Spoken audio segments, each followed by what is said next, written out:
Chapter 1342, Harvesting Undeads into the Million. Compared to the loss of 100,000 undead troops, the number of undead troops harvested by Gu Shi this time is quite large. This time, the new undead harvested by Gu Shi mainly come from three directions. The first is the various undead released by Gu Shi through the opening of the Ghost Gate and the Peach Mountain to suppress ghosts in order to facilitate the battle.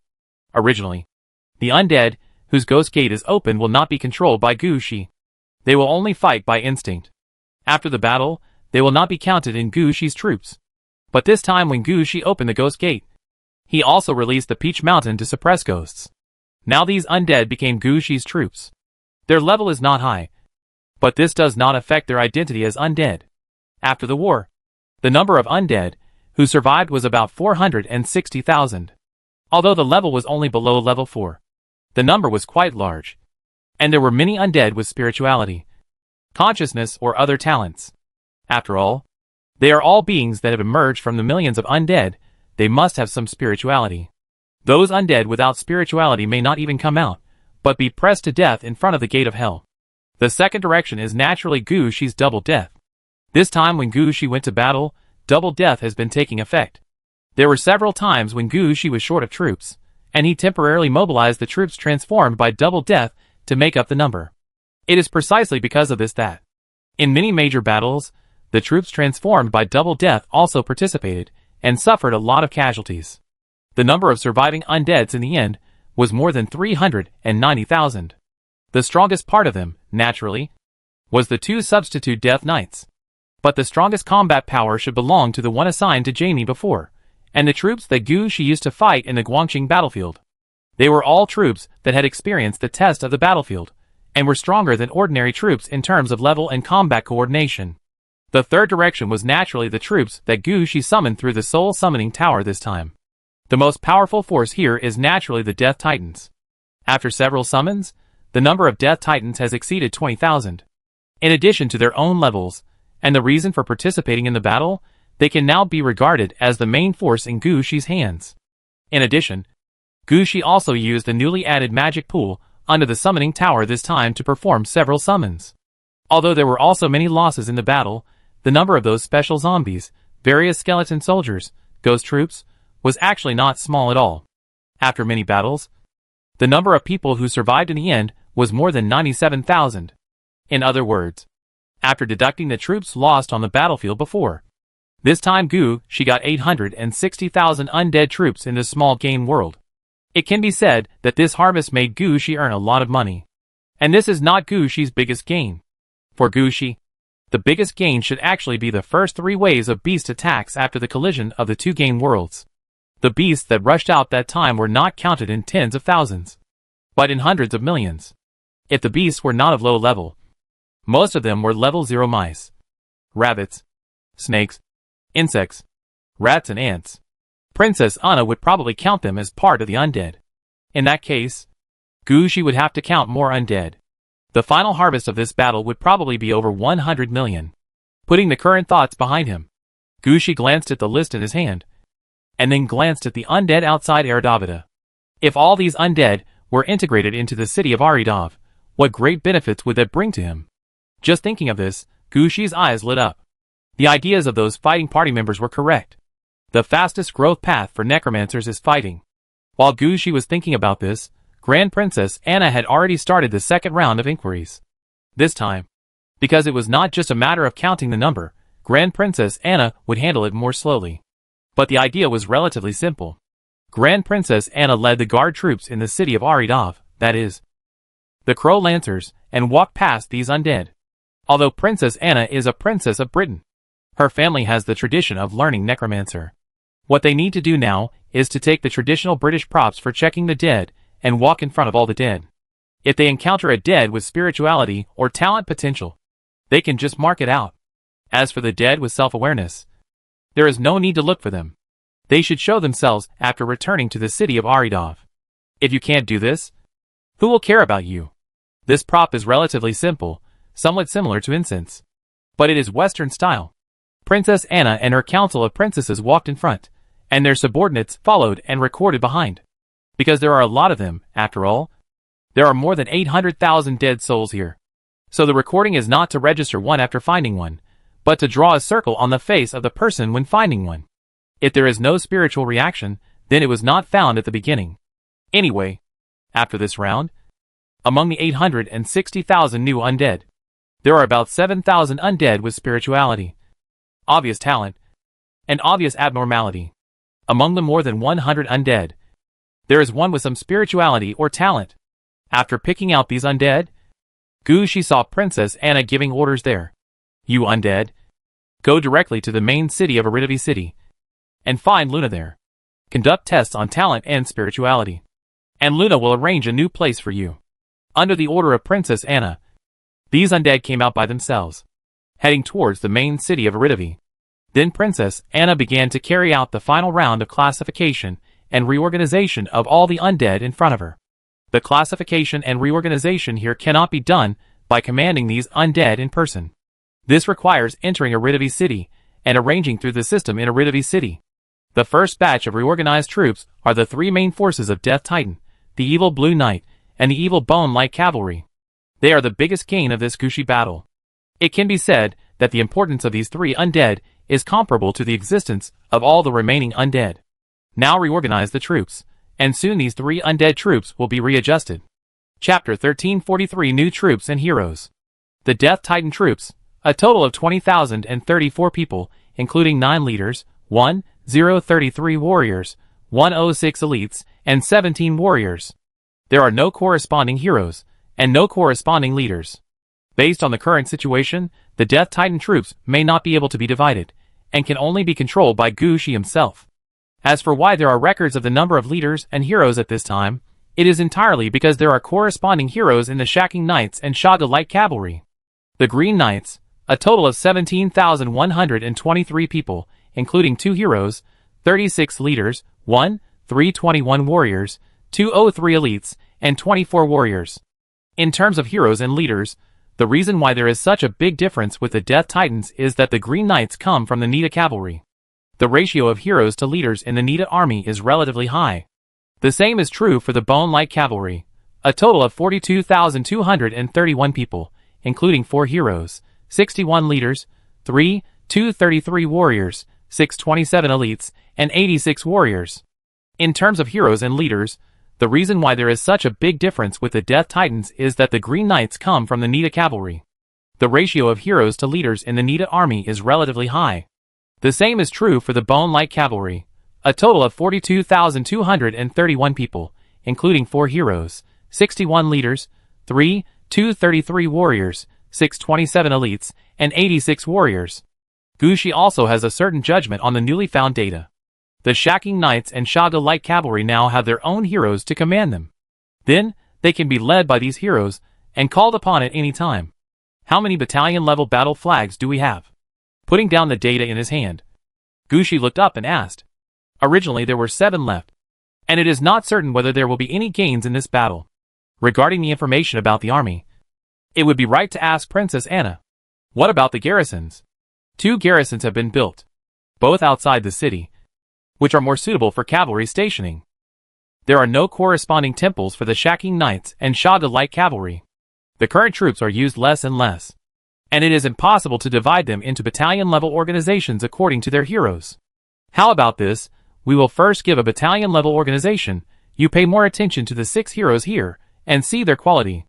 As for their current organization, one is called Shacking Palace, and the other is called Shaga Camp. Regarding Gushi's ability to name without any talent, Princess Anna didn't want to say anything. Okay, I'll make arrangements now. By the way, a group of troops will be left in the city. We need standard soldiers to build the corresponding temples. Gushi said again. Okay, I'll make arrangements. But sir, what is the mission of these cavalry troops? Gushi was silent for a while about this question. After all, these cavalrymen in front of him were obviously going to be stationed outside the city of Yaladovi.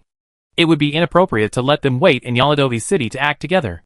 As for letting them patrol outside the city, it's a bit of a waste. But it's not appropriate to keep them, and not use them.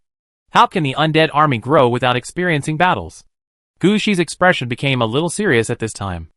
Arrange them to Demi and Jamie. When they expand outward, they can mobilize these 2 troops to fight. In addition, When Amilcar comes back, let him come to me. His Aurora Knights need to be adjusted again. Give him another chance. If he can't grasp it again, forget it. We will have more knight leaders in the future. And we don't need one more like him. While Gushi was talking, the remaining undead troops were also counted. Except for these 3 powerful undead troops. The remaining undead were divided into 3 groups by Princess Anna. Undead above level 10. All of them are considered elite. They are considered a group. Undead between level 7 and 10. These can be directly organized into regular troops. They are considered a group. Finally, there are the undead below level 7. They can only serve as miscellaneous soldiers and supplements. They are considered a batch. The number of troops is not important now. What is important is that Gushi got a total of 87 heroes in this battle. This can be regarded as a great harvest of heroes. In just this battle, Gushi's number of heroes can directly exceed 100. Just think about it, and you can understand Gushi's harvest this time. As for the number of leaders, there are even more. A total of 932 leaders. Let Gushi organize a 1,000-man team, and can be incorporated into the 930,000-man army. Under such circumstances, Princess Anna and Gushi did not rush to organize all the undead that they had just obtained into the ranks of the leaders. Instead, according to the previous classification, they arranged the undead from level 7 to level 10 to the subordinates of 87 heroes. Because most of the undead from level 7 to level 10 were the undead transformed from Gushi's double death. And there were nearly 400,000 of them, distributed to each hero. There were only about 4,000 people. When Gushi saw this data at first, he hesitated. But thinking about it later, this is actually a lot. When Gushi's heroes were just acquired, how many troops did they bring? 1,000 people were already considered good. Now Gushi thinks that the number of undeads brought by these heroes is relatively small. That's because Gushi experienced a war of more than 500,000 people. At the same time, he just received more than 800,000 undead troops. Looking back, it is natural to feel that the number of undeads brought by these heroes will be relatively small. After Gushi realized what was happening, he said nothing more. After Gushi discussed with Princess Anna, they decided on the destination of the 80-odd heroes. Gushi needed all the heroes to prove their strength and talent. At least Gushi needed to know what kind of battle they were suitable for. Was it for defending the city? Or for field battles? Or for attacking the city? In addition to the talents of the heroes, the personality of each hero must also be investigated. Some heroes would do things when they were ordered. And some heroes would investigate when they found something different. If you don't check these things clearly, and just arrange them randomly according to the situation of the heroes, it would be a waste. Gushi remembered very clearly that when he fought the Nita people, they actually put more than a dozen heroes who could lure others into the game together. This is clearly a waste of resources. Gushi would not do this. In Gushi's mind, each hero would bring 4,000 soldiers, and then let them choose 3 leaders to follow. Then assign tasks to them directly. Those who can survive and grow in the mission are the heroes that Gushi wants. And they can slowly replenish soldiers later, and finally become the main heroes or elite heroes in Gushi's hands. If they can't grow up, then sorry. They will end up as miscellaneous heroes or tool heroes. Chapter 1344 Expansion Plan and Goal. Gushi stayed in Aradavada for a full day and a half. And together with Princess Anna, he sorted out the 800,000 troops. During this day and a half, Gushi confirmed the situation of a hero, assigned soldiers to him, and then temporarily arranged him out. As for the undead troops above level 10, Gushi's original heroes also came to supplement the troops. After the selection of the undead troops below level 7, they were sent back to Aradavada city to prepare for training for battle missions and other tasks. Because the number of heroes was a bit too much, Gushi sent a batch of heroes to the Maze Demon City, Blood Sacrifice Ridge, Dragon Blood Castle, Poison Peach Mountain and other places. In addition, in the main urban areas of Yellow City, on each city gate, and several key guard points outside the city, Gushi also sent heroes one by one. After all the undead troops were integrated into his own system, Gushi breathed a sigh of relief. It's finally over now. These troops have been sorted out. I always feel like I'm a lot more relaxed. Of course, this batch of undead troops have been integrated into Yellow City, which is a great supplement to our combat power. Before, with the limited military strength in the city of Aridov, I did not dare to expand outward in a big way, because once I expanded, There would be no one to guard the conquered territory. There would be various problems in the territory. If these problems were not solved in time, it would be a huge blow to us in the end. At this point, Princess Anna did not say anything more. And Gu Shi also understood what she meant. Don't think that Gu Shi can bring out an army of 500,000 in this small game world war. But in this mirror underground palace, his troops were still seriously insufficient. After all, the 500,000 troops that Gu Shi had taken out before, that was all he had. After this battle and integration, not counting other cities, there are now about 1.5 million troops in the city of Aridov.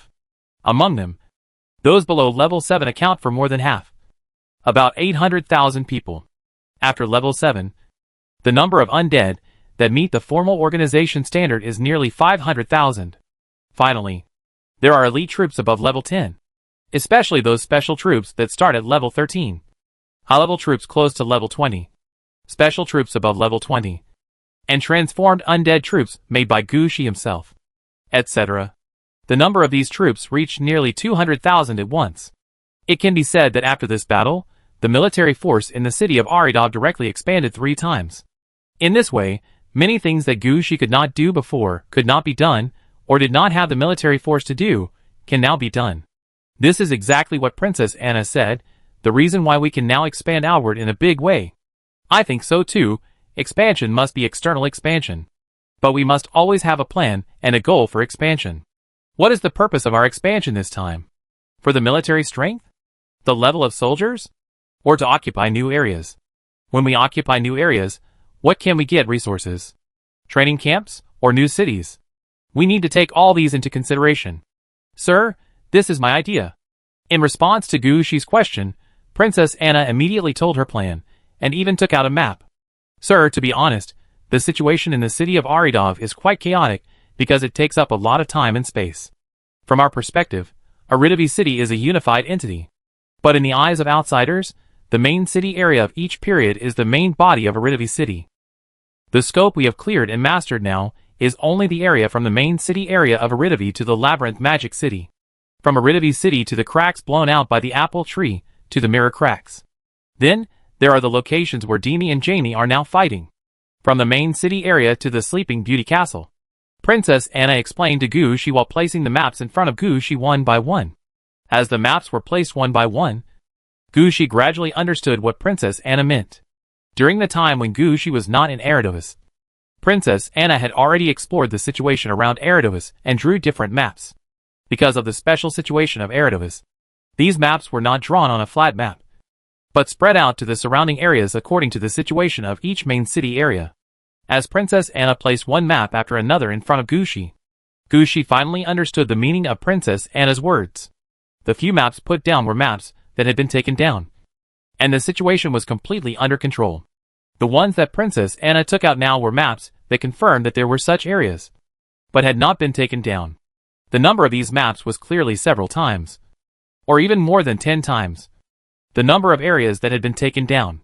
After looking at Princess Anna, Gu Shi took the maps and flipped through them quickly. You should have taken these out when you were allocating the troops just now, so that you can distribute them to the heroes. Gu Shi muttered. But Princess Anna said, Sir, you are not able to distinguish between the primary and the secondary. No matter what kind of troops, you must distinguish between the primary and the secondary.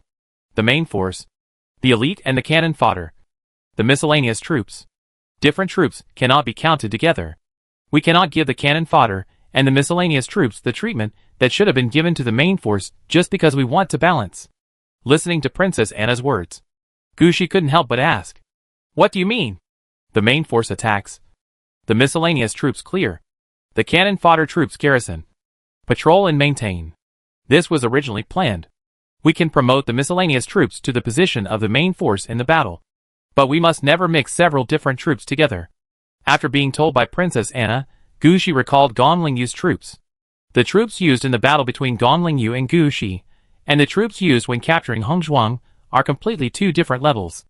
This clearly shows that Gong Lingyu is very clear about the classification and arrangement of his troops, even at the leader level. She also has the main force, miscellaneous troops, and cannon fodder. They are very clear about what kind of troops to use at what time.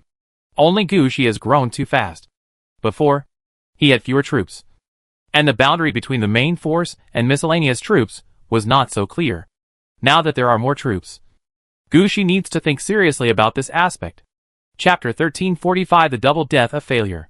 Princess Anna had almost finished dealing with the matter. Gushi turned to Luna. A day and a half was enough for Luna and Catherine to clean up all the things they got this time.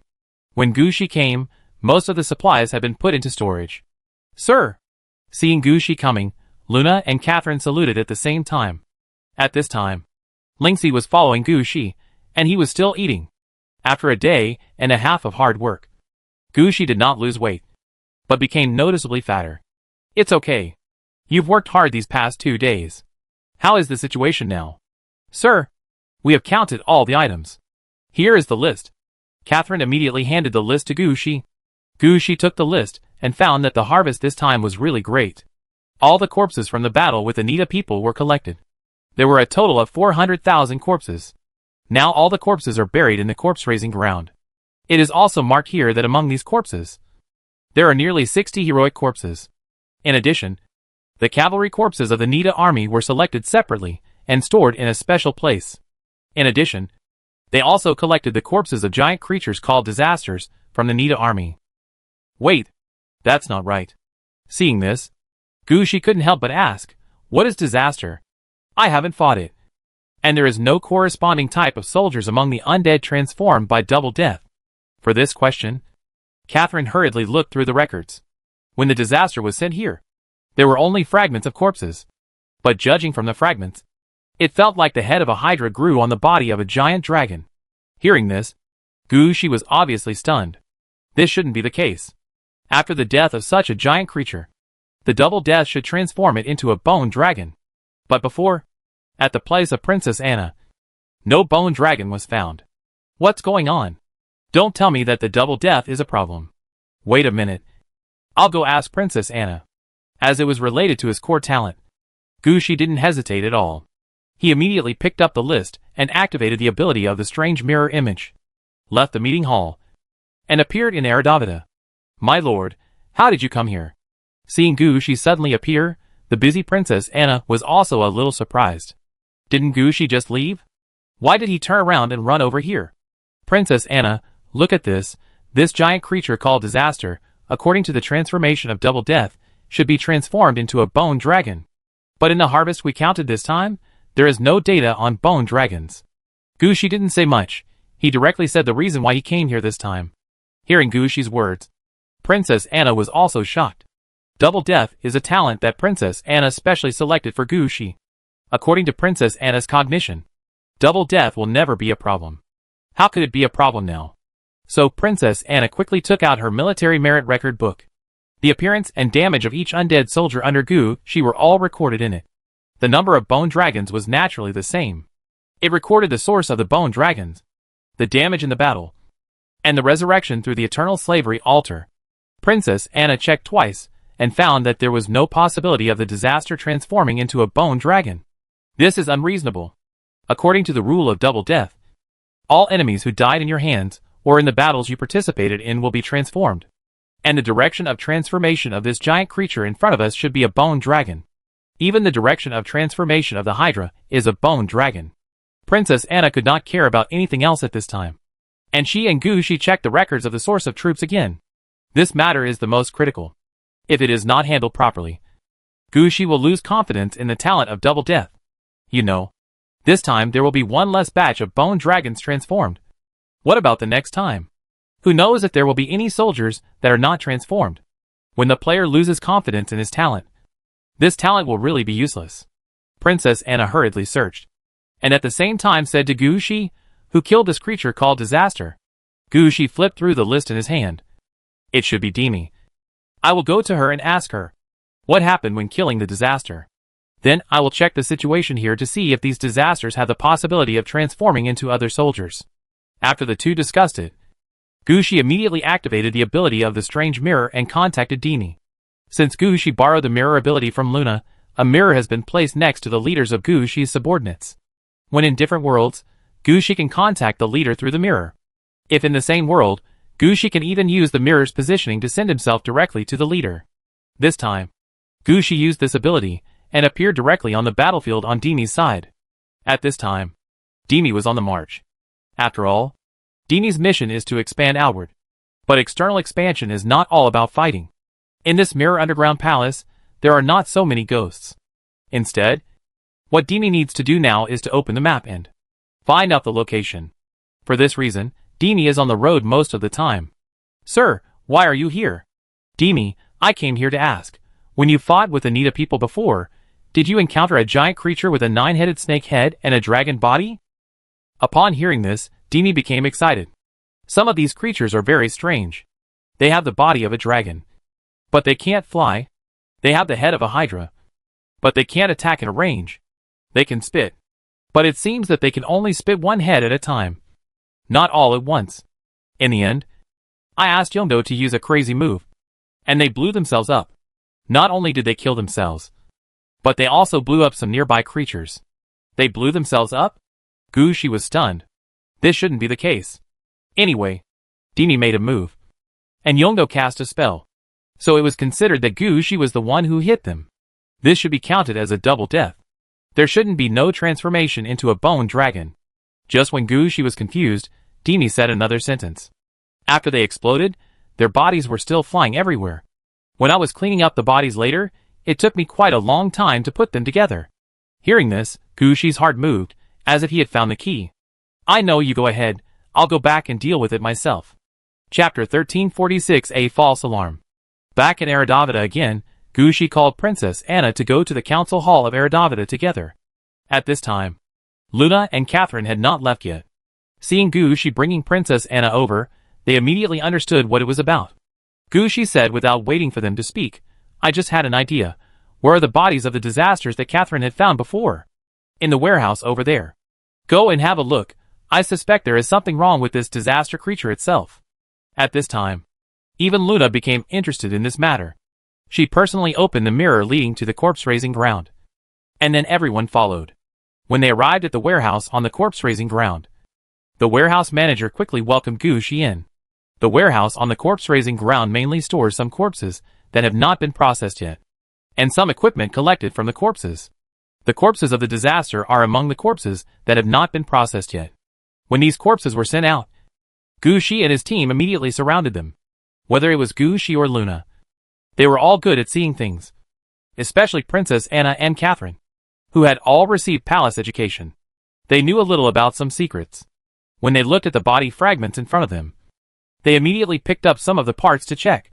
If it weren't for Gushi's previous guess, they might have missed some information because the body was too fragmented. Even if the head and body of the body had different properties, they would only think that it was because the bodies were mixed together after the explosion. But now when they picked up the bodies again, they focused on something different. Princess Anna soon discovered that something was wrong with these bodies. They were put together when they were alive, because everything in their bodies had already been fused together, so we didn't find anything unusual after they died, and we considered them as one. In fact, they are not a whole, but should be considered as multiple parts. After listening to Princess Anna's words, Gushi finally breathed a sigh of relief. It's good that there is no problem with the double death. This is a synthetic product, and the soul is not completely combined. So through the influence of double death, what he finally transformed into was not a bone dragon, but some undead teams. After having a direction, Princess Anna found it with a simple search. Among the undead transformed by the double death this time, there are indeed a group of undead teams.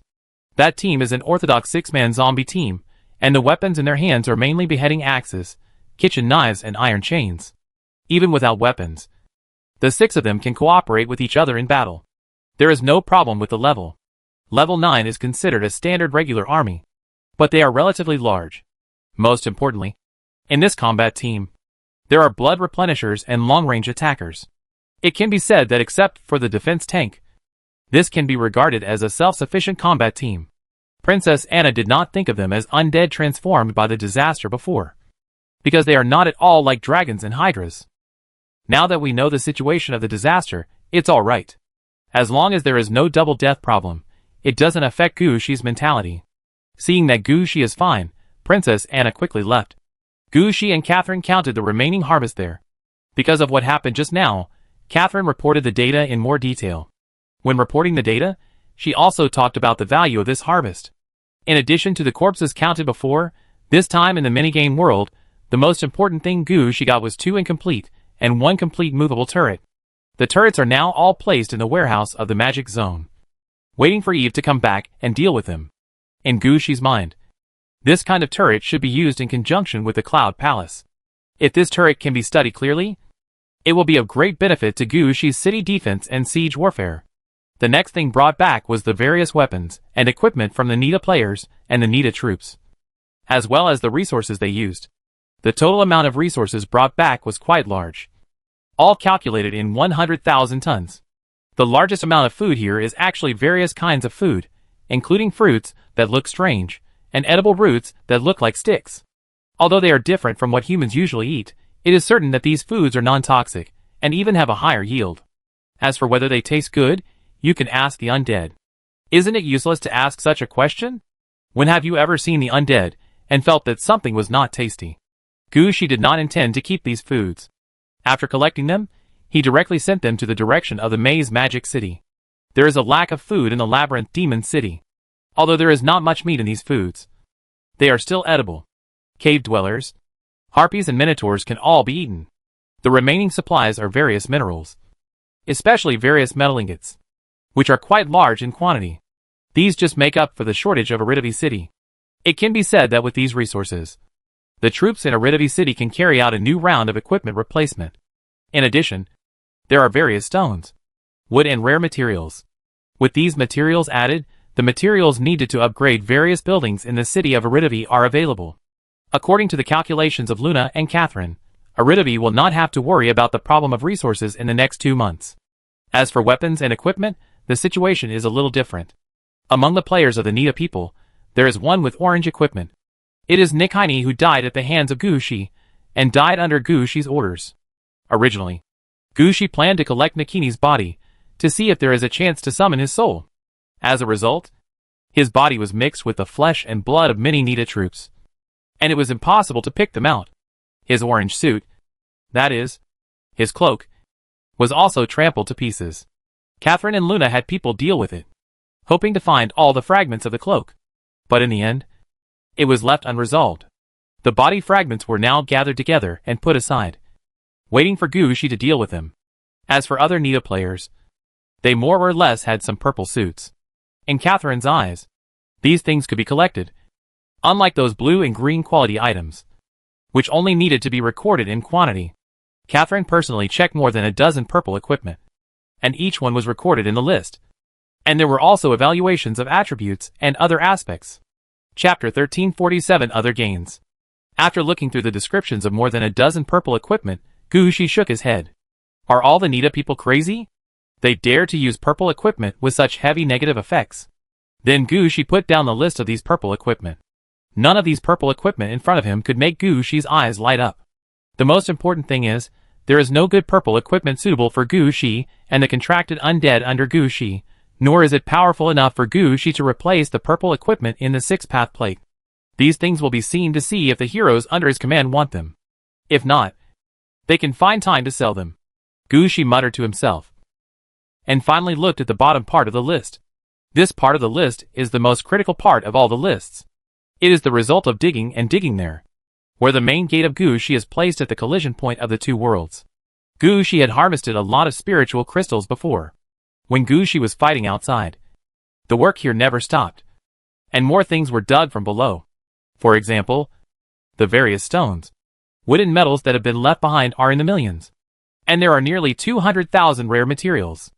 1.3 million pieces of equipment fragments of various qualities, of which 36 pieces of orange quality equipment fragments were found.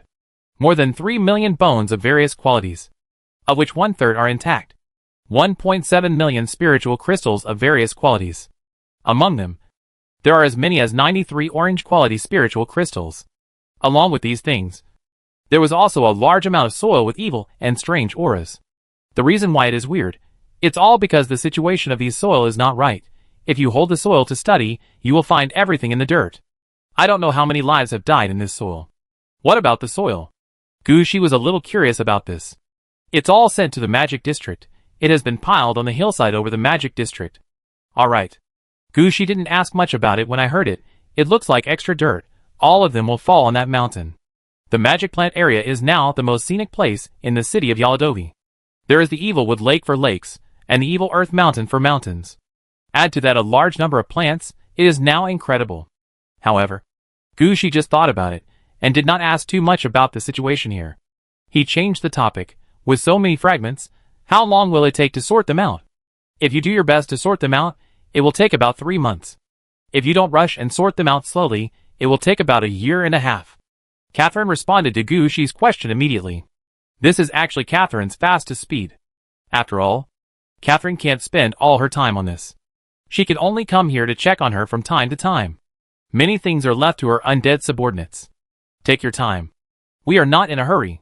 Luna, after digesting these resources, can Aridavi City reach level 12? I'm afraid not. We only have resources now, but no building design drawings. Although it is possible to force other buildings to upgrade, Aridavi City cannot rely solely on the current buildings. We need more training camps. More functional buildings. Luna knows the situation best, and she persuaded Gushi immediately. I know. What do we lack most now? Dragon Tomb. Luna said immediately. Without Dragon Tomb, the undead city is incomplete. Even if we have a cloud palace of the same level as the Dragon Tomb, it is useless. We must have the Dragon Tomb. Only when the Dragon Tomb arrives, the city of Aridov is complete. Speaking of this, Luna paused. If possible, it is best to have 7 Dragon Tomb of different conditions. Gushi knew that Luna was comparing with the Cloud Palace. After all, there are really too many Cloud Palaces. I'll find a way. It just so happens that the teacher has a lot of architectural design drawings that can be copied this time. I've seen that the teacher has many different types of bone dragons. It shouldn't be a problem to just go and copy some back. By the way, is there anything else you need? Yes, the blacksmith shop can't keep up with the speed of changing equipment now. The quality of our weapons and equipment has not improved. We need a better blacksmith shop. In addition, there are city walls moats. If it's not that the castle can't be built directly, I even want a new castle. Luna muttered about the various architectural design drawings that are missing now. Gushi was recording quickly. As he listened, Gushi realized that in the current Yaladowai city, all kinds of architectural design drawings were missing. Apart from the other things, among the 7 districts of Yaladowai city, except for the complete council hall in the main district, the council halls in the other 6 districts were all temporary. If there were no corresponding council hall architectural design drawings, these council halls could only be upgraded to level 3 at most. And most importantly, these council halls had no attributes. On the contrary, if Gushi could find a council hall architectural design drawing with attributes, then the attributes of the council hall would affect the corresponding Yaladowai district. For example, the magic plant area that Gushi just talked about. It would be best if the council hall there had a plant attribute. For another example, in the market area, the focus of the council hall there should not be on plants, but should be able to increase income. There are also magic towers, revenge towers, etc. Not to mention the others. Just in terms of core buildings, Gushi needs to make up a lot. Not to mention some of the layout in the sewers, and various training camps, stations, etc. Luna kept talking, and finally looked up, looking at Gushi's eyes almost blurry. Sir, have I said too much? No. I'm going to see the teacher. I think there should be architectural design drawings there. I'll try to take a look at them, and see if there's anything I don't want. Gushi closed the notebook that he hadn't finished copying. He didn't want to copy anymore. If he continued to copy like this, Gushi would never be able to copy all the missing parts of Aridov City until he died. These were the resentments that Luna had felt during the construction of Aridov City over the past 2.5 years. For these things, Luna thought of many ways, but in the end, she could only reach the current level. Looking at Luna's appearance, Gushi stepped forward to comfort her. It's okay, you have tried very hard. We just don't have as much time as others. Take it slowly. Aridov City will definitely be the strongest. With Gushi's comfort, Luna also cheered up. She personally sorted out the contents copied by Gushi, and then sent Gushi away from Aridov City. Chapter 1348. Data Room in the Industrial Zone. After leaving the city of Aridov, Gushi first took a nap in the apartment, and then entered the Lingyu Industrial Zone through the virtual city gate that was left in the Lingyu Industrial Zone. This time, Gushi was carrying a large school bag. This school bag, together with Gu Shi's outfit, made him look like a student who came to study. When he walked out of the train compartment, Gu Shi happened to meet Feng Tian. When Feng Tian saw Gu Shi's appearance, he couldn't help but laugh. "You are dressed well today. Like a student." "No. I am afraid I will have to stay here for a while," Gu Shi said with a smile. "I came here for the library in the industrial zone." Gu Shi nodded affirmatively. "I came to copy some architectural design drawings, and I also hope to get some ways to strengthen the undead army." Gu Shi did not hide the fact that he was not strong enough.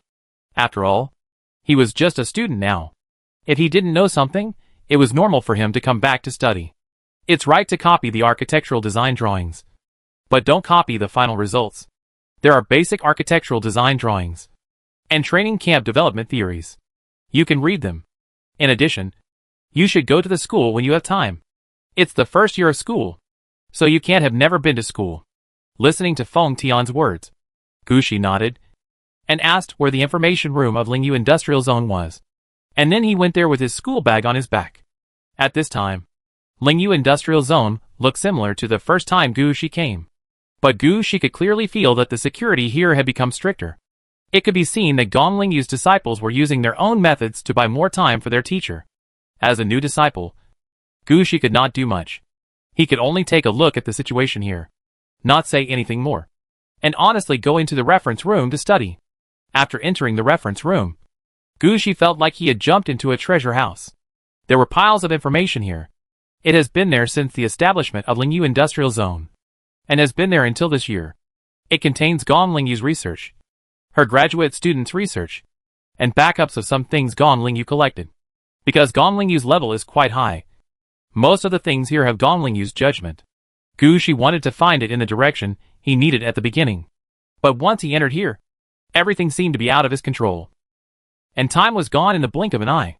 If Lingxi had not appeared beside Gu Shi every 4 hours, brought him food, and even used her dream ability to make him fall asleep, Gu Shi might have turned into a dried-up man.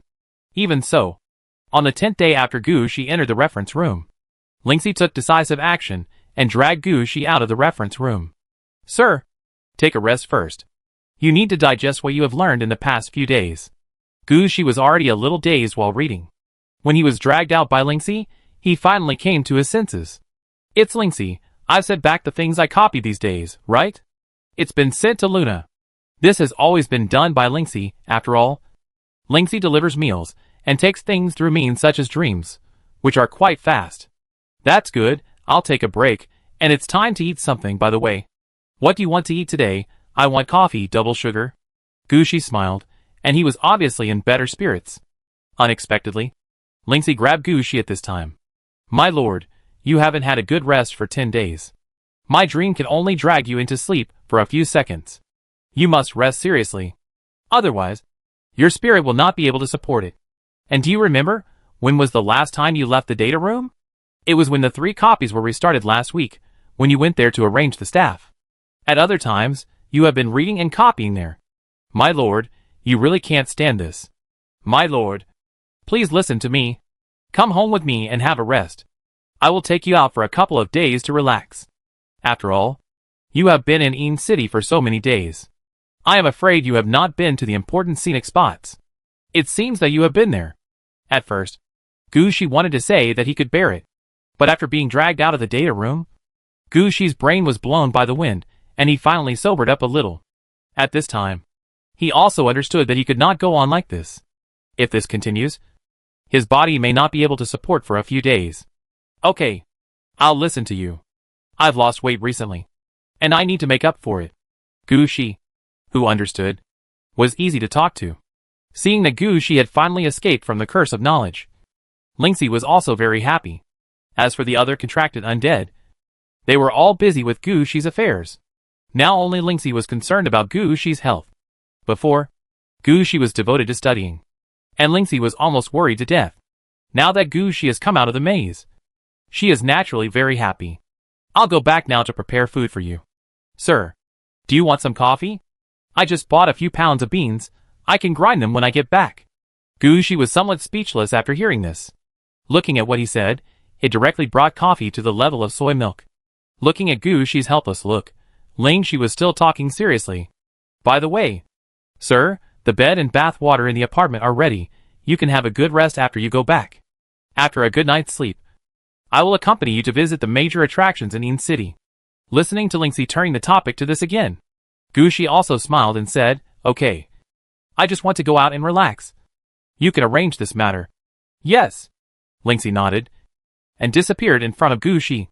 When Linksy disappeared, Gushi's head also moved forward, and he found that he was still sitting at the table in the data room. And all the information and notes he had just copied had disappeared. Everything on the desk had been sorted out.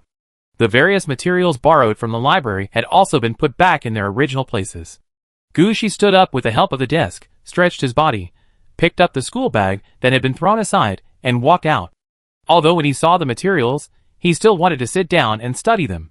But looking at his current body, Gushi finally gave up this behavior. He knew that if he continued to sit like this, his body would collapse. He didn't want to study so hard that he would end up in the hospital. Forget it, just relax. Carrying his backpack, Gushi turned around and walked out of the library. Chapter 1349 Rest. After walking out of the data room, Gushi was a little shaky when he walked. He immediately gave up the idea of taking the bus back. In this situation, he should be more stable. Don't do anything rash at this time. With this thought, Gushi returned to Yaladowai City in a daze. He then transferred to Yaladowai City and returned to the apartment building. When he reacted, he had already laid on the bed in the apartment, and there was a cool breeze around him. This feeling is really comfortable. Gushi had a final thought in his mind, and his eyes closed heavily. When Gushi regained all his energy and woke up again, he saw Linksy standing at the head of the bed waiting. My lord, you are awake. Yeah, I slept so comfortably. Gushi stretched, and sat up and leaned against the head of the bed. I really don't want to study anymore. It's more comfortable to lie like this. My lord, let's go out for a walk today. Linksy didn't forget to take Gushi out for a walk. This was not Linksy's idea alone, but the result of a discussion among all the contracted undead of Gushi. In just 10 days, Gushi copied and sent back a large number of architectural design drawings and various materials, which frightened Luna and the others. It's better to let the undead do such desperate things. Gushi is still a living person.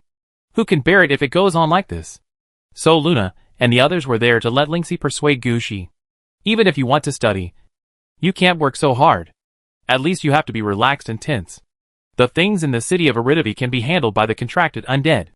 Linksy also remembered this. Seeing that Gushi had woken up, he was in good spirits, not feeling drowsy after a long sleep. Linksy suggested that she and Gushi go out for a walk together. Gushi tilted his head and glanced out the window. He found that the sun was bright outside. Birds were singing and flowers were fragrant. And it didn't look like a city of the dead with heavy energy. This situation made Gushi feel very happy. In addition, he had copied the information for 10 days before. Although he didn't complete all the design drawings that Luna wanted, he had already obtained some of the most critical ones. Gushi also got the corresponding research materials for the rest. Some of the undead in the city can also participate in the research. It will take some time to get new ideas and research results, and Gushi doesn't need to keep an eye on this matter. Gushi, who understands this, can also relax himself. Linksy made a suggestion, and Gushi stood up directly. Then let's go out. Gushi just got out of bed, and Linksy was busying around. Prepare clothes for Gushi, and deal with some details. One of the main points is that Gushi doesn't need to have anything. Just close your eyes, and everything will be ready. While Gushi was eating breakfast, Linksy was there preparing the route for going out. While preparing, Linksy was also telling Gushi, My lord, I have already inquired. The most famous 10 attractions in Yinzadu are the top 10 attractions. And there are also 20 popular check-in spots. If you go out now, you can just go to see the Return of the Dead in Ephone Tower. Gushi looked up at Linksy. You haven't been in Yinzadu for a long time. How do you know so much? My lord, you just need to go out and chat with the Annies outside, and you can find out anything. Let me tell you, among the Annies living in our community, some have lived here since the Yin City was established. Linksy lowered her voice. Gushi heard it and thought, what level of old monsters are these? They have lived here since the Yin City was established. How many years have they lived? Linksy didn't notice the change in Gushi's eyes. She was still telling the news she had heard. I have to admit that Linksy is also quite good at gossip. If Gushi didn't already have a dedicated source of intelligence, and Linksy's cooking was delicious, It would be reasonable to arrange for her to gather intelligence in Lingxi's situation. Lingxi didn't stop. After helping Gu, she put away her clothes. She took out various bottles and jars, and put the food she might eat today into them. Before she knew it, the prepared things filled the table. Wait, are you going out shopping or camping? These should be enough for a day. Looking at the situation in front of him, Gushi couldn't help but say, this is not enough. These are for eating on the way. And these are for eating when we get to the place. If there is no good restaurant nearby, we should always prepare some lunch. Right? Lingxi said, while sending the prepared food to the dream. Gushi was somewhat curious about Lingxi's method. However, Gushi did not ask too much. After all, Luna still controlled a strange mirror space. It is not impossible for Lingxi to have a dream space. Anyway, this situation is good for Gushi. So Gushi naturally won't ask any more questions. Lingxi's hands moved very quickly. And in just a few moves, he packed up all the food. After that, Lingxi circled around Gushi again, and nodded with satisfaction. Your Excellency, this is really good looking. For such compliments, Gushi didn't know what to say. Since he took office, some people praised him for his strength, and some were surprised that he mastered the 3 death skills. Some people also praised him for his unlimited potential, but no one praised him for his good looks. Lingxi's words can be regarded as a precedent. Gushi's face turned slightly red. Lingxi did not say much at this time. After checking the situation in the house, she pushed Gushi out of the door. Just after leaving the apartment door, before reaching the elevator, she saw an old lady coming out of the opposite house. The old lady looked at Gushi, and then started chatting with Lingxi there. At this time, Gushi realized how popular Lingxi was in the eyes of these old ladies. They clearly regarded Lingxi as a companion with whom they could gossip. Lingxi was still chatting happily with the aunt. If the elevator hadn't come, they might have continued chatting like this. After getting off the elevator, walking out of the community, Lingxi could also happily greet the ants passing by. At the same time, when she was free, she would introduce these ants past to Gushi. Gushi looked at these ants in surprise. If Lingxi hadn't introduced them, Gushi sometimes really couldn't believe that. These players who looked old were actually above level 40. There are even several people who have already reached the edge of level 50. It's just that they are not well known and have no intention of participating in the game. So they look like bored civilians. But if something really happens, they can always show their combat power that is not inferior to that of high-level players. Chapter 1350 Genesis is refining red equipment. Gushi was about to walk out of the gate of the community. At this time, Lingxi was greeting the security guard in the security booth at the gate. While greeting, she also explained to Gushi, Sir, don't underestimate this security uncle. He is a level 45 Death Knight. Although I don't know what his promotion route is, his strength is not weak at all. Gushi couldn't help but look at the security guard after hearing this. No matter how you look at him, you can't tell that he is a Death Knight. He looks thin and weak, and looks like a player who can't find a job and has to work as a security guard. Gushi didn't expect that he was stopped by the security guard after just taking a look. That kid. Come here for a moment. Gushi was a little surprised and frowned. Is there any security guard who calls the owners of the community like this? Lingxi was there and said, Uncle Ling, what's wrong with you? It's okay, little Lingxi. Your master seems to be a little weak. The security guard looked at Gushi again. Hearing this, Gushi wanted to roll his eyes. How could he be weak? His fitness skills were almost at level 25. However, he was not familiar with the security uncle. Although he said this, Gushi did not want to refute. Unexpectedly, the security uncle's words almost made Gushi jump up. If you are weak, don't do so many things. You can use your own flesh and blood to nourish the red suit. And you don't have to worry about scraping your bones. What red suit? I don't have any. Gushi hurriedly explained when he heard it. I was still guessing in my heart. Could he have known something and sneaked over to ask about it? You still say no, look at your eyes.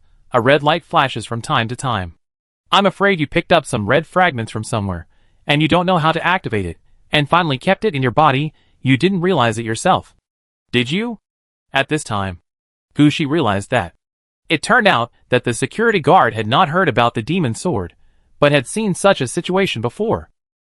And Gushi, just as the security guard said, accidentally activated the fossil he brought because of the sword energy left by the demon sword. Now Gushi still doesn't know what the situation is. How can a security guard know whether this thing is a red suit? Just when Gucci was about to say something, the security guard stood up instead. Don't you believe it? Hearing this, Gucci was about to say something, but the security guard stood up. Reaching out and pulling his clothes, Gucci found that under his security uniform, there was a strange body. This security uncle looked thin, but he was obviously fleshy. However, Gucci noticed that at the position of his heart, the muscles had all shrunk into dried meat. It looked as if everything had been taken away by some force. What is this? Gucci was shocked and asked. I encountered your situation at the beginning. When the security uncle spoke, his eyes flashed red.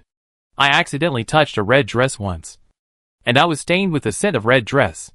Originally, this was nothing, but I listened to my friend, who said that the aura of red clothes could attract red clothes tasks, and I might have a chance to get a red suit in the end.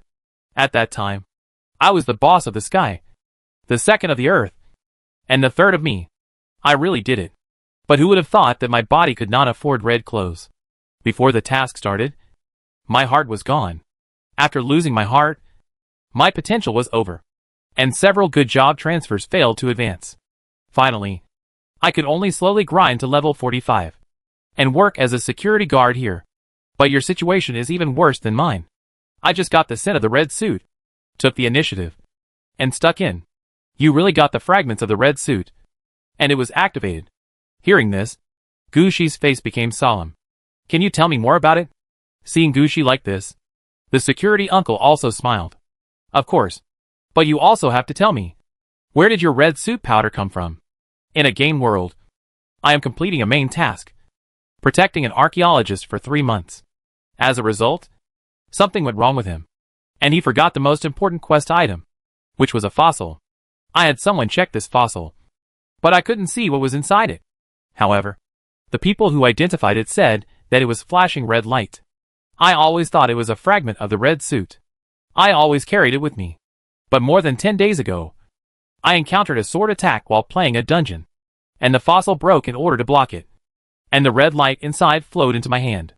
Gucci said, as he stretched out his left hand. The security guard reached out and grabbed Gucci's arm, turned his hand over, and looked at Gucci's palm carefully. Gucci was only level 11 now. How could he be a match for a level 45 Death Knight?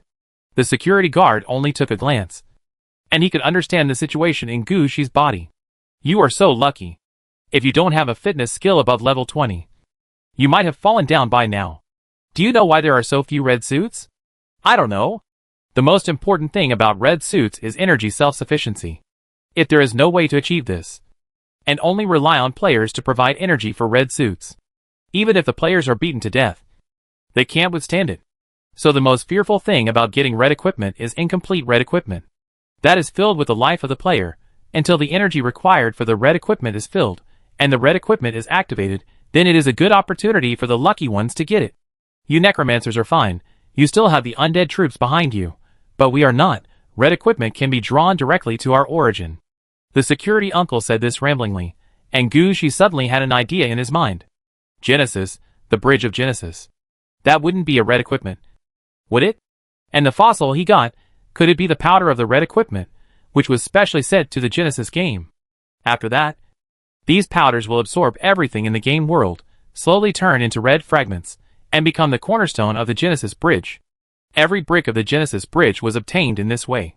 Finally, when these cornerstone bricks fall on the Genesis bridge, they will also provide energy for the Genesis bridge to ensure the operation of the Genesis bridge. This means that even the last bit of the game world must be used. At the same time, Gucci also understood why. Even if the Blood God Son launched Genesis in advance, he was unwilling to hand over the dominance of Genesis. This is not the reputation of bringing all the players of Yuanzu City back from the depths of the game. This is a red suit that can be seen with the naked eye and can be used immediately. In the depths of the game, players can kill and rob for orange suits. For red suits, it is not a problem for them to destroy the world. If they don't grab it at this time, will they give it to others? At this time, the security uncle also saw what Gucci thought of, and he asked with a smile. Chapter 1351 3 Ways to Use Red Powder. Do you know where your red suit powder comes from? The red suit is still taking shape? Gucci did not answer the security uncle's question. Looking at Gucci's reaction, The security uncle did not ask any more questions. There is nothing to ask about this matter. Gushi's reaction shows that he has come into contact with the ownerless red suit, and he knows the details of the ownerless red suit. It is even possible that Gushi is one of the cornerstones of the ownerless red suit. Some people might be tempted by this unfinished and ownerless red suit. But the security guard didn't have that idea. He had suffered a great loss in this regard before, and he almost lost his life. If there was a complete red suit in front of him now, he might go and grab it. But he didn't want to touch the unfinished red suit at all. Of course, the security guard didn't give up Gushi because of his attitude. Forget it. Everyone has their own secrets. Anyway, your situation is like this. You got the edge of the red suit, but you can't get the red suit. Thank you. Then, Mr. Ling, how should I deal with my situation? Gushi asked seriously. 3 methods. The first is to buy a ruby. Don't buy it in the market. Go to the Red Demon Star region to buy it. Only the rubies there can be used. Then use the blood exchange method. Inject all your blood into the ruby. The energy and everything of the red suit will be guided into it, and it will become a gem full of energy and life. This is why you can only buy it in the Red Demon Star region. Other rubies don't have this effect. This kind of ruby is almost equivalent to an orange quality crystal, which can be used to charge orange suits, or to improve the quality of orange suits, and repair orange suits. It is a reward and compensation from fate. But after making this choice, your connection with this red dress will be cut off. No matter what this unfinished red dress will become in the future, you will have no chance. As the security guard said this, he touched his sleeve unconsciously. If Gushi looked carefully at this time, he would find that there was a small ruby cufflink on the cuff of the security guard. Maybe this is why the security guard put this method first. But for Gushi, this is the worst choice. Apart from other things, Gushi directly rejected it when he heard that he had to leave Een City and go to other star fields. In the next year or so, Gushi couldn't leave Een City, let alone go to the Red Devil Star field to buy gems. The security guard didn't know Gushi's choice, and he went on to talk about the second way. The second way is, you find a task that can get orange equipment or orange props. Guide the red suit opportunity to merge with this task. In this way, you can get a task related to refining red equipment. Of course, this is just a task. Just to give you a glimpse. No one has ever obtained red equipment through this method. Every red equipment task is completed bit by dozens, or even hundreds of generations of players. We are not so lucky. A task to get orange equipment? Gushi was a little curious when he heard it.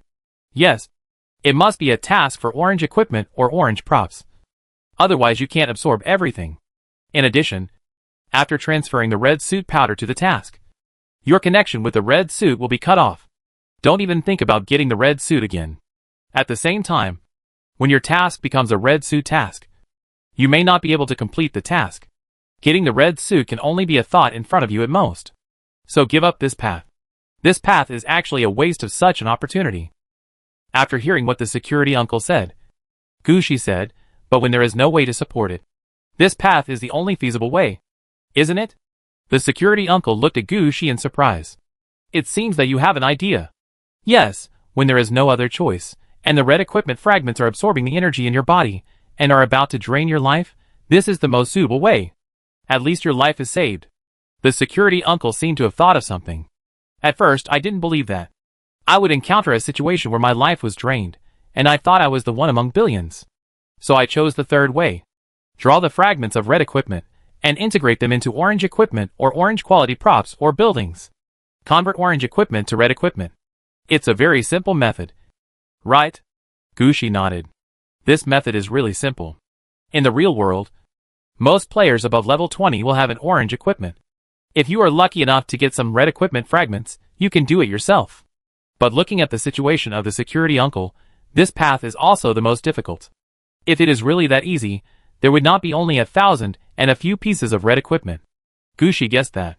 Introducing the red equipment fragments into the orange equipment is equivalent to directly activating the orange equipment to upgrade the red equipment. The energy required for the orange equipment to upgrade the red equipment will be provided by the introducer. So when this kind of thing starts, it means that the player is doomed. Unless someone can forcibly interrupt the growth of the red equipment, there will only be a dried corpse and a slightly enhanced orange. Yes, it is impossible to keep the red equipment with this method. At most, the quality of the orange equipment will be slightly improved. But that is an improvement in exchange for the player's life. Unless the player is about to die and wants to leave a foundation for his family and future generations, no player would be willing to do such a thing. But the security guard was able to survive under such circumstances, which really had a certain amount of luck in it. After hearing what the security guard said, Gushi actually had an idea in his mind. Mr. Ling, how do I accept the mission of orange equipment? Seeing that Gushi had made up his mind, the security uncle also laughed. It's very simple, you just find a blacksmith shop, say you want to warm up a purple equipment into orange equipment, you don't need them to warm it up.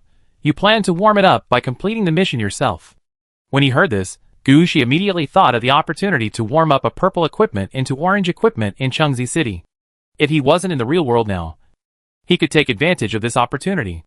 Now, Gushi needs to find another place to nurture the orange suit. Thinking of this, Gushi turned his head and looked at Ling Shi. Sir, I have asked about several blacksmith shops, but they all require queuing. We are outsiders, and we are unfamiliar with this place. Why don't you ask your senior brothers? Chapter 1352. Seeing through, but not speaking out. Hearing Ling's words, Gushi's eyes lit up. That's right, if you have something to ask for, ask the senior brother.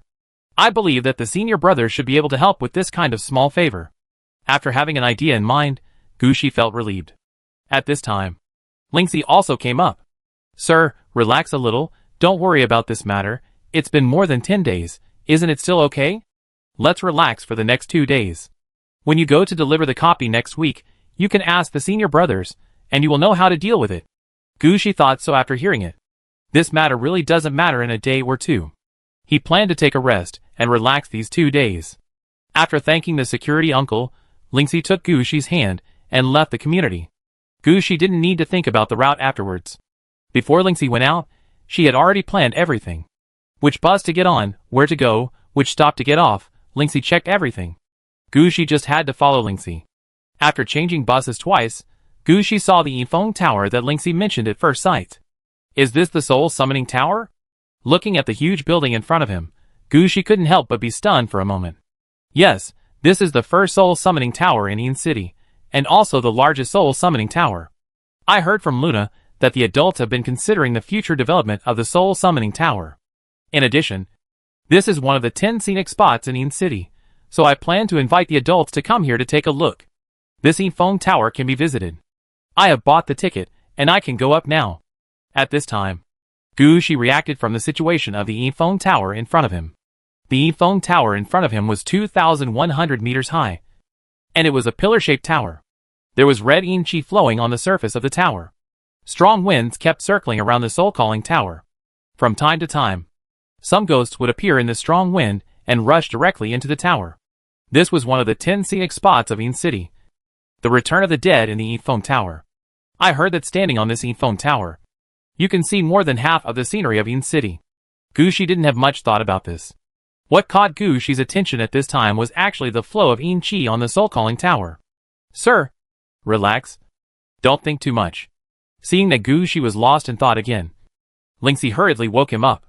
Gushi, who was awakened, also reacted. I was careless. Gushi now understood what was going on.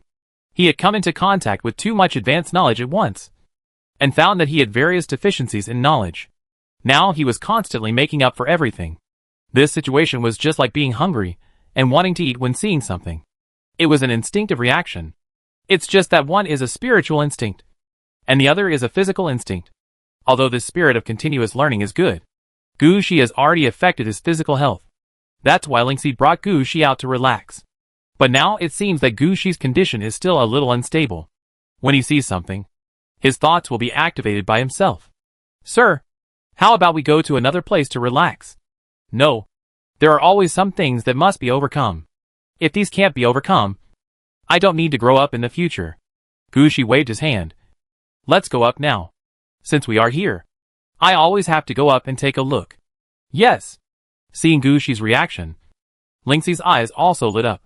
She had always been worried that Gushi would not be able to get out of the maze of knowledge. Unexpectedly, Gushi had already discovered that something was wrong. Now he wanted to get out of it himself. It was good enough that Gushi had such an idea. After all, there were some things that Gushi had to deal with himself. Others could only drag him out of the maze again and again. But they could not solve the problem. Only when Gu Shi figured it out and overcame some problems could this trouble be solved. After taking Lingxi with him to the Yifeng Tower, Gu Shi found that this Yifeng Tower was much better than his own summoning tower in every aspect. Many places would attract Gu Shi's attention and associations after just a glance. Fortunately, Gu Shi had understood the problem at this time. Although he had some associations, he was not overly obsessed with them. He just saw them in his eyes, kept them in his mind, and thought about them when he encountered the corresponding situation in the future. Now Gu Shi would no longer consider things beyond his scope of knowledge. With this thought in mind, Gu Shi slowly looked at the layout of the Yifeng Tower. Without any excessive associations, the whole journey was quite smooth. He reached the top floor of the Yifeng Tower, where he could see half of the scenery of Yin City. It was also because of this that it was famous. So people from Yin City would come up to see the scenery. The queues here would also be longer. When Gu Shi reached the top floor, there was still a queue of about 100 people in front of him. Gu Shi and Ling Shi were not in a hurry, but just chatted and looked around. At this moment, Gu Shi suddenly heard a cry of surprise from outside the tower. It's the dead returning home. I'm so lucky today. I actually saw this scene. Gu Shi also looked out in the direction of the sound. At this time, he could clearly see a red light in the sky flying towards the Yifeng Tower. As a necromancer, Gu Shi naturally knew what was going on. Someone died nearby, and his soul was attracted by the summoning tower, and was flying into the summoning tower. This is very normal for the people of Yin City. There are also rooms in Yifeng Tower for these souls, where they can be stored for 49 days. If there is someone at home during the 49 days, they can come and take the soul away. If there is no one at home, he has his own life box or something. He can also use the room of Yifeng Tower to transform into a lich and continue to live. Even if there is nothing, the Yifeng Tower can ensure that the soul will not disperse, and the intelligence will not be lost. Of course, the situation of the red light flying in front of us, this means that a powerful soul is flying. When the soul flies over, the moment it enters the Yifeng Tower, the Yifeng Tower will welcome it with fireworks. However, watching the fireworks from outside the Yifeng Tower, and watching them from the top of the Yifeng Tower are completely different things. The people who come to visit are naturally very excited, because this is a rare opportunity. But a flash of red light flashed in Gu Shi's eyes as he stood in the tower. He always felt something was wrong. At this time, Gu Shi stared at the red light flying in front of him, until the light merged into the Yifeng Tower and fireworks sprayed from the top of the tower. Gu Shi closed his eyes. Just when the red light fell in, Gu Shi clearly saw many different things. There were red fragments in the soul that turned into red light, and these fragments with energy were absorbed by the Yifeng Tower. Chapter 1353 10 Scenes of Yin City. Except for the fireworks in the sky, Yifeng Tower has not changed at all. But Gu Shi clearly saw another world. I am so lucky. If Gu Shi was not standing in the room on the top floor of Yifeng Tower, if Gu Shi was not still wearing the fragments of red clothes, if Gu Shi was not confused by knowledge before, and now he wanted to study everything, he would not have discovered this at all.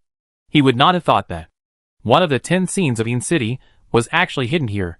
Through some means, the preparation of red clothes was being hatched.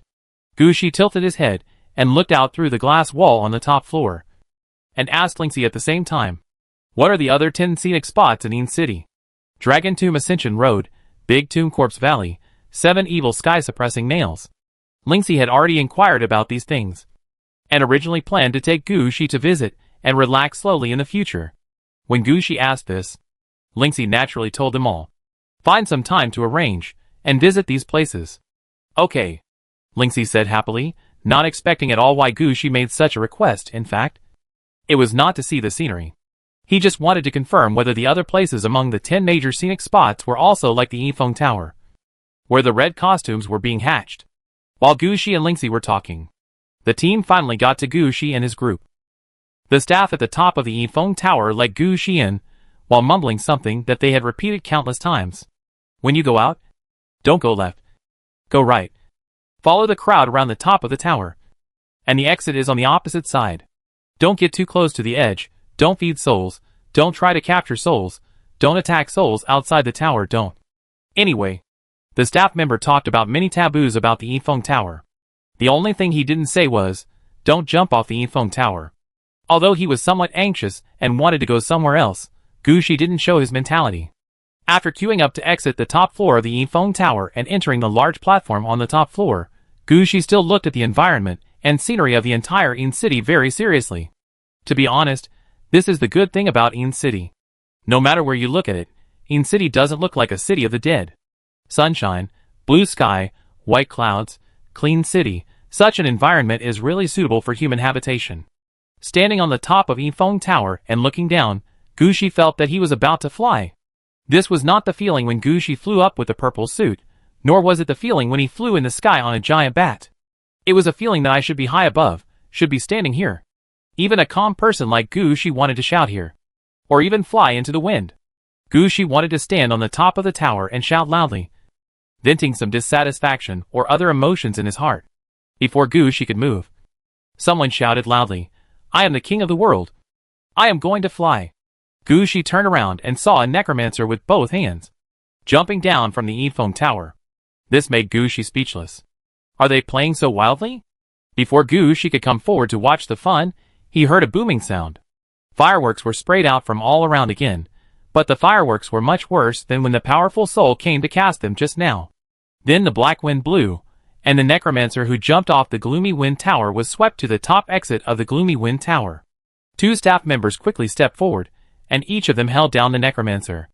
Rescue fee, gloomy wind promotion fee, fireworks fee, a total of 3,000 yuan. Is it possible to do this? The necromancer was also a little embarrassed, but the 2 staff members didn't care much. They did this almost every day, and it was considered as extra income for them. After all, people play like this every day. There are even many necromancers or death knights who cannot fly who come here just to feel the feeling of flying. As for the rescue fee, for some rich people, it is not a big deal. Look! After someone took the lead, 2 more necromancers jumped down directly. Finally, they were carried around the tower by the cold wind and finally sent to the exit. Looking at their laughter, Gucci knew that they were spending money happily. However, Gucci had no intention of participating. At this moment, his mind was on Eridavida. Gucci had always had an idea that Eridavida was connected to 7 Eridavida cities in different time and space. Is there any way to see the whole picture of 7 cities at the same time? If not, then Eridavida was missing something. If he could tell Princess Anna what he saw this time, would it change Eridavida? At this time, Lingxi pointed in a certain direction and said, "My lord, look over there. That direction is one of the 10 scenes. The azure blue sky." Listening to Lingxi's words, Gucci looked in the direction Lingxi pointed.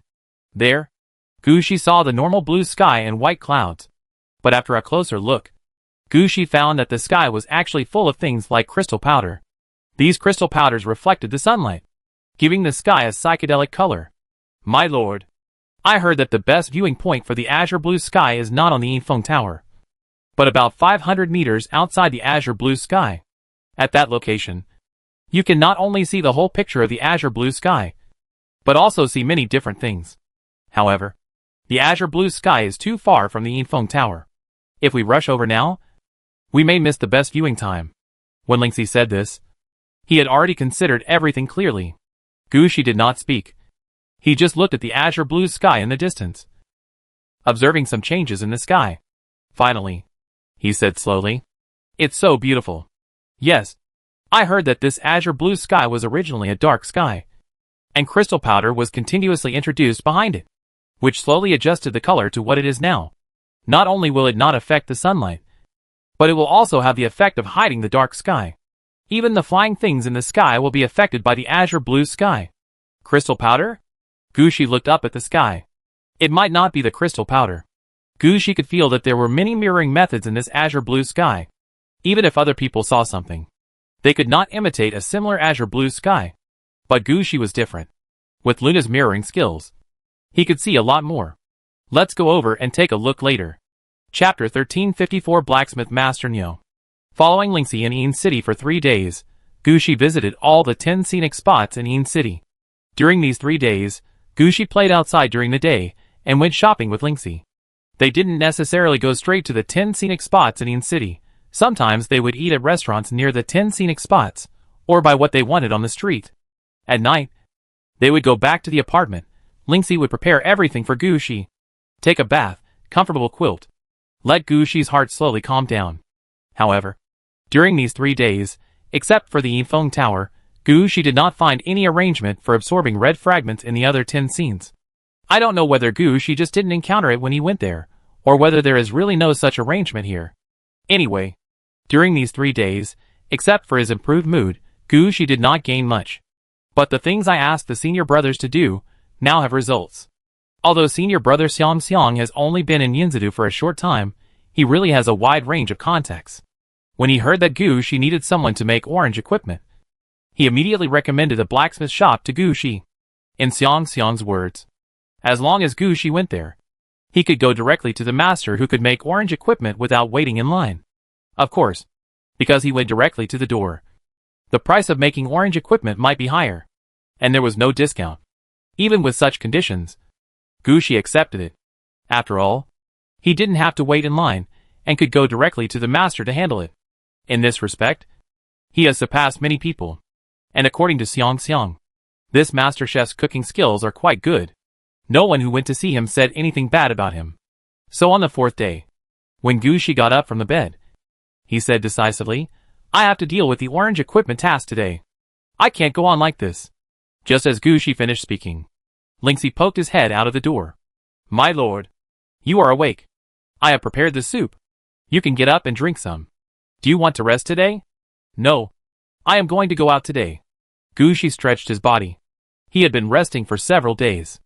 If he continued to rest, his body would be rusty. Okay. Sir, please wait a moment. I will prepare a route for you now. Where are we going today? Lingxi said, as she led Gu Shi to the dining table and kept putting the prepared food on the table. Brother Xiang gave me an address yesterday. Let's go there to find the blacksmith. Okay. Sir, eat something first. I will contact him now and confirm the route out, Lingxi said as she retreated. Gu Shi ate the prepared food there. In addition to the daily clam soup, Lingxi always changes the other food. This morning, we had bread with meat sauce. Both the bread and the meat sauce were made by Lingxi herself. This was so that Gu Shi could have a bite when he was busy. Of course, the food this morning was all grilled, and it tasted different. Lingxi is really capable. Looking at Lingxi, who was already cleaning the room, Gu Shi muttered, and then stood up. Let's get ready to go. Okay. Sir, I've already contacted the blacksmith shop, and they said Master Nyo will be free around 11:30. We'll take the bus now, and arrive half an hour earlier. It's okay, just go out and relax. Gu Shi waved his hand, expressing his attitude. Lingxi just stood not far away and smiled. After Gu Shi finished eating, she quickly stepped forward to clean up everything, and in front of Gu Shi, packed the food and water for the journey, and followed Gu Shi. After leaving the community, Lingxi led the way. As Lingxi said before, she had already found out all the routes, which bus to take, and the time for transfers were all calculated. When Gu Shi arrived at the blacksmith shop, it was exactly 11 o'clock. Just half an hour early, because the agreed time had not yet arrived. Gu Shi looked at the blacksmith shop in front of him calmly. This blacksmith shop was full of the style of the undead, with black steel as the base, white bones piled in the iron furnace, and even the flames burning here were ice blue flames. When Gu Shi entered, he saw a group of zombies pushing a large number of black armors out. Those armors emitted a faint purple light. This made Gu Shi understand that this blacksmith shop, which did not occupy a large area, actually had the ability to mass-produce purple equipment. Excuse me, who are you looking for? Just as Gu Shi was observing the situation in the blacksmith shop, an undead apprentice with only half of his face poked his head out and asked Gu Shi, We have an appointment with Master Nyo to meet at 11:30. In this case, Gu Shi naturally could not let his contracted undead show up. So he stepped forward and spoke directly. Master Nyo. I see. You are Mr. Gu who was introduced by Mr. Xiang. Right. Master Nyo is free now. Please come this way. The undead apprentice knew who Gu Shi was when he heard this. So he put down the hammer in his hand and pointed at Gu Shi. Gu Shi did not ask any more questions and followed Lingxi. While leading the way, the undead apprentice was still saying, You came at the right time. Master Nyo has just finished his work and is resting there. If you come earlier, the master is still working, and you will have to wait for a while. Under the guidance of the undead apprentice, Gu Shi and his team bypassed the busy blacksmithing area in front and entered the master area in the back. At this time, Gushi noticed that the weapons and equipment produced here were not directly standard weapons and equipment like before. The things made here are specially made for some specific people. There are many blacksmiths here who are adjusting the size of weapons and equipment according to the data. The undead apprentice pushed open the door of a room. Master Nyo is inside. Please come this way. Gushi looked behind the door and found that behind the door was a green flame, and a minotaur with only bones left was sitting in the flame. Gushi then understood that the so-called Master Nyo was not a player with the surname Nyo, but a minotaur undead master. Although he was not a normal player, some things could not be judged by appearance. Those who could be called masters in such a blacksmith shop were not simple. So Gushi took a step forward and stepped into the door. Then Gushi said to the minotaur undead, "Hello, Master Nyo. I am Gushi. We made an appointment before." Chapter 1355 Price of Orange Equipment. "Aha, I know you. You were introduced by the guest of the Xiong family. Please come in." Master Nyo glanced at Gushi and waved to him. When Gushi walked into the room, Master Nyo introduced himself. "I don't know if the guest of the Xiong family has told you about me. I am a level 25 Death Knight, but my road to Death Knight has reached the top. Fortunately, I have the ability to forge iron, and now I am a blacksmith here, which can be regarded as a living. As for my best result, I produce 9 orange equipment in a row. The orange rate at other times is about 70%. So if you want to make orange equipment, as long as you pay, I can design one according to your situation." At this point, Master Nyo glanced at Gushi. "You also have a few orange equipment, so you should know the price of orange equipment. I don't bargain here. Auxiliary equipment, 3 million. Armor equipment starts from 5 million, and weapons start from 10 million. Gushi knew very well what Master Nyo was talking about as general equivalents. Let's put it this way. If Gushi's apartment building is converted into the basic currency here, it's about 10,000 yuan. That is to say, if you want to buy an orange weapon-like equipment, you need at least 1,000 apartments. Of course, Gushi can pay with the gold coins with evil spirits, but the amount required is quite large. Of course, other materials are also possible, but various metals are the mainstream here. What if I want to upgrade the purple equipment to orange equipment? It depends on the situation. First of all, it depends on whether the purple equipment has the potential to be upgraded. If it is the kind of equipment that has no upgrade potential, if it is forcibly upgraded to orange equipment, the price will be higher. The auxiliary equipment will cost about 2 million, and the weapon equipment will cost about 8 million. If it is equipment with upgrade potential, then it will be cheaper. The auxiliary equipment will cost about 1.5 million, and the weapon equipment will cost about 6 million. Master Nyo quoted a price. What if I want to turn the task of warming up orange equipment into an upgrade task? Hearing Gushi's question, Master Nyo glanced at Gushi. It still depends on whether your equipment has potential. If it doesn't, I'm sorry, I can't do it. If it does, the auxiliary equipment will cost 500,000, and the weapon equipment will cost 2 million. However, we can't guarantee the success rate of becoming orange equipment, because the process required by the task is not under our control. We can't predict whether there will be some different changes when completing the task. So I want to make this clear to you. Complete the task and upgrade the orange equipment by yourself, and the upgraded one will definitely be the best. But it is also possible that the mission will fail. It's okay, this is the mission I want. Master, please help me take a look at this equipment. Can it be the main part of the mission? Gushi said, while taking out the magic wand. This is the main weapon that Gushi replaced after getting the Secret Realm Sword Wand. It has been fighting with Gushi before. And this is not the most important thing. The most important thing is, the magic wand is incomplete. The following description can prove that. This thing should have been of orange quality. After taking the magic wand and looking at it, Master Nyo took a deep breath. I understand why you want to upgrade it to a task to nurture it yourself. You want to put the parts of this wand back together, right? But you are afraid that you don't have the opportunity to find other parts. So you want a task. Use the task to attract other parts. It's a smart choice. I can help you with this. 1,500,000. Master Nyo did not forget to ask for money. Gushi had already inquired about some things before coming here.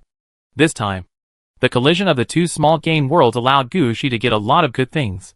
When he heard the price of 1.5 million, Gushi nodded seriously, and took out 50 purple spiritual crystals, and 1 orange spiritual crystal. When Gushi put these things down, Master Nyo's eyes lit up. He took all the spiritual crystals away. Good stuff, these are top quality, Where did you get them from? It's not convenient to say this, Gushi said lightly. Forget it. Let's not talk about it. This is enough, by the way. Do you have this orange spiritual crystal? If you do, take out 2 more. It will be good for your mission. Although Gushi didn't have many orange spiritual crystals, he could still take out 2 more. So Gushi took out the spiritual crystals directly, and put them in Master Nyo's hands. Master Nyo held the magic wand in one hand, and these spiritual crystals in the other hand, and walked into the room. Follow me. If you want to turn the orange upgrade into a task, you must be here. Gushi quickly followed after hearing this. When he stepped on the green flame, Gushi felt that the flame had a cold attribute, but it could melt everything.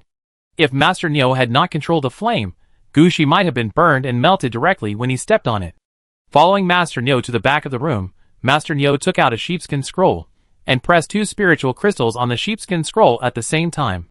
This is a task conversion scroll, which can convert unfinished orange equipment into tasks.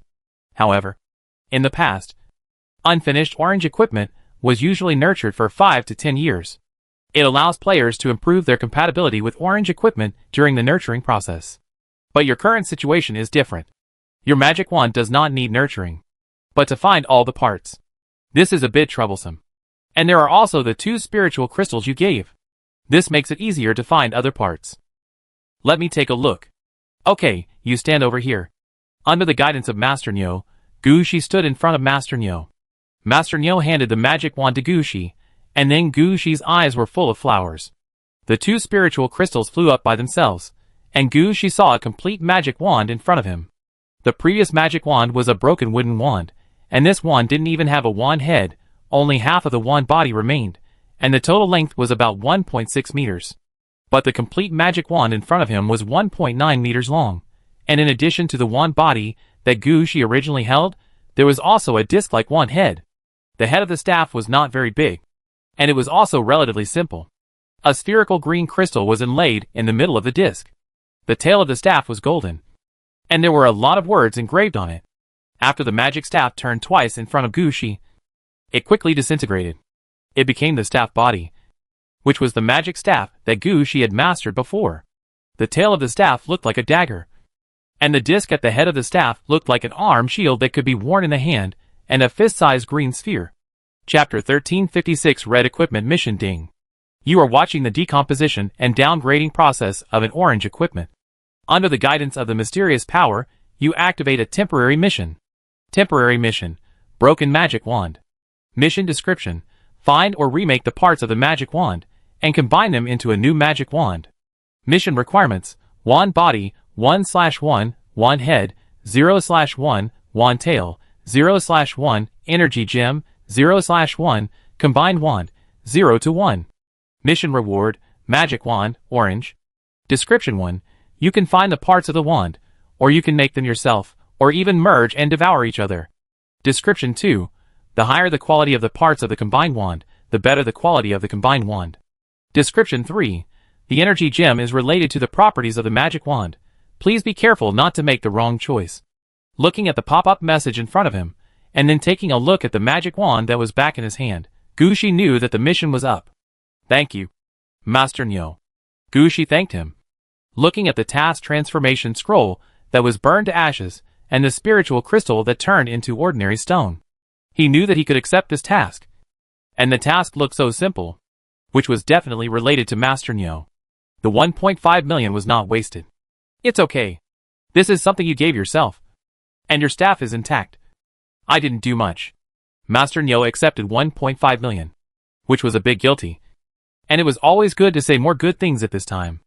After thanking Master Nyo, Gushi quickly left the blacksmith shop. On the way back to the apartment, Gushi asked Lingshi to lead the way, and he checked the situation of this task there. The task in front of him was similar to the task of the contracted doll. It was a task that could be used together by finding suitable parts. It can be said that Gushi did not need to find the original parts. As long as the quality and size were similar, the properties were suitable, and they could be put together. This simplified many steps.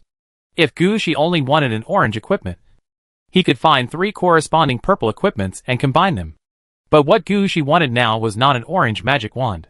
He wanted to upgrade this task to a red equipment task. On the one hand, he had to clean up the red equipment fragments on Gushi. so as not to affect Gushi's growth. On the other hand, Gushi also wanted to get the red equipment. Gushi kept thinking, what if it worked? Wouldn't it be good to get a red equipment? So Gushi suppressed some thoughts in his mind.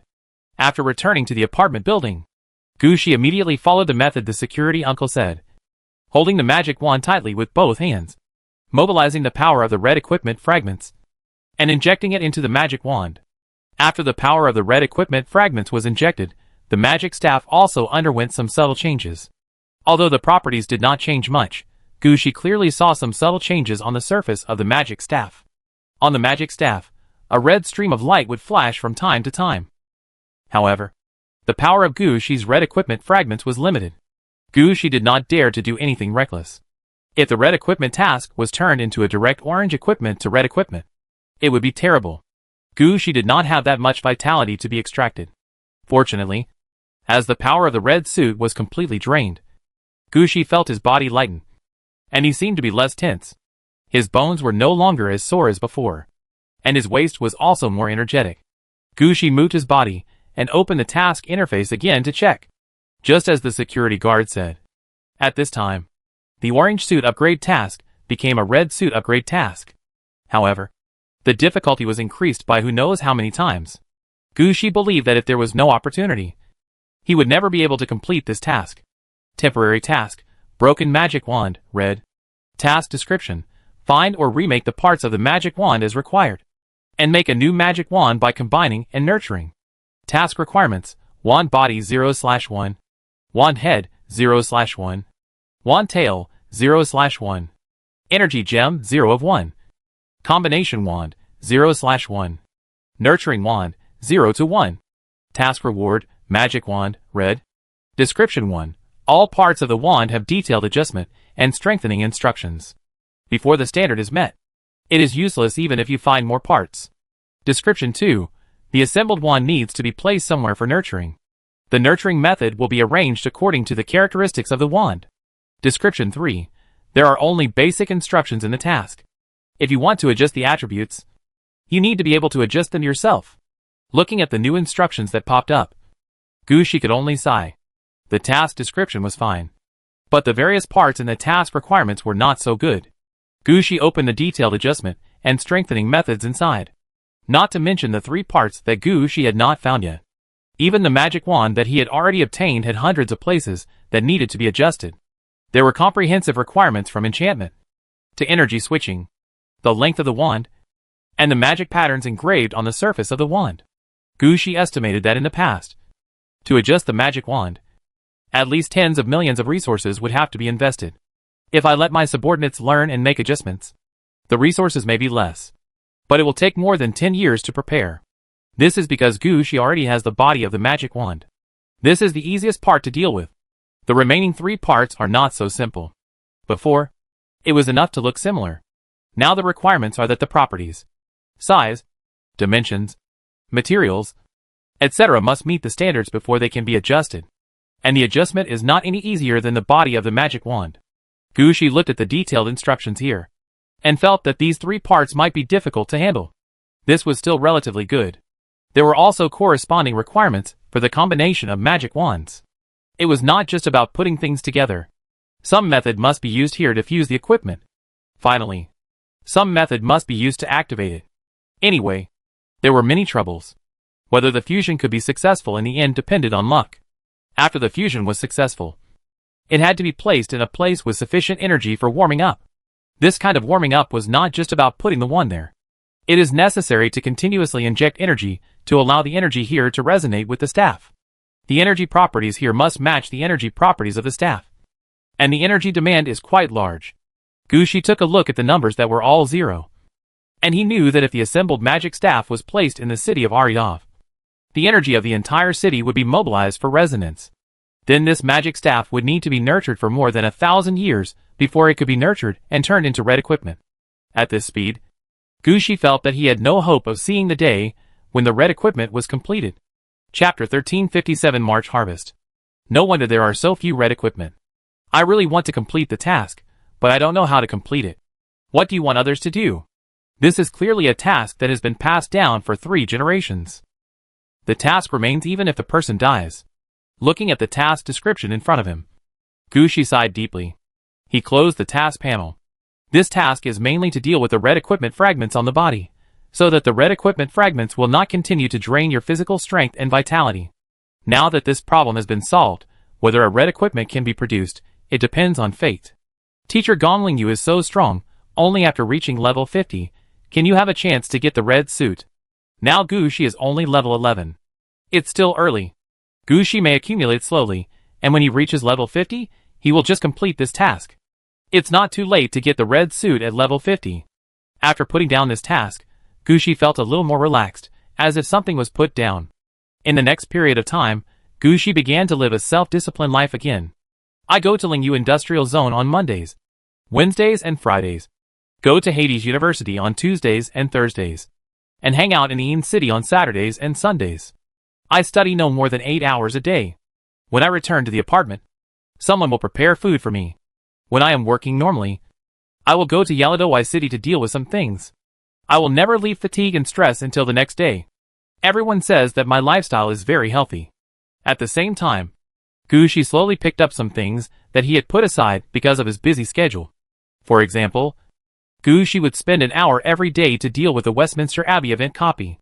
The most important thing is the work of the head of the Mysterious Academy. Gushi had never managed this place before because he was busy and his level was not high enough. Even if there was something going on in the Mysterious Academy, Gushi's subordinates would handle it step by step. Now it is different. Gushi has learned a lot of new things from the Hades University. Gushi wants to integrate these into his own combat system. But many things cannot be integrated by Gushi through learning. There are many skills, which must be used again and again to grow slowly. In the next year, Gushi can't leave Ian City too far. So going to the academy to teach necromancy also became a good choice for Gushi. The most important thing is, Gushi has a book on necromancy promotion. The first edition of Titan Book. This Titan Book wants to grow, not only through Titan Book to summon the Death Titan, but also need to spread the situation of Titan Book. Before, Gushi only lent the Book of Titans to a few senior brothers for copying.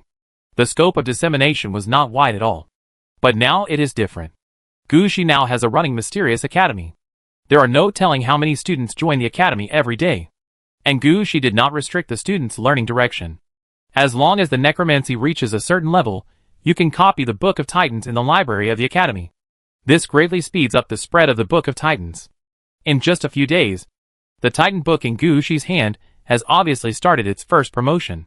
However, this is the first time that Gushi has received such a first edition promotion book. In addition to the promotion documents this time, Gushi is not sure what is going on. Even if he asks his senior brother, he still has no answer. In the end, he can only observe it by himself and prepare to write a detailed observation report, which will serve as a thesis for this period of time. At the same time, he also needs to observe the situation here more and learn to see if there is any way to guide it. After all, as the Book of Titans spreads more and more, this kind of promotion will happen again.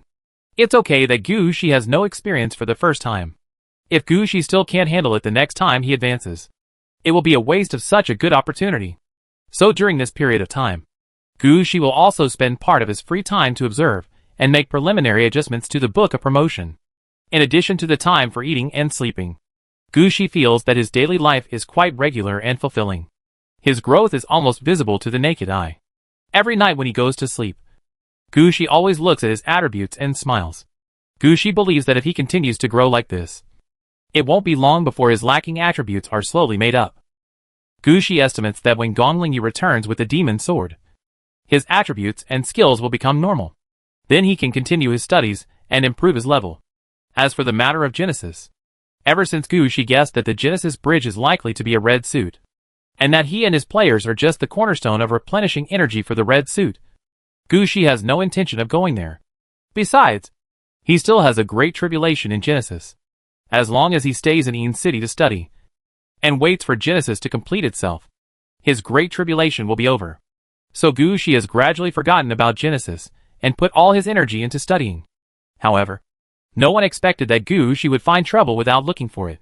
On this day, Gushi returned from Lingyu Industrial Zone. As usual, he first went to Yaladowai City for a tour and distributed the various materials he copied that day to Luna.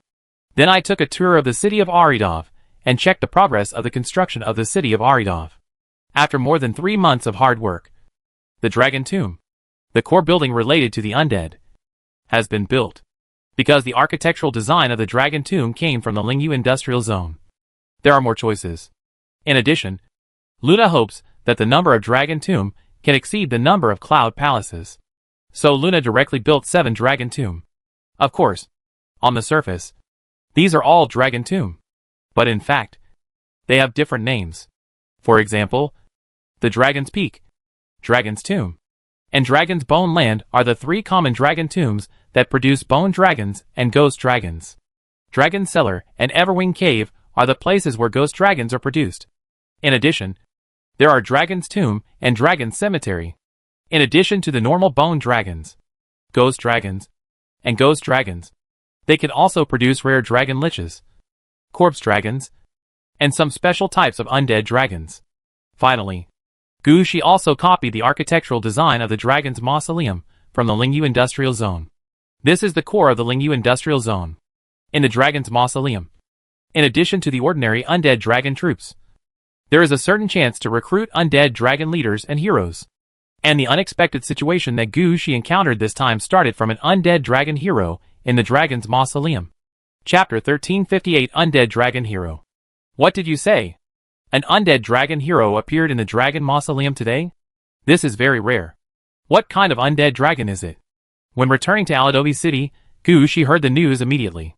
At this time, Gushi was very happy. After all, the Bone Dragon Army and the Undead Titan Army were the 2 difficult troops in Gushi's hands.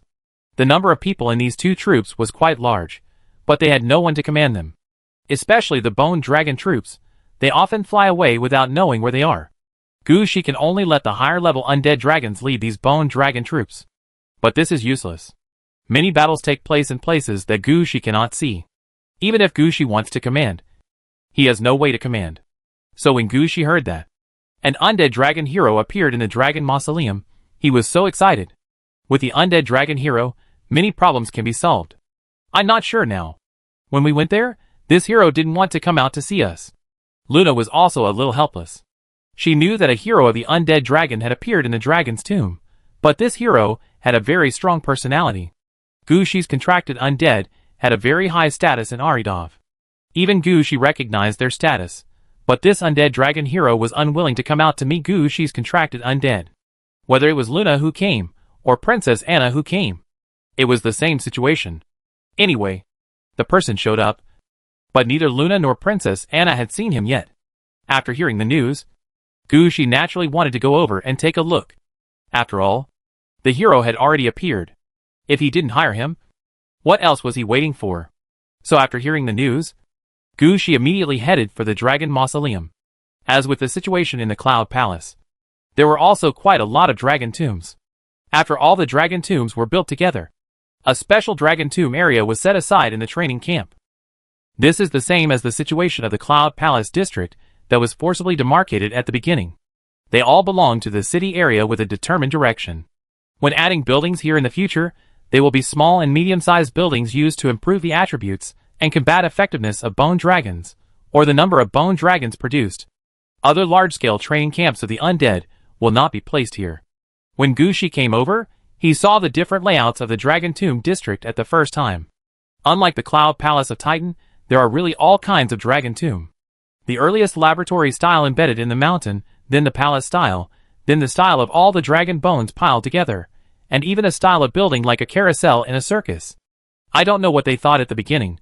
Can bone dragons be produced in this way? But no matter what, the 7 Dragon Tombs are all built. When Gushi came in, his eyes immediately fell on the relatively tall palace behind the Dragon Tomb area. In Gushi's eyes, this is the most gorgeous place in the entire Dragon Tomb area. He thought that the hero of the undead dragon should be here. So Gushi immediately went to the direction of the palace. Before he took a few steps, Gushi heard a silver bell-like laughter coming from not far away. Looking in the direction of the laughter, Gushi noticed a little girl of about 14 or 15 playing in the carousel-style Dragon Tomb. Around her, all the ashes were white. When she saw Gushi looking over, the little girl nodded to him. With just a nod, Gushi immediately confirmed that the little girl in front of him was the undead dragon hero that Luna and the others had mentioned. So Gushi walked towards the little girl. As he approached the little girl also walked out of the dragon tomb that looked like a merry-go-round. Behind her, some phantoms of bone dragons appeared, and these bone dragons seemed to want to take the little girl to the sky.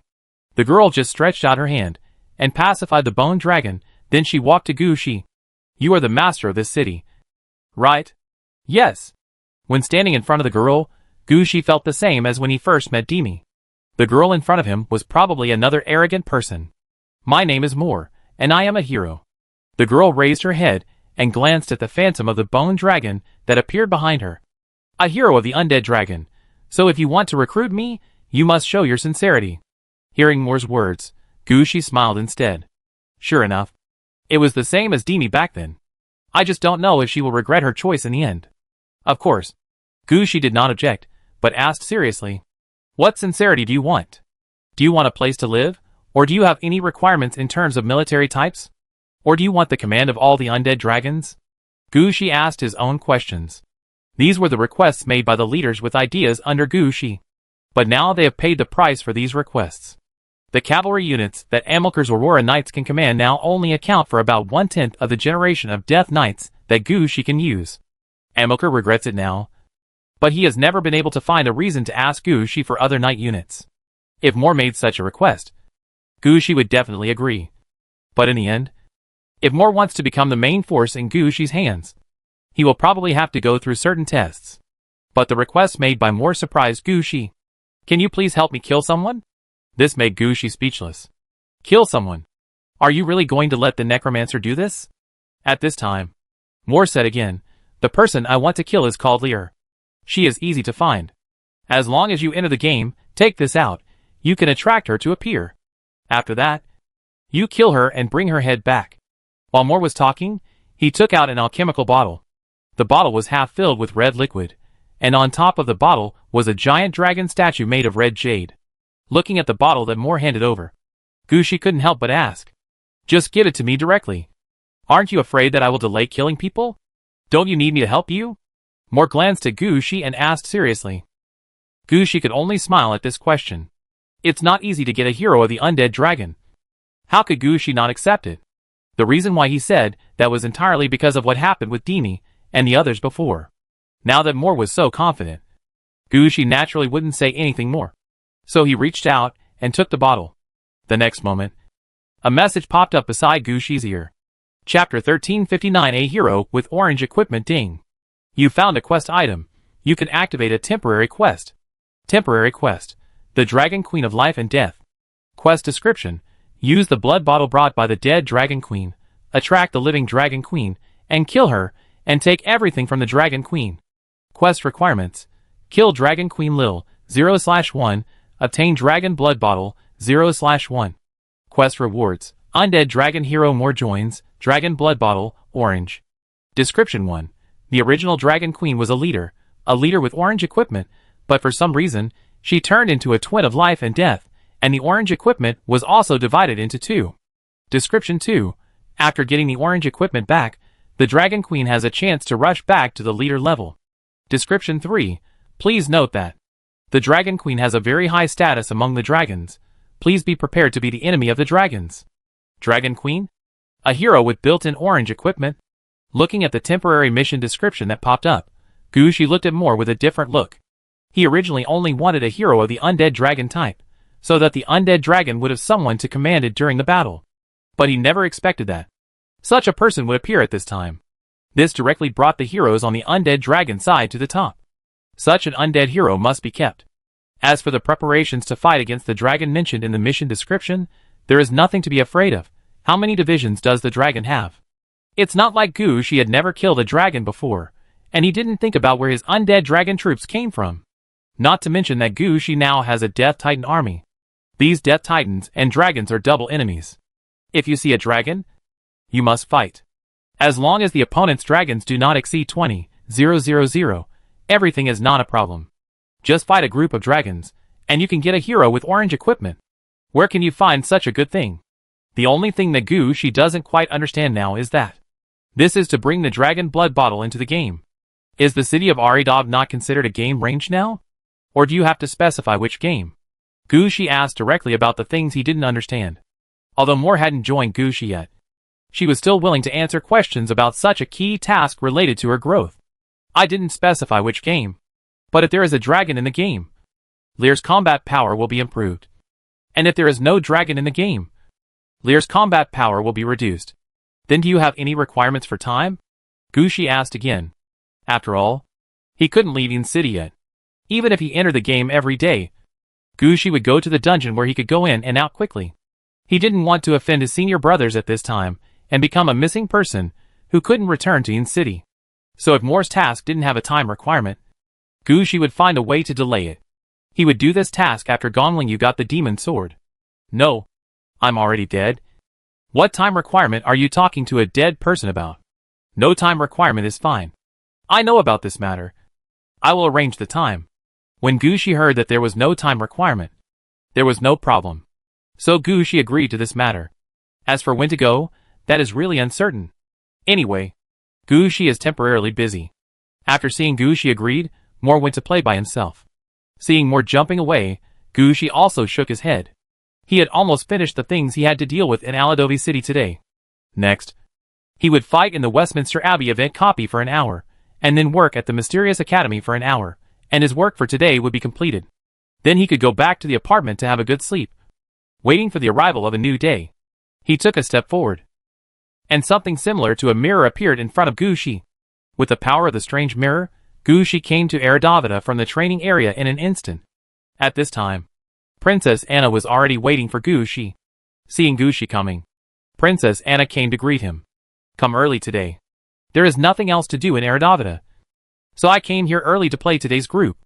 I estimated the situation of the enemies in the group, and estimated that in the past, in 2 days, the road to boss number 7 will be opened, and we will have to prepare for the boss battle. The time estimated by the Lord is similar to mine.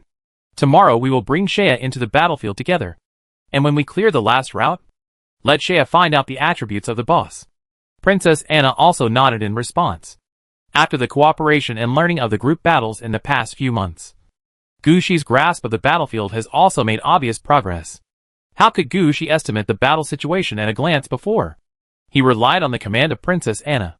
It is different now. Gushi now has his own judgment, and his command style has gradually developed. After Gushi and Princess Anna chatted for a few words, the door to the Westminster Abbey event group was opened. Gushi and Princess Anna entered the group. It was different from the copies that Gushi had experienced several times before. The Westminster Abbey event, which was upgraded to a group, directly changed the battle location. Originally, the battle was only around Westminster Abbey. Now the situation is different. The battlefield has expanded from Westminster Abbey to the entire Victoria City. There are enemies even in the sky and underground. The scene in front of me is actually what Princess Anna has experienced before. In the Victoria City in the copy, flames are everywhere. Cinders and cultists have divided 2/3 of Victoria City and Westminster Abbey. The starting point of the battlefield is now under the control of Gushi. It's just that because of the previous battle, the apple tree representing Victoria City, or Britain, is gone. A huge deep pit appeared in the original Westminster Abbey. 3 level 20 bosses are gathering at this location. They are the last confidants of the Victoria City troops. Among these 3 level 20 bosses, there is Princess Anna's great aunt, the Flower of the North, Sveltana. And the enemy side, there are all kinds of backgrounds. Not to mention the number of troops, the strength of the enemy boss, all are at level 20. If it was Gushi and Princess Anna at the beginning, even if they knew there was a group fight, they might not dare to come in. Now it's different. Gushi really didn't take the level 20 boss seriously. Among the troops that Gushi is leading now, there are many who are above level 20. Moreover, Gushi fights in a steady and cautious way. Now the troops in the group are constantly increasing in battle after battle. Now Gushi is more confident to deal with everything in this dungeon. Chapter 1360, Changes in the Group Dungeon. The situation was the same when entering the group dungeon this time. Gushi entered the same place where he left last time. After appearing on the battlefield with Princess Anna, the originally frozen time began to flow again. Gushi, standing on the holy silver evil coffin, recalled the progress of yesterday, and raised his head to command the undead troops to move forward. Princess Anna stood beside Gushi, and reminded Gushi of the situation of the enemy in front of him. Gushi was there commanding the troops to attack. Gushi had experienced this kind of cooperation many times. He was familiar with it. In addition, there was still some distance to the boss. Gushi was even in the mood to chat with Princess Anna. Princess Anna, after defeating these two boss, it's almost time to fight the final boss of the Flame Zone. When you were in Westminster Abbey, you didn't fight this far. Did you? Of course, at that time. The target was all on the apple tree. We fought around the apple tree. As a result, as soon as you started the group, you directly pulled up the apple tree. And the scope of the group naturally expanded a lot. To be honest, if it weren't for your actions, we only had to fight 9 bosses at most this time. Now the amount has increased 3 times out of thin air. But the harvest has also increased 3 times, Gushi said with a smile. Although the Westminster Abbey event group this time took a long time. For Gushi, the harvest was quite good. He has killed 6 bosses now. And the number of enemies killed has exceeded 60,000. Gushi has now withdrawn the undead troops he brought into Arida City, and used the newly transformed undead troops to fight the enemies in the group. I believe that after such a battle, when Gushi's group is over, he will have another elite army. Not to mention, every time a boss is killed, he will get at least 1 purple outfit. Compared to the purple equipment fragments he had dug up in the minigame world before, these purple equipment are obviously more cost-effective. Apart from other things, the properties and negative effects of these purple equipments are very attractive to Gushi. He can't use them himself, but his undead heroes can arrange them. And this is just the result of playing in one area. If Gushi is still not satisfied with this, there is really nothing that can satisfy him. When Gushi was talking to Princess Anna suddenly looked up in one direction. What happened? Gushi asked in confusion. All along, Princess Anna had always handled things calmly. Even when talking about her own death experience, Princess Anna did not feel unhappy at all. There were not many things that could surprise her. Nothing. My great-aunt found something wrong and asked me to go over and take a look. Sveltana? The Flower of the North? Gushi glanced at the original location of Westminster Abbey. Then you go over there. I can handle this alone. Princess Anna did not say anything, and turned around and headed towards Westminster Abbey. Gushi didn't take this matter seriously. He had encountered such situations several times in the previous group. It wasn't always the Northern Flower Sveltana who summoned Princess Anna. Sometimes the knight who had been guarding the apple tree also called Princess Anna several times. Every time she went there, Princess Anna would take on 1 or 2 new tasks. The rewards for these tasks were pretty good. The most important thing was that the tasks from the Northern Flower Sveltana were mainly to serve Princess Anna, to increase her level, or to give her equipment for free. This time Princess Anna was called over. I'm afraid it's the same situation. Thinking of this, Gushi didn't think much. After Princess Anna left, Gushi turned his attention to the battle in front of him. After all, the battle in front of him was the key. He came here to fight for an hour every day. He couldn't just waste time here because Princess Anna ran away. But soon Gushi felt that something was wrong. There was a sound of a giant dragon in the sky. When he heard this sound, Gushi turned his head and looked in the direction of the sound. He found that a large group of dragons had flown down from the sky without him noticing. These dragons were relatively traditional, with black dragons as the main ones and red dragons as the secondary ones. When they flew out of the sky, they immediately rushed to the location where Westminster Abbey was originally located. There were not many of these dragons. About 1,000 or so. If he saw them in other games, Gushi might not pay much attention to them and directly send troops to kill these dragons and turn them into his own bone dragons. But the situation in front of him was obviously wrong. Gushi started playing the Westminster Abbey incident from the dungeon. After playing for so long, Gushi had never seen the dragon. The main enemies in this dungeon are cultists and their variants. The other is the ghost that came out of the Mirror Underground Palace. After upgrading to a dungeon, the coal slag that appeared when Victoria was burned was also added. Then, there are some random soldiers in the Victoria City area, and some who were affected by the fire and turned into strange creatures. But there is absolutely no dragon army here. The more than 1,000 dragons in front of him suddenly appeared here, and they clearly came from other places to kill their way into the dungeon. Gushi had never seen such a thing, let alone heard of it. So Gushi immediately released the garrison troops at the city gate and arranged for the bone dragon troops to attack. At the same time, Gushi's undead Titan troops of more than 20,000 people were also released. Gushi always felt that there was something wrong with the situation in front of him. In this situation, Gushi must be on guard. If more than 1,000 dragons can appear, there may be more. And it is unknown where the dragons in front of him came from. When getting rid of these dragons, Gushi must ask about this situation clearly. After sending out the bone dragon troops, Gushi did not look over there again. Gushi still believed in the combat effectiveness of the bone dragon troops. With the attack of these bone dragons, there would be no problem in the battle. So Gushi turned his attention to the enemies in front of him. The battle here would be more attracted to Gushi. But at this moment, some changes occurred in the sky. Gushi noticed that in the sky of this group, a huge crack appeared. And it seemed that more dragons wanted to squeeze in. Chapter 1361 Long-Range Arms in the Dragon Clan. This situation is very wrong. Gushi looked up, and did not let go of the battle in front of him.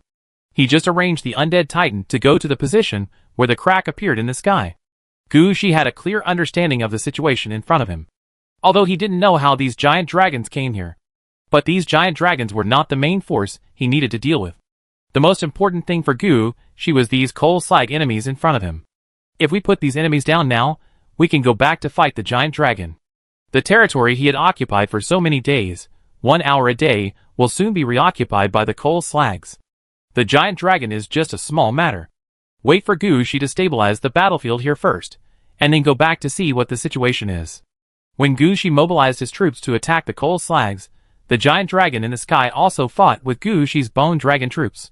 This time, Gushi took action, but he released all the bone dragon troops. In addition to various high-level bone dragons, they also brought out the regular bone dragons that had just been trained. The training results of the Dragon Tomb have been incorporated into this. At the beginning of the battle, it was not the golden bone dragons that rushed to the front, but those regular bone dragons of low level. There were a lot of them, and when they pounced on the giant dragons, they entangled the giant dragons and bit them again and again. When the giant dragons saw the bone dragons, they pounced on them immediately. Just like humans seeing ghosts. In their eyes, all these bone dragons need to be eliminated. Even if the bone dragons do not attack them directly, the giant dragons will take the initiative to attack the bone dragons. But their number is too small. More than 1,000 giant dragons, facing nearly 10,000 bone dragons. How can there be a good result? You should know that the undead troops under Gushi are not weaker than the level of the undead before they died. Except for not being able to spit. The real bone dragons are really no worse than the giant dragons in other aspects. The giant dragon was not prepared for the sneak attack of the bone dragon at first. After being attacked by the bone dragon, it was too late to spray the dragon. In pure melee, the giant dragon is no match for the bone dragon. And among the bone dragons under Gushi, there are some special ones that are playing a role. For example, there are not many dragon liches, but they have changed the way the dragons fight. It is quite common for dragons to use magic. Purple dragons, fairy dragons, magic dragons and other dragons. And some ancient dragons can use some magic. And because of the special reasons of the dragon race, whenever dragons use magic, their magic power is often much greater than that of normal human magic. So it is understandable that dragons have magic-based ones. But it is speechless that dragons have long-range ones. When the name of the dragon lich is heard, it is obviously the route of the magic-based undead dragon, but it is considered a long-range unit. At first, Gushi saw that the dragon lich was the same as the normal lich, and could release the poison cloud spell, and thought it was a basic spell attack. But he never expected that it was not the case. It was true that the dragon lich knew the poison cloud spell, but he did not prepare the poison cloud spell temporarily like preparing a spell during a battle. Instead, when there was no battle, he condensed the poison gas in his body into a poison gas bomb. And when he needed to fight, he directly spit it out. This poison gas bomb was like a cannonball, which could be fired quite far. After it exploded, it would form a poison cloud with a wide range of influence. The most important thing was that the dragon lich could only condense 5 poison gas bombs at ordinary times. And then the poison gas he produced every day would be used to strengthen the poison gas of the poison gas bomb. And the power of the poison cloud spell would become stronger and stronger. It is for this reason that the dragon liches are judged as ranged troops, rather than magic troops. In the battle in front of them, the dragon liches played their role. They sprayed their poison gas bombs into the sky. However, without the command of heroes, The undead dragon troops were really messing around. They did not necessarily target the giant dragons in front of them. Some dragon liches targeted the giant dragons that were still squeezed in the cracks and had not come out. Anyway, they were all dragons. There was no difference between the dragons in the sky and the dragons in the cracks.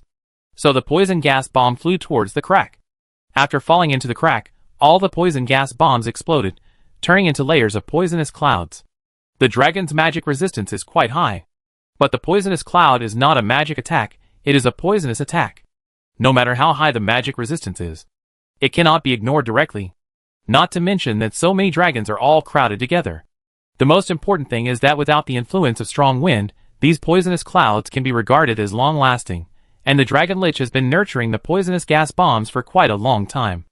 These poisonous gases overlapped, and finally became stronger and stronger, taking away a certain amount of life from the giant dragons almost every second. Under the attack of the poisonous cloud technique, the giant dragons who were trying to squeeze out of Lihan also felt provoked. So the giant dragons, who had never dealt with each other, attacked each other. The giant dragons gathered together, and it was fine when they were not moving. As long as they moved, they would easily cause accidental injuries. The dragon's breath was a large-scale attack. They didn't care if there were companions in front of them. As long as they were within the attack range of the dragon's breath, they would be hurt by the dragon's breath. Here, the attitude of giant dragons is to squeeze each other. As long as one giant dragon attacks, this place will be like a huge bomb, and will be directly detonated. So before the poisonous cloud dispersed, the giant dragons here started fighting each other, and dragon breaths of different attributes kept spitting here. In the end, the crack in front of us became bigger and bigger. With a bang in the sky, the crack exploded on the spot. The blood rain mixed with the corpses of giant dragons fell from the sky, causing a chaos below. In the chaos, Gushi saw that after the big explosion just now, the cracks in the sky disappeared. Only a pure black scratch appeared in the clear sky. The scratch was like a huge wound or patch, directly attached to the sky, and could not be dispersed for a long time. Under this explosion, the dragons fighting in the sky were all stunned. They did not expect that just a few dragon liches' random attacks would cause such a big explosion. The dragons looked back at the place where they flew from, and they found that they could not go back. Facing the situation, the dragons all lost their fighting spirit. Gushi's bone dragons did not have such troubles. They rushed forward, pounced on the dragons, and took away the last life of these dragons. At this time, the undead titan troops said by Gushi had not yet arrived at the designated location. Chapter 1362 Time Difference in the Mission. When the undead titan arrived at the original location of Westminster Abbey, everything was over, and the dragon in the sky was gone. If it weren't for the black streak in the sky, no one would believe that a group of dragons had just raided into this group world. At this time, Princess Anna, who was called away, also rushed back. When she saw Gushi, Princess Anna said to Gushi immediately, "Sir, do you have anything with you that can be used for positioning?" Gushi was shocked when he heard this. Thinking back to the giant dragon that suddenly appeared, Gushi immediately understood what happened. The dragon blood bottle given by Moore. Gushi patted his head. When he took on this task for Moore, he forgot to ask Moore a question. How many years has Moore been dead? That's right, for ordinary undead, this is actually not an important issue. Undead have no concept or consideration of time at all. But the situation in front of him was obviously wrong. Gushi had always regarded Lear, whom Moore was going to deal with, as a being of the same level as Moore. But he had never thought that Moore had been dead for so many years, and if Lear was really born with Moore, would it be possible for her to grow up? Moreover, in front of Moore's name, there was also a title of Dragon Queen. This meant that Lear also had such a situation. With the help of the dragon, if Lear lived longer, then her level and ability would be sufficiently improved. It is even possible to reach the level above 40. Rather than being like Moore that Gushi saw, who might be below level 10. At the same time, Gushi also understood a situation. Moore wanted to find the other half of the dragon blood bottle, so Lil definitely had the same idea. This dragon blood bottle might be the key item that Lil lacked when she was promoted to a certain level. Perhaps she had been looking for the dragon blood bottle for quite a long time. Gushi brought the dragon blood bottle with him, which would naturally attract Lil's attention. This time, because Gushi was in a dungeon, and Lil probably sensed the presence of Gushi and the dragon blood bottle temporarily. They only sent some dragons. If Gushi was locked in some games, and with long preparations, The level and number of dragons coming over might be more than these. At this moment, Gushi couldn't help but think of the situation he encountered in the Genesis world. Tens of millions of dragons flew across the sky. If Gushi encountered such a situation, all he could do was to dodge and hide. It seems that I have accepted an incredible task. After hearing what Gushi said, Princess Anna knew that Gushi must have thought of something. So Princess Anna said, "My lord, my great-aunt just said that your arrival affected the situation nearby. This time we handled it quickly, and the dragon did not come in directly. So we did not have too much trouble this time. But if it happens again, we will not be able to guarantee that the dragon will not lock on this place and sneak in from time to time." "What will happen if the dragon comes in?" Gushi asked curiously. "Sir, we are in the dungeon now, because we usually control it properly. Every time we leave, everything in the dungeon will be timed, until we enter again. But if all this is destroyed, the situation will be different. When a dragon enters here, even if we are not here, the dungeon will automatically run." Understood. Gushi understood what Princess Anna meant. If the dragon comes in again, then this dungeon can't be like before. Come and fight when you have time, and quit when you don't have time, and let time stop at the time of quitting. Instead, when the dragon enters, the copy will automatically run. Maybe when Gushi comes in again, the copy has been destroyed. If it is just an ordinary copy, Gushi does not care. But the copy of the Westminster Abbey event only has 5 chances. Gushi finally upgraded the copy to a group copy. He does not want to waste everything. You know, there is only one chance left for the copy of the Westminster Abbey event. And the next copy, no matter how hard Gushi tries, he will not be able to collect enough props to open the group copy. So the raid can be said to have only this one chance. If you miss it, it will be gone. If it was just another raid, with Gushi's status, the reaction shouldn't be so big.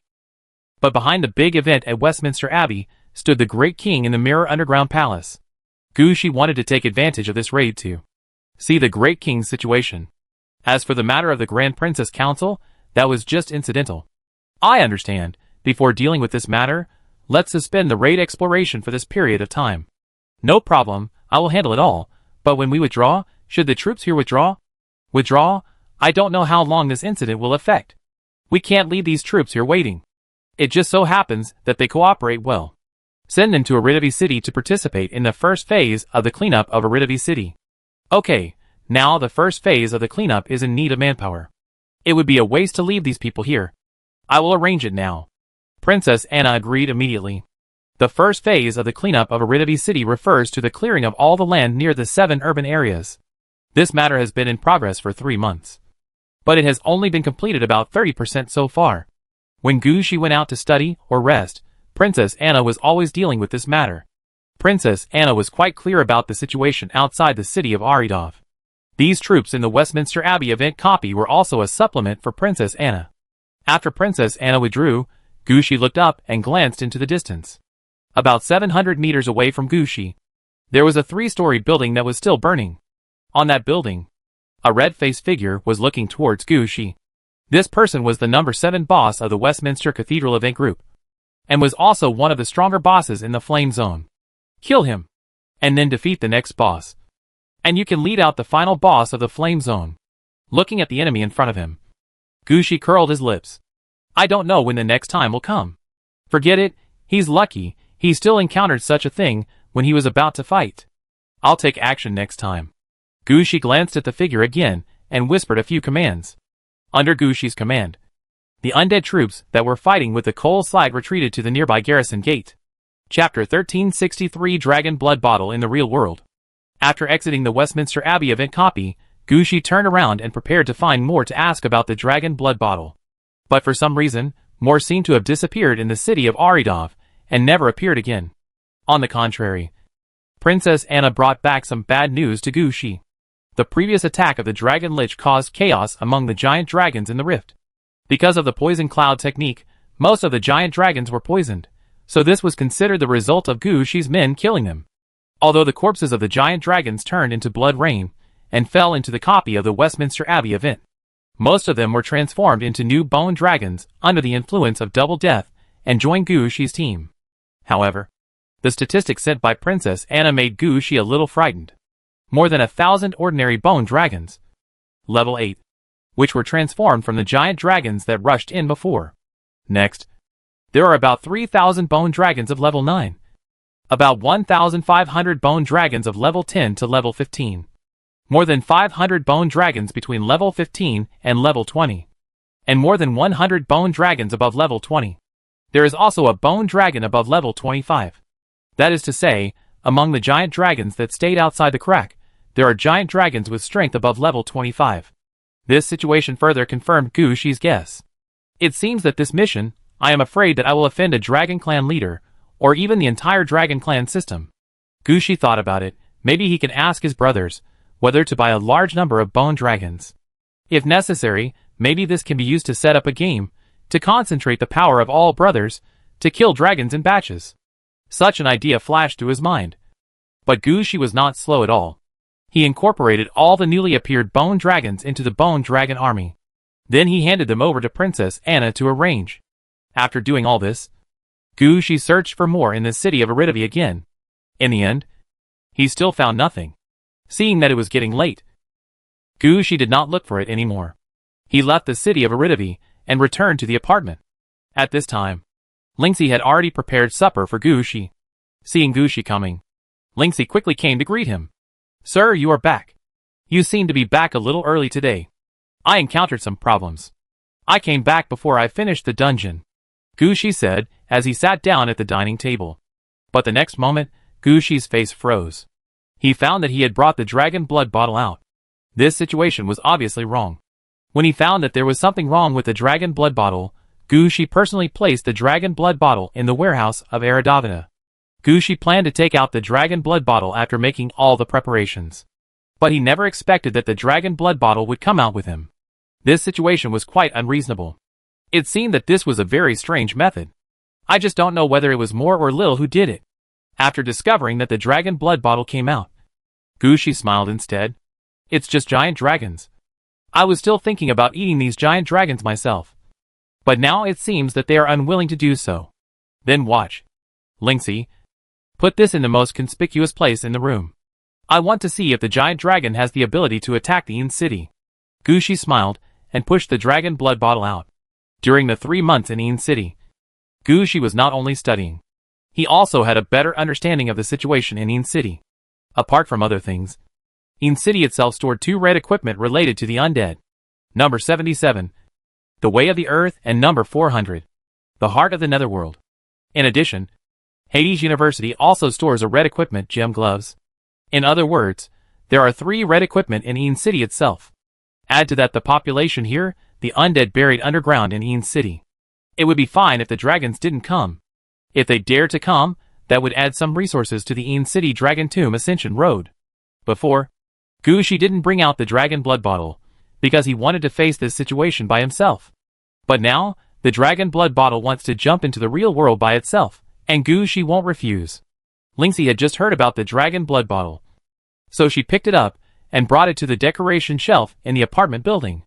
After placing the dragon blood bottle, Lingxi returned to Gu Shi. Gu Shi had almost finished eating at this time. And Lingxi hurriedly asked, "Sir, are you going to rest? The bath water and other things are ready. Take a bath and go to bed. By the way, keep an eye on the dragon blood bottle." Gu Shi pointed to the location of the dragon blood bottle. "Please rest assured." "Sir," Lingxi said seriously. After Gu Shi fell asleep, Lingxi opened the various defenses of the apartment building, and prepared the food that Gu Shi needed to prepare tomorrow morning, as well as the food materials to be taken to Lingyu Industrial Zone. At this moment, Lingxi suddenly felt a faint water vapor rising in the room. Lingxi raised her head, and the knife she was cutting in her hand cut out. Then everything was broken as if it was cut open. Although the surroundings were still Gu Shi's apartment, it was like entering another place from one place. At this time, in front of Lingxi, there appeared a small strange dragon. This dragon was only the size of a basketball, with a pair of bat wings on its back, no scales on its body, but black wool, and a pair of sheep horns on its head. Nightmare dragon. No wonder it has the ability to enter dreams. But you have chosen the wrong opponent. There is nothing suitable for tomorrow morning's dishes, so you stay here now. Lingxi recognized the origin of this strange little dragon at a glance. After all, Lynx's original body, the Mirage Dragon, has the ability to transform and enter dreams. For others, this kind of nightmare dragon is quite difficult to deal with, but for Lingxi, this is fighting on his home turf. Holding the kitchen knife and taking a step forward, Lingxi cut towards the nightmare dragon. The nightmare dragon didn't expect to encounter such a thing. He didn't react at all, and was directly chopped by Lingxi. Then Lingxi stretched out his hand and pressed on the nightmare dragon. The kitchen knife cut across the nightmare dragon's neck, and a lot of black blood spurted out. Can you please not do this? It's very troublesome for me to clean up. Lingxi dodged the dragon blood spray while preparing to kill the nightmare dragon completely. Unexpectedly, at this moment, something strange happened. All the dragon blood spray flowed into the dragon blood bottle placed at the highest point of the apartment building. At the same time, the dragon blood bottle lighted up slightly. Chapter 1364 Dragon Tomb Ascension Road. The next morning, Gu Shi was awakened by a strange fragrance. He sat up from the bed and looked outside. Before he could speak, Ling Shi had already come to greet him. "Sir, breakfast is ready." After saying that, Ling Shi quickly took care of everything for Gu Shi and sent him to the dining table. Looking at the food in front of him that looked like roasted chicken, Gu Shi couldn't help but ask, "What is this?" "Nightmare dragon, it should taste like mutton." Ling Shi didn't tell Gu Shi where the nightmare dragon came from, but just asked Gu Shi to try it to see what it tasted like. Gu Shi took a bite and felt like drinking clam soup. It tasted good, and it had a slight strengthening effect on Gu Shi's body, which was enough for Gu Shi. After eating the nightmare dragon in 2 or 3 bites, Gu Shi put down the bone in his hand and nodded with satisfaction. "It tastes good. I like it very much. Will there be more next time?" Lingxi helped Gu Shi wipe his hands, and shook his head and said, "Not sure. It depends on luck. If you are lucky, you will have it." "Okay. I hope I can have it next time. By the way, Lingxi, we are not going to follow suit today. Come with me to the dragon tomb again." Lingxi knew that Gu Shi was going to cause trouble when she heard this. But what else could her own adults do? She could only spoil him. So Lingxi quickly changed the prepared things. As for the route, Lingxi didn't have to worry about it at all. Gu Shi, who had been there once, had memorized all the roads. After all, the pathfinding technique was so unreasonable. After putting the dragon's blood bottle into a cloth bag, Gu Shi reached out and took it, and hung it around his waist. Lingxi helped Gu Shi to tidy up his clothes, then picked up his things and followed Gu Shi out the door. After getting on the bus, Gu Shi noticed that Lingxi had brought a kitchen knife with her this time. "Why? Are you still worried about your safety on the road?" Seeing this, Gu Shi couldn't help but smile. Lingxi shook her head. She always felt that there would be some problems today. So when she went out, she brought the kitchen knife with her. Gu Shi usually didn't care what Lingxi brought with her when she went out. After getting on the bus, she realized the situation here. "No, I usually prepare food for adults, and it is reasonable for me to carry a kitchen knife with me." Well, it is quite reasonable. Gu Shi could not say much about Lingxi's explanation. However, Lingxi did not tell Gu Shi that after she killed the nightmare dragon with this kitchen knife last night, the quality of this kitchen knife began to improve. I think it is the attribute of the nightmare dragon that affects the condition of the kitchen knife. Lingxi plans to find a few more dragons to try, to see if this kitchen knife can be turned into a better kitchen utensil. Lingxi had thought about it. If this kitchen knife really got an upgrade because of killing a dragon, then she would give it a nice name in the future. Maybe the Eternal Scale Knife. The dragon tomb was a bit far away. Gu Shi took a car for nearly an hour before arriving at the dragon tomb in Yin City. Gu Shi had been to the dragon tomb in Yin City before. He came to see the scenery at that time. When he came here, he asked about the situation of the dragon tomb here. The dragon tomb in Yin City is somewhat different from the dragon tombs in other cities. Dragon tombs in other cities are training camps. But only the dragon tomb in Yin City is a real dragon tomb. If the dragons feel that they are about to die, they will take the initiative to fly to the dragon tomb and find a suitable place in the dragon tomb to lie down. In the dragon tomb of Yin City, you can see dragons flying through the air every day and landing in the center of the dragon tomb. As these dragons fall, their bodies will slowly turn into bones and be buried forever in this dragon tomb. The arrival of each giant dragon will break through the void, which looks like a road to heaven.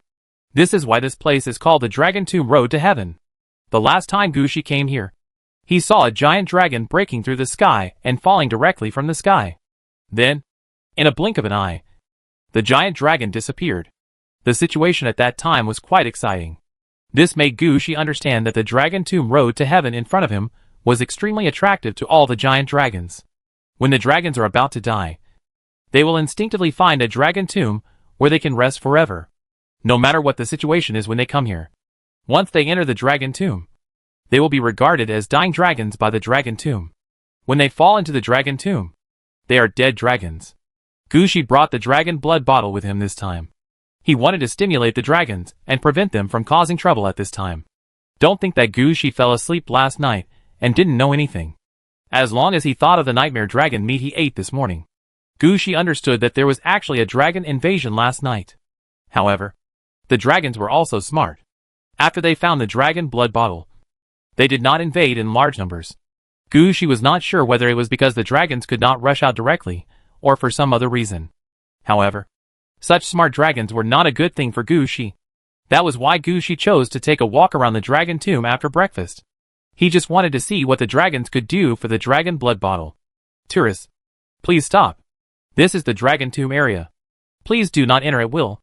When Gushi approached the dragon tomb, a team of special undead stopped him. These undeads looked like white-boned dragons, with human upper bodies, dragon lower bodies, and a body surface made of bones. They also held spears made of bones in their hands. When Gushi approached, they raised their spears directly. It was clear that they were saying, "If you take one more step forward, we will attack you." Gushi also stopped at this time. He said calmly, "I don't have any intention of going in. I just came to take a look. If you don't have any intention of going in, just stand back. I know you want to see the dragon fall and ascend to heaven, but don't get close." The white-boned dragon saw that Gushi had no intention of squeezing over, so he didn't say anything. But he didn't put down the spear in his hand, and still held it flat against Gushi. Gushi took a step back, indicating that he really had no intention of entering the dragon tomb. At the same time, he put his hand on the dragon blood bottle, hanging the dragon blood bottle hanging on his waist upside down. Seeing Gushi's action, Lynxie took a step forward, helping Gushi block the sight of those white-boned dragon people. But the white-boned dragon people didn't pay much attention to Gushi after all. Some tourists came to see the dragon tomb. As long as Gushi and the others didn't move forward, the white-boned dragon people would have no time to pay attention to them. So without the white-boned dragon people noticing, the dragon blood bottle lighted up slightly. Chapter 1365, Dragon Invasion. Red-clad counterattack. As the dragon blood bottle was turned upside down, most of the blood-colored liquid inside began to flow down. Gushi felt that the air around him had obviously become solidified. At the same time, the nearby white-boned dragons also reacted. They raised their spears, watched the surroundings vigilantly, seemingly trying to find something different. Look at the sky. Someone noticed a slight change in the sky, and cried out in surprise. Taking this opportunity, Gushi looked up at the sky. Under the blue sky and white clouds of Een City, black, gold, cyan, blue, and purple cracks began to appear. After these cracks appeared in the sky of Een City, a large number of dragons rushed out of them immediately. Compared with the dragons seen in the group, the number of these dragons in front of him can be considered quite large. In just a blink of an eye, the dragons completely covered the sky. Are you crazy? Gushi tightly grasped the dragon blood bottle in his hand, and his opinion of the quality of this thing was raised to a higher level. You should know that the giant dragons in the sky are now covering the entire sky of Een City. Judging from the situation in front of us, there are probably tens of millions of giant dragons at this time, and their level is quite high. The giant dragons encountered in the Genesis world at that time, although the number is not bad, their level is probably not so strong. However, the giant dragons in the sky at this time are also confused. They came here on orders, but as soon as they appeared, they felt that something was wrong here. They were in the sky, and clearly felt the pressure coming from the city below. At this moment, they did not dare to move at all. They were powerful dragons, but they were shrinking like a group of quails in the sky. The dragons behind them did not know what happened, and they were still squeezing out from the cracks, pushing the dragons in front of them toward the Een City. Seeing the dragons getting lower and lower, a voice rang out in Een City. Haha. It's the first time. There are giant dragons invading Een City, then let's have some fun. There aren't enough giant dragons coming. I'll help you open a path. Open it for me. The voice was not loud, but Gushi heard it clearly. Then the sky was clearly blocked by the giant dragon, but Gushi clearly saw that the crack in the sky was artificially enlarged. At the same time, on the crack that was opened, a series of golden iron chains appeared, fixing the crack abruptly. Gushi could even see that behind the crack were dragon kingdoms of different sizes. The giant dragon inside was also confused, not knowing what had happened. The road is open, so don't go back. At this time, another voice sounded again. According to my order, all the undead in the underground of Een City will be dispatched. All players in Een City can take the initiative to attack, kill the giant dragon in the sky, and even kill into the dragon kingdom. During this dragon slaying, players can freely take everything from the killed dragon, and others are not allowed to stop them. As this voice came out, Gushi felt a chill on his body, as if ice had swept past him. Then a voice came to Gushi's ears. You are temporarily affected by the heart of the netherworld. Since you belong to the necromancer class, your level is temporarily increased by 10 levels, only the level is increased without adding skills. You are temporarily affected by the heart of the netherworld. Your attacks will not affect friendly forces. The enemies killed will be counted by the heart of the netherworld and distributed after the battle. You are temporarily affected by the heart of the netherworld. The level of your contracted undead is temporarily increased by 7 levels, and the level of ordinary undead is temporarily increased by 5 levels. You are temporarily affected by the heart of the netherworld. All the negative effects of your purple equipment are wiped out, and your status is restored to the strongest level. You are temporarily affected by the heart of the netherworld. Looking at the prompts that popped up in front of him, Gushi understood. The second voice was the boss of the red equipment numbered 400. The heart of the netherworld. Gushi was not clear about the other attributes and abilities of the heart of the netherworld. However, the temporary level increase of 10 for all players in the city of the netherworld, and the temporary level increase of 5 for all ordinary undead, were enough to beat all orange equipment. Gushi really didn't expect that red equipment could achieve this. It can be said that, just like this, all the players in the city of the netherworld were mobilized. The grandpas and grandmas living in the various communities found weapons and equipment that had been sealed for many years in their homes, and rushed out like this. At this time, Gushi could not care about anything else. This was a good opportunity, he couldn't miss it. So the shadow of the garrison gate appeared behind Gushi. The undead dragon army and a large number of undead titan army quickly rushed out of the garrison gate. The first moment all the troops rushed out, they were stained with a layer of blue light, and their levels were all increased by 5 levels. Gushi was convinced. The heart of the netherworld is awesome. It upgrades as it says, without any falsehood. In this situation, if I don't fight well, I'll be sorry for the support of the big guys in Een City. So Gushi pointed upwards. Death Incarnation. Under the transformation of Gushi's Death Incarnation, the Death Incarnation Bone Dragon also rushed out. Because Gushi's level was temporarily upgraded to level 21, the level of the Death Incarnation Bone Dragon was temporarily upgraded to level 29. Unlike Gushi's temporary level increase, Gushi's level increase was temporary. Only the level, attributes and life were increased, and there was no combat aura. But the Death Incarnation Bone Dragon was different. They were magic effects. After being released, the combat aura also appeared directly. The combat auras of the 2 Death Incarnation Bone Dragons overlapped each other, and the 2 different auras actually merged together, improving the combat power of the Death Incarnation Bone Dragon. After releasing the Death Incarnation Bone Dragon, Gushi immediately used the Incarnation Lord effect of the Hand of Death, turning the 60 lowest level Bone Dragons into the state of Death Incarnation. After that, he added the Ghost Battlefield effect to all the undead dragons and undead titan troops, and then pointed to the sky. Go! Kill them! Under Gushi's order, the undead dragon troops rushed to the dragons in the sky, and the undead titan troops below threw evil thunder into the sky. These evil thunders gathered together, forming a lightning grid that affected the sky, dragging a large number of dragons in. Just like this, Gushi dragged 40,000 to 50,000 dragons into the battlefield. This immediately attracted the attention of some nearby players. They all looked at Gushi at the first moment. When they saw the city gate behind Gushi, they had some idea in their minds. But when they saw the systematic death titans in Gushi's team, most of the players were stunned. Using titans to fight dragons, this is reasonable. But the question is, where did all these death titans come from? Chapter 1366, The Rolling Snowball. Brother, how did you get this undead titan?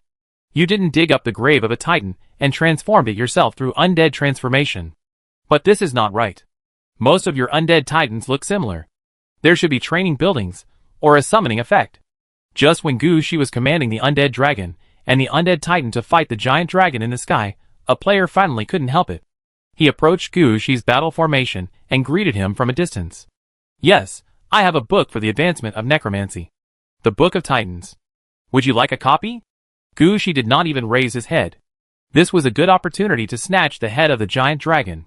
If he killed a giant dragon now, there would be another undead dragon in the city of Aridov. If the snowball does not snowball now, when will it snowball? So for Gushi, all the others were just unimportant characters. Whether they appeared or not, it would not affect Gushi at all. The Book of Titans? There is such an advancement book? The passerby did not notice Gushi's expression. He suddenly became interested and moved closer to Gushi. "Can you copy a copy for me?" "I won't copy your copy for nothing. I see that you only release the bone dragon troops, and this kind of undead titan troops. It's because you don't have an air force. It's hard to fight the dragon. Right? I have a ghost strengthening method in my hand, which can make the ghost troops fly higher and faster. And to a certain extent, let the ghost troops act as flying troops," the player said, while pointing to the sky. Just as he said, there was a ghost army of about 10,000 people in the sky fighting the dragon. This ghost unit flies as high as a dragon. Although its movement speed is not as fast as that of a dragon, it is not inferior to ordinary flying units. The most important thing is that ghosts can cooperate with each other. 100 or 200 ghosts can attack together. In this way, the damage to the dragon is also huge. It is often possible to kill a dragon in 3 or 5 hits. Although it is not as fast as Gushi's large-scale killing, it is more stable. Gushi has many ghost units. If they can participate in such a battle, it will be very beneficial to Gushi's snowball plan. "Okay, this is it. You copy it first. I'll kill 2 more. Gushi raised his hand and released the Book of Titans. But his attention was still on the sky, after all. Gushi found that the dragons seemed to have set a new batch of dragons. Now is not the time to talk about other things. The time should be to grab the dragon's head. After hearing what Gushi said, the player also nodded immediately. The Necromancer Advancement Book. This is a good thing. Previously, he spent quite a long time completing various tasks for a copy of the Ghost Dragon Book. Now a copy of the Titan Book was placed in front of him. So what was he waiting for? So the player immediately took out a scroll and placed it in front of Gushi, and then took out a blank notebook and quickly copied it. The player's action immediately attracted the attention of other nearby players. So some players also rushed over to ask what happened here. After knowing that there was a Necromancer Advancement Book to copy, they all became interested. So they lined up there, taking turns to copy one by one. The number of parchment scrolls, or other useful things placed in front of Gushi gradually increased. When Gushi cleared a wave of giant dragons in the sky, and was about to call out the newly transformed undead dragon troops in the city of Aridov, he suddenly found that there was a pile of things in front of him. Among them was the ghost flight technique that the player agreed to at the beginning. There is a method that can speed up the growth of undead mounts. There is also a blood bottle formula specially made for vampires. This blood bottle can revive vampires 3 times when they have no blood. Anyway, those players have taken out things equivalent to the Book of Titans. Many of them are even good things that they have spent a lot of effort to get. It can be said that in this wave, Gushi has gained a lot. However, compared with these, Gushi's undead dragon troops under the double death transformation are the real harvest. In the battle just now, Gushi killed at least 40,000 dragons. Although after the dragons died, their death aura was immediately drawn away by the heart of the netherworld. However, the effect of double death was not affected. More than 40,000 bone dragons, ghost dragons, and ghost dragons appeared in the city of Aridov. Princess Anna also received the news from Gushi. She immediately organized these undead dragon troops. Under Gushi's order, these undead dragon troops were sent out immediately. As soon as they were sent out from the garrison gate, all the undead dragons were blessed by the heart of the netherworld, and their levels were directly raised by 5 levels from the level at which the dragons died in battle. In this way, the level of the undead dragons was raised a lot. They rushed upwards and led more dragons into the battle. The first wave. Looking at these undead dragons flying into the air, Gushi muttered in his heart. The snowball has begun to roll. Next, the speed of killing dragons will become faster and faster, and the time to produce the undead dragon troops will become shorter and shorter. Maybe in the end, Gushi's undead dragon army will have millions of people? Thinking of this, Gushi's eyes were bright. At this time, Lingxi was holding her kitchen knife and stayed by Gu Shi's side. But her attention was actually on the dragon blood bottle on Gu Shi's waist. Because the dragon blood bottle was always in his pocket. Outsiders couldn't see what was inside. But Lingxi stood closer. And she could see that for every giant dragon that died in the sky, some dragon blood would flow through a special channel and be absorbed by the dragon blood bottle. This situation is not right. Lingxi wanted to explain the problem to Gu Shi several times. But Gu Shi was directing the battle. Lingxi did not find a suitable opportunity to tell Gu Shi about this situation. In the end, she could only guard here with a kitchen knife and use illusion to prevent others from seeing the dragon blood bottle. At this time, the sound of the chain breaking came from the sky. The dragons seemed to understand that they could not continue to add fuel to the fire. Tens of millions of dragons fighting the Yin City with a total number of players exceeding 100 million.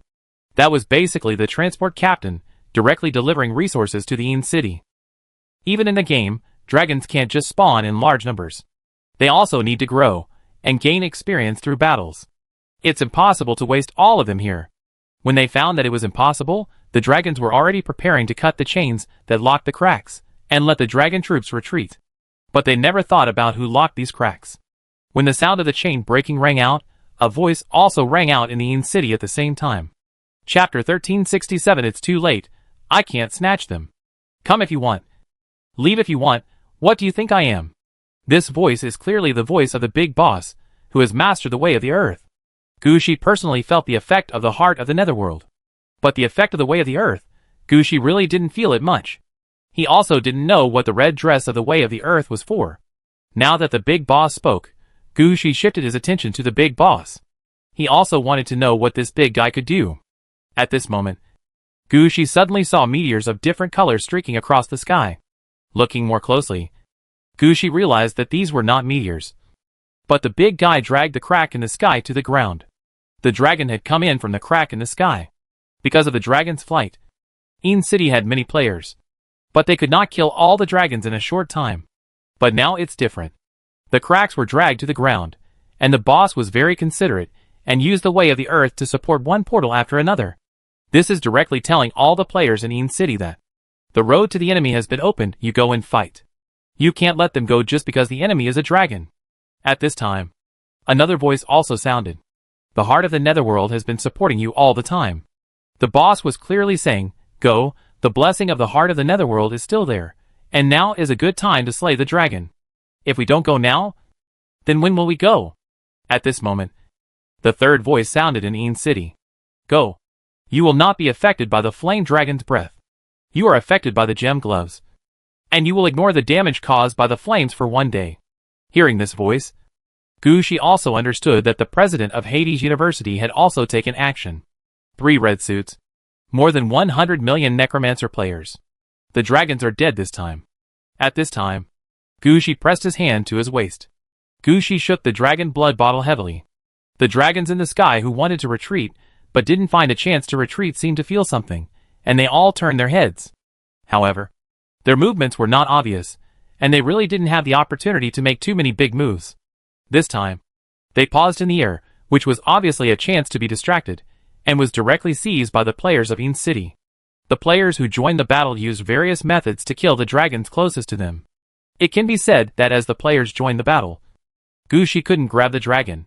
Those players who picked up their weapons and equipment again, in order to make up for their mistakes of being late, immediately rushed to the newly built portal with their men after killing the dragon in the sky. Seeing more and more players squeezed into the portal, Gu Shi was also a little anxious. Just now, a dragon of tens of millions appeared in the sky. And Gu Shi was still worried about whether there were so many dragons, and whether he would be able to shoot them down. Now Gu Shi was worried. These players were so powerful. Why didn't they leave me a portal to fight? Just when Gu Shi was about to randomly choose a nearby portal and kill his way to a dragon country, the dragon blood bottle on his waist suddenly vibrated. Gu Shi immediately felt the abnormality here, so Gu Shi immediately pressed his left hand on the dragon blood bottle. While holding the dragon blood bottle tightly, Gu Shi could feel a slight pulling force, pulling Gu Shi in one direction. It can be seen that the dragon blood bottle is selecting a target. It is not just an ordinary dragon country that can attract the dragon blood bottle's attention. Only the other half of the dragon blood bottle can attract the dragon blood bottle's attention. However, when Gu Shi went there, He had a doubt in his heart. Tens of thousands of dragon countries were released in one breath. And tens of millions of giant dragons were released. And it is obvious that the real troops have not come out yet. This does not look like the level of orange equipment.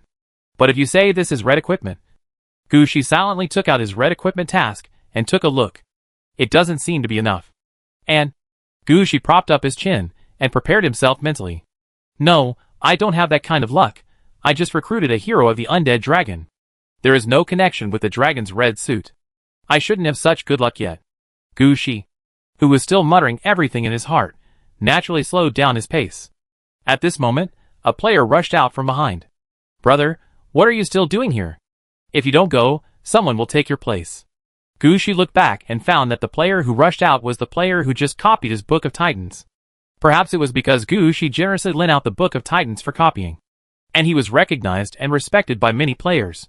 When some players saw Gushi, they would take the initiative to greet him. When they encountered something good, they would also help Gushi. This is the situation now. When passing by, players saw that Gushi did not rush to the portal, and would specially help Gushi. But Gushi felt that he did not need to be helped. He did not need to consider whether he should go to the portal closest to him, or follow the portal of the Dragon Blood Bottle. In front of the tens of thousands of Dragon Kingdom portals, each of them has hundreds of thousands of undead, and more than 10,000 players crowded there. It would be no problem for Gushi's troops to rush over, but he simply couldn't squeeze in. Looking up at the undead dragon in the sky, Gushi finally stopped. The player was still a little confused. What's wrong? Brother? Why don't you leave? Nothing, look there. Do you think we can still grab something when we rush over? Listening to Gushi's words, the player was also stunned for a moment, and then he smiled helplessly. That's right. There's nothing to grab if you squeeze in now. While Gushi was talking to the players, some players from Yin City came out of the portal that had landed long ago. From the items they were holding, it could be seen that the Dragon Kingdom behind the portal had been flattened. There were no more dragons to kill there. As for things other than the dragon, the players in Yin City understood. This time, the big guys distributed the dragon's body to each player, which was already a very generous move. The treasures in the Dragon Kingdom all belonged to Yin City. None of the players touched the treasures here. Even if some players failed to successfully snatch the dragon, they had no intention of touching these treasures. Seeing that some players had already exited from the portal, the player who was communicating with she couldn't help but sigh. What a pity, I thought I could go to the Dragon Kingdom to take a look. At this time, Gushi looked up at the sky. There should still be a chance, after all.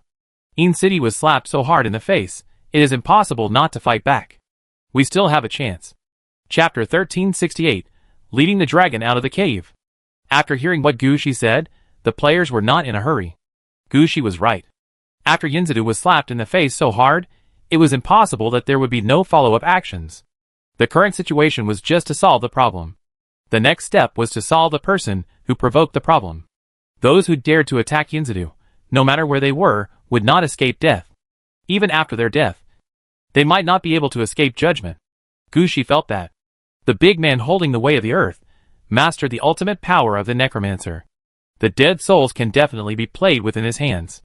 These big guys made such a big thing. They must not only think about conquering the other side's Dragon Kingdom. If they don't find out and kill the mastermind behind this dragon invasion, they will lose face. Now it's just killing tens of millions of dragons and taking over tens of thousands of dragon kingdoms. What's next? The next battle will require a lot of manpower. After all, Gushi can also see that behind tens of thousands of dragon kingdoms, there will be tens of thousands of game worlds. In those tens of thousands of game worlds, there may be many dragons. To kill these dragons, it is not enough to rely on more than 100 million players in Yin City and an unknown number of undead troops. Perhaps all the players in the entire Yiming realm will be mobilized. This is a shocking war. Gushi and his team are now in Yin City. If the war really needs to recruit people, they will definitely sign up. It is precisely because of this understanding that Gushi and the players are not so anxious. Yeah, winning now doesn't mean winning forever. When the real war begins, I can still grab a lot of dragon corpses. Gushi looked up at the sky and said lightly, in the battle just now, I should have killed nearly 100,000 dragons. I don't want to talk to you. The player rolled his eyes. At this moment, Lingxi suddenly appeared beside Gushi and cut down with a kitchen knife in his hand. All the little guys who were only about 1 meter tall and looked like little dinosaurs, were caught by Lingxi. Dragon robber? The players around Gushi immediately recognized the origin of the creature in front of them. Haven't all the giant dragons been killed? Why are there still some? The giant dragons have been killed, but what about the little dragons? This kind of dragon robber shouldn't be that big, and they have the ability to hide, plus the Yin City is so chaotic now. Before Gushi finished speaking, there was a wave of vibration on the ground. Some dragons hidden in the Yin City just appeared in front of everyone. Those players who wanted to squeeze through the portal, but failed would not miss such an opportunity when they saw the dragons appear. You know, many players came out late, but they didn't hit a single dragon. Now, when they saw the dragons appear, the players who didn't squeeze in front of the portal all went crazy. They didn't consider the level of the dragons in front of them at all, and they just attacked. Sometimes, even though the dragons were less than level 10, there were 4 or 5 players above level 40, and they rushed over with the battle aura on. These dragons never dreamed that they would encounter such a thing. Even the player next to Gushi ran out. He was about to give up the fight before, but now that he saw an opportunity, he picked up his weapon again. Gushi looked at Lingxi. His eyes became a little silent.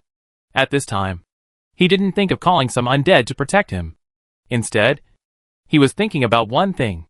The dragon did not give up the dragon blood bottle. Their retreat now was just to let the big guys in Yin City relax their vigilance. This won't work.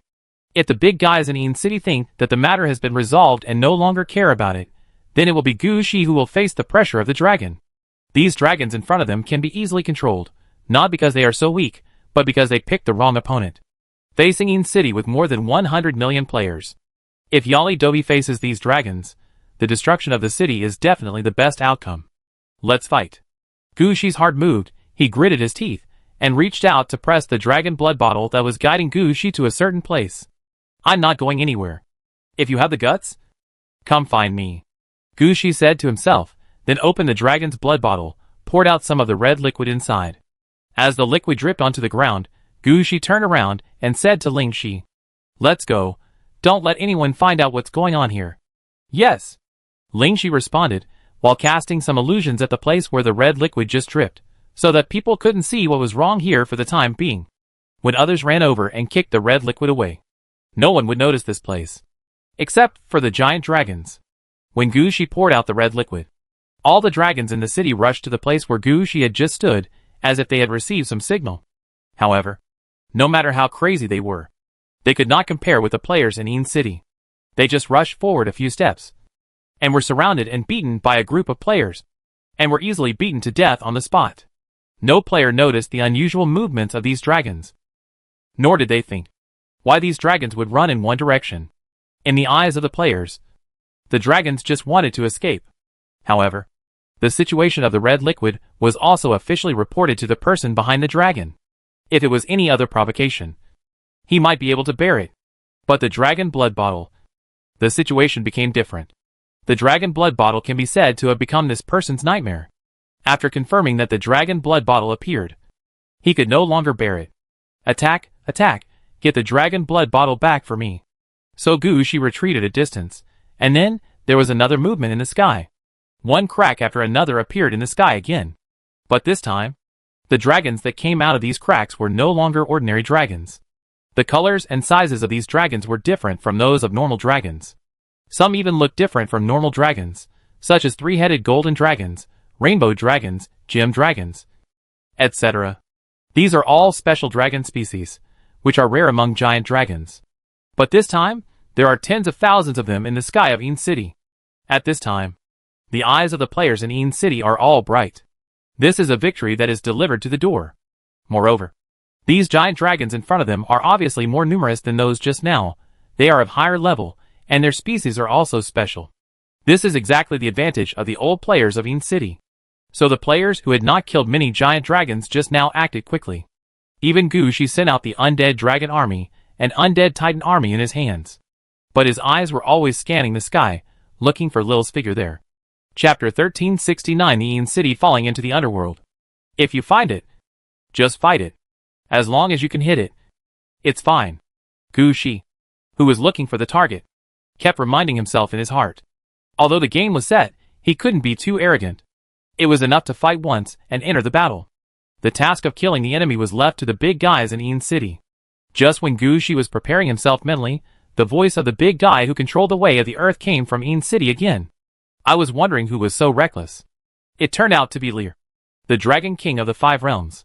What's the matter? Are you tired of eating live dragons? Want to come to us to find some dragon bones to chew? Hearing this, Gushi felt relieved. It was Lil. But what the hell was the 5 Realms Dragon King? Wasn't she the Dragon Queen? And why didn't he understand a word of what the boss said? But it's okay now. The enemy's identity has been confirmed. So we need to see where the enemy is. And it's better to find out why Lil changed from the Dragon Queen to the 5 Realms Dragon King. At this time, a dragon roar was heard in the sky. It has nothing to do with you. Get out of my way. Hearing this, Gushi couldn't help but shook his head. This Lil's brain is probably not very good. She told the boss to get out in front of all the players in Een City. If the boss really heard it, he would lose all his face. So the boss had to take action. That's it. When Lil's voice fell, everyone in Een City felt the ground shaking. This was the boss's anger. Then the Een City, which was originally blue sky and white clouds, quickly darkened. The sky seemed to have entered another world. At this time, Gushi could clearly feel that all his hairs stood up. He seemed to have entered the deepest part of the underworld. The wind blowing around him was no longer a cold wind, but a direct cold wind. At the same time, Gushi felt that the situation on the ground had also changed. At this time, Gushi felt that the ground was emitting a breath. Born here, died here, no one can escape. Is this the power of the way of earth? Gushi's heart moved. Before, he had only been blessed by the effect of the heart of the netherworld, which made him know some of the effects of the red suit. But the big boss of the way of earth seemed to have never made a move. Even if there was, it was just to lock the enemy's entrance and exit, so that the dragon could not escape, and finally fix the portal leading to the Dragon Kingdom. At other times, he had no intention of taking action. Although Gushi also knew that it was difficult to fix tens of thousands of portals at once. But the earth path that did not take action always made Gushi feel that it seemed to be nothing special. But now it was different. At this time, Gushi clearly had a feeling that the entire Een City, and even the entire Een realm, had been dragged into the depths of the underworld. Looking up and around, Gushi found that because he was dragged into the underworld, the situation of the entire Een City had changed. Forget about the color of the sky. That changed directly. Then all the buildings in the entire Een City were enlarged many times, and all the various defense systems originally placed near the buildings were activated. Not to mention other things. There were countless yellow springs and sticks outside the Hades University. These are all graduation works of the students of the Hades University. The same is true for other universities and schools. Everything is activated and displayed. At the same time, more and more undead crawled out from the ground and floated up. The number has exceeded the upper limit of the normal population of Een City. Even so, the Een Chi and the undead continue to crawl out. Because Gushi was located near the Dragon Tomb Ascension Road at the beginning. Even if he moved because of the battle, he did not leave too far. So at this time, Gushi saw that batches of undead dragon troops began to appear underground on the Dragon Tomb Ascension Road. The levels of these undead dragons are high and low. The low ones are about level 7. The high ones even have 2 battle auras. And the levels are above level 40. They are clearly the accumulation of Een City over the years. Anyway, after Gushi heard a rather special horn sound. He saw 10,000, 20,000, 100,000, 1,000,000, and finally the undead dragons that were chasing him flew up from the Dragon Tomb Ascension Road. Every time a group flew up, there would be a desolate horn sound. Then you can see a layer of red light appearing on the body of the undead dragon. Obviously, this is somewhat similar to the situation in Yifeng Tower. Someone has set up a platform to nurture the red suit here. Whenever a giant dragon enters the dragon tomb automatically, it means that the dragon's flesh and blood has become the energy source of the red suit hidden in the dragon tomb. At the same time, Gushi has another guess. Will this earth path be the same as his own flame light 6 paths plate, and can suppress other red suits? Otherwise, how could Een City have such an arrangement? While Gushi was thinking about this, the various undeads that came out from the depths of Een City had already surrounded the second batch of giant dragons that came out. The biggest advantage of the undead was fully utilized here. Almost every newly appeared dragon was surrounded by at least 10 undead dragons. And behind the undead dragons were all the undead troops that could fly. Not to mention the others. The number of ghosts was over 100. Although the second batch of dragons were all of high level and had their own special abilities. They were either incredibly tough gem dragons, or rainbow dragons that mastered a variety of spells, or space-time dragons that could break through time and space. But facing the surrounding undead, they had no way to deal with it. The undead were not afraid of death at all, and every attack would add various curses to the dragon. And the soldiers, such as ghosts and spirits, had strong immunity to physical attacks. Facing the melee of the dragon, they dared to attack directly. The dragon also suffered a lot in this regard. A large number of dragons fought bloody battles in the sky. A large number of players below were there, and it was a pity that they had nothing to do. Even the undead dragon and undead titan troops said by Gu, she did not gain much advantage. The number of dragons killed was not large, compared with the previous record of killing more than 100,000 dragons in one breath. There was really no gain this time. At this time, a special dragon appeared in the sky. The dragon was nearly 100 meters long, with blue-gray skin, wings on its back, and 2 pairs of forelimbs just below the wings. After the dragon appeared, it kept moving in the sky, and every time it moved, it would tear open the defense line of the bone dragon. The most important thing was that Gushi found that the dragon seemed a little ferocious. No matter who the enemy was, if a dragon stood in front of him, whether it was a dragon or a bone dragon, he would bite it and even swallow it. Chapter 1375 Realms Dragon King Lear.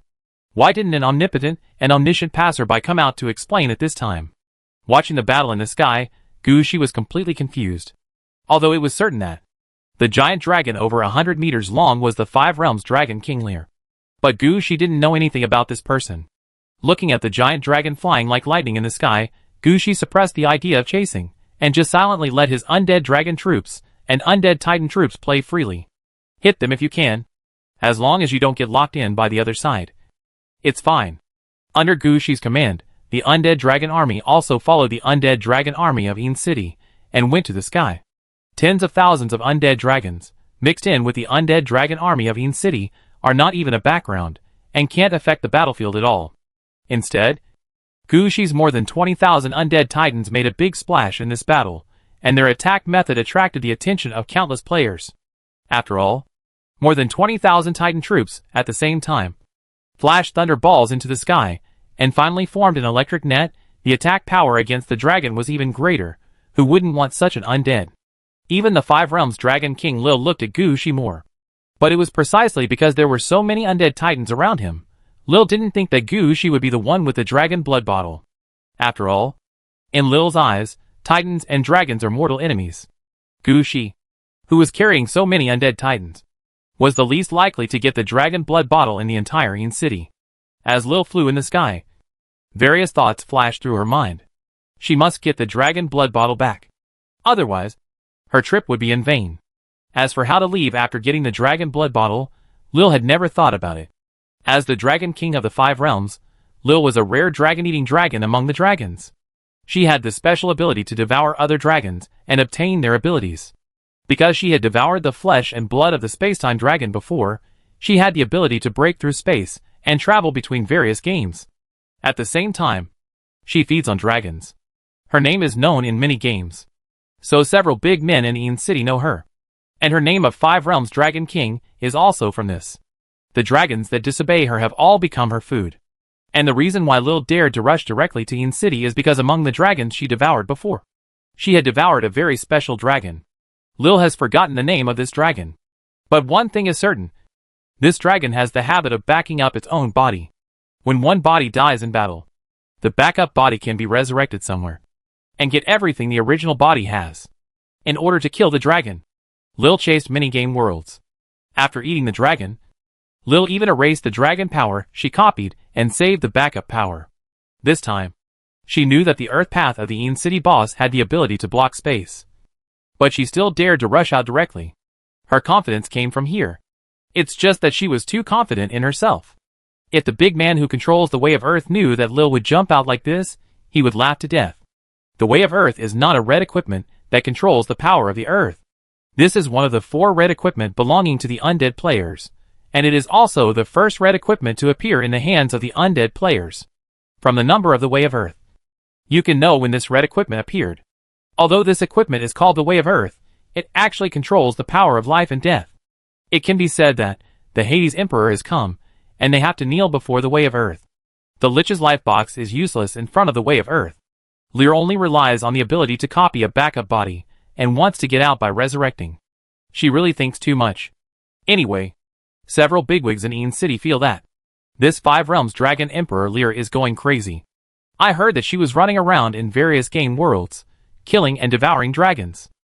She always leaves with one strike, and I have never heard that she has a problem with her brain. Is this because she dislikes living too long? But no matter what, Lil has hit Eden City in the face. 3 big guys who hold red clothes, and more than 10 big guys who have reached level 60, will not let Lil go back alive. Although Lil is flying fast in the sky now, in fact, a big net has been woven around her. At this time, Gushi suddenly felt the dragon blood bottle on his waist vibrating constantly. It seems to be stimulated by something. Is Lil using the dragon blood bottle to find him? It seems that he hasn't found him yet. At this time, Gushi looked up at the sky. The gate of the City of Death behind him was opened, and began to mobilize the most elite undead troops under his command. If the level of the Death City was not low enough, Gushi would even want to deploy Eridavida or Sleeping Beauty Castle to serve as his own battlefield. After all, Gushi also noticed that Lil's movement speed was too fast. So fast that he could not observe the opponent's position clearly. At the same time, all the undead above level 20 under Gushi were called out, borrowing the effect of the Heart of the Netherworld to increase their temporary level. Especially Amilcar. He did not miss Gushi's battle this time, and was standing at the forefront of the battlefield with his Aurora Knights. Near the Aurora Knights, there were other knight troops that outnumbered the Aurora Knights, but had no leader to command them. After taking a look at these knight troops, Amilcar said to the level 36 Blue Knight behind him, "Whether the Blue Knight can win the first prize in the battle later depends on you." After the effect of the Heart of the Netherworld, the Blue Knight's level was raised to level 41. Although the new battle aura did not appear, he was quite confident. Hearing Amilcar's order, the Blue Knight raised the spear in his hand and smiled. However, the Shacking Knights on the other side were also preparing for the attack. They were led by heroes. And the most important thing was that the Shacking Knights had the skill of joint attack. Their levels were also upgraded, and now they felt their strength was at its best. The 2 heroes of the Shacking Knights wanted to show themselves well at this time. Let Gushi know that, in addition to the Aurora, the Knights can also be called Shaki. As for other undead troops, some of them also came out, but most of them came to protect Gushi. After appearing on the battlefield, they did not run around, but quickly formed a square formation and blocked Gushi. At this time, Lil in the sky finally felt the location of the other half through the dragon blood bottle, and she was rushing towards Gushi frantically. Chapter 1371 Face to Face with Lil. I found you. Lil finally locked onto Gushi's location. After all, the dragon blood bottle that Gushi was carrying was more obvious the closer he got. Lil had lived for so long, just for this one blow. When she found Gushi's existence, Lil rushed towards Gushi. Death Titan, attack with all your strength. Death Incarnation, transform for me. Under Gushi's command, among the undead dragons that were fighting with the giant in the sky, 2 Death Incarnations bone dragons just disappeared. Then 2 Death Incarnations Titans appeared in the team of the Undead Titans. Then a group of Undead Titans quickly incarnated into Death. They, together with the Death Titans, concentrated a large amount of lightning, and laid layers of electric nets in the sky. Facing the electric nets, Lil didn't care at all. When the lightning hit her, she pretended not to feel it. Anyway, Lil's movement speed was so fast, she just had to rush to Gushi and kill him. Just as Lil rushed over head-on, the Green Knight suddenly concentrated all his evil spirits and attacked Lil. With this attack, all the evil spirits turned into a spear, hitting Lil head-on. Lil flew faster, so she usually didn't dodge. She faced the attack head-on. With this attack, Lil, who was moving at high speed, obviously stopped in the sky. However, Gushi could clearly see that Lil was not killed by this attack, and was not even seriously injured. This attack could destroy a castle, but when it fell on Lil, it seemed to have no effect at all, and could only make Lil stop for a while. At this time, the 2 Death Incarnations Titans also attacked at the same time. They threw chain lightning in the direction of Lil, and at the same time, all the Undead Titans who were incarnated by Death behind them, as well as the Undead Titans who had not been transformed, all attacked. This time, because there was a precise target. All the lightning was concentrated together. Lil had stopped in the air for a while. At this time, for the undead titans, she was a target in the air. The power of the lightning was concentrated together, hitting Lil head on, even hitting her facial features, and hitting her mouth. When the lightning struck, it brought with it the attack power of all the undead titans, and also brought with it 150% of the damage that the titans could deal to the dragons. This strike finally left scars on Lil's body, especially in her mouth. There were even a lot of explosion wounds. However, these wounds were not serious for Lil. At this time, Amilcar raised the spear in his hand and shouted loudly, "Aurora Knights, charge with me!" All the knights of the Aurora Knights rushed forward. As they ran, their momentum quickly increased. But in the end, all the momentum was concentrated on the Blue Knight in the front. The Blue Knight also took this opportunity to start, and stabbed the spear in his hand into Lil's eyes. This attack finally caused serious damage to Lil. Go! Gushi seized this opportunity, and asked his undead to throw a large number of nets and iron chains, trying to trap Lil.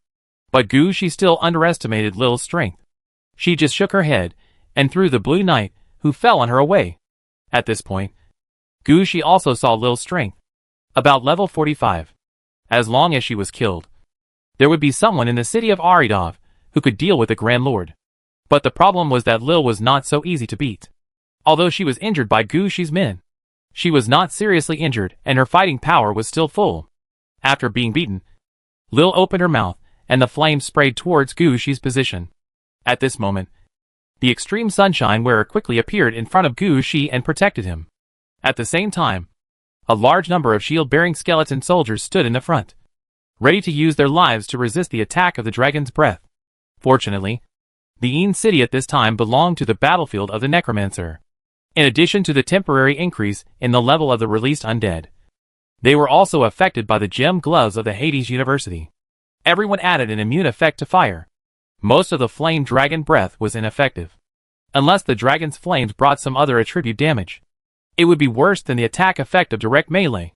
This time, the dragon breath was also the same. The skeleton soldiers standing in front of Gushi were only killed or injured. The dragon breath did not even reach the extreme sunlight. But Lil did not want this. She used the dragon breath to attract everyone's attention, and rushed to Gushi as soon as possible.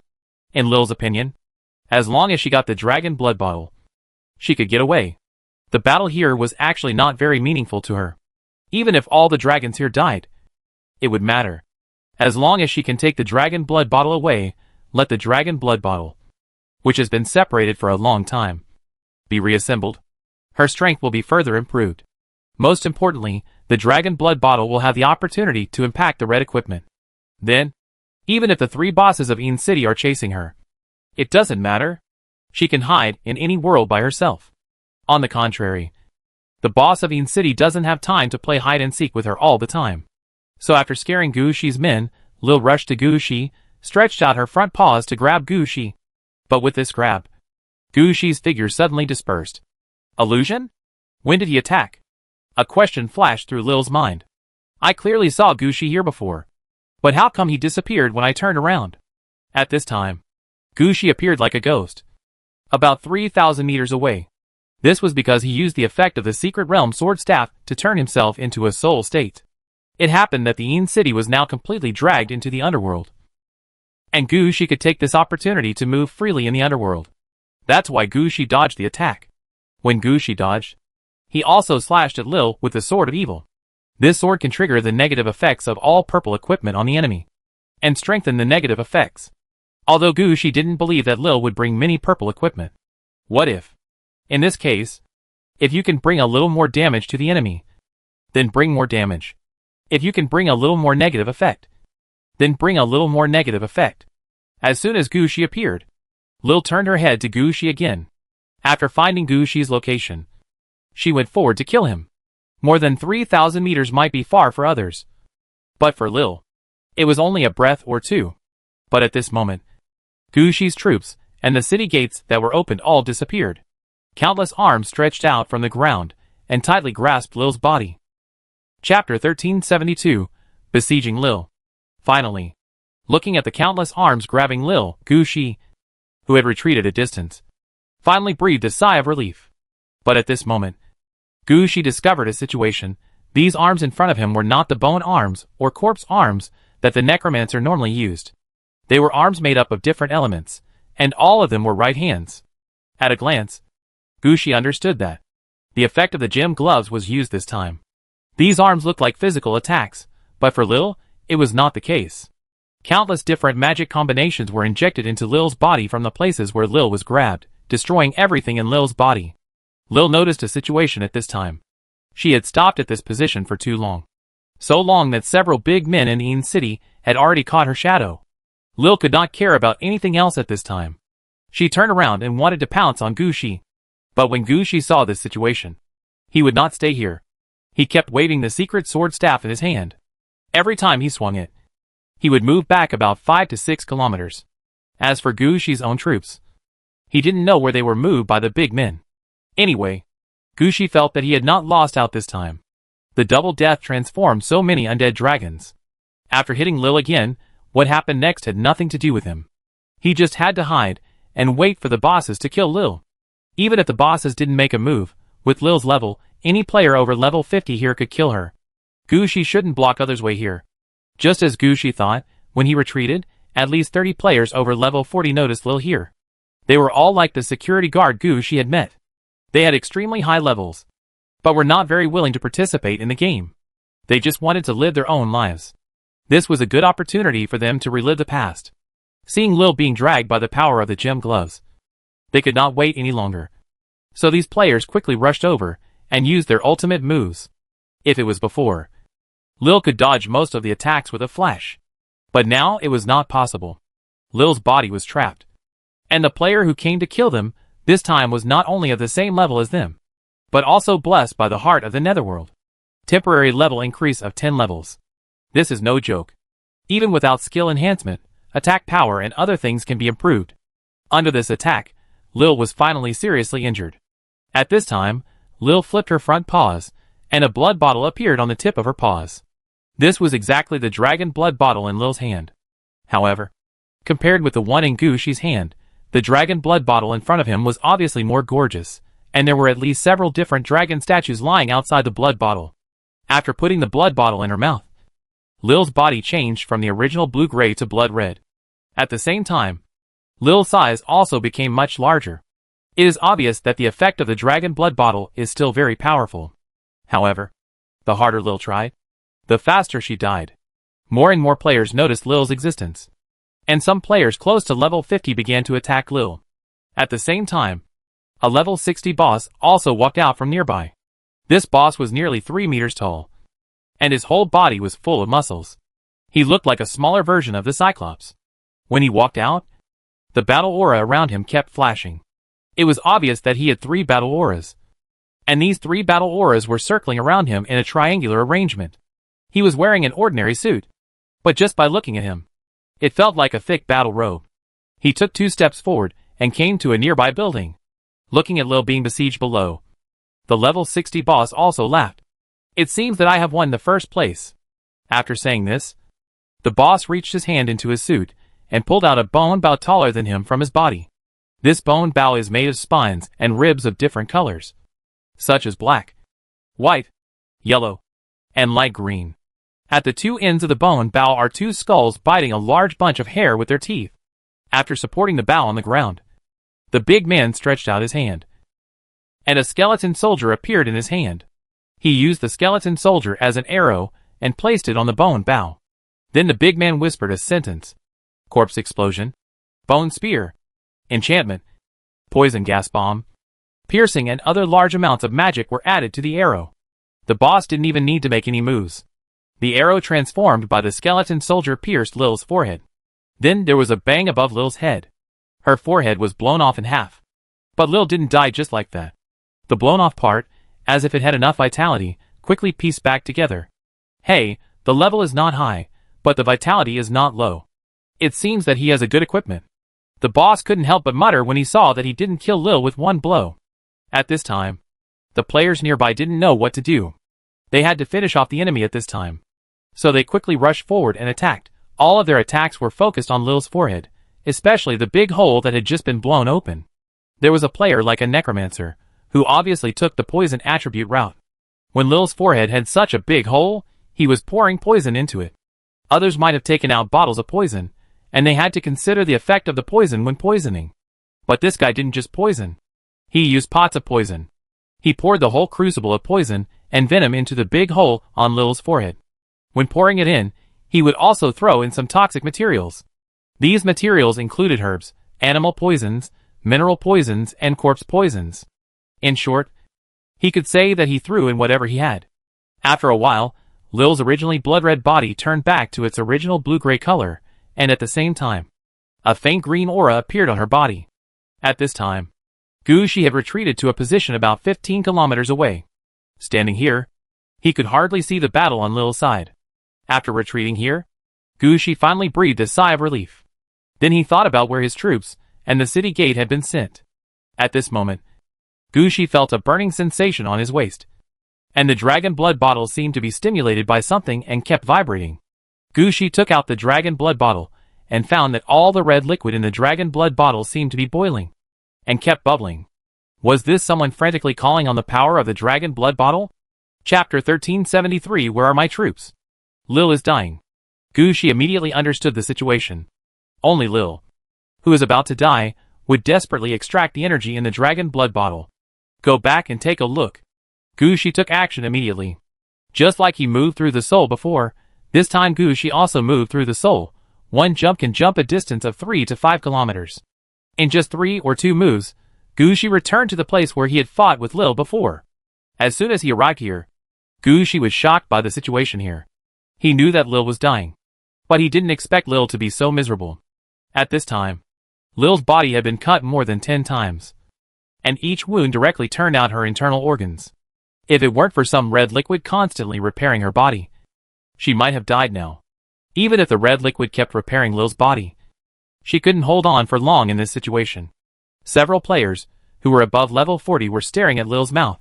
They all noticed that Lil had just swallowed the dragon's blood bottle, although they didn't know what it was. As high-level players, they all thought it was a good thing. Before the battle, they had already considered how to divide Lil's body. Gushi's sudden appearance also startled them. Although Gushi's level was obviously below level 20, under the influence of the heart of the netherworld, players could not fight each other. These players could only stare at Gushi. Little friend, you can't come here, you are too weak. Yes, little friend, if you want to slay a dragon, there are some weak dragons over there, you can't control this one. That's right, little friend, it's still time to rush to other places now. Gushi smiled helplessly. Everyone, I was here at first, this guy passed by and didn't like me, he hit me, and I dragged him down, and my troops were clearly here just now. Gushi said seriously. This is also the reason why he came here. He must not expose the dragon blood bottle. Gushi must not let anyone know that he has the dragon blood bottle. He also cannot let anyone know that this time the giant dragon attacking Jeep by him accidentally. He can only appear here for the reason of looking for his men. Even if he can't give Lear the last blow, he wants to see Lear killed with his own eyes. Your troops? I haven't seen them. That's right, when we came, we saw the power of the gem gloves controlling this guy. That's the large-scale indiscriminate attack of the gem gloves, plus the clearing characteristics of the effect of the heart of the netherworld that players do not hurt each other. Your troops have been sent outside the Inn City. When the battle here is over, you can come back by yourself. Just then, a player wearing a black suit and holding a bone bow came over. Don't worry, this battle will only benefit everyone, and no one will suffer. When he saw this player, Gushi's eyes lit up. Undead Gruli Yuanhua, Mr. Liu? It's me, I didn't expect I'd become so famous. The player laughed. What Mr. Liu said. Everyone in Inn City knows that Mr. Liu's combat power ranks in the top 10 in Inn City. And he supports the rare University of Undead Archers in the Undead. The Secret Arrow of Death University. With his own strength. People like you are the foundation of undead players. Gushi has been in Inn City for 3 months, and has some understanding of some people in Inn City. As soon as he said this, Liu Yuanhua laughed even louder. Good. Very good. You are very interesting. If you hadn't already embarked on a suitable path, I would have wanted to introduce you to our Secret Arrow of Death University, and switch to the profession of Undead Archer. Gushi shut up directly. He knew very well that Liu Yuanhua really had a hobby of recruiting people to join their university. Many students in their university were recruited by him one by one. If anyone agreed at this time, he might really drag them to their university to change their jobs directly. Looking at Gu Shi's appearance, Liu Yunhua's laughter also paused obviously. However, he was used to such situations. Seeing that Gu Shi was unwilling to join their Death Secret Arrow University, that was fine. Anyway, there were quite a lot of players in Yin City, and he could always recruit new players. Gu Shi is not a big deal. The reason why he came here was completely unexpected. Under normal circumstances, he should have been on the buildings of Yin City, killing the giant dragon flying in the sky. You should know that his shooting distance can reach up to 30,000 meters. No matter how high the dragon flies, he can kill it easily. Under normal circumstances, he shot an arrow at Lil. Even if he didn't kill Lil, he wouldn't come here. But this time, he didn't know why, he just wanted to come and take a look. As a result, he encountered Gu Shi. At this time, he was somewhat curious about Gu Shi. So he looked Gu Shi up and down. It didn't matter that he looked at him. He found that Gu Shi was really a child with potential. What they needed for the undead archer was a necromancer, and the Death Knight profession was not enough. After that, strength, agility, perception and intelligence all had to reach a certain level. Fitness and insight must also reach a certain level. Gu Shi clearly mastered the fitness skill above level 20, which is quite rare among necromancers. In other words, as long as Gu Shi learns the art of insight, he can change his job to that of an undead archer. This is really a good talent. The more Liu Yunhua looked at Gu Shi, the better he felt. His level was not high. It was still in time for him to change his job. But Gu Shi didn't know all this at the moment. After making sure that his troops were fine, Gu Shi was half relieved. The rest was to watch Lil die here. It would be even better if he could get the dragon blood bottle back from Lil. Even if he couldn't get it, he would know where the dragon blood bottle went. Then he would ask his senior brothers to find a way. Help contact them. And buy it. Just when Gu Shi was thinking about how to deal with Lil, the players who were gathered here also accelerated their hands and quickly killed Lil. Although Gu Shi had no intention of killing Lil. What if? They had been fighting for so long. They couldn't let Gu Shi take away the last advantage. Even if Gu Shi was the first player to attack Lil, it wouldn't work. He had already got the first hit. And if he got the last hit, he could occupy half of the spoils. So what about them? With this idea in mind, all the players' speed of attacking was obviously much faster. When Gu Shi was talking to Liu Yunhua, they had killed Lil. Chapter 1374 Lil died in battle. Dragon Blood Baptism 5 Realms Dragon Emperor Lil died in battle. Your temporary mission. The Dragon Princess of Life and Death has changed. Mission description. Use the blood bottle brought by the dead Dragon Princess. Attract the living Dragon Princess, and kill her. Take away everything from the Dragon Princess. Mission requirements. Kill Dragon Princess Lil, January 1st. Obtain the Dragon Blood Bottle. Failed. Mission restart. Mission reward. Undead Dragon Hero more joins. Dragon Blood Bottle, orange. When this message popped up in front of Gu Shi, it was when Lil fell down in battle. As Lil died in battle, a special light flew out of her body, trying to tear through space and leave. But as soon as Lil moved, the Yifeng Tower in the center of Yin City emitted a red light. Lil, who wanted to take the opportunity to escape, was sucked into the Yifeng Tower after returning to her backup body and resurrecting. Lil's soul in the red light wanted to twist continuously. But the Yifeng Tower itself was a quasi-red outfit that had reached the final stage of nurturing. And now the road of the earth had sealed all the exits of Yin City. So how could Lil escape? Under the strong attraction, Lil flew towards the Yifeng Tower like a meteor. When Lil flew over, the Dragon Blood Bottle was also taken away by Lil's soul. This Dragon Blood Bottle was actually almost at the level of quasi-red equipment. When Lil flew towards the Yifeng Tower, the Dragon Blood Bottle kept struggling. Lil's soul could be taken away by the Yifeng Tower, but the Dragon Blood Bottle could not. The Dragon Blood Bottle understood that if it was taken away by the Yifeng Tower, the energy it had accumulated over the years would all become part of the Yifeng Tower, and it would never have the opportunity to step into the red equipment again. So the Dragon Blood Bottle quickly began to save itself. Lil, who flew away with the Dragon Blood Bottle, clearly felt the Dragon Blood Bottle's thoughts. At this time, Lil couldn't help but scream, "No, you can't do this." But even if Lil objected, what could she do? In the soul state, she couldn't even make a sound, let alone resist the Dragon Blood Bottle's decision. Lil's soul was only halfway through the flight, and began to twist constantly. When it was about to reach the Yifeng Tower, it exploded in the sky. At this time, the fireworks of Efeng Tower receiving powerful souls had been released. Under the countless fireworks, the explosion of Lil's soul was so inconspicuous. Then Gushi heard all the living dragons in the sky roar at the same time. This scared the players on the scene. They didn't know what these dragons were going to do. In fact, even these dragons themselves didn't understand why they suddenly roared. It's just that they seemed to be locked by something just now, and they felt very uncomfortable if they didn't roar a few times. At this time, the sound of a horn was heard from the Dragon Tomb Ascension Road, which was closer to Gushi.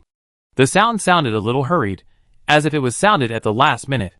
As the horn sounded, all the undead dragons in the sky stopped their actions. Even the undead dragon troops sent by Gushi were affected. Then the bodies of the giant dragons that roared because of Lil's death kept shaking. This situation made all the players stunned. What is going on? Only a few big guys, who know what is buried in the Dragon Tomb Ascension Road, know what happened. Like the Efeng Tower, here in the Dragon Tomb Ascension Road, there is also a quasi-red suit that is being nurtured. It is a thing called the Dragon Horn. This Dragon Horn is being transformed into undead equipment, the kind that can be used to control the undead dragon troops. This time, the Dragon Horn felt that a piece of equipment related to the dragon exploded in the sky, so it sounded temporarily, in order to grab most of the energy, and shorten the nurturing period of the red suit. It's just that the Dragon Horn really doesn't know what the Dragon Blood Bottle is like. When the horn sounded, all the dragons in the sky were affected.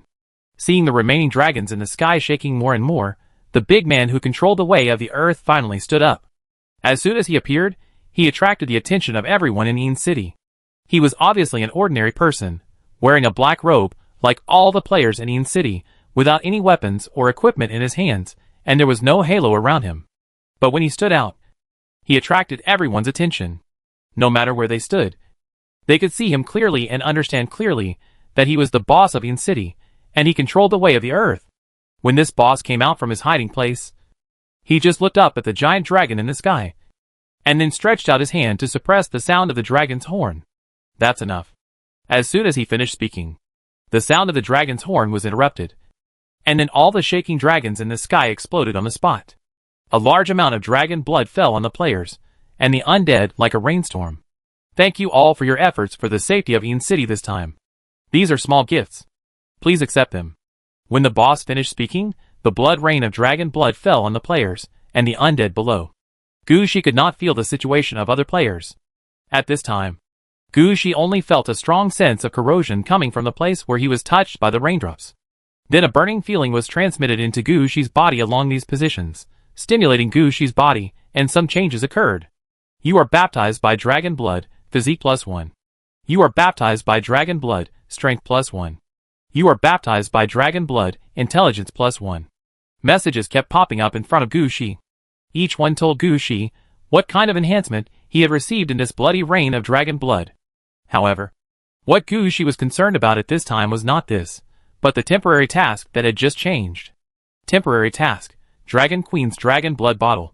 Task description, because the Dragon Blood Bottle exploded, the Dragon Blood Bottle given to you by Dragon Queen Moore became the only sample. The opportunity of the Dragon Blood Bottle that had been enhanced for many years was also transferred in, strengthening and making the Dragon Blood Bottle complete, becoming a new task. Task requirements: occupy a destroyed or abandoned dragon kingdom. 0/1, kill tens of millions of dragons. 0/100000000. Task reward: Dragon Blood Bottle, quasi-red, more exclusive. Note 1. The Dragon Blood Bottle can only be restored to the quality when Lil mastered it, close to the quality of the quasi-red suit. What to do next? Moore needs to study it by himself. Note 2. After killing Lil, Moore can be considered as your hero. It seems that there is no difference between your hero having red suit and you having red suit. Note 3. Although the red suit will hide itself, some people are naturally talkative. So before you have the strength to keep the red suit, please don't tell others that you have the red suit. Chapter 1375 Others Battlefield Cleaning Speed. Looking at the information that popped up in front of him, Gushi's brows also frowned. If he hadn't been discovered, who would brag that he had a nearly finished red suit in his hand? The following prompt was clearly pointing at Gushi, pointing directly at Gushi's face and telling him, "You are not strong enough now, don't shout nonsense. Otherwise, it will be difficult to cheat for you in the future." Faced with such a straightforward prompt, Gushi's eyes also flashed a trace of helplessness. Hey, why do you look so ugly? Is it because of the blood rain? It's okay. Although this blood rain has a burning effect, it can actually improve the quality of the body. And this blood rain has been transformed by the yin qi of the heart of the netherworld. It is of great benefit to the undead professions and the undead troops. Perhaps noticing that Gu Shi's face became a little ugly, Lu Yuanhua also explained it to Gu Shi. Lu Yuanhua naturally saw the scene just now. He would never have thought that Gu Shi was the culprit of this dragon invasion. Gu Shi understood what Lu Yuanhua meant. He couldn't say that his expression changed because of the information that popped up in front of him. He could only follow Lu Yuanhua's idea and admit that he was baptized by the blood rain for the first time and was not used to this feeling. Listening to Gu Shi's words, Lu Yuanhua also laughed. You are still too young. And your strength is low. When you reach level 40, you will find that blood rain is nothing. Look at me. I have also experienced the baptism of the underworld. While Lu Yuanhua was speaking, the dark clouds in the sky dissipated. The Yin City was also returned to its original position from the depths of the underworld. At the same time, the undead, who were originally buried deep in the Yin City, also buried themselves back underground. They handled it so quickly that in almost a blink of an eye, all the undead belonging to the Yin City disappeared. The Yin City also returned to its original appearance, with blue sky and white clouds. Even the bloodstains on the streets and buildings were dealt with. A large number of undead dragons also returned to the Dragon Tomb Ascension Road. It can be said that just like that, the war background of the entire Yin City was fully displayed. Gu Shi compared himself, and found that there was still a long way to go in the city of Aridov. Just as Gu Shi sighed, he found that some dragon corpses began to appear on the ground in front of him. Gu Shi was stunned for a moment, then he realized that these should be the corpses left by the dragons killed by Gu Shi and his men. But why are these corpses so strange? It had clearly become a corpse. But there was no yin qi or death on it. You are good. You killed so many dragons. How could Lu Yuanhua not know Gu Shi's situation when he saw this scene? Mr. Lu, why is there no yin qi or death on this corpse? This feels wrong. Oh, that is the effect of the heart of the netherworld. When Lu Yuanhua heard this, he took another look at the situation in front of him, and knew what was going on. He explained it to Gu Shi directly. The nether heart mainly absorbs yin qi, and the dead qi serves as energy. The yin qi and the dead qi of these corpses have all been drawn away by the nether heart. In the next 3 months, these corpses will not produce any yin qi and dead qi. After 3 months, the yin qi and dead qi produced will only be 1/3 of the normal amount. Gu Shi heard this, and a hint of speechlessness flashed in his eyes. Ah, then can these corpses still be used? You know, the necromancer relies on yin qi and dead qi to summon the souls of corpses. If there is no yin qi and death qi, wouldn't the corpse be useless? Except that it is not very convenient to summon the soul. It is feasible to use it as a building material or weapon equipment material. In addition, it will be a different kind of freshness if it is used as food.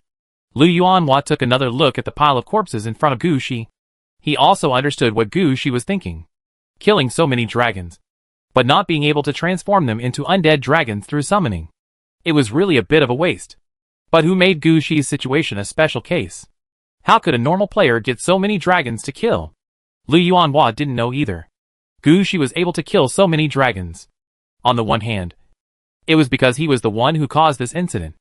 As soon as the dragon appeared, he directly released all his troops that could fight against the dragon. Undead dragon troops, undead titan troops. Tens of thousands of troops came forward, attacking in a snowball manner. As for the numbers in front of him, it was because all the players behind joined in. That's why Gu Shi didn't get the dragon. Otherwise, there would be even more dragon corpses. Seeing Gu Shi's speechless face, Lu Yuanhua said, "How about I introduce a place to you?" Gu Shi looked up at Lu Yuanhua. "Don't look at me like that. I am willing to help you because I think highly of you.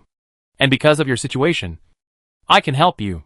If it were anyone else, I would not help," Lu Yuanhua said. Looking outside, Gu Shi noticed that the dragon corpses had been delivered to all the players. Some dragons were killed by several players, and they were still dividing the dragon bodies. More players did not kill any dragons. Even if they killed and got a dragon body, they had a place to deal with it. It was not like Gu Shi, because there were too many bodies, and it was not suitable to summon the souls. I didn't know how to deal with it. For example, Gu Shi, who had killed at least 50,000 or 60,000 dragons, was naturally the target of Lu Yuanhua's wooing. Then I'll trouble Mr. Lu. But I'm still learning things here. Don't worry. I'll send someone over directly. I tell you, the only one who can handle these dragon bodies so generously and easy is my friend. They are the largest restaurant in the food art star domain.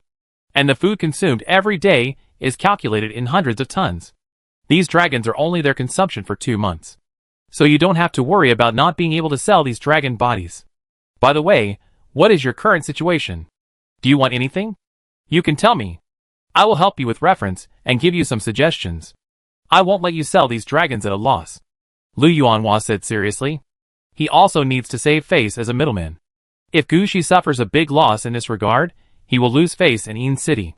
So seeing that Gu Shi was somewhat interested, he explained the business in detail, and was ready to help Gu Shi make a decision. Gu Shi could only smile at Lu Yuanhua's enthusiasm. Just as Gu Shi was about to say something, the undead dragon and undead titan troops that had been sent outside the Yin capital were also sent back. Chapter 1376. What do you want? Your troops are here. Let's deal with your troops first. Lu Yuanhua, who was about to talk to Gu Shi about his friend, shut up when he saw Gu Shi's troops coming. Let Gu Shi take all his men back first. Leaving so many undead troops here, this looks very uneasy. Gu Shi immediately opened his city gate upon hearing this, and asked his troops to retreat into the city of Aridavi first. The first to fly over were Gu Shi's tens of thousands of undead dragon troops. They flew over from the dragon tomb, and they still had traces of the dragon blood baptism on their bodies. At the same time, they also had a different aura on their bodies. It was obvious that they had gained something when they were on the Dragon Tomb Ascension Road just now. I don't know if they were blessed by the horn sound from the Dragon Tomb Ascension Road before. Anyway, these undead dragons now look quite energetic. Seeing Gu Shi release the city gate, Lu Yuanhua also knew Gu Shi's situation. Gu Shi is a student at Hades University. Among all the undead players in the Yin City, there are not many players who have mastered one of the 3 death skills. There may be only 1 or 2 players among tens of thousands of players, and even fewer who have mastered all of them. But one thing is certain, the players who have mastered the skill of Death City are definitely in Hades University. The skill of Death City can only be improved in Hades University, unlike the 2 skills of Death Incarnation or Death Lord, which can be learned in other universities. After entering Hades University, looking at other universities, I won't have too many ideas. It seems that it is unlikely to attract Gu Shi to join their Death Secret Arrow University. This is really a pity. How can such a good child go astray? Although it is a pity, Lu Yuanhua can't ignore other people's talents and directly snatch them. Forget it, just treat it as a good relationship. At this time, Gu Shi's undead titan troops also strode towards this side, because Gu Shi wanted to sell all the dragon corpses, and there was nothing to clean up the battlefield. Gu Shi ordered, everyone, take a detour. Take a detour into the city. When the undead titans heard this, they quickly bypassed the dragon corpses and entered the city gate. None of them suggested to Gu Shi that they use these dragon corpses to improve their strength. However, just as the undead titans were about to enter the city of Aridav, Lu Yuanhua suddenly asked, "Where did you get these undead titans? And how come there are so many of them?" Gu Shi quickly explained the titan book he had mastered. Hearing this, Lu Yuanhua had to reevaluate Gu Shi. There are thousands of necromancers, and quite a few can create undead titans, but no one would think of turning undead titans into an option for summoning necromancy. More importantly, Gu Shi succeeded. Lu Yuanhua could see how much chance and effort went into this. The most important thing is, Gu Shi's situation reminds Lu Yuanhua of his own situation. Didn't he open a new path for undead players? In his eyes, Gu Shi is also such a player. Although his level is still relatively low, he has obviously embarked on this path. Such a young man should be supported more. So Lu Yuanhua looked at Gu Shi with a different look. After all the undead troops retreated back to the city of Aridav, Lu Yuanhua asked Gu Shi again about his needs. This time, Lu Yuanhua really exposed his friend's bottom line. I tell you, you can't ask for a low price for these dragon corpses in your hands this time. Let's not talk about other things. Just the quantity and the freshness. They are all first-class quality. You can ask boldly when the time comes. Don't think you don't have the confidence. Mr. Lu, what do you think I should ask for? Then what do you need now? I'm in need of architectural design drawings and high-level troops. Lu Yuanhua was stunned when he heard this. He was just trying to help Gu Shi think about how to get the best things from his friends. But when Gu Shi opened his mouth, they were all things that his friends didn't have. Even if Gushi had architectural design drawings, he couldn't use them. His friend is into gourmet food, not undead. Their paths are completely different. Not to mention, they don't have such things. As for high-level soldiers, they are not easy to find. Lu Yuanhua went to his friend's place for dinner. Let's put it this way. They make full use of every ingredient. For a fish, even the scales are fried and sprinkled with salt. And the bones are used to make soup. The higher the level of the corpse, the more so. In the end, they might not even have soup left. The necromancer wanted high-level troops, but going to his friend's shop was not feasible. They wouldn't even have bones. This put Lu Yuanhua in a difficult position. He even thought about persuading Gushi, why not just forget it, and use the corpses of these dragons to deal with, fill the city walls, or make some weapons. Although he couldn't bring more powerful troops to Gushi, it was better than getting something he didn't want from his friend. But looking at Gushi's eyes, Lu Yuanhua didn't know how to start again. On the one hand, he had already told his friend about this matter, and his friend also arranged for people to come and pick up the goods. On the other hand, Gushi's eyes were full of expectation, and it was obvious that he was planning to sell these dragon corpses for a good price. How should he start now? Lu Yuanhua tried hard to recall his previous contact with his friend, trying to find something suitable for Gushi. Suddenly, Lu Yuan was hard moved, and he seemed to remember that his friend had said something before. By the way, you want high-level undead, right? My friend has a dead holy land. He found it when he was looking for spices. After the spices were mined, there was no way to plant them again, so they have been left there. I heard that the bodies buried there are all above level 40. If you want high-level undead, it would be more appropriate to go here. After hearing this, Gushi thought for a while before asking, are there many bodies there? Not sure, but based on my friend's strength and what he said at the beginning, there are at least tens of thousands of bodies here. As for how many tens of thousands there are, I'm not sure, but the number is definitely enough. Gushi thought about it seriously. If it is really a corpse above level 40, this is a good choice. Even if he has no way to transform these corpses into powerful undead now, the energy accumulated in the dead holy land for many years is enough to make up for the loss of the dragon corpse this time. Thinking of this, Gushi nodded and asked seriously, is there really such a holy land? Don't worry. It really exists. Chapter 1377 The Mentality of the Bosses. Then listen to Mr. Lu. Gushi glanced at Lu Yuanhua, and finally said decisively, okay, let's change it. Lu Yuanhua was also very satisfied with Gushi's trust. Now he felt that Gushi was a good kid. He patted Gushi's shoulder, and said seriously, if you encounter anything in Yinzadu in the future, you can come to me. I still have some faith in Yinzadu. For this point, Lu Yuanhua was very confident. If he didn't have some faith, he wouldn't be able to openly capture people to join his university in Yin City, force them to change their profession, and still live so comfortably.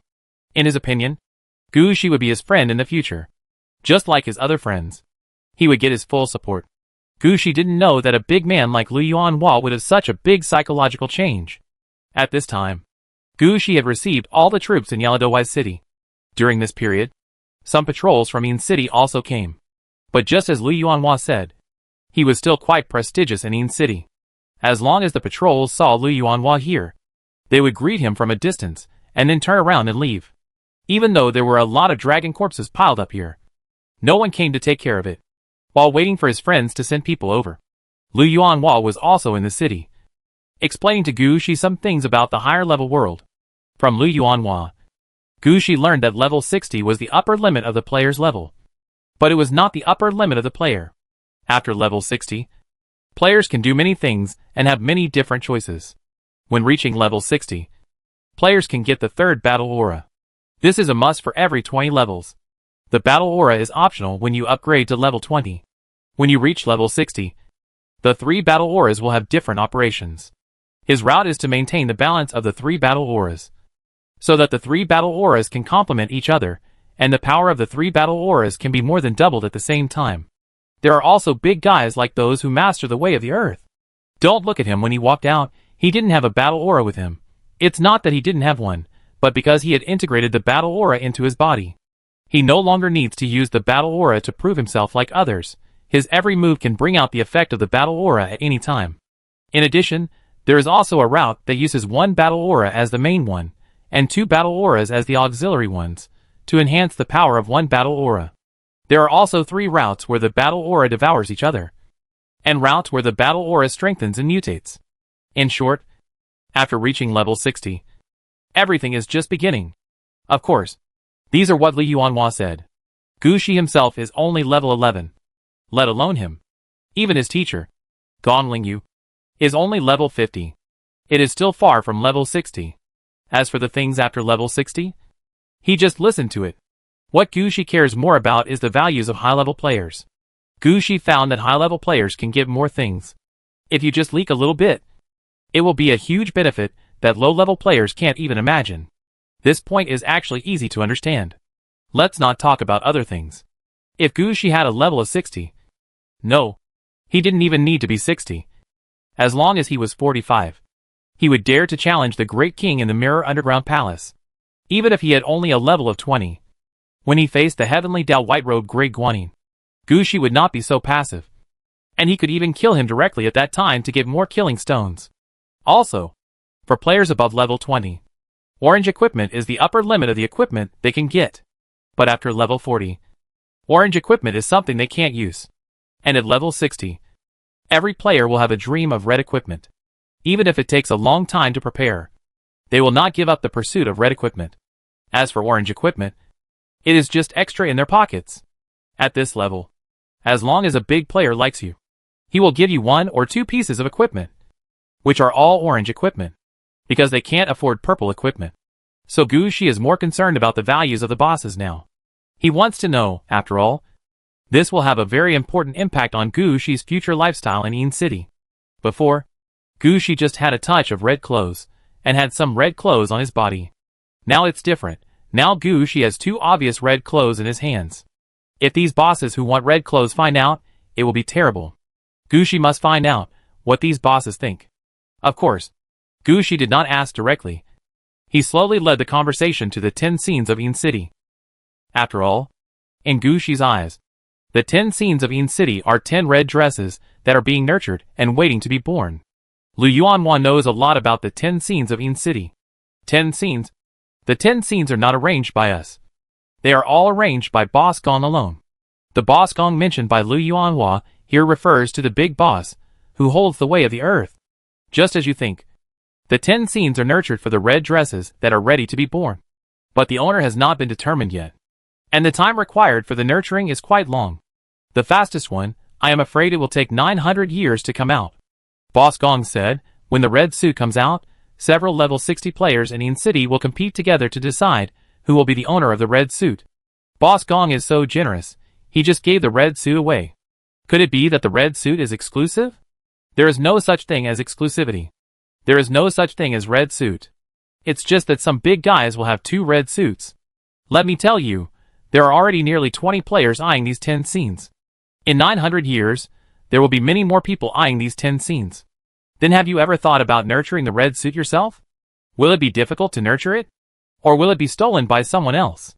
Gu Shi's eyes turned, finally bringing the topic to the key point. It's not that it will be stolen. If it is stolen, it will just be kept in your hands for nurturing.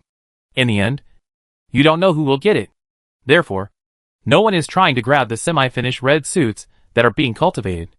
Only when the red suits are cultivated and ready to be released will they attract everyone's attention. Believe it or not, in the entire Yin City, in addition to the 10 scenes, there must be semi-finished quasi-red suits being cultivated. Even people around level 10 may get quasi-red suits. But so what? Who can guarantee that they can wait until the red suits are released? Who can guarantee that they will be the last one before the red suits are released? It's like passing the flower to the drum. Before the drum stopped, let ordinary people take it for a while. Chapter 1378 The Kitten Who Came to Trade. With Li Yuanhua's assurance, Gu Shi knew something about the situation.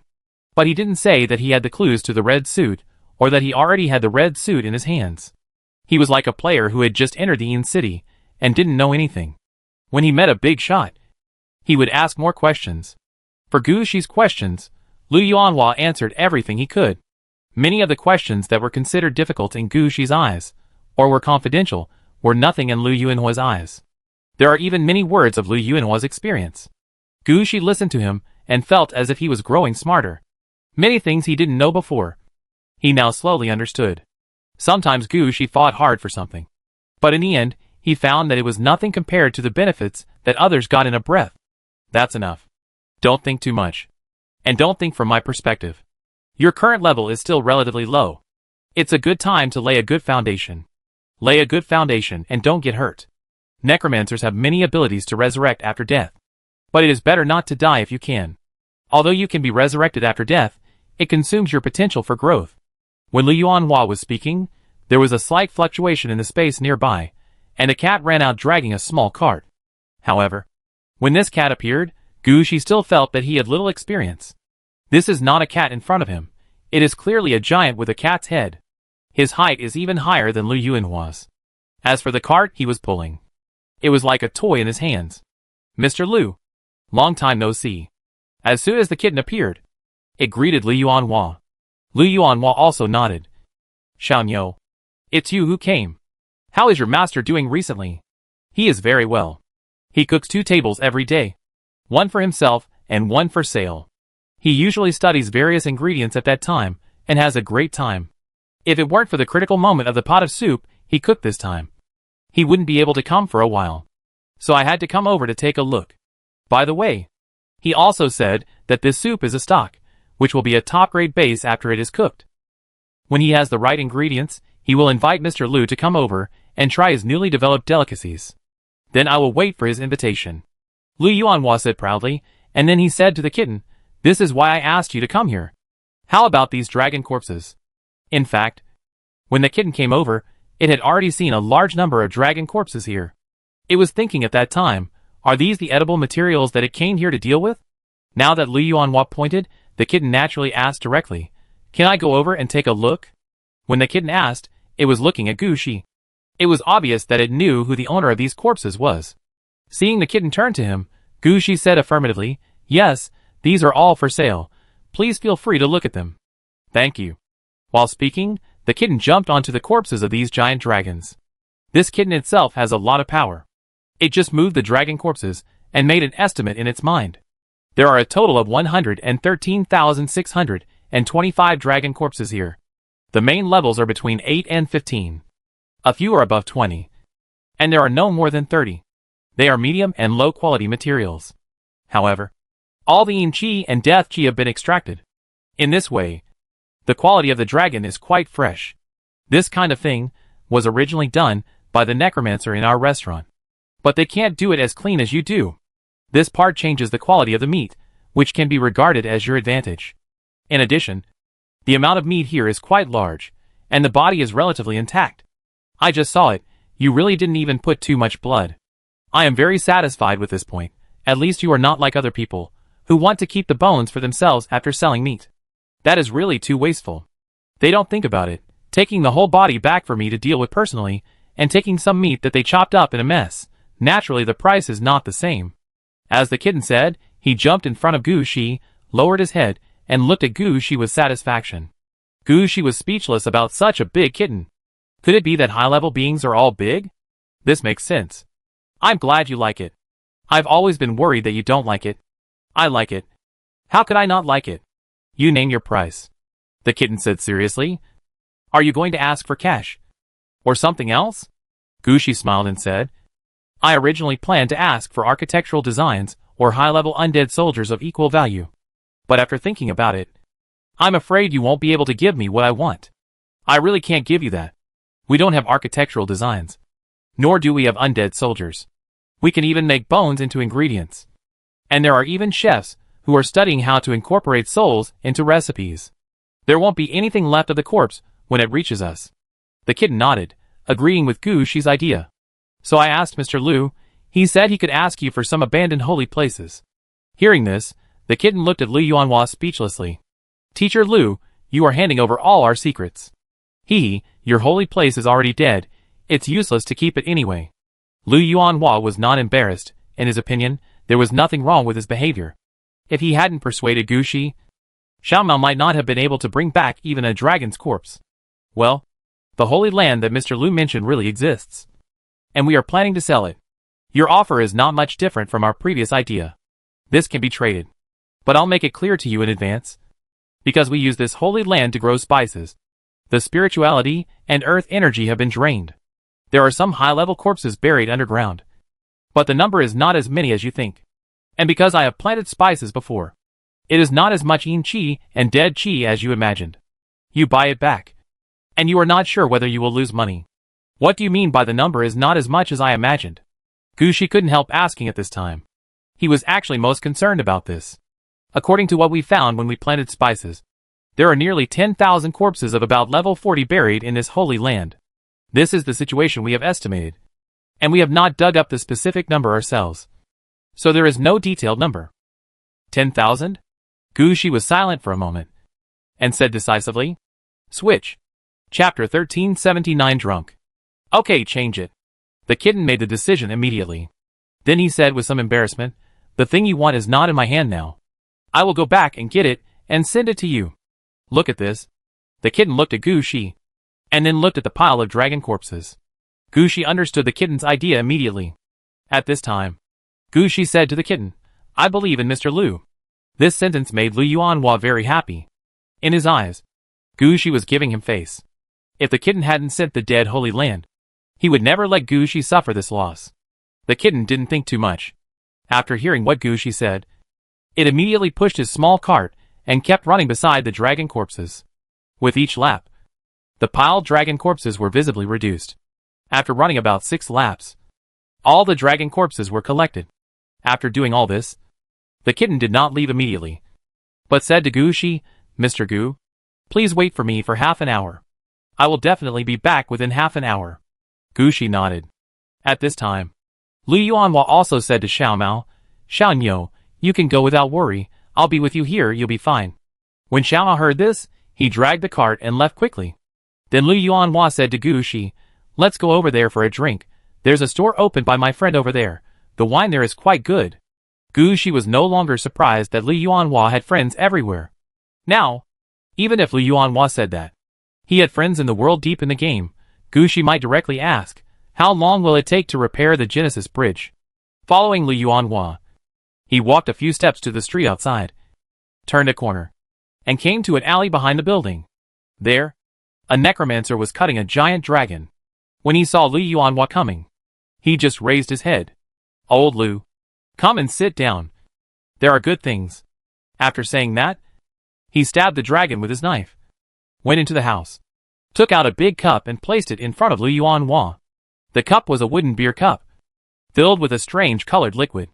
Lu Yuanhua took the cup and drank a sip, nodding with satisfaction. The necromancer looked at Gushi. "What are you going to drink? Is it the same?" Gushi pointed to the cup in Lu Yuanhua's hand. Although the color of the liquid in the cup was strange, it looked good. "Okay, you came at the right time. I just killed a dragon. If you come tomorrow, you may not be able to drink this," the necromancer said, while walking back into the house. After the necromancer walked in, Lu Yuanhua patted Gushi's shoulder heavily. "You have good vision." Gushi wanted to ask another question, but the necromancer came out, holding a wooden cup in his hand, which contained the colorful liquid.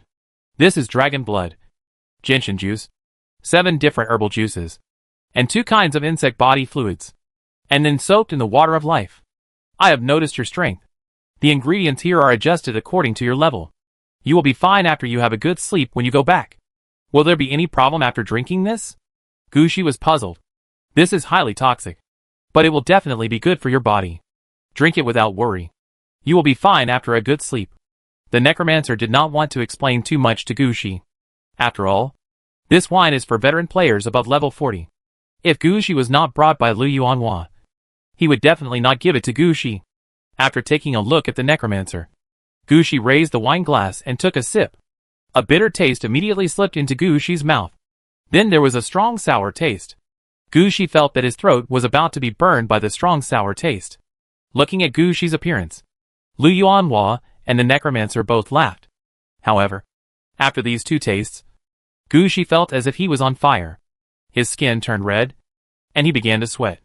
A strong vitality filled his body. "Feel good? Don't move around. Don't do anything at this time. Relax." Lu Yuanhua held Gushi down. "In fact, you should sleep at this time. But now is not the time. Just bear it here. By the way, drink the rest of the wine. Old Wu said it was adjusted according to your situation. so it won't be wrong. Drink it all. It's good for your body. After hearing this, Gu Shi also raised his glass seriously, toasted Lu Yuanhua, and took another sip. This time, Gu Shi had a feeling that this wine had the effect of strengthening the body. Although it was poisonous, it was really good for the body. After just a few sips, without even looking at the data prompt, Gu Shi knew that his physical strength and agility had increased by at least 2 points. Of course, this might be because it was the first time Gu Shi drank this wine. But for a player, isn't the most important thing the data? Gu Shi took another big sip, feeling the changes in his body. Seeing that Gu Shi had gotten used to the effect of the wine, Lu Yuanhua smiled and raised his glass to Gu Shi, as if to accompany him. The two of them drank the whole glass of wine one sip at a time. Gu Shi drank happily, and after finishing the wine in the glass, he raised the wooden cup in his hand and asked the necromancer, "Boss, can you give me another glass?" "No. You've had one glass. But I still have some other wine. I'll give you some pink bubbles." Pink bubbles? Under normal circumstances, Gu Shi would feel that something was wrong when he heard the name. But now Gu Shi was a little confused after drinking, so he didn't care about it. When the necromancer said that, Gu Shi said happily, "Okay, give me a glass." But when the necromancer brought the so-called pink bubbles, he was speechless. What is going on? This is clearly white wine soaked with fresh mushrooms. Wait, there seems to be something with green skin. This is the arm of an orc. If it were normal, Gu Shi would probably consider it when he saw this. But now Gu Shi was a little drunk. He just pointed at the orc's arm in the bottle and said, "Boss, the things you use to soak the wine are wrong. Shouldn't you use roots?" I thought so too, but this orc is really not a human. This can only be regarded as a kind of mushroom, without roots. After drinking it, you will have hallucinations, but it will have certain benefits for the spirit. You just drank my wine, and your body has been strengthened. Drinking this, you can also make up for your spirit. Boss, thank you for your concern. Come and drink. Chapter 1380. After a hangover. My head hurts. Where am I? Pressing his head, Gu Shi sat up from the bed. This is the apartment, sir. You drank too much the day before yesterday. I helped you back. When Gu Shi woke up, Ling Shi appeared by Gu Shi's side the first time. The day before yesterday? I slept for so long? When Ling Shi stepped forward to help Gu Shi press his head, Gu Shi couldn't help but mutter. He didn't expect that. He would be drunk for so long after just one drink. Drinking really wastes time. By the way, how did Mr. Lu end up? Sir, you finally became sworn brothers with Principal Lu. Although it may be a joke. You called him brother for the whole night. Gu Shi was speechless when he heard this. He was so upset that he had such a big thigh. It seems that drinking too much has its benefits. At this time, Lingxi said, Boss Wu saw that you like to drink pink bubbles very much, and he gave me the recipe. As long as there are enough materials, I can also make pink bubbles for you. Really? Do I like to drink pink bubbles so much? Gu Shi touched his head. He always felt that he seemed to have really blacked out from drinking. Yes, I have been following you all the time. You really drink a lot. By the way, Principal Lu said when he left that you should lay a good foundation for the city, and not just focus on high-level troops. The basic buildings of the city also need to be upgraded. Listening to Ling's words, Gu Shi vaguely remembered some things.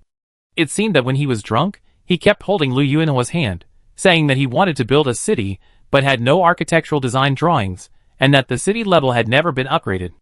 Lu Yuanhua was drunk at that time, and it seemed that he didn't hear what he said. I didn't expect that he could give such a response in the end. By the way, Principal Lu also left his contact information, saying that if there is anything, you can find him. Well, this thigh is firmly held. Also, the dead Holy Land has been received. Because the master is drunk, I have sent it back to the city of Aridov, and handed it over to Luna and Princess Anna for processing. Gu Shi heard it. Yes, there is still business. If he had known, he would not have drunk so much. I'll go over now. Gu Shi struggled to get up. At this time, Lingxi came forward and supported Gu Shi. My lord, you haven't eaten properly for a day and 2 nights. I'll give you something to eat. Okay. When Lingxi didn't speak, Gu Shi didn't feel hungry, but after saying that, he really felt as if he was starving. After helping Gu Shi sit down at the dining table, Lingxi started to get busy in the kitchen. At this time, Gu Shi noticed that there was a big pot in the kitchen that was constantly boiling. Just smelling the fragrance, Gu Shi knew that this was the clam soup he usually drank. It seems that Lingxi usually prepares at home. As for the noodles, they were also prepared long ago. Lingxi moved very quickly. In just a few strokes, the thin noodles were made. Then Lingxi started to cut meat and vegetables. When the noodles were ready, the meat and vegetables were also cut. They just needed to be placed on the noodles, and a big bowl of soup.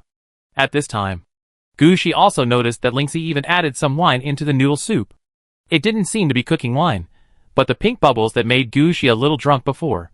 Putting the noodles in front of Gushi, Lingxi smiled and said to Gushi, "Sir, it's time to eat." Lingxi, "What about this wine? I made this wine myself. Don't worry. I have used some of my own methods. I have to admit that this wine has a strong effect on illusions. Whether it is drunk directly or used as cooking wine, it is quite useful." Gushi thought about it. Wine with illusions? Can this really be eaten? But the noodles have been made. And Gushi also took it up to try. Gushi felt that it was really good after trying it. When he ate it, Gushi felt that his whole body was floating, as if he was flying in the sky. But after finishing the noodles, this feeling would disappear directly, and would not have much impact on Gushi. At the same time, Gushi also felt that his resistance to illusion seemed to have improved a lot. It was enough to have such an effect. Although the wine made by Lingxi himself could not add various attributes, like that of the necromancer. But this was already an improvement. Gushi would not force his subordinates to be strong, as long as they can make progress. Lingxi has made progress, and has grown up. After eating, Gushi quickly went to the city of Aridov. He had slept for a day and 2 nights. And he didn't know what the situation in the city was. Gushi didn't know what the situation of the dead Holy Land was. Now Gushi needed to go over and see the situation. If there was any problem with the dead Holy Land, Gushi could quickly arrange to solve it. Lingxi did not go back with Gushi this time. After sending Gushi back to Yaladowai City, Lingxi went out to buy some materials. In Lingxi's words, dragon meat on the market has been much cheaper these days. If you buy it now, you can also pick some good dragon meat to make clam soup. Although I don't quite understand why dragon meat can be used to make clam soup. It is definitely good for Lingxi to have her own ideas. Besides, it's okay for Lingxi to go to Yaladowai City. Gushi naturally doesn't need Lingxi to accompany him all the time. After entering the city of Aridity through the Hearthstone, Gushi immediately opened the mirror passage and went to the council hall in the main city. Just as Gushi thought, Luna was working in the council hall. Seeing Gushi coming, Luna stood up immediately. "My lord, you are awake." "I am awake. I have drunk too much these days. Thank you for your hard work." "It's okay. My lord should also have a good rest. Being busy every day is not good for your health," Luna said to Gushi with a smile. Gushi nodded, and then asked about the situation of the dead Holy Land. "The Holy Land that the master brought back is a little strange." "Why? Can't it be used?" Gushi's eyes condensed. "If it really can't be used, then he will go to Luyuanhua. It's not that it can't be used, but the location of this dead Holy Land is a little difficult to understand. It's a planting area, and it buries many corpses. It's a burial ground, and it has the characteristics of a castle. It's a castle, and it looks like a mountain. In short, that place is a hodgepodge. If there weren't enough corpses inside, and the levels of the corpses were close to or above level 40, I wouldn't be willing to accept this thing." Hodgepodge? Listening to Luna's words, Gushi was also stunned for a moment. He thought about it. Take me to see it. Chapter 1381, The Holy Land. After leaving the meeting hall, Luna took Gushi to the outside of the city of Aridov. This time they went to a location outside the magic plant area, about 60 kilometers to the south. Luna arranged a mirror passage here, so it was convenient for Gushi to come. While taking Gushi with her, Luna also explained to Gushi, "After I got this dead Holy Land, I thought about putting it in the city, but this thing is too big. No matter which main city area it is placed in, it will occupy more than half of the land. Isn't Princess Anna doing the first phase of clearing the area outside the city? I will just put it outside the city." When Luna was explaining, they had already arrived in front of the Holy Land. Without Luna speaking, Gushi understood why Luna chose the wild area in the magic plant area when she chose the wild area. It turned out that this Holy Land looked like a mountain. This mountain was about 1,000 meters high and covered an area of about 30,000 mu, or about 2,000 hectares. The mountain is covered with dense vegetation, and there are trees over 30 meters high everywhere. Between the trees, what is flowing is not the vitality of the earth, but the dead air of Een. This is clearly the final appearance of the evil mountain that Gu Shi is building in the magic planting area. From this point, we can see how well this dead holy land fits in with the magic planting area. If it weren't for the fact that this holy land covers too large an area, Gu Shi would have thought of moving this holy land to the magic planting area. Go in and take a look. Before arriving at the holy land, Gu Shi didn't ask much, and stepped directly into the holy land in front of him. When he stepped onto the top of the mountain, Gu Shi's eyes flashed with the sight of Huangquan dragon robe. Through this sight, Gu Shi could clearly see that the death and yin energy in the mountain in front of him were not entirely due to the bodies buried under the mountain. It was more because the earth veins on the mountain were withered, and the death of the earth veins brought so much death and yin energy. I came here to check before. The previous owner of this holy land had planted a very scary plant here. That plant sucked away all the spiritual energy in the earth veins, sucking the earth veins to death. Look there, and that position, those are all traces left by this plant. While Gu Shi was observing the surroundings, Luna also began to explain the situation here to Gu Shi. Gu Shi sometimes listened to 1 or 2 words, and sometimes observed the surroundings through his own eyes. Finally, Gu Shi turned to Luna and said, "The dead air here is very heavy. It is a good place to raise corpses, but what is the characteristic of the castle you mentioned before? Can this place still serve as a castle?" Gu Shi now has 2 castles that can be used: Aradavata and Sleeping Beauty Castle. No matter what style it is, it doesn't look like what's in front of us. Although he hasn't walked all over the mountain, Gu Shi couldn't tell that. This holy place doesn't look like a castle.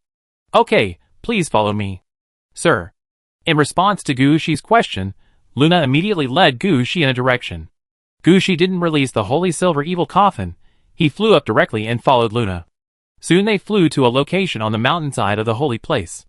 Under the cover of the trees over there, a stone gate appeared in front of Gu Shi. Gu Shi pushed open the gate and found a large number of stone coffins behind it. It was obvious that this was the cemetery of the Holy Land. But this was not the key. The real key was that behind so many stone coffins, there was a passage going down. Without going down, just standing in front of the passage, Gu Shi could know that the belly of the mountain in front of him was below this passage. If the mountain was full of space, then the space below would be quite large. This could really be used as a battle castle.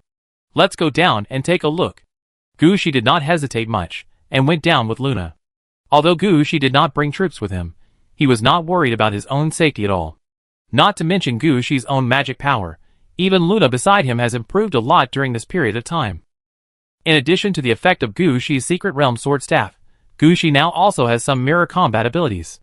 Gu Shi and Luna can cooperate to fight a stronger battle. In addition, all the useful things in this holy land have been excavated. Even if there is danger, it has been cleared long ago. And Gu Shi is not worried at all.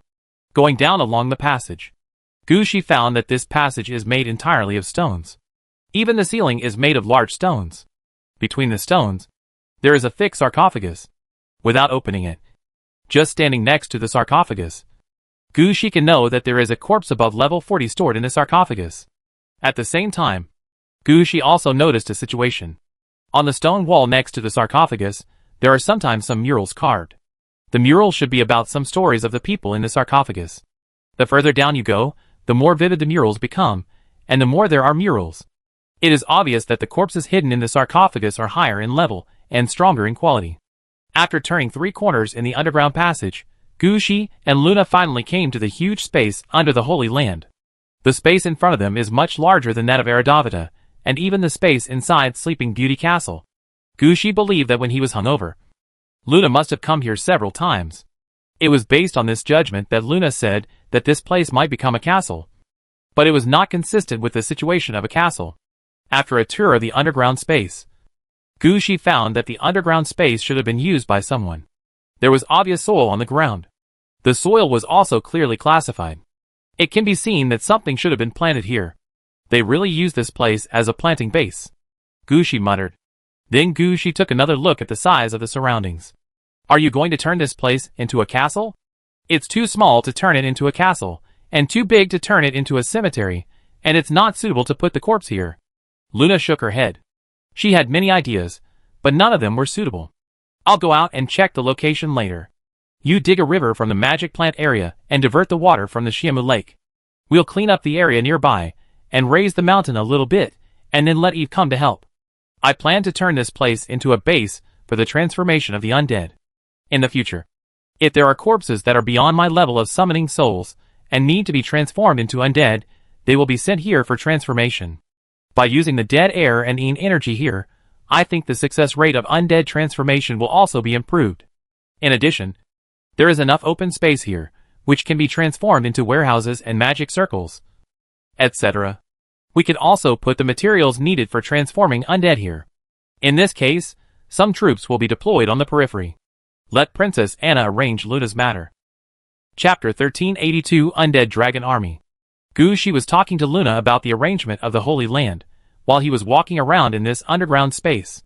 Clear all the dirt, we don't need to grow vegetables here, and the arrangement of the magic circle also requires space for arrangement. As he walked, Gu Shi would occasionally give Luna some suggestions for adjustments and modifications. From this, it can be seen that Gu Shi's study during this period has also been fruitful. And Luna did not raise any objections, but just listened carefully there. Record every opinion. When Gu Shi finished touring the space in the mountain and was ready to leave, he suddenly looked at the corner of the space. Hey, what is this? Gu Shi stepped forward to take a look. He noticed some inconspicuous marks on the ground. Gu Shi stepped forward to take a look, and found that this was clearly the trace left by a strengthening magic circle. It seems that the owner of this holy land at the time really used this holy land quite thoroughly. Wait for Eve to come, and let her see what the magic circle is like. If it can be used, repair it and use it. Gu Shi hesitated for a while, and finally made a decision. In Gu Shi's mind, no matter what level the guy in the restaurant was, just looking at the kitten, he was much stronger than himself. The magic circle he set up might contain some things that Gu Shi had not learned. Although there were only some ordinary clues left, Gu Shi believed that Eve's intelligence could learn something useful from them. Okay. Because of this discovery, Gu Shi wandered around the Holy Land for a while longer. After making sure that there were no other unusual discoveries, Gu Shi turned around and left the Holy Land. When walking out of the space in the belly of the mountain, Gu Shi's heart moved, and he reached out and took out a jade-made peach mountain to suppress ghosts. This was the good thing that Gu Shi got from the peach mountain origin last time. He only had 3 pieces in his hand. Each piece had the effect of suppressing undead above level 40. However, Gu Shi did not usually face such strong enemies. Usually, he would just hang one of the pieces around his waist as a decoration. The remaining 2 pieces were collected by Gu Shi. This time, Gu Shi directly took out one of the pieces, personally carried it to the top of the mountain, and found the core of the Holy Land vein under the site of Huangquan Dragon Robe. Then Gu Shi buried the Jade Peach Mountain to suppress ghosts. This was actually a temporary idea of Gu Shi, but after burying the Peach Mountain to suppress ghosts, Gu Shi suddenly saw that the dead ground veins seemed to move slightly. The dead air and Yin energy flowed along the ground veins into the Peach Mountain to suppress ghosts, and then flowed back to their original positions. After this round of circulation, the dead air and Yin energy in the Holy Land became purer. This discovery made Gu Shi's eyes light up. It seems that he accidentally found the last way to use this Holy Land. Let's do this for now. I'll come back here to watch after a while. Luna, help me open the door to Aradavida. Luna didn't say much, and raised her hand to open the mirror channel. Behind the mirror channel is Aradavida. When Gu Shi stepped into the mirror channel, he seemed to remember something, and turned to Luna and said something. Clean up all the traces of vegetable planting on the mountain. Don't leave any seeds. And also transport the pea props here to see if there will be any different changes. Gu Shi had just finished speaking when he disappeared into the mirror. The next moment, Gu Shi walked to Aradavida. At this time, Princess Anna had already sensed Gu Shi's arrival. She turned her head to look at Gu Shi, handed over the things in her hands, and then came forward. My lord, you are here. The data of the Yin City War has been counted. Here is the list. Oh, let me see. 113,625 undead dragons. It seems that the kitten is still honest. 89,563 of them are between level 8 and level 10. This is not just half, this is directly 80%. 15,444 dragons from level 10 to 15, this is not bad. 5,201 dragons from level 15 to 20. 1,540 dragons from level 20 to 25. Wait, this number can't be what I thought. Yes, there are nearly 2,000 undead dragons above level 25, including 1,501 dragons from level 25 to 30, and 354 dragons from level 30 to 35. There are a total of 22 undead dragons between level 35 and 40. And the strongest one is close to level 40. Hearing this, Gushi's eyes widened. Finally, there are undead troops close to level 40. When he faces high-level enemies, he can finally stop relying on Liu Yufeng to act as his facade. Although there are no undead dragons that have not yet broken through level 40. These 22 undead dragons above level 35 are the most suitable troops. Where are these undead dragons? Let them come. They were taken away by the undead dragon hero named Moore, who said that they were going to be reorganized and undergo a round of intensive training. Moore? Isn't her mission not yet completed? Gushi asked with some surprise. She said that Lil was dead, and the opponent's dragon blood bottle was broken. The next task was too difficult. No matter whether it was you, or she herself, there was no way to complete it in a short time. She didn't want you to think she was useless. So she was willing to join your army first, and hoped that when you encountered enemies like dragons, you must use the undead dragon troops, and not let the undead titans take action. After hearing the last sentence, Gushi understood that he was the one who held the initiative. If he didn't have tens of thousands of undead titans under his command, Moore would probably have to wait for Gushi to kill tens of millions of dragons before he would be willing to join Gushi's army. But when that time comes, Gushi has tens of millions of undead dragons under his command. What is the use of such a hero? Now it is different. Moore has made his choice. So the task of Moore, actually the focus is on the dragon blood bottle that may become a quasi-red suit. Wait a minute, let me sort it out. After I got drunk, I think I asked Linksy to send the dragon blood bottle back. Yes. Princess Anna responded with certainty. When the dragon blood bottle was first sent back, it was originally intended to be stored in the Eredavida. As soon as the dragon blood bottle was delivered, Moore appeared. She took a look at the situation of the dragon blood bottle, and then applied to me to join, and explained the situation clearly. Gushi's heart moved, and he quickly opened the task panel. It seems to be true.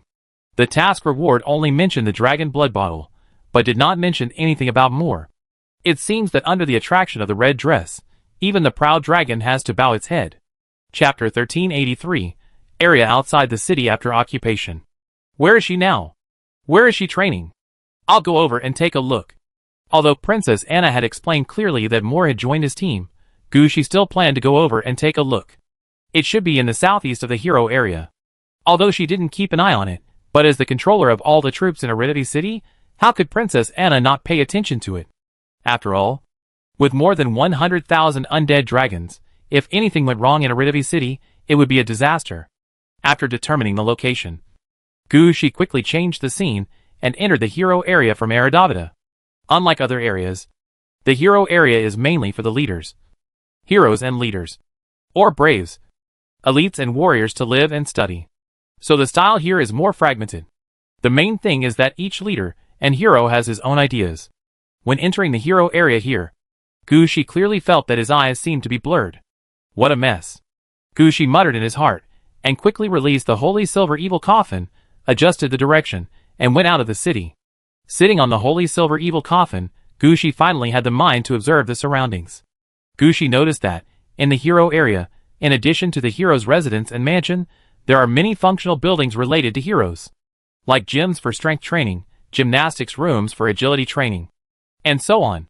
There are also various small training camps or schools, the main feature of which is to provide an education system for heroes, leaders and others to learn as soon as they come, and to leave as soon as they learn. Letting the heroes live here will have a lot of benefits for their growth.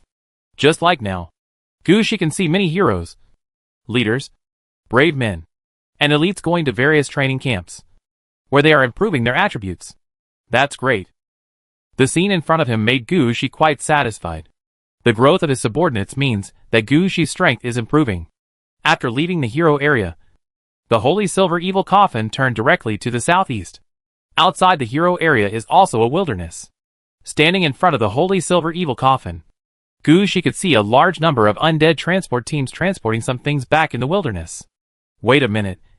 What are you doing? Gushi stopped an undead transport team and asked. Sir, we are the transport team responsible for transporting all the materials of a windmill, a water wheel, a crystal mine, a mercury mine, and a gold mine in the outer area. We have to go back and forth to these places once a day. We are sending the resources produced today back to the warehouse in the market area. The undead transport team is a standard team of 1,000 people, led by a skeleton soldier leader. Hearing Gushi's question, the leader of the skeleton soldiers stepped forward to answer immediately. Are the tasks assigned? How many teams like yours are there? Can I get experience by transporting supplies? I don't know exactly how many teams there are, but in the area I am responsible for, I only have one transport team. For each completed transport, I can get 100 experience points. And my soldiers can get 50 experience points. For undeads like us who are just starting out, these experiences are enough. After I reach level 5, I will apply to join the patrol team. I heard that the patrol team can get more experience points every day. About 200 to 350 points. In addition, there are garrison troops in each mining area. The undead there can gain experience by mining. And they can also clean up the enemies and unexpected events that suddenly appear in the mines. Although the experience gained every day is not much, the accumulated experience every week will exceed hours. After reaching level 7, you can be transferred to the city and join the barracks expedition mission.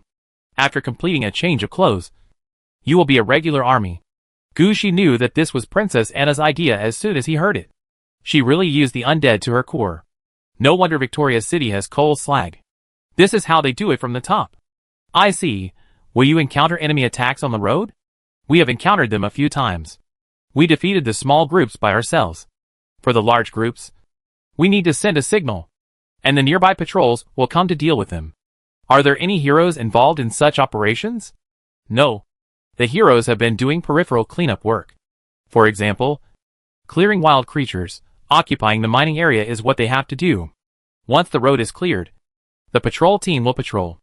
Once the mining area is occupied, the mining team will move in. Anyway, they will never stop. Why is the cleanup so slow? Gushi couldn't help but mutter. After all, it has been several months, and the area around Aridov City has not been cleaned up yet. Sir, it's not that the heroes are slow to clean up, but other aspects have delayed the time. For example, the arrangement of the transport team and the patrol team's walking area. There is also the selection of the mining team, etc., which all require time and manpower. Before the mining team arrives, the hero will not leave too far. Before the transport team and patrol team are arranged, the hero will not fight in the next area. After saying this, Gushi understood some of the reasons. It seems that Princess Anna is really busy these days. Gushi changed the topic at this time. By the way, when you came here, did you see a large group of undead dragons? You mean the undead dragon troops of Lord Moore? Right. She has been in the southeast, as if she is strengthening training. The leader of the skeleton soldiers immediately pointed a direction for Gushi when he heard it. Gushi did not drag the skeleton soldier leader any longer, and drove the holy silver evil coffin in that direction. After Gushi left, the skeleton soldier leader turned around and said to the undead behind him, "Everyone hurry up. After we get to the city and deliver the goods, we still have time to rest. I heard that the training area has released the latest Inchi set meal today. As long as you walk faster, I will personally treat you all to a good meal there." After listening to the skeleton soldier leader's words, all the undead in the transport team raised their hands. Watching them from afar, Gushi nodded with satisfaction. Great. Gushi now understood that everything was on the right track. What Gushi had to do now was to develop the city of Aridov through the operation between several cities. Apart from other things, the most important thing now was the construction within the city. After meeting more and communicating, it would be better to talk to Luna. Let's see if there are other development ideas for Aridov. The current progress is still a bit slow, and some things need to be accelerated. Chapter 1384 Awesome Undead Dragon Hero. About 10 minutes later, Gushi finally saw a large number of undead dragons in the sky. At the same time, Gushi also understood how to strengthen the training of these undead dragons. In Gushi's hands, the undead dragons are arranged according to their levels, as long as all the undead dragons can be used. But at this time, these undead dragons are fighting each other in the sky, fighting 1-on-1, 1-on-2, 1-on-3 and so on. If you look closely, you will find that the levels of these undead dragons in battle are the same. They are all level 8 versus level 8, fighting under almost the same circumstances. When Gushi appeared, a voice came from the sky. "Keep going. Don't stop." After that, A bone dragon over 100 meters long, and with a strange shape flew down. Moore stood on the head of the bone dragon. When the bone dragon flew down, Gushi discovered that the head of the bone dragon seemed to have been blown apart and then put back together. When Moore stood on the head of the bone dragon, his body seemed to be embedded in the bone dragon. When the bone dragon landed in front of Gushi, Moore jumped down from the top of the bone dragon. The bone dragon, which was more than 100 meters long, disintegrated on the spot and turned into a shadow that disappeared behind Moore. When the bone dragon disappeared, Gushi noticed a situation. The shadows of the undead dragons that appeared behind Moore seemed to have disappeared, leaving only this bone dragon that was more than 100 meters long. This situation made Gushi understand something. At this time, Moore had already saluted to Gushi and said seriously, "Sir." Seeing Moore saluting honestly, Gushi nodded. It seems that what Princess Anna said is true. Moore has already given in. Seeing Moore like this, Gushi couldn't help but laugh. Moore's attributes also popped up in front of Gushi under Gushi's operation. Moore, level 8, Summon Creature, Undead Hero Experience, 0/70,000, Attack 9, Defense 5, Life 225, Mana 220, Talent, Undead Dragon, all undead dragons under his command have +5 attack, defense +5. The number of undead dragon troops that can be brought is increased by 300%. Skills, Offensive Skills Level 3, Defensive Skills Level 3, Financial Skills Level 3, Tactics Level 3, Leader, can command 7,500 soldiers plus 14 leaders troops at the same time. Note, Moore has the potential to be a leader. But how to become a leader depends on her own efforts. Dragon Blood Bottle, Orange. Moore's companion equipment. Being strengthened and upgraded, a companion treasure that was born with Moore, died with him, was buried with him, and finally returned again. Due to the strengthening and upgrading, it can only play its most basic functions now, and all other special attributes are banned. After equipping, all undead dragons under your command have +10 attack, +10 defense, and the undead dragon can resist all magic attacks below level 5. After just glancing at Moore's attributes, Gushi turned his attention to the situation of the undead dragon in the sky. Looking at Moore and her dragon blood bottle in front of him, Gushi believed that before the dragon blood bottle was restored to the quality of the quasi-red equipment, neither of them would change much. Gushi even had a suspicion that the quasi-red equipment might not be used and could only be kept somewhere for warming. The effect might not be as good as the more powerful orange equipment. Gushi would never invest too much energy in things that could not improve his combat effectiveness. I just came here and saw the undead dragons fighting in the sky. What are you doing? Oh, there are too many undead dragons now. And the size of undead dragons has always been allocated according to levels before, which is quite bad. After all, some undead dragons were high in level when they were alive, and their levels after transformation are also high. But they were not powerful dragons when they were alive, and they did not have any powerful abilities after death. Things that only rely on levels to support them are a waste no matter where they are placed. So I plan to select them one by one to see which of these undead dragons have potential, and which have reached their potential, and can only serve as cannon fodder. Hearing this, Gushi was quite speechless. Is it really okay for you to say that? When a necromancer is promoted to level 10, he must have a bone dragon, even if it is a pieced-together bone-breaking bone dragon. As a result, you now have hundreds of thousands of undead dragons, and you even classify the undead dragons as cannon fodder. What are you thinking? But when Gushi thought about the situation of Lil, the Dragon King of the 5 Realms, and the first batch of dragons sent over, and the situation of the dragons that appeared with Lil at the end, he knew that Moore was not the only one who made such selections. This should be a common problem among dragon heroes. In the minds of dragon heroes, they are all dragons. If you don't have anything to show for yourself, why should I treat you as a treasure? Moore is thinking the same thing right now. Those who follow me must have potential. I can't just put all the ghost dragons around me. Those with potential can be used. If the potential is really high, you can also design a battle plan based on the potential. Now the battle of the undead dragons in the sky is to let the undead dragons show themselves. Sometimes some undead dragons can only fight one-on-one, but if they show their talents in the battle, Moore will take them down. Some undead dragons can fight 3 or even 5 at a time, but Moore will not keep them. It is obvious that Moore has his own ideas about which undead dragon to choose. Gushi did not quite understand her thinking in choosing undead dragons, but he did not want to interfere. After watching for a few minutes, Gushi asked. You have picked the essence of the undead dragons. What should you do with the rest? I can't pick so many. I can only command 22,000 undead dragons at most.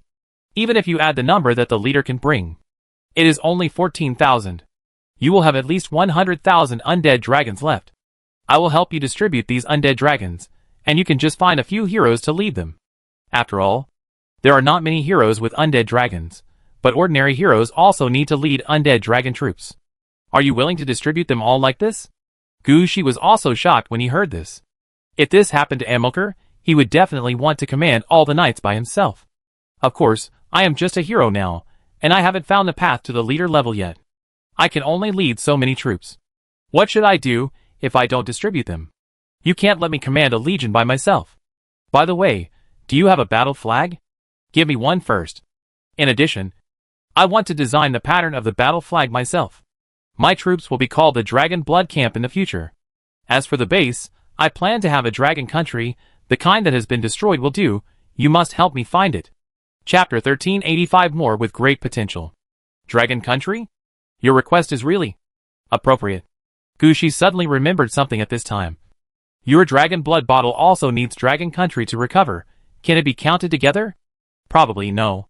Moore hesitated for a moment. Finally, he said uncertainly, Dragon blood bottle needs to be stored in Dragon Country, and I need a place to stay. The two are actually in conflict. At first, Gushi listened to Moore's words, and thought that the two were not in conflict. But after being told this, Gushi suddenly realized that there was something going on. But no matter whether it was Gushi or Moore, they were both half-baked in this regard. They simply did not understand the meaning behind this information. Faced with such a prompt, Gushi and Moore could only use the dumbest method and do as the prompt required. Okay. 2 is 2. Anyway, if we want to fight the dragon in the end, we must find the Dragon Kingdom. 1 or 2 actually makes little difference. Gushi thought about the number of cracks leading to the Dragon Kingdom that appeared in the sky above Een City, and knew how many Dragon Kingdoms there were. Gushi thought that this kind of thing should not be difficult. By the way, sir, let these people stay with you. There will be some guarantee. Seeing Gushi agreed so easily, Moore was also very happy. The Dragon Kingdom is not necessary for Gushi, but for Moore, it is necessary. Whether it is her own base or the place to store the Dragon Blood Bottle, the existence of the Dragon Kingdom is indispensable. If Gushi does not care about this matter, Moore will go to find the existence of the Dragon Kingdom himself. But that would take a lot of time. So Gushi's reaction was a reassurance to Moore. As for the few that Moore sent out, they were the 22 undead dragons that had just been received from this batch and were above level 35. Of course, Moore did not send out all of them, only a little more than half of them, a total of 16. These undead dragons looked. Please rest assured, sir. Although they have little potential, they have reached this level and can still handle ordinary battles. The remaining ones are considered to have some potential. We can't just waste them. Especially this one, even though it's only level 36 now, it has the highest potential. Among the 6 undead dragons above level 35 that I left behind this time, the others have the potential to reach level 40. Only this one can reach level 50 without any accidents. Whether it can reach level 60, it depends on fate. Level 60. Gushi drooled when he thought of this level. Take good care of these, don't waste their talents. Since seeing the ability of the level 60 boss, Gushi's requirements for his subordinates have suddenly become much higher. Level 60 was something Gushi had never dared to think about before. But now, he dared to make the challenge. After the excitement, Gushi suddenly thought of a question. By the way, the mount I saw you riding before looked very familiar. Why haven't I seen it before? That's not a mount. That's Lil. She and I can be considered a complete body. Whether I can reach the leader level depends on whether I can absorb the things left by Lil. But the gap between me and her is still a bit big, and it will take a long time to absorb these things. Gushi understood it as soon as he heard it. Originally, Gushi only hit Lear at the beginning, which might not even be considered a minor injury. At most it was just a little skin breakage and some bleeding. If the subsequent attacks were made by Gushi's men, double death might still be activated. But the problem is that during the subsequent attacks, the jeweled glove sent all of Gushi's men out of the city. The remaining attacks had nothing to do with Gushi. Double death can't determine that Gushi had anything to do with this kill. You can't say that I hit the first one, and all the kills are mine. Gushi himself understood this. before he got Lil's body. Gushi knew that there was no chance of transformation. But Gushi never expected that a surprise was waiting for Moore. With the support of the more than 100-meter-long bone dragon behind Moore's future growth would not be too bad. Maybe he would reach Lil's achievements in the end. It doesn't matter. As an undead, I don't have much. But I have a lot of time. Gushi now understands the normal progress that a necromancer should have.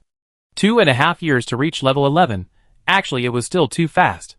Gushi planned to settle down in Een City for 10 or 8 years. As long as Moore could absorb all the powers of Lil during this period, it would be okay. I understand. Moore immediately agreed. Of course, her attention soon shifted to the battle and strengthening of the undead dragons in the sky. For Moore, this matter was the most important. She had to divide these undead dragon troops in a short time, and arrange a place for the undead dragons that were not received in her dragon blood camp. After all, they are all undead dragons. She can't just take care of the undead dragons she brought with her, and leave the others alone. In fact, whether it is Gushi or Moore, they don't know the same situation. There is a reason why Moore and Lear were split into two at birth. One life and one death. Lear's attribute is dragon devouring, and Moore's attribute should be dragon friendly or dragon helping. In other words, if Moore is still alive, the dragons following Moore will become stronger and stronger. Of course, it is precisely because of this attribute that Moore's body is weaker than Lil's. When Lil was born, she immediately discovered that Moore was against her. Before Moore understood her situation, Lil killed Moore and swallowed up Moore's dragon-loving effect. This is why Lil, who obviously feeds on dragons and swallowed so many giant dragons, can still gather a strong enough army around her. After death, Moore naturally has new attributes, and the original dragon-loving effect is gone. But Moore's personality was defined by the attribute at the beginning. She always wanted to arrange her own kind. But before, this idea was for all dragons. Now, this idea is for all undead dragons. After seeing that Gushi had nothing to do with her, she would focus all her attention on the undead dragons. She hoped to bring some good changes to the undead dragons. At this time, Gushi was there checking the situation of the 16 undead dragons that had just been sent to him. Gushi had already made plans. After he found out the situation of the undead dragons, he was going to take the undead dragons out for a walk, to see the true combat effectiveness of the undead dragon troops above level 35. Chapter 1386 Sudden News. Just when Gushi was about to take the powerful undead dragon to the deeper areas of Aridity City, an owl suddenly flew over. Gushi stretched out his hand, and the owl fell into his hand. At this time, Gushi realized that this owl didn't seem to be one of the messengers he raised. The owl in front of him was full of black corpse gas, clearly like a being that had eaten too much dead flesh. Gushi thought about it seriously, and then he remembered whose messenger this owl was. This is the messenger of senior brother Jiang. He is a well-known person who likes to have fun. The messages he usually sends are all about gossiping about some situations.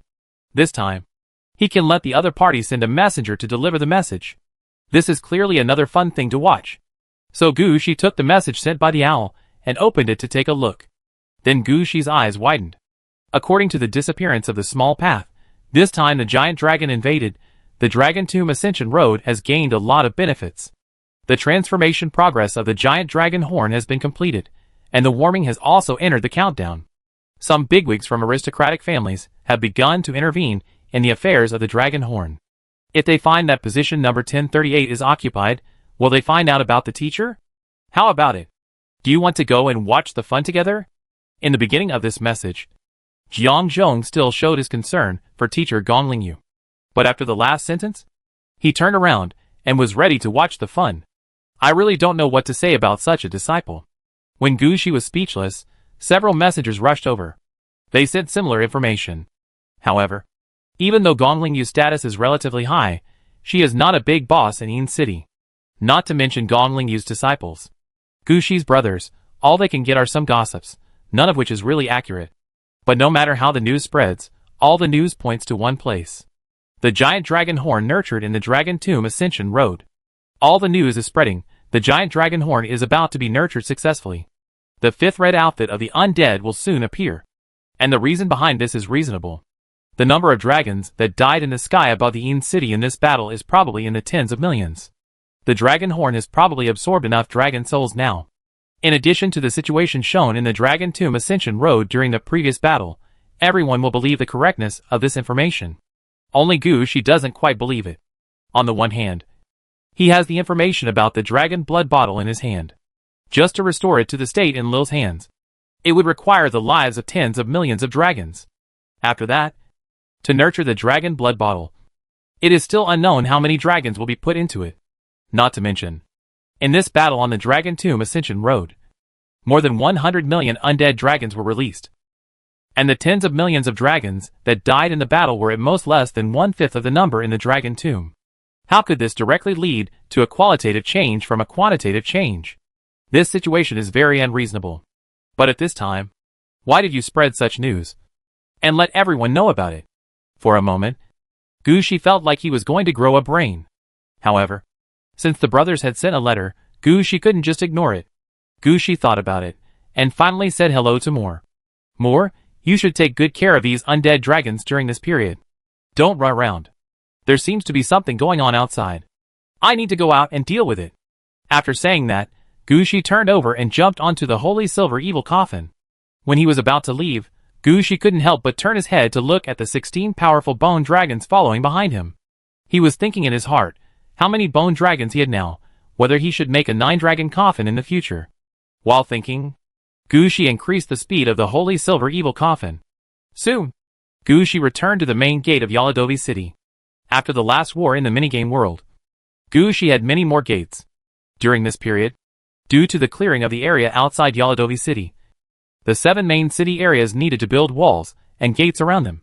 So the gates that were originally crowded together were moved away. The main city gate was upgraded by 2 levels because of the process of building and demolishing. Demolishing and building again. At present, the main city gate has obvious changes. Black steel is cast on the city wall. The 40-meter-high city gate can easily allow a dragon to fly over. There is a 60-meter-wide walkway on the city gate tower. Not to mention fighting on it. Even if it is deployed with catapults, crossbows, etc., there is no problem. Outside the main city gate, there is a newly built moat. This time, there are corresponding moats outside the city wall, and each moat will be related to the attributes of the city wall gate. For example, outside the garrison gate, the moat is a thorn moat, which is made up of countless thorns. As long as someone steps into the moat, they will be entangled by thorns and eventually die of poisoning and bleeding. On the other side of the steel gate, because there is a ground-bound strange dragon, it has become the ghost domain of the ground-bound strange dragon. So the moat is naturally based on the Dragon Palace style of the ground-bound strange dragon. The same is true for the main gate. The moat outside the main gate is not in the style of a river. Instead, the previous quicksand moat was moved here. Looking out, it was like a desert defense line outside the city gate. The enemy entering the quicksand moat will cause the moat to react and form a vortex. This vortex is a very unreasonable existence. It doesn't care how much life you have, it will directly drag you in and swallow you. As long as you accidentally get your turn, it's a dead end. Anyway, this is equivalent to gambling your life when teleporting in a vortex on the sea. There is absolutely no reason to explain. It is for this reason that Luna chose to build this new moat outside the main city gate and invested a lot of resources to upgrade it. Now the moat is in a safe state. When Gushi came over, many corpses holding wooden boards rose from under the quicksand and built a floating bridge with their bodies and wooden boards. When no one passes by, the floating bridge will sink under the moat. Only when someone appears, the floating bridge will appear. But this time Gushi did not plan to leave the city through the main city gate. He came to the main city gate, intending to go directly to the Lingyu industrial zone through the main city gate. Judging from the news just received, those senior brothers were somewhat tempted. It was a good time for everyone to get together and see if they could make some more money from this incident. At the same time, Gushi's doubts were not resolved, so it was a good time to go over and see if the senior brothers had any different ideas. Chapter 1387 Discussion of the Brothers. After walking out of the train compartment, Gushi had not yet entered the meeting room exclusively for Gong Lingyu's disciples, but he saw several brothers chatting on the roadside. When he saw Gushi coming, one of them waved to Gushi. "Little brother, you are here too?" "Yes, I received the message from the brothers, and I always felt that something was wrong, so I came to take a look." Gushi did not hesitate, and directly stated his purpose. "It seems that you have also found that something is wrong." We just said that something is not right here. Brother, do you also think something is wrong? Gushi became excited when he heard this. I saw something before and found something wrong. But I didn't figure out where the problem was. The brothers also became excited when they heard this. Oh, what did you see? Tell me about it.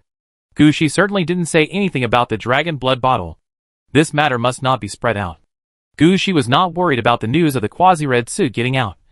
But he was afraid that someone would know that the dragon invasion of Inji was all caused by him. That would be a big deal. As long as Gushi didn't say anything, Inji would investigate. But it wouldn't be so detailed. And even if it found out, it wouldn't do anything to Gushi. But if Gushi said it, the situation would be different. One is passive, and the other is active. And there is a big difference. So all Gushi could talk about was what he saw near the Dragon Tomb Ascension Road. What you said makes sense. Hundreds of millions of bone dragons didn't grow into dragon horns. And how could tens of millions of bone dragons change their quality? There must be something wrong here. After listening to Gushi's description, a senior brother said affirmatively, there is a problem. But do you know where the problem is? And this quasi-red suit has a problem. What does it have to do with us? Can we get the quasi-red suit? Even if we get it, can we afford to raise it? Can we wait until the red suit is formed? Another senior brother was a little excited at this time. We don't know. But aren't we discussing it? Seeing that the two were about to quarrel, the other brothers hurried forward to appease them. At this time, several brothers came out of the train compartment. When they saw the excitement here, they all greeted happily. What are you talking about? It's so lively. Yes, you all came here early. How come you quarreled? What happened? If you have anything unhappy, tell us and make us happy. Seeing that several more brothers came, the two brothers who had not yet quarreled completely calmed down. Gushi simply shrank aside, wanting to watch the excitement here. Okay, everyone is here, and it can be seen that they all have some suspicions. However, there is no obvious target of suspicion. I just discussed with them, and we must take action this time. At this time, Guangqing and Jiangzhong and others also came together. When Guangqing spoke, his expression was quite serious. As soon as he said this, Gushi knew that Guangqing had something to say, but he could never grasp Guangqing's thoughts. Gushi was a little speechless at this time. Can you please speak more clearly? If you are like this, you will have no friends. Fortunately, Jiangzhong explained to everyone at this time. It turned out that they found something wrong on the way here. Several older brothers discussed it, and contacted the brothers at a higher level, and they had a guess in their hearts.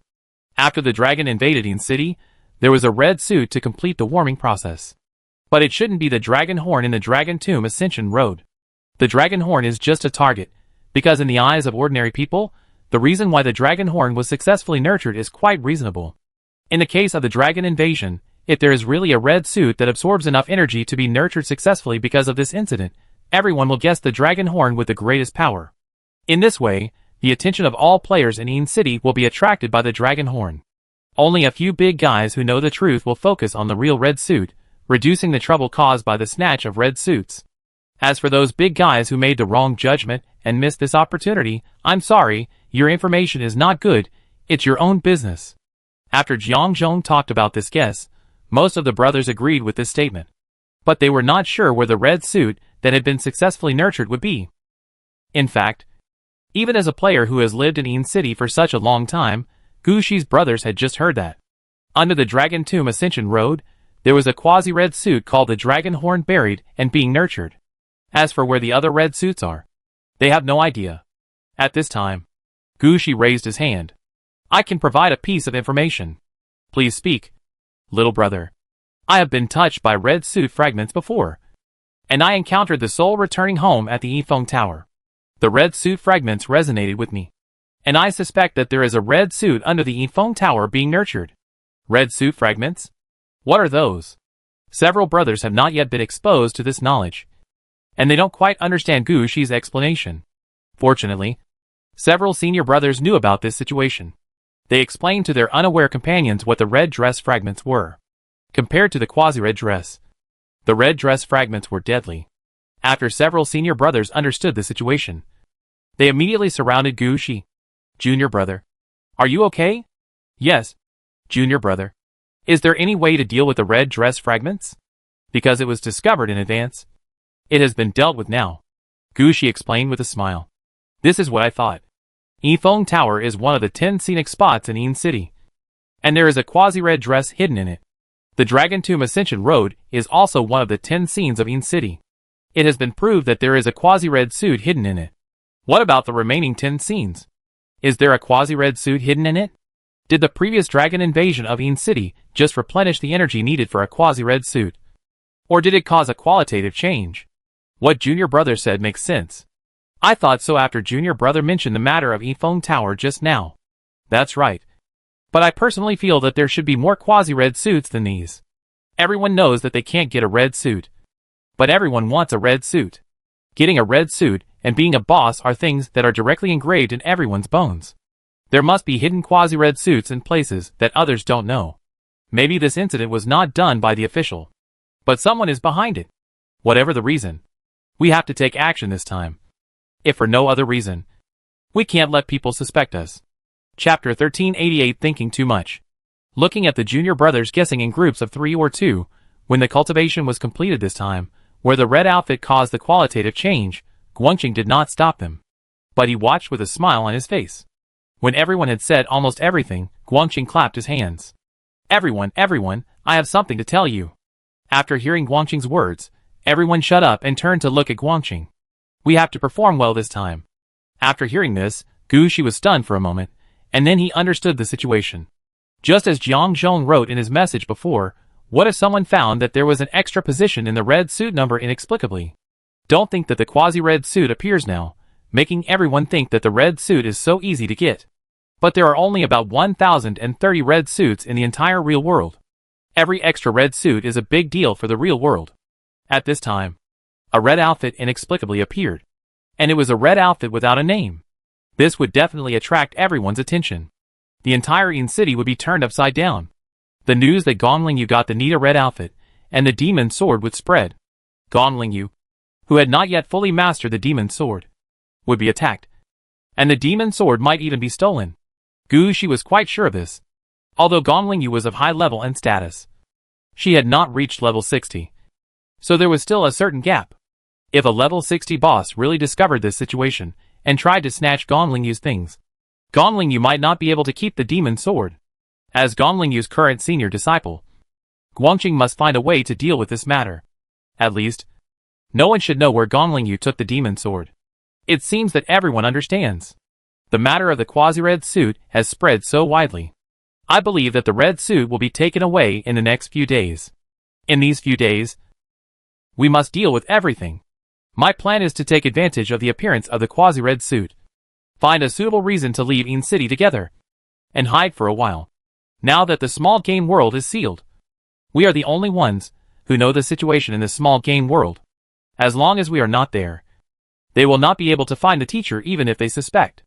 The teacher will be safe. Leave Yin City and hide for a while? Gushi discussed with several of his brothers. Everyone has things to do in Yin City. Putting down the things in hand and leaving Yin City directly is not a simple trip. And there is no good reason to leave Yin City. How long to stay out is also a problem. Besides, if we leave Yin City, what if we are found? In Yin City, everyone should swear not to talk nonsense, but outside Yin City, no one can guarantee that everyone is a hero. For a moment, Gushi's brothers all looked a little strange. It can be seen that, although they are willing to contribute to the teacher's affairs, Guangqing's idea is obviously unreasonable. Even Jiang Zhong looked at Guangqing in surprise. Brother Guang, how did you come up with this idea? Is there anything wrong with my idea? Yes, you are right, but have you ever thought that? Not all the brothers are as idle as you, and it is impossible for them to go on a trip at any time. Listening to Jiang Zhong's words, all the other brothers kept nodding their heads. Then what do you think we should do? Guangqing's face was also very ugly. This was the best method he thought of immediately after knowing the situation. Now everyone's attention is focused on the dragon horn on the Dragon Tomb Ascension Road. It is the easiest thing to go out of the city to do the task. As long as they hide in a game. Even if the gods come, they can't find them. After a year, Gong Lingyu is bound to the demon sword. At that time, even if some big guys know that Gong Lingyu has obtained the red suit, it doesn't matter. Obtaining the red suit and mastering the red suit are two completely different concepts. Look at the effect of the heart of the netherworld, and then look at the power of the gem gloves when they are really used. You can understand that, with red suits, safety is guaranteed. In Guangqing's view, wasting a year for the teacher is normal. When the teacher comes out, won't everyone get a reward? Besides, he didn't let people do nothing for a year.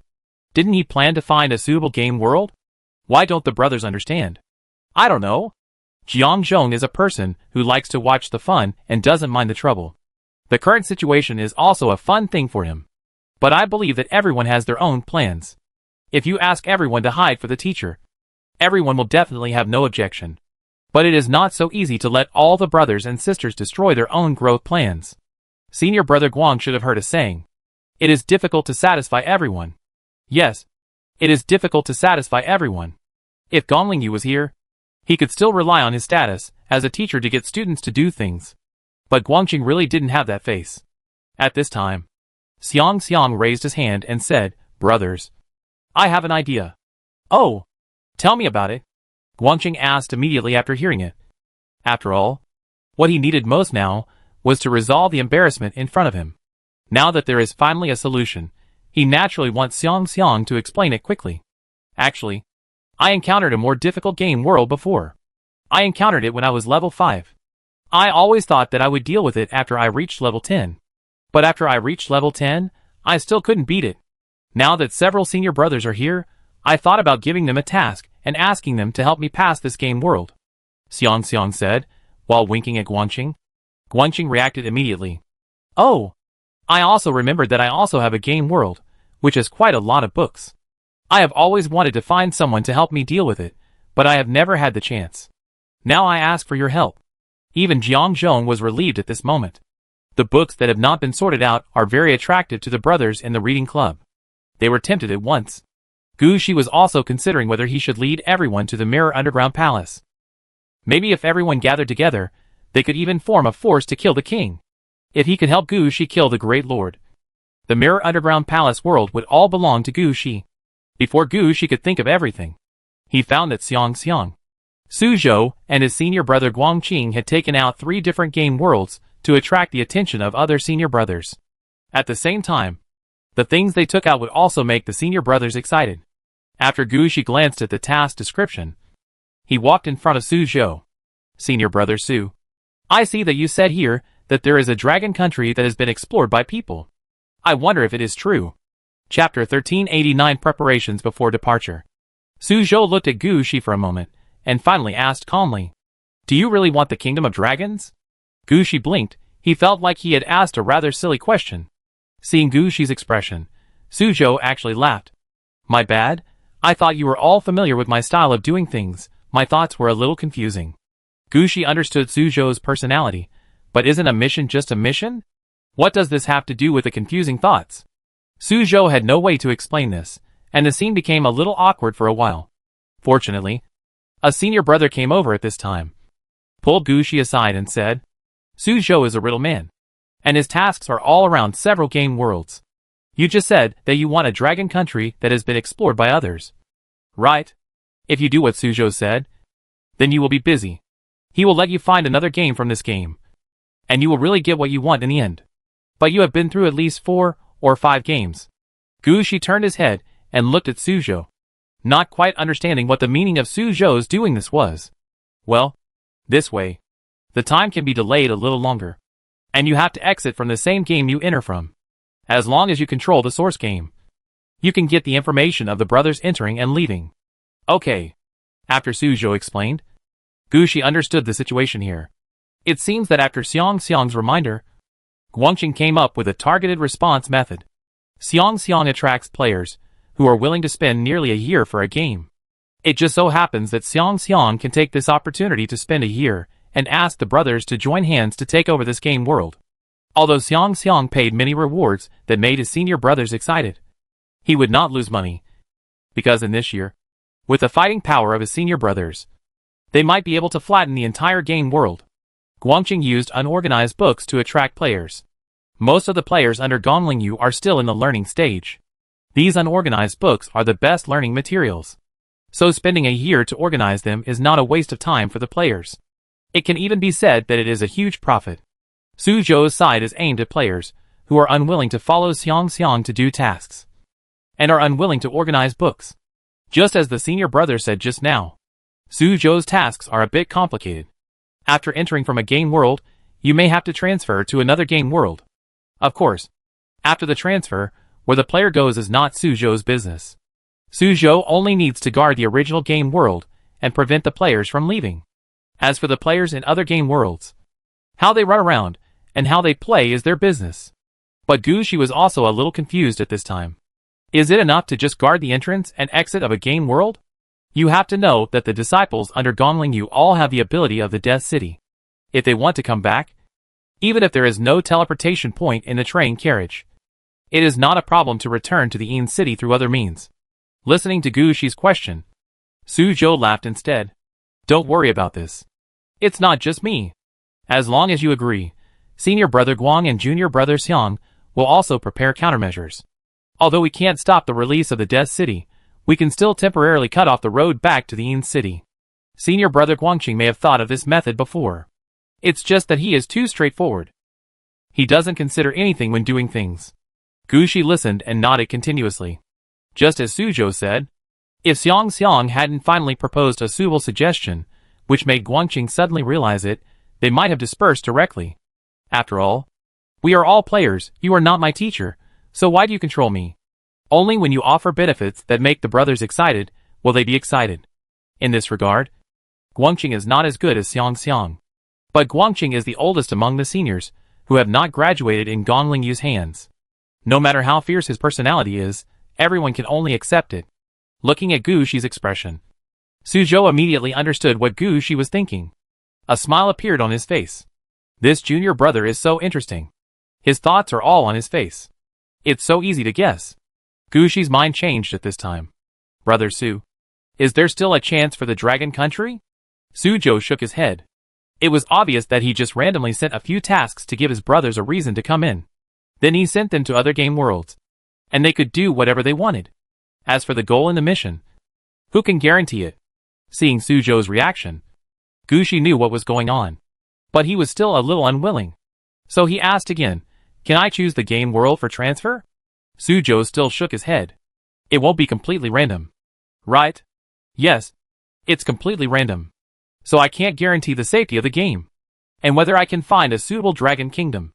Looking at Gushi's face, Suzhou felt a little embarrassed. Okay. I just need to go out for a walk. So leave this mission that can get me in touch with the Dragon Kingdom for me. Just in case I'm lucky.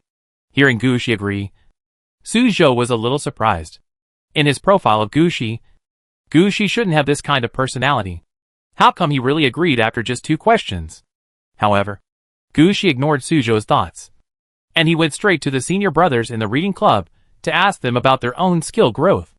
These must be dealt with. After all, Gushi came here to study. Even if he temporarily left Yin City, his learning progress could not stop. Gushi did not want to encounter the same situation as before. His level was raised, but the various skill levels were still too low, which even affected his combat level. Seeing Gushi come to ask about learning, the senior brothers in the reading club were very happy. For the junior brothers, who were willing to learn, they were always willing to give guidance. So these senior brothers recommended several supplementary books to Gushi according to his situation. At the same time, they also helped Gushi decide on the direction of reading, etc. After receiving the list of books, Gushi did not hesitate at all and directly sent it to Eve, asking her to find a way to deal with it. After that, Gushi asked about the time of the unified trip and ran to the reference room to copy it. After all, this trip would take nearly a year, and Gushi had to bring more materials with him. Chapter 1390, Individual Arrangements. When Gushi copied down the information he wanted, his senior brothers had already made preparations for the battle. Although they looked reluctant, no one had any regrets or dissatisfaction. It can be seen that all the players understood what they should do and what they should not do. When copying down the information, Gushi had also found out some situations. This time they played a semi-closed game. After entering, the road from the Death City to the real world will be temporarily blocked. Only by exiting the game can you return to the real world. In addition, only the messenger can travel between the real world and the game world. Others have no way to travel between the real world. Gushi just considered his own situation and kept Eve and Lingxi. He kept Eve so that she could copy the books and materials she needed from Hades University every day. After all, Gushi remembered clearly what he did at Hades University. Learning is the key. Without books, without materials, even if Gushi wanted to learn by himself, he couldn't. Even though Gushi's magic area couldn't do without Eve, Gushi still chose to keep Eve. As for Lingxi, it was easier to understand. Her job was to build an apartment in the real world for Gushi. At the same time, she prepared food for Gushi. After all, the ingredients in Yin City were the best, and everything could be bought here. Although Lingxi couldn't enter the game world once the game started, she could still send food to Gushi every day through means such as dreams. This will ensure that Gushi can eat something good every day, instead of having nothing to eat and starving like before. As for the others, they will stay with the Death City, appear beside Gushi, and participate in the battle. As for the various supplies, there is no need to worry about them. Not to mention the various resources that Gushi has obtained from the clearing.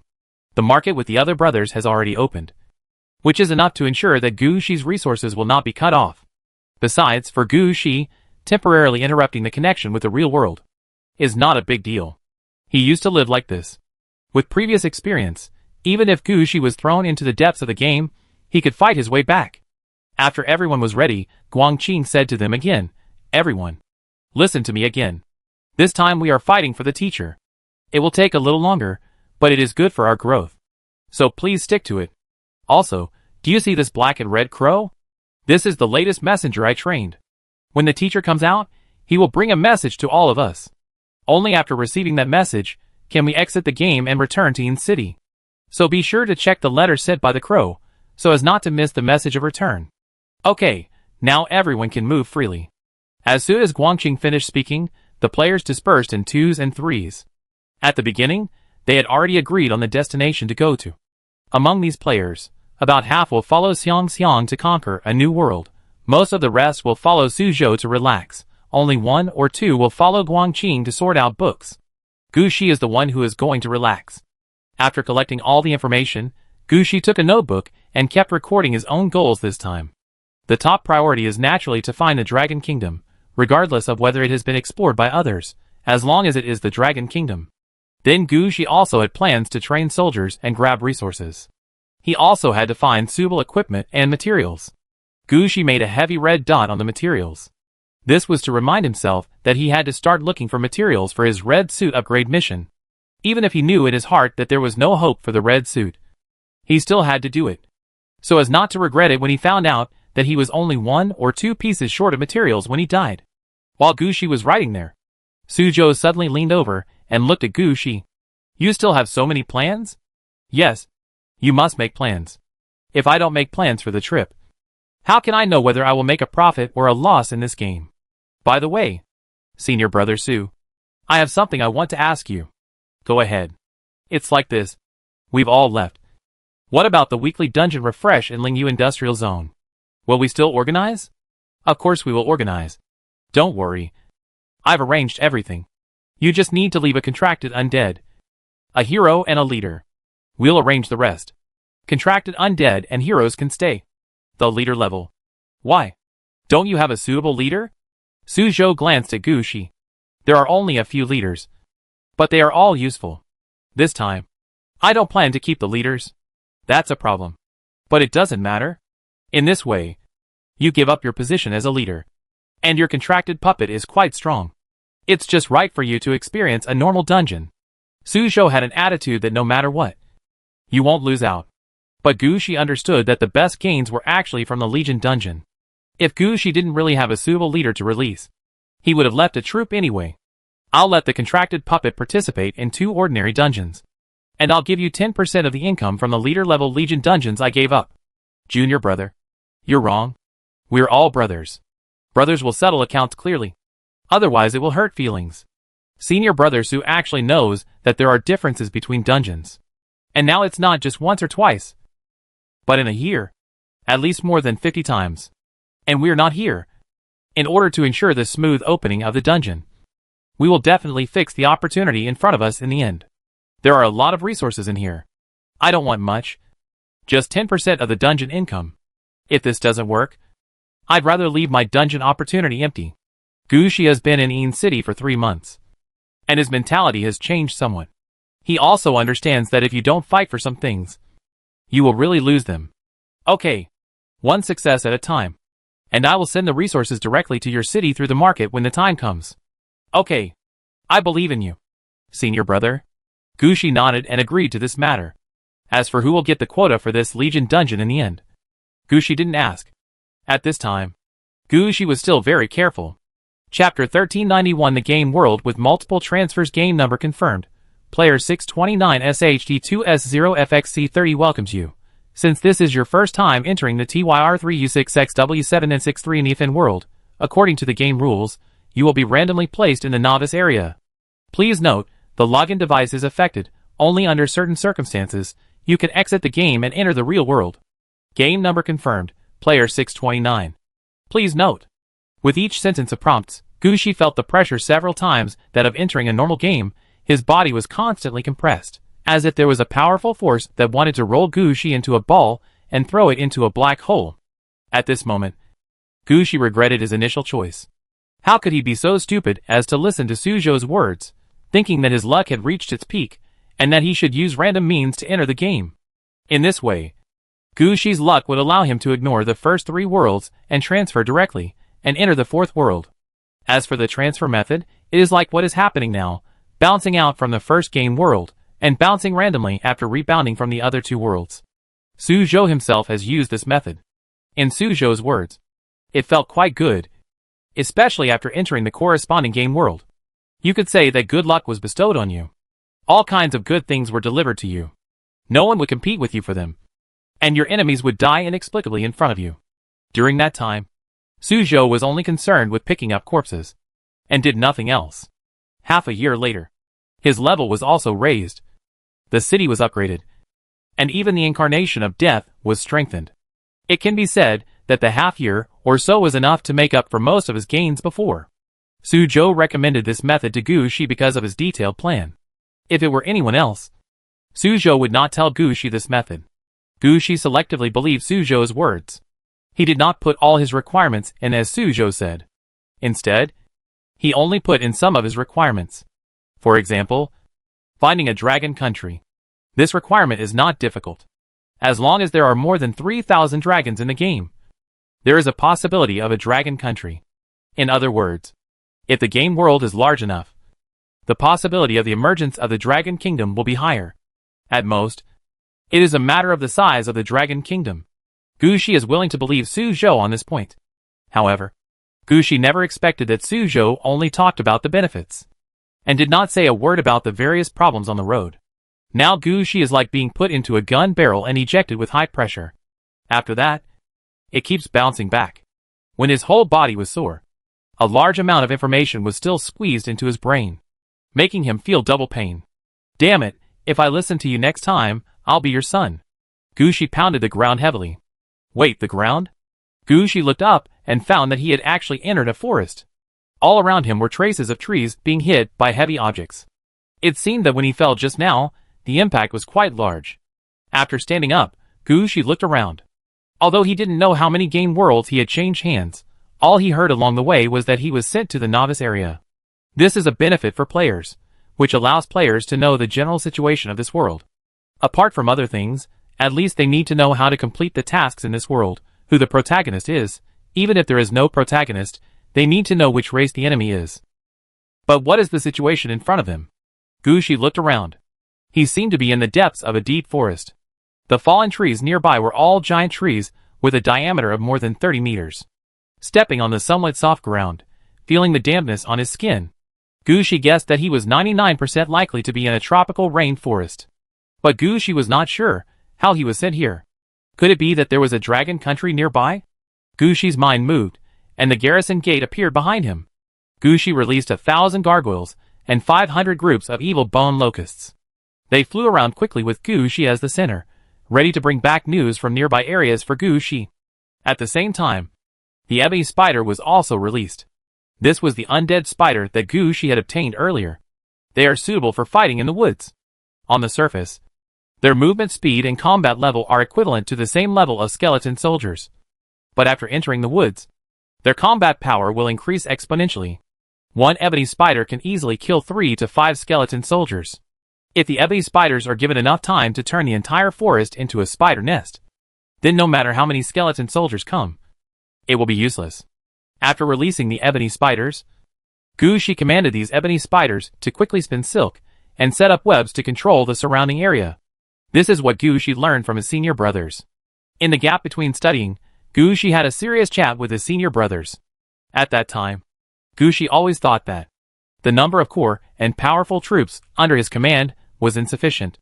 Regarding this problem, Gushi's senior brothers saw the problem of Gushi at the first sight. When Gushi played games, he always released the main force at the first time. No matter what the enemy's situation was, once the main force was released, tens of thousands of troops rushed forward. There were no enemies. This way, the task progresses fast and quiet. But the basic troops under his command will not grow. Although clearing the field can improve the level of those troops. But Gushi has never cooperated with these undeads. So how can he know what kind of fighting style these undeads have? At that time, the brothers persuaded Gushi in this way. Junior brother, as a necromancer, you should first think about summoning the souls and releasing the undead. It is right to release the strongest undead. But you are more than just a necromancer. You have your own city. You have your own army. You have to consider other troops. It is one thing to let them follow the leader hero to fight, but you should also use some undead when you fight. In this way, Gushi has learned a little bit. Now Gushi released the gargoyles, evil locusts and ebony spiders. On the one hand, it is natural to let them go out for a while, to improve their experience and level. On the other hand, Gushi needs to be familiar with their usage and determine the positioning of these undead. For example, if the sandalwood spiders are really strong enough in the woods, Gushi does not mind using them as the main force in the woods. After releasing the sandalwood spider troops, another new troop appeared near the garrison gate. Chapter 1392 The Problematic Rainforest. Dead-Eye Musicians. 10 people are produced every week. Initial level 4 are auxiliary troops in the undead army. In recent years, there are more Dead-Eye musicians in the city of Aridov. But they have not participated in battles many times. Other undeads can rush from level 1 to level 8 and become regular troops, but the average level of the Dead-Eye musicians under Gushi is around level 5. In other words, over the years, they have only increased in number, and their level has hardly improved. It's a waste. When watching these Dead-Eye musicians come out, Gushi couldn't help but shake his head. In fact, the Dead-Eye musicians are quite useful. One effect blesses your own combat power, one effect curses the enemy, plus an attacking music. It can be said that all the skills are maxed out. There are not many Dead-Eye musicians this time. As soon as they appeared, they picked up various musical instruments and sang or played on the spot. In the sound of music, the ebony spiders that were weaving webs nearby moved a little faster. After releasing the troops, Gushi was not idle. He made some arrangements. The Ghost Gate and the Necromancer were released by Gushi. They acted as temporary cannon fodder and labor troops, clearing the fallen trees. At this time, a group of gargoyles sent out as scouts flew back, and they brought the latest news to Gushi. What did you say? There are no roads, rivers or other landmarks within 30 miles. Where should I go? Gushi has a pathfinding skill, so he will not get lost. But the situation in front of him should not be handled well by pathfinding. After thinking for a while, Gushi immediately flew up. He flew higher and higher, and finally reached a height of more than 100 meters. He used his height to observe the situation of the rainforest from the sky. In the sky, Gushi felt that the rainforest in front of him was very large at first glance. It was so large that he could not see the edge at a glance. After that, Gushi felt that the breath of life in the rainforest was quite strong. He did not feel anything in the rainforest before. But when he flew into the air, he found that the sky above the rainforest was covered with a thick layer of light green breath. This is the life breath that has solidified to the point where it can be seen by the naked eye. Such a strong life breath makes Gushi feel scared, and he immediately switches his sight to Huangquan Dragon Robe. Then Gushi finds that this life breath merges with the earth energy and water energy of the rainforest. It keeps circulating and growing. In other words, the life breath in front of him has actually merged with the earth veins or something. The trees, the beasts and even the insects in the rainforest are just part of the earth veins.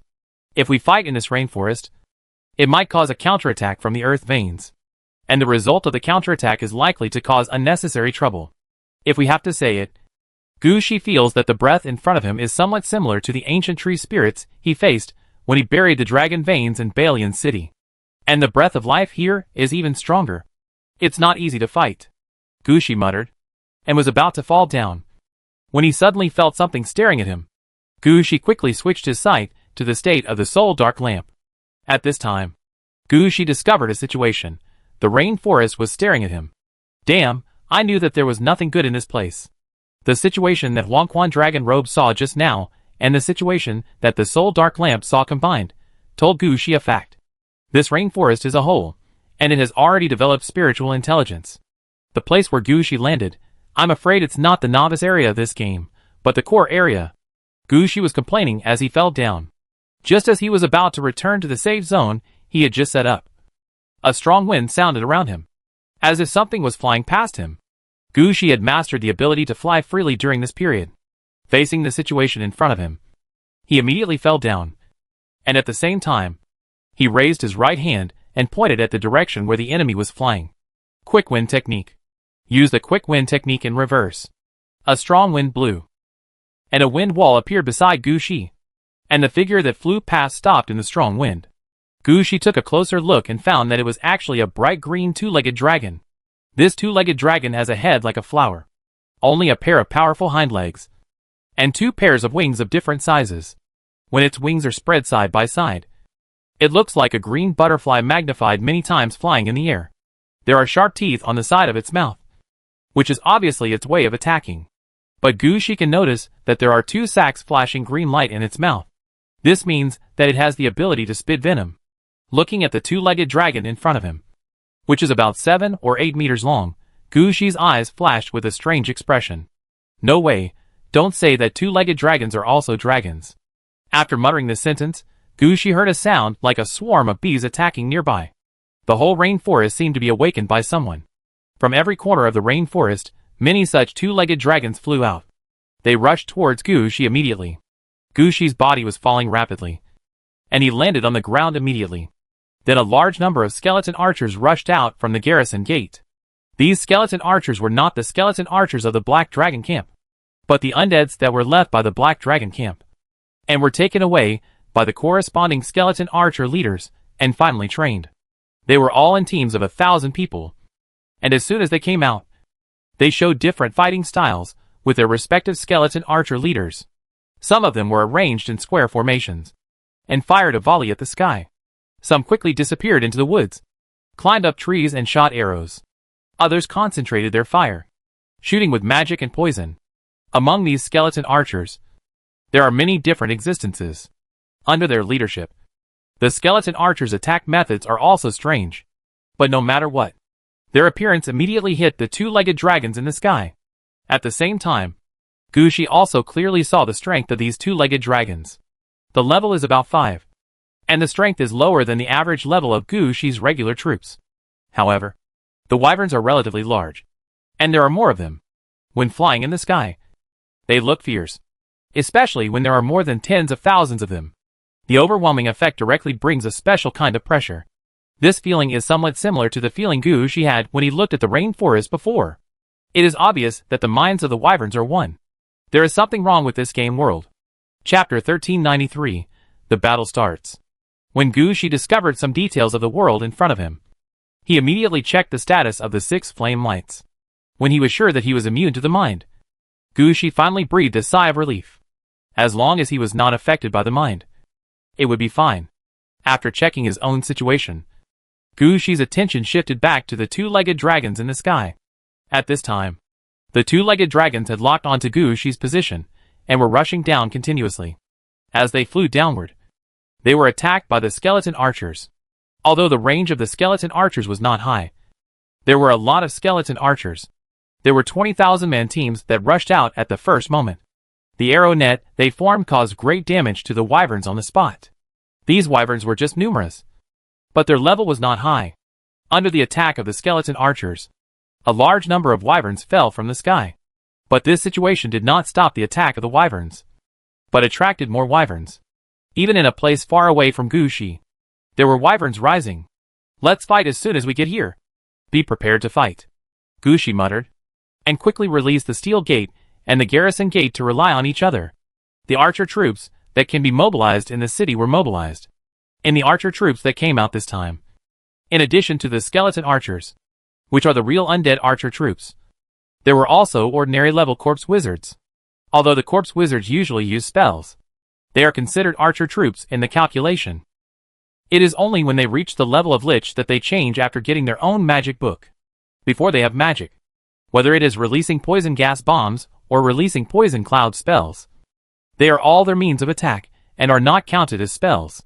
This situation is somewhat similar to the dragon lich, but it is lower than the dragon lich. As soon as they appear, they shoot at the sky. With the joining of the corpse wizard and a large number of skeleton archers, the battle obviously shifted to Gu Shi's side.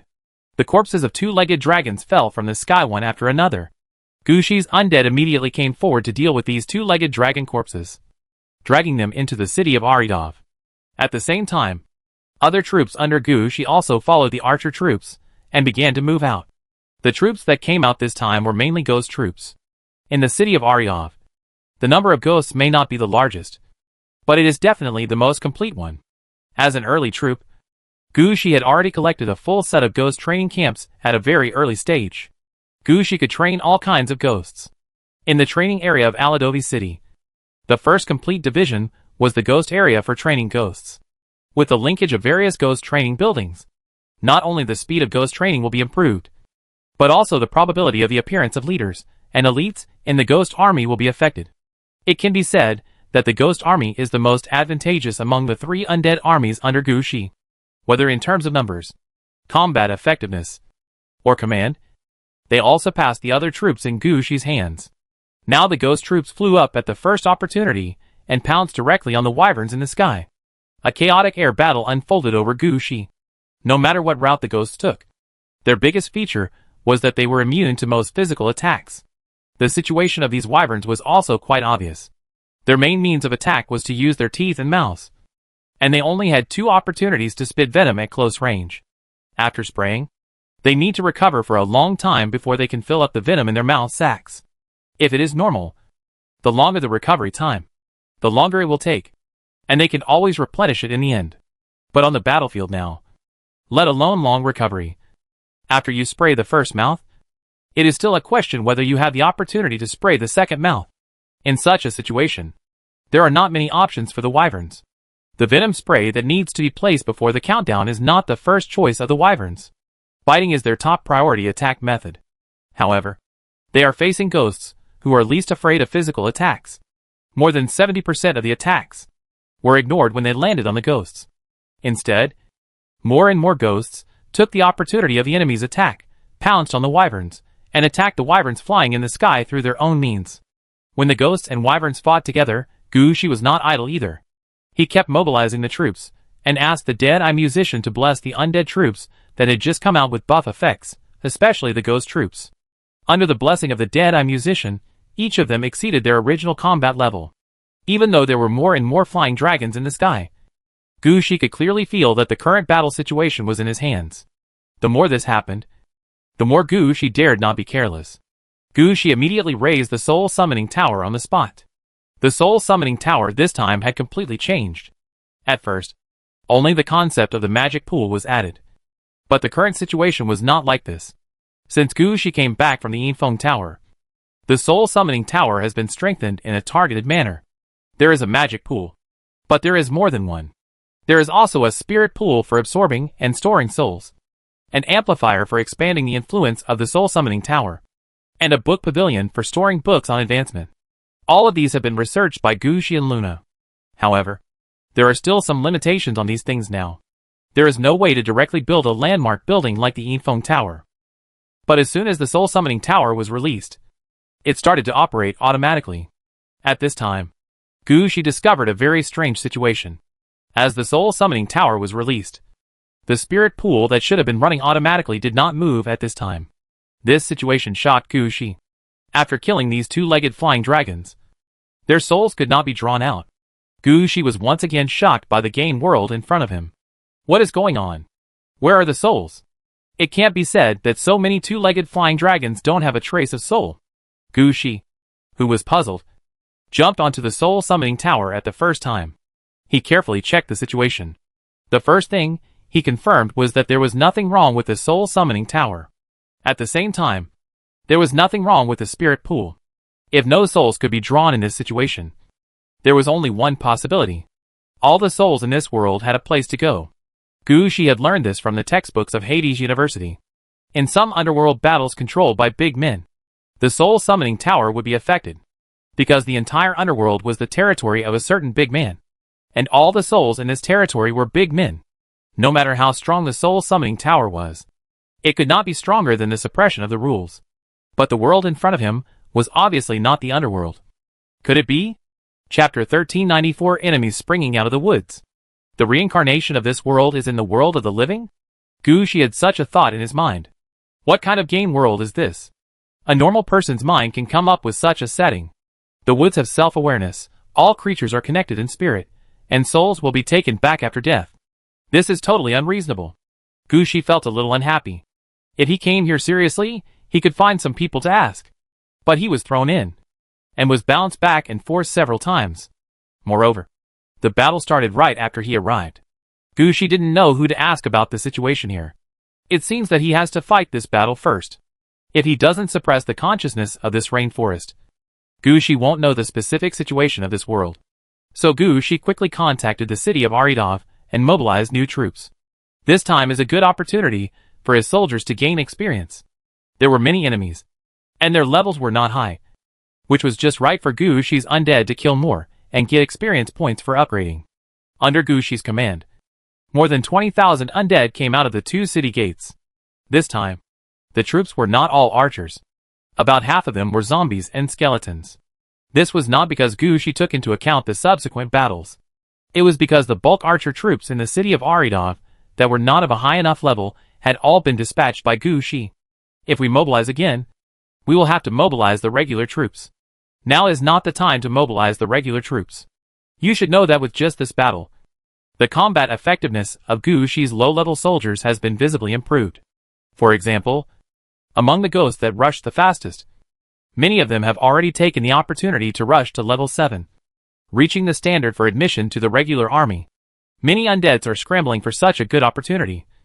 So how could they let the regular army destroy the opportunity they have finally obtained? So under Gushi's command, even the zombies, which were not moving very fast, rushed out this time. They wanted to seize a favorable position. But when they rushed out, they found that there was really no one they could fight. There was not even a place for them to stand. Under and on the trees nearby, there were skeleton archers and corpse wizards standing, and ghosts were flying in the sky.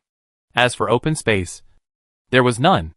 Although Gushi knocked down many big trees when he fell, there was only one place to fall. After putting down 2 city gates and a summoning tower, there were not many empty places.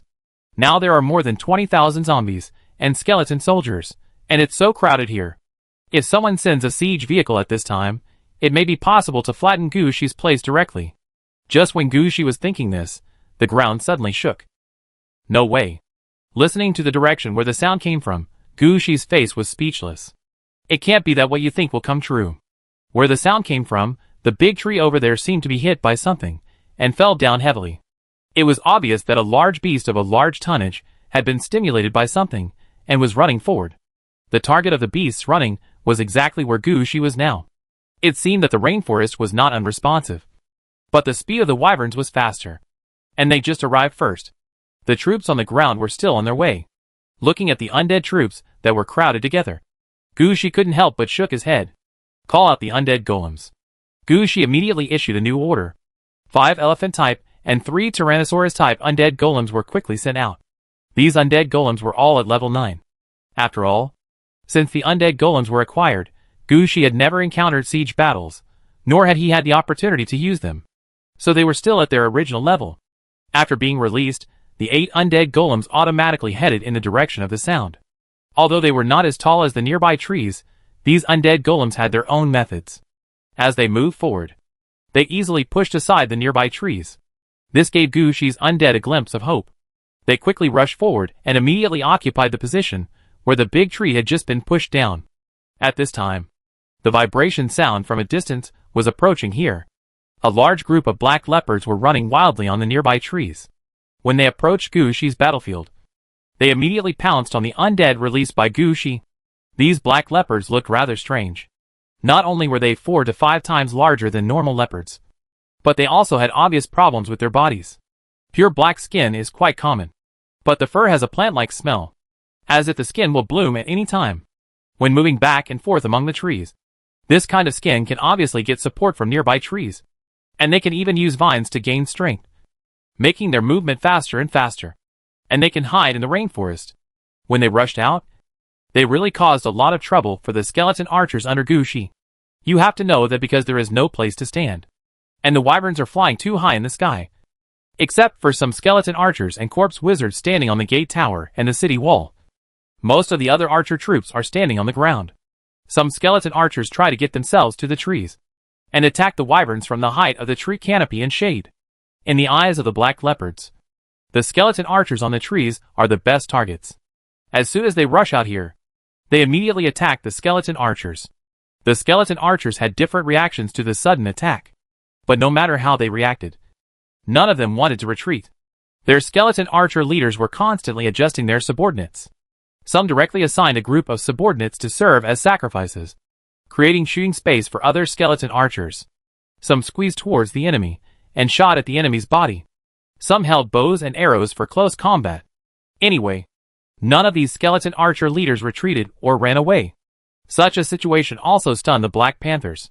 When they came here, they wanted to catch Gu Shi off guard, so as to buy time for the troops behind.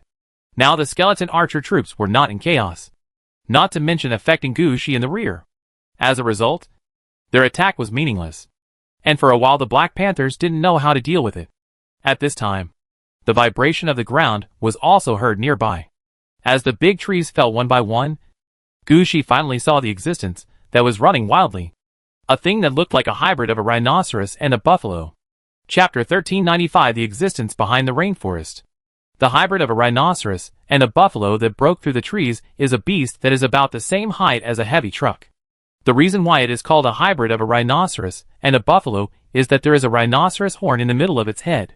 This horn is a little higher than that of a normal person, and it also flashes with a black metallic luster. It can be seen at a glance that this horn has a super strong effect in crashing into the giant wall. And on both sides of the beast's head, there is a pair of buffalo horns. The curved horns of this buffalo are obviously used to maintain balance. In addition to the sharp horns and curved horns, this beast is also covered with a thick layer of biological armor. This layer of biological armor seems to grow on the body of this beast, but if you look closely, you will find that this biological armor that looks a bit like the scales of a big snake is actually metal. This situation made Gu Shi quite speechless. How did these guys grow? They grew metal on their bodies. As soon as the beast appeared, a large number of small beasts that looked like wild wolves followed behind it. As soon as they rushed out, they pounced on the skeleton soldiers and zombie troops released by Gu Shi. The giant beast also lowered its head, pointed its nose at the undead golem, and charged forward. The 8 undead golems also started at this time, using the force of their impact on the city wall to charge at the beast. Boom! The undead golems under Gu Shi were not as strong as the beasts, and were directly knocked back a distance. This situation shocked Gu Shi, but the undead golems did not retreat, although they had not participated in the battle. The undead golems under Gu Shi were strengthened in all aspects. Apart from other things, the various weapons, equipment, and troops inside the undead golems were already fully equipped. Although the undead golems were knocked back, they were not knocked back very far, especially the giant elephant-shaped undead golems. When they were knocked back, they just raised their heads, and their tusks hit the giant beasts. With this push, the body of the giant beast was lifted up a little, and at the same time, the undead troops arranged on the undead golems began to jump onto the giant beasts, preparing to attack the opponent. But even Gu Shi didn't expect that when the giant beast's body was lifted up a little, its eyes suddenly widened. The undead troops and the undead golem seemed to have lost their souls and fell down headfirst. If it was just 1 or 2 undead, it would be fine. But now all the undead that jumped out were affected in this way, which directly pissed off Gu Shi. This is an ability like the Eye of Death, which directly extracts the enemy's soul. The reason why they can do it so smoothly is that the souls of this world actually belong to the world of reincarnation and the world of the living. This giant beast has the ability to contact reincarnation. As long as they report it, reincarnation will call the soul back. However, this time, the soul may not belong to anyone. Gushi immediately understood that the enemy's Eye of Death method this time was an opportunity for him. So he flew to the top of the soul summoning tower in a flash, turned the secret realm sword staff into a scepter, and hit it heavily on the soul summoning tower. The strengthened soul summoning tower immediately locked onto the souls that had been taken away. At this time, these souls were being stimulated by countless life forces with consciousness and spiritual power, and it seemed that they wanted to mark them. It would have been fine if Gushi didn't know what was going on before. Now that he knew, he would never let such a thing happen. Gushi used the blessing of the soul summoning tower to drag the souls of his men back. It would have been fine if it was just that, but Gushi even used the power of the soul summoning tower to stimulate the other party. Gushi wanted to know where the opponent's reincarnation position was, and how they dealt with these souls. At least Gushi had to know how to break the current situation. Otherwise, if he continued to fight, he would only receive a large number of corpses, but not enough souls. Wouldn't it be in vain? The opponent's existence might not have expected that he would encounter a profession like a necromancer. When retrieving the souls, he did not have too much defense. Gushi retracted the soul summoning tower, and the souls of these undead were not affected by the opponent, and they had not been marked by the opponent. The souls were just pulled back in an instant. When the soul is lost, the way the other side drags the soul back also caught Gushi's eyes. In Gushi's sight at this time, it looks like a colorful network composed of countless threads and tentacles. When the soul is caught, it will turn into a seed, like a jellyfish, and be dragged into the depths of the network. The final destination of each soul is determined by this network. Gushi suspected that this was an extreme way to make a big army. After the beast died, the soul was taken back, and the body was buried somewhere. When a large army is really needed, the soul can be placed in a corpse buried somewhere, and the vitality in the rainforest will be infused again. The beasts that just died in the battle will become new powerful troops. Gushi was actually observing the rainforest in front of him with the eyes of a necromancer. In fact, the consciousness deep in the rainforest has no intention of doing so. Even the buried corpses will become vitality and be injected into the trees. It can be said that trees are the key to this rainforest. The beasts in the rainforest and the ecosystem in the rainforest are just part of the rainforest, not the main body of the rainforest. Now that Gushi had locked on to his position, the man behind the rainforest quickly retracted his position and stopped tearing at Gushi's soul. At the same time, a large net was set up on the attacking beasts, and some thought tentacles wanted to jump onto Gushi. However, Gushi was now in a state of mental immunity, and the enemy's mental abilities were all bounced back. Anyway, no matter what the enemy wanted to do, the power of the mind could not contact Gushi. After trying several times, the man behind the rainforest also found that Gushi could not communicate, so it had to call more beasts to come over to beat Gushi to wake him up, at least until Gushi was willing to communicate with him. Gushi didn't know what was going on here. At this time, he was looking at more and more enemies, preparing to give them a big blow. Death Incarnation. Under Gushi's command, Death Incarnation Bone Dragon and Death Incarnation Death God appeared in front of Gushi. Gushi quickly blessed the Death Incarnation to the ghost battlefield. Then Gushi nodded to the two Death Incarnations. Let's start. Under Gushi's command, Death Incarnation Bone Dragon and Death Incarnation Death God cooperated with each other, playing the new method that Gushi had just learned from his senior brothers. Death Incarnation Combination Skills. Chapter 1396 Combo Skill, Extreme Death. Extreme Death. This is a combination skill that can only be performed by the cooperation between the incarnation of Death Bone Dragon and the incarnation of Death God of Death. Of course, Gushi made some changes to this skill. After all, Gushi did not meet the previous requirements. Although his incarnation of Death Bone Dragon is a common type of incarnation of death, the situation of Death Dragon Breath is not a normal route. Fortunately, this combination skill does not require Dragon Breath to be used. Only a flying incarnation of Death Bone Dragon is needed. As the ultimate move was launched, the incarnation of Death the God of Death stood on the back of the incarnation of Death the Bone Dragon. It was not that the incarnation of Death the God of Death was directly transformed into a Dragon Knight. That was not called an ultimate move, that was called a joint attack. Their real ultimate move was the fusion of two incarnations of Death, and the full strength attack was called an ultimate move. Stepping on the incarnation of Death the Bone Dragon, the incarnation of Death, the god of Death's arms were already full of purple equipment. The previous battles had obtained a lot of good things, and there were many pieces of purple equipment. There are good and bad things here. Gushi gave all the ones with stronger negative effects to the incarnation of Death. The main reason is that the incarnation of Death, the god of Death, took more. If Gushi releases 2 incarnations of Death, the god of Death now, the weapons they hold may be different. The incarnation of Death, the god of Death, that appears now is the earlier one. In addition to the sickle on his forearm, he also holds 2 main hand weapons, Desunapu and Fear Fong. The extra back arm on his back holds Alexander's spine and a new purple equipment, a dagger. At the same time, he also had the arm skin of the Iksha King on his arm, purple leather armor on his body, and a purple helmet on his head, together with a belt and shoes. He had 9 purple items on his body. Because the Death incarnation did not care about negative effects, Gushi did not reduce or lower the impact of negative effects. Once these 27 negative effects were activated, the Death incarnation, the god of Death, would die in chaos within a few minutes. But these few minutes were enough for the Death incarnation, the god of Death.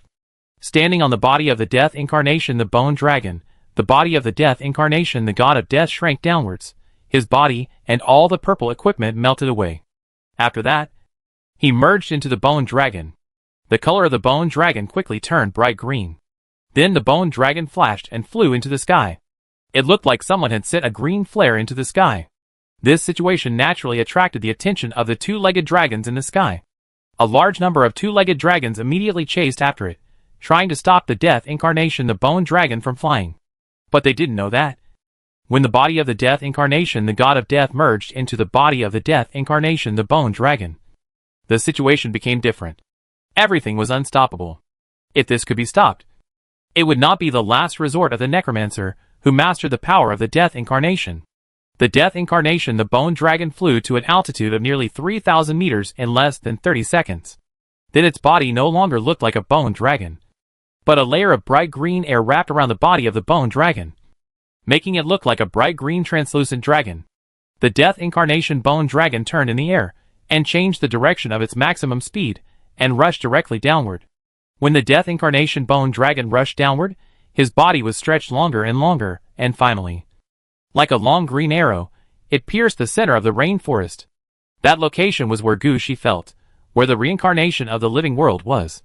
Although he didn't know what was going on there, Gushi always wanted to fight. The 2-legged dragons chasing the Death incarnation bone dragon had no time to turn, and were rushed by the Death incarnation bone dragon, and all the 2-legged dragons turned into skeletons, with no flesh and blood left on their bodies. However, Gushi, who had been watching the battle, also noticed that no souls were recruited from the wyvern. If the attack on the rainforest reality cycle was unsuccessful this time, then Gushi would need to mobilize the undead transformed by Double Death from the city of Aridop to fight the enemy. After all, for a necromancer, if he cannot make his troops snowball during the battle, it would be a failure for the necromancer. Now is not the time to observe this. Gushi's attention is now focused on the incarnation of Death, the bone dragon. As the Death incarnation bone dragon fell faster and faster, the bright green color on his body became brighter and brighter. Such an obvious attack. The little consciousness in the rainforest naturally felt it. Gushi saw a layer of mist rising in the rainforest at the first time. And then the humidity inside the rainforest became higher and higher. And his clothes were already a little wet. And this is not a big deal. Gushi could clearly feel the water drops on the back of his hand. Is the enemy planning to make it rain heavily here? Gushi was stunned for a moment, and immediately gave the order. All troops, get close to the trees, and prepare for a rain battle. Gushi's order was just issued, and bean-sized raindrops fell on Gushi's head. Then the heavy rain poured down directly into the rainforest. Under this heavy rain, Gushi couldn't see anything 2 meters away, not to mention that the rain took away a lot of heat from Gushi's body.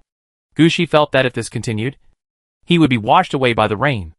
However, the Death incarnation that was falling rapidly in the sky, the bone dragon, did not lose its target because of the heavy rain.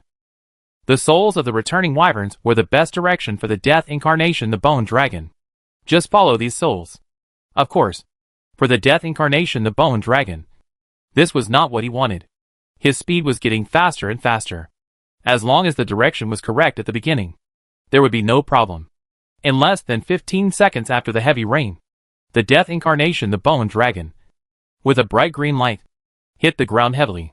Then a green shock wave spread outward from the position where the death incarnation the bone dragon hit. Even in the rainstorm, Gushi could see that the green shock wave instantly turned a large number of trees into gas. After that, Gushi clearly felt that the strong impact force pushed him a distance. Under the shock wave, the rainstorm disappeared. When everything calmed down, Gushi saw that the leaves of the trees in the rainforest facing the shock wave had all fallen off, leaving only bare branches. Looking inside, the ground was charred, and a deep pit with a diameter of about 10 kilometers appeared in the center of the rainforest. Chapter 1397 Migrating Consciousness Core. Collective consciousness was interrupted, a large number of souls were scattered, and life force instinctively replenished to the location that had just been blown up. Looking through the trees with leaves blown off in the direction of the explosion, Gushi found that the rainforest was trying to save itself. However, the beasts that were fighting with Gushi, because they had lost their mental control and guidance, now all became chaotic. Some beasts were still attacking Gushi's men, and some beasts fled in other directions. Gushi immediately ordered, "The soul summoning tower begins to extract souls, and the others clean up the battlefield." After that, Gushi jumped onto the Holy Silver Evil Coffin and rushed to the location where the explosion had just occurred. However, no matter how fast the Holy Silver Evil Coffin moved, it was not as fast as the speed at which the vitality of the rainforest was infused. When it rushed to the location that was blown up, under the stimulation of a large amount of vitality, weeds had begun to grow on the charred ground, and some small trees were also growing in the weeds. I believe that it will not take long for this place to return to its original state. However, Gushi could clearly see through the Huangquan dragon robe and the soul dark lamp that the consciousness and the power of the earth veins that had gathered here before were gone. There was only the life force that was poured in here, and everything else was destroyed. Driving the Holy Silver Evil Coffin around the explosion site, Gushi was unwilling to find anything. So he flew up from the Holy Silver Evil Coffin and checked the surrounding situation in the air. Flying in the air again, Gushi looked around again. He noticed that the vitality that originally enveloped the rainforest had been reduced by at least half. It seemed that the extreme death attack just now had caused great damage to the rainforest. The rainforest had accumulated vitality for so many years, and now it was all used to recover the damage caused by extreme death. It seemed that the collective consciousness behind the rainforest was not as invincible as Gushi thought. This discovery made Gushi put down a big stone in his heart. If it is not invincible, then it can be defeated. Now Gushi just needs to find out the background story of this world. Thinking of this, Gushi couldn't help but shook his head. Next time. I can't believe Suzhou's words. He didn't even tell me that after several transfers, there would be no background description of the game world and the main task. It seems that he will release this, because he really hopes that the brothers who choose his side will let themselves go.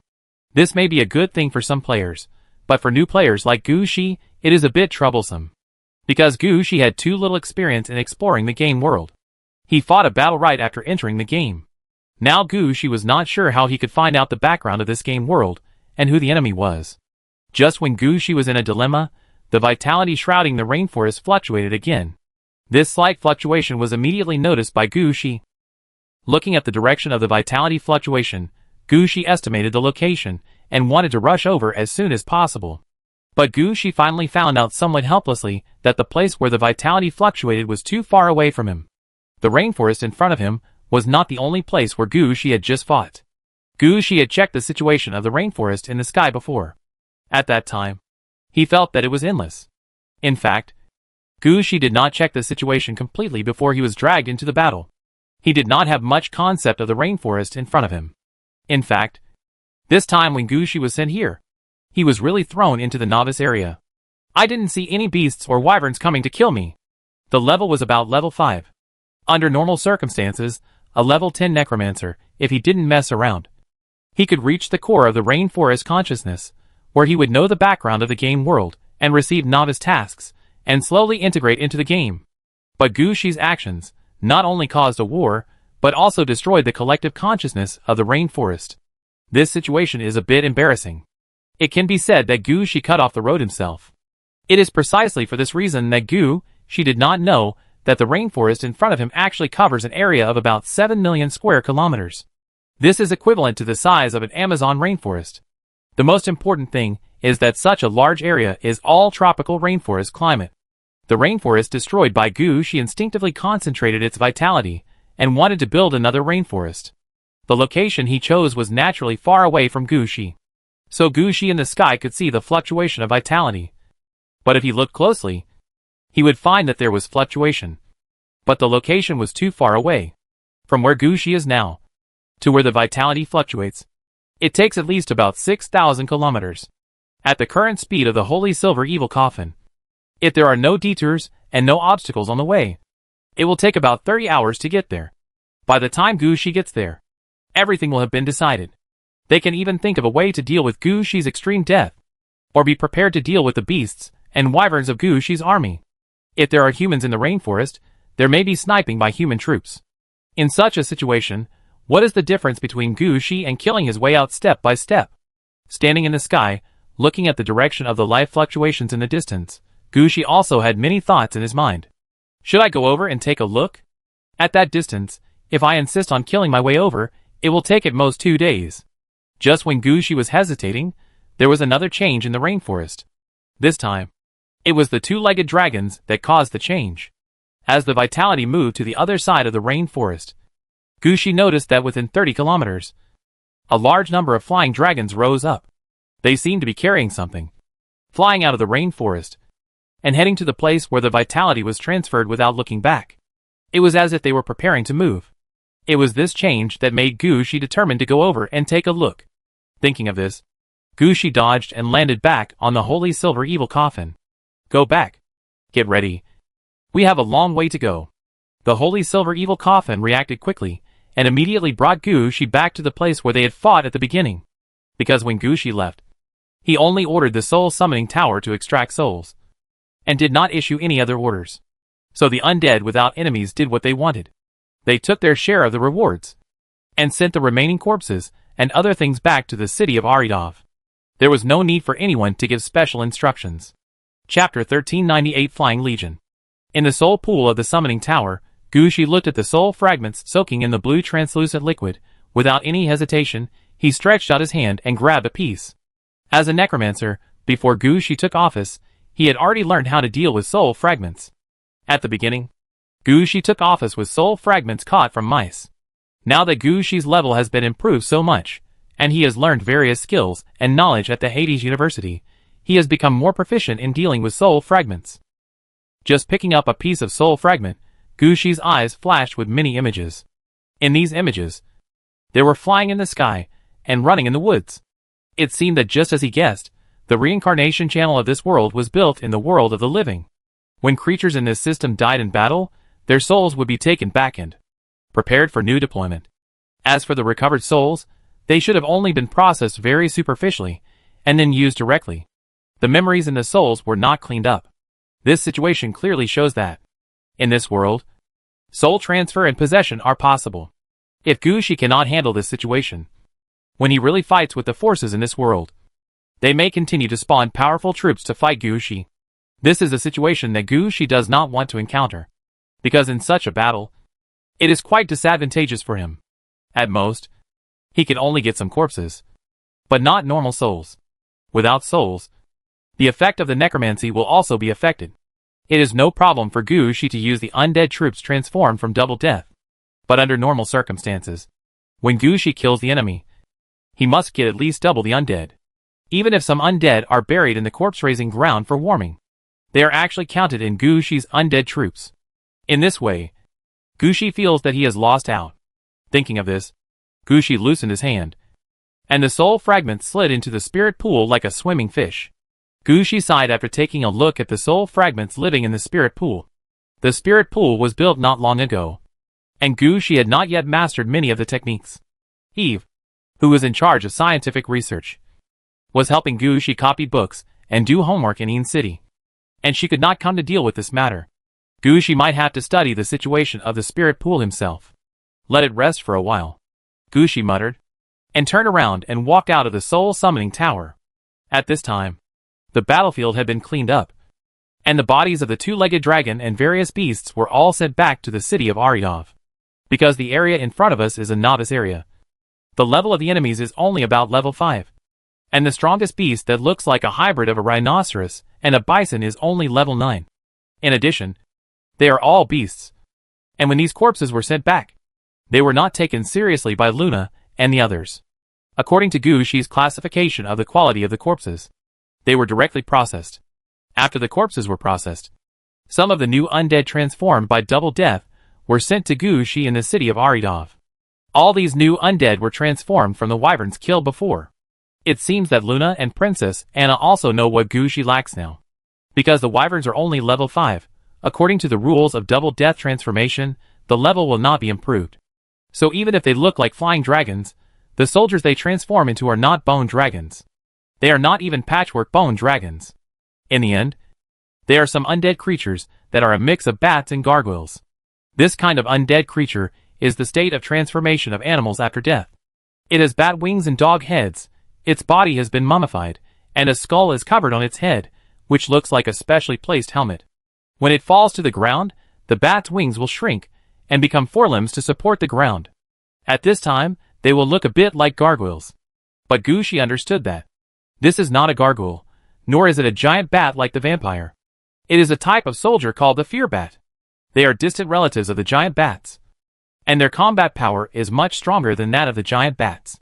Fear bat, level 5, summon creature experience, 0/3500, attack 6, defense 4, life 33, skills, extreme movement, fear scream.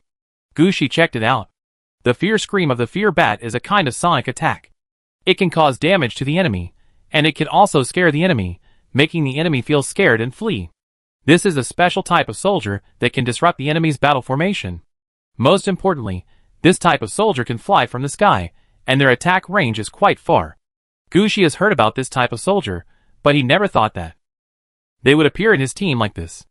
After letting the fear bats fly in the sky for a circle, Gushi arranged these fear bats that were sent out. The number of fear bats sent out this time exceeded 10,000.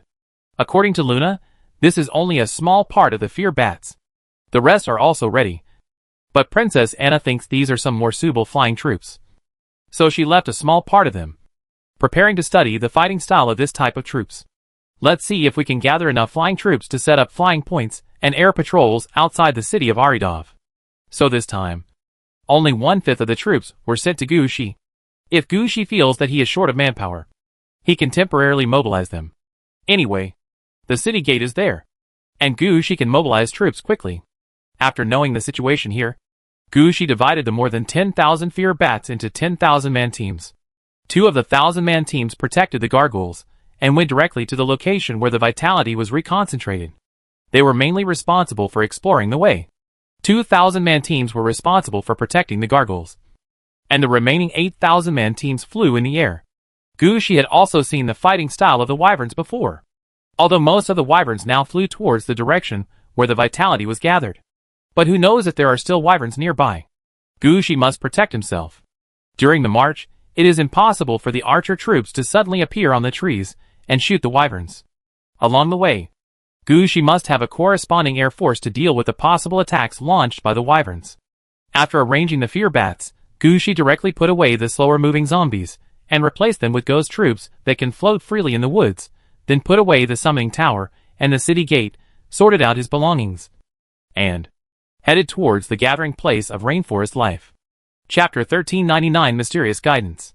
When in the sky, Gushi had confirmed the direction of the last flow of life force, which was equivalent to confirming the direction of advance.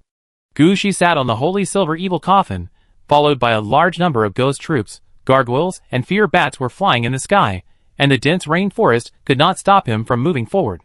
However, when Gushi passed the location of the explosion again, he found that less than half an hour had passed, and small trees had grown here. Seeing the scene in front of him, Gushi had to admit that the rainforest in front of him was full of vitality. After staying here for a while, Gushi did not figure out why this place was the core of the collective consciousness of the rainforest before. He also did not find materials or props that could serve as reincarnation in the world of the living. In the end, he could only continue on the road with his men. In the following period of time, Gushi's days became repetitive again. There was a gargoyle army in front to explore the way, ensuring that Gushi would not go wrong in the direction of his advance. There were fear bats and ghosts protecting him, preventing the enemy from approaching. Gushi now had time, sitting in front of the holy silver evil coffin, looking through the various materials in his hands. After all, learning cannot stop. At the moment, he was just on the way. All around were the same big trees, and no enemies came out. The beasts and wyverns had not appeared in front of Gushi, but were cleared away by the gargoyles and fear-bat guards, who were exploring the way ahead. Gushi could be said to be fine. In addition, Linksy sent food to Gushi in his dream every 4 hours. And Gushi's energy was rising. If he didn't read and consume some energy at this time, what else could he do? So Gushi simply took a book and sat in front of the holy silver evil coffin to read. He used part of his energy to observe the situation outside. This way, he could travel without delaying his studies. Compared with Gushi's initial situation, it was much better. I still remember that when he first got the evil coffin, Gushi was lying on it, letting it move forward. When he was traveling, he was blown by the strong wind and couldn't even open his eyes. How could he have the chance to look at the environment outside? Life like this is what we call life. Gushi sighed about his current life and was about to pick up the book he had just put down to study again. At this moment, Gushi suddenly felt something was wrong. It was too quiet around him. Gushi was now moving forward in a regular way. Although he was reading all the way, he would always stand up and relax for 5 or 6 minutes every half an hour. He checked the route and the surrounding situation. Every time he observed the surrounding situation, he always felt that the surroundings were full of vitality. But this time, he clearly felt that something was wrong. The vitality in the rainforest was still there, but the surroundings seemed to have been cleared out. Various thoughts flashed through Gushi's mind. What was going on? Was it an illusion or an enemy ambush? Gushi thought while raising the secret sword staff in his hand. There was no need for Gushi to give any orders, and the team that had been moving forward stopped instantly. At the same time, all the ghosts quickly moved towards the location of Gushi's holy silver evil coffin. In the ghost army, there are ghost leaders. Although they don't understand what happened, they all try their best to protect Gushi and suppress the chaotic ghost army. After the army stopped, Gushi nodded with satisfaction. The good thing about the undead army is that as long as the order is issued, it can be completed in a blink of an eye. There is no need to consider what they are doing at the beginning. Such a reaction speed often allows people to seize more opportunities when encountering things. After the ghosts surrounded them, the fear bats flew to Gushi. More than 8,000 fear bats were divided into 8 teams, with Gushi as the center, flying around non-stop. As they flew, they made sharp cries. Listening to this sound, it would remind people of their most fearful things. At the same time, the sound waves also had the function of impacting nearby trees. Under the sound waves, nearby trees kept breaking down. Even if there was an ambush, it should have come out at this time. But the fear bats flew for a long time. But they did not drive out the enemy. Instead, many nearby trees fell down. Gushi's eyes also condensed at the situation in front of him. At this moment, the feeling that everything was wiped out still existed. It was just not as obvious as before. It felt as if someone had just wiped out everything here, and Gushi destroyed it. The other party retreated directly, but everything that was wiped out did not return. Gushi watched the fear bats watch the ground 3 times in the sky, and finally ordered decisively, "Turn around." For this unknown method, Gushi did not want to try it himself. If he could not find where the enemy was, he would just take a detour. Gushi can stay in this game world for at least 9 months. The road in the rainforest is not too long, and he believes that it won't take that long to reach where he wants to go. Gushi doesn't need to risk his life. With Gushi's order, all the undead retreated. After Gushi walked along the original path for about 10 minutes, the feeling that everything was wiped out finally disappeared. Gushi hesitated for a moment and tried several times in the same place. He found that every time he entered this area, he would have that feeling. Under this feeling, Gushi understood that this was a kind of guidance and warning to him. It seemed that someone was trying to lead Gushi to a certain place without making a sound. This kind of guidance was probably carried out under the supervision of some collective consciousness. In addition, Gushi was immune to the effects of the mind, and the other party could not directly send the needs to Gushi's heart. He could only guide Gushi through this method. If it was Gushi who had just entered the game, he would have definitely attacked immediately. But after nearly half a day of thinking, Gushi had figured out some of the situation. He knew that he had acted too quickly just now, and it killed the novice guide. Now, he was probably contacting him with some ambitious guise. Although he didn't know what the other party was thinking. Gushi needed more information. So facing this blatant guide, Gushi hesitated for a moment and changed his direction. This time, Gushi was still reading while on the road. But he would look up and observe his surroundings every 15 minutes or so. As long as he found that the feeling that everything had been erased appeared again, Gushi would turn around and leave immediately. After 3 or 5 times, Gushi slowly found the pattern. Under the guidance of this mysterious existence, Gushi led the troops to a large river in the rainforest. Chapter 1400 The Mysterious Man Underwater. What is this? Underwater? Standing by the river, Gushi suddenly understood something. It seems that the mysterious existence that led him here wanted Gushi to enter the water. This discovery made Gushi's eyes flash with a smile. He then raised his hand, and the waterway fence appeared in the water. Then 3 underwater troops belonging to Gushi appeared. Mermaids, floating corpses, and seahorse cavalry. These are the architectural design drawings that Gushi got in the world of by Lien de ceremony. Over the years, Gushi has accumulated a sufficient number of troops. Usually, they only patrol the inner river area of Iridavi City to protect the safety of the inner river routes of Iridavi City. Now when Gushi encounters a need, they will naturally go out. This time, the troops that came out were 10,000 floating corpses, 10,000 mermaids, and 5,000 seahorse cavalry. They accounted for almost a quarter of Gushi's water forces. Nearly 1/3. It's not that Gushi was unwilling to release all his naval forces, but he still had a mission in the river of Arina City. And there were no powerful enemies in the rainforest. So Gushi was not in a hurry to release all his troops, as the underwater troops were in place. Gushi did not put away the flying troops such as ghosts and fear bats, but let them fly over the river. After that, Gushi released the water dragon beast and jumped into the river. After entering the river, Gushi realized that he had underestimated the river in front of him. The river in front of him was only more than 1,000 meters wide, which should not be the widest part of the river. But after entering the water, Gushi found that the river was at least more than 100 meters deep. If he didn't jump down, no one would know what kind of existence was hidden under the muddy river surface. After entering the water, Gushi found that there was also an ancient forest hidden under the water. A large number of tree trunks covered with moss were soaked in the water. It was unknown how many years these trees had been soaked in the water. These trees piled up underwater, turned into all kinds of obstacles. Gushi's underwater troops had to bypass these trees to move forward. Especially Gushi's water dragon beast. This guy is relatively large. There are many places that he really can't pass through. Luckily, after swimming for more than 1,000 meters underwater, a kind of red fish appeared in front of Gushi. This kind of fish is only the size of a palm, and its sharp teeth make people know at a glance that it is a kind of piranha. But their scales are as red as rubies, and they can flash red light even underwater. As soon as these small fish appeared, they circled around Gushi. Even when facing the mermaids and floating corpses under Gushi's command, they did not show any fear. Instead, they kept approaching Gushi's troops.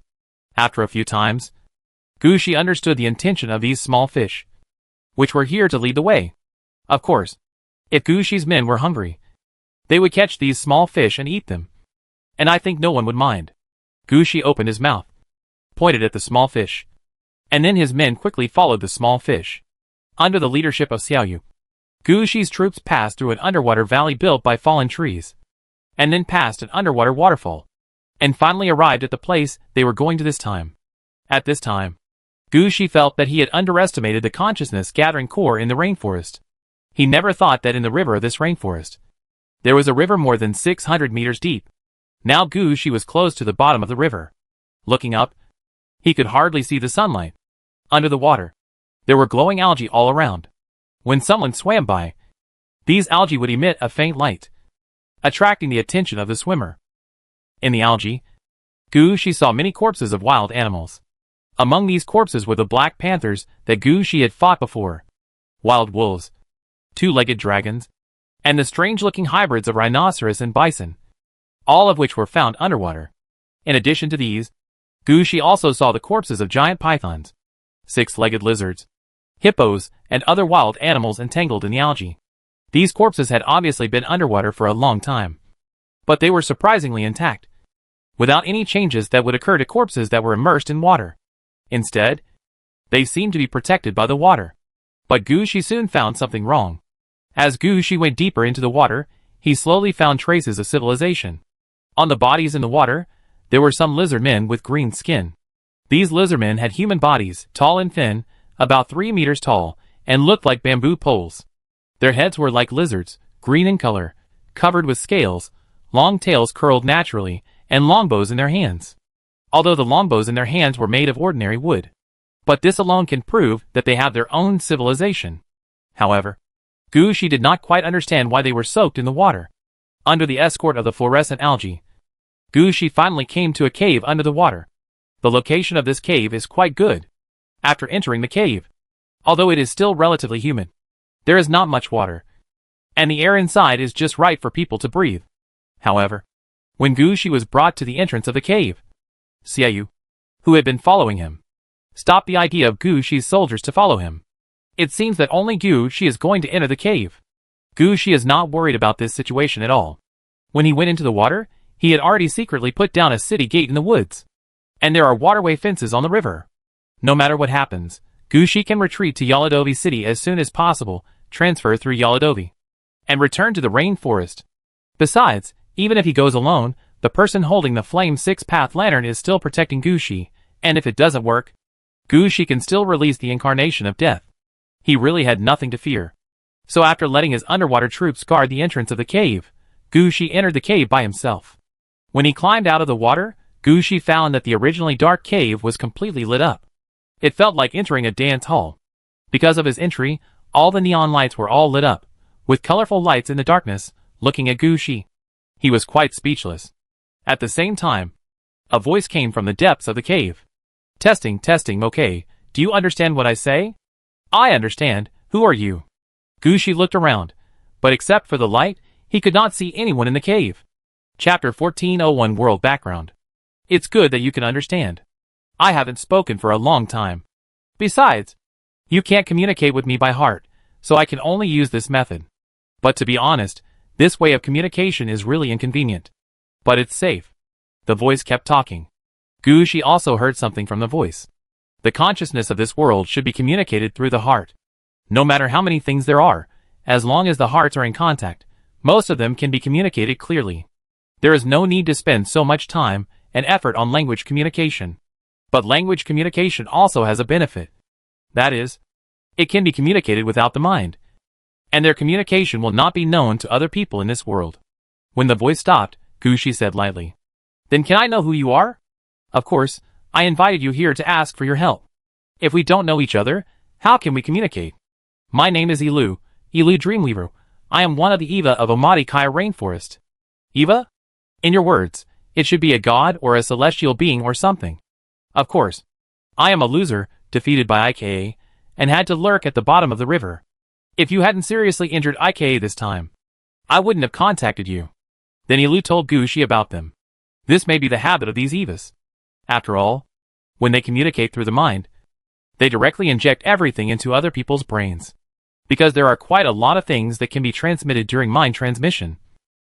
This has made the Evas develop the habit of explaining in super detail. Of course, such a habit is also a good thing for Gushi. At least Gushi only needs to listen to Ilu. And he can know many things. There are even many things that Gushi does not need to ask. Ilu will explain everything clearly. It turns out that this game world is just as Gushi guessed. A world managed by collective consciousness. The method of collective consciousness centralized management is to mark the soul and manage it through mind transmission. All souls are concentrated in the hands of Eva, the god of this world, who is responsible for the life and death of the creatures in this world. When a creature in this world dies, Eva will lead the soul away, allowing the soul to be reborn. And the body without the soul will become part of the nutrients. In this world, there is not only one Eva, but many Evas. In fact, there are 3 Evas in this rainforest. They are IK, who was seriously injured by Gushi's extreme death and is now being reorganized. Ilu in front of Gushi, and a mysterious Himi. This is because the rainforest covers a relatively small area and can only support these few Evas. If there are some special places, there is even a council composed of Eva. In the Omatikea rainforest, for some reasons, IKA has absolute control over the rainforest. Of the remaining 2 Eva, I can only wander in the rainforest. guarding his own holy land. And Ilu is even worse. He was half-sealed underwater. If Gushi hadn't seriously injured IK, he might not even have the ability to get out and contact Gushi. Why are you so miserable? Is it a fight between Eva? Or is it because of authority? When he heard this, Gushi was somewhat curious. It's because of different ideas. Ilu sighed and explained to Gushi. It turned out that at the beginning, the Omatake rainforest was divided equally by 3 Evas. It's just that the 3 Evas have different ideas. Ika and Yimi believe that everything should be natural. Maintaining the ecological balance in the rainforest is the most important thing. In their opinion, animals can also communicate with each other, and can also be controlled. So why should we develop civilization? Ilu believes that civilization is the direction of future development. So he guided a lizard tribe in the rainforest, slowly embarking on the path of evolution, and becoming the lizard man that she had seen at the bottom of the river before. Because the lizard man learned how to use bows and arrows, he suddenly moved from the bottom of the food chain to the top. Many beasts eaten by lizard men strongly demanded to be reincarnated as lizard men after death, which also encroached on the authority of Ik and Yimi. So Ik and Yimi took the initiative to join forces. And before the lizard man tribe developed, they sealed Ilu under the water. Afterwards, a war broke out between Ik and Yimi because of the conflict of ideas. As for why, Ilu didn't know. He only knew that after that war, Ik took control of the entire Omatake rainforest. Yimi could only wander in the rainforest, or stay in his own holy land. After hearing this, Gushi understood. After he was sent to the Omatake rainforest, he should have come into contact with Ik, completed the task, and helped Ik kill Yimi to get familiar with the game world in front of him. It was just because Gushi was too cautious. As a result, he had a battle with Ik as soon as he arrived here. And because Ik stole Gushi's soul, Gushi discovered Ika's location, and as a result, he was hit by the extreme death and was seriously injured. This is how the current situation came about. Now Ilu, who had been sealed, saw hope of getting out. He immediately led Gushi here, and told Gushi about the situation, in order to let Gushi help him get out. After explaining everything clearly, Ilu waited for Gushi's response. Gushi was not in a hurry to answer, but thought for a long time, and finally asked a question. I killed at IKA before, but when I chased him, I found nothing. Also, I followed your instructions and came here, but I didn't see you. I really want to know what your Eva's true form is. If I want to fight IKA, then I must at least know who I am preparing to fight. The true form? Hearing this question, Ilu was a little embarrassed to answer. It's not that they want to hide their true bodies, but as Eva, they have forgotten what their true bodies are. After thinking for a long time, Ilu said hesitantly, I seem to remember that Ika's true body should be a big tree. Yes, it is a big tree. Where he grew up, there was a special energy crystal that allowed him to ignore gravity and grow upwards. In the end, because he grew too big, he received revelation and became Eva. Later, in the battle with me, his true body was destroyed by lightning. But after sealing me, this entire Omatake rainforest is his body. But he usually concentrates in the place with the strongest vitality. Chapter 1402 Request and Reward. Compared to IKA, Ilu knows more about IMI. According to Ilu, IMI's true form is a sea of red flowers on the edge of a cliff in the rainforest. Living in the sea of flowers, life can last forever, rather than controlling life to reincarnate like IKA. This is exactly why IKA and IMI have a conflict in terms of philosophy. At the same time, it is also for this reason that, although IMI is weakened, he still has a group of loyal believers under him. At least his followers are all super powerful beings who have followed him for many years. And because they have lived for a long time, their level and size will exceed the level of ordinary beasts. As for Ilu himself, his body was destroyed in the last battle with IKA. However, Ilu now understands some of the ideas of the Eva in the outside world. Developing civilization, building wonders, and using wonders as his body. As long as civilization exists, he can continue to exist. And the more wonders of the same kind he builds, or the more things related to the wonders, the stronger he will be. Ilu was convinced of this, because he had contacted Eva outside the Omatake rainforest once, and had seen a powerful Eva who, through the anti-gravity energy stone, raised the mountain into the air. The power of this Eva also became stronger and stronger because of the mountain that rose into the air. Finally, he became the lord of the sky of the whole world, together with the lord of the ocean of the whole world, and the lord of the earth hidden deep in the earth. He was called the three ancestors of Eva. Although Ilu did not say how ambitious he was, he did not want to be inferior to others all the time. Not to mention that he was sealed here for so many years.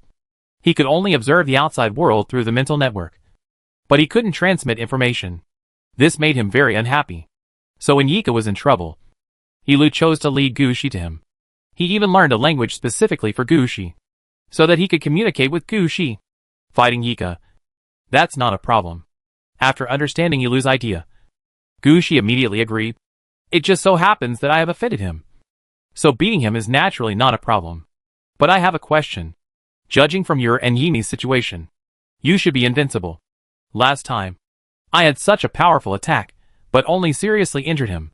That guy ran away directly, and he ran far away. I can definitely hit him again. But what if he runs away again? Regarding Gushi's question, Ilu was also a little helpless, because it was really a problem. In fact, Eva's situation is the same as the beasts or civilizations under Eva's command. Their souls are all marked with the mark of this world. When they were marked with the world mark, it was the time when they received the apocalypse.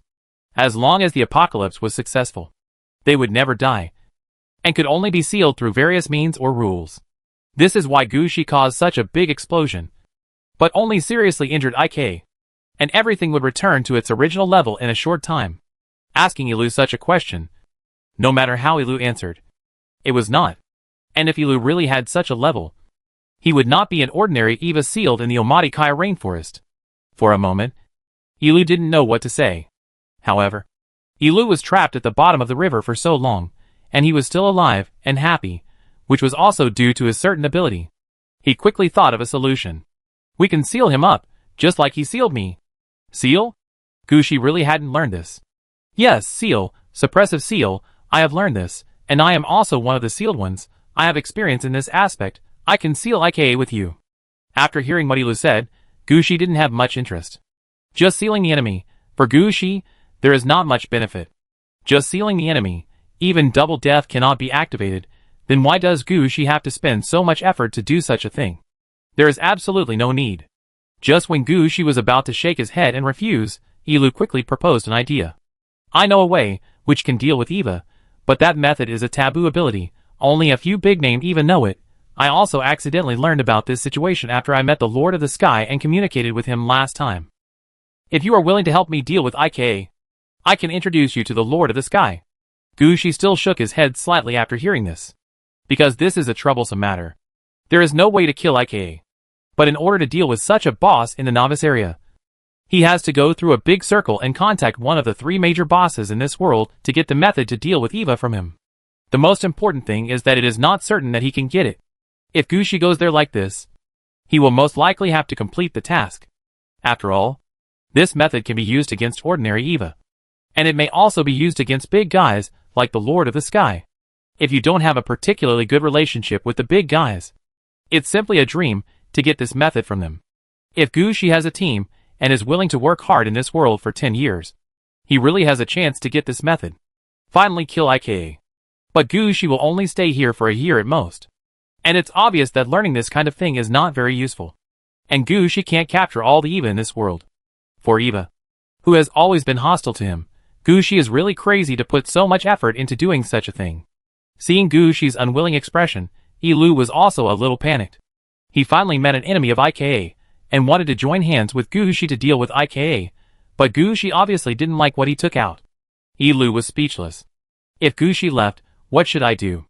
I don't know when I will meet a master like Gushi next time. Facing the situation in front of him, various thoughts flashed through Ilu's mind quickly, and finally he said to Gushi decisively. In the Omatikea rainforest, there is a very special ore. Light crystal ore, which is an anti-gravity ore. It has very powerful energy, and can make objects float up regardless of gravity. This is the foundation of Ika's growth. I can tell you where this ore is. As long as you seal Ika, you can take away the light crystal mine here. Believe me, light crystal ore is quite useful. Hearing this, Gushi was finally satisfied. It is always good to have a harvest. How much is the output? In your words, it should be about 10 to 15 tons. which can send a 500-meter-high mountain into the air and last for 100 years. Chapter 1403 Epic. After hearing this news, Gushi was silent for a moment. If I seal IKA, can you control the entire Omaticea rainforest? Theoretically, yes. Then I hope you can protect my men in mining until all the light crystal ore is mined out. For Gushi's request, Ilu only hesitated for a moment and agreed. Ilu's core is not this light crystal, although this light crystal is very important to many Eva, but for Ilu, it is not something that cannot be abandoned. As for protection, that's not to mention. As long as Ilu can occupy the Omaticea rainforest, all the animals in the rainforest will listen to him. Then, just mark an area and don't let the wild animals in. Gushi had encountered this situation before. When Gushi was on the road, he felt like everything was wiped out. This was the method. It was just that Ilu's control ability was not that strong at that time. So Gushi found that there was an obvious problem. If Ilu controls the entire Omaticea rainforest, Gushi will not even feel the slightest abnormality. After reaching an agreement, the communication between Gushi and Ilu will be smoother. Gushi also knows the approximate number of wild animals in the Omaticea rainforest. Normally, Gushi would not feel anything different when he heard the number of 2 million. After all, if the troops in the city of Aridavi were put together, the number of troops could barely exceed 1 million. Not to mention that Gushi had just experienced a giant dragon invasion of tens of millions. The number of 2 million does not sound impressive. But what if 2 million is not the number of wild animals in the Omaticea rainforest, but the number of species of creatures? Although this number of species includes insects and plants, as long as he hears this number, Gushi will understand the number of creatures in this rainforest. Okay, I got carried away for a moment, and I shouldn't have asked this question. Gushi suppressed another question that he wanted to ask in his mind. The souls of these creatures, are they all under the control of the Evis? Instead, he asked about the situation of Ika's military strength. It has been decided to attack IKA, so Gushi needs to know who Ika's subordinates are and where to attack. As Ika's old rival, Ilu knows this very well.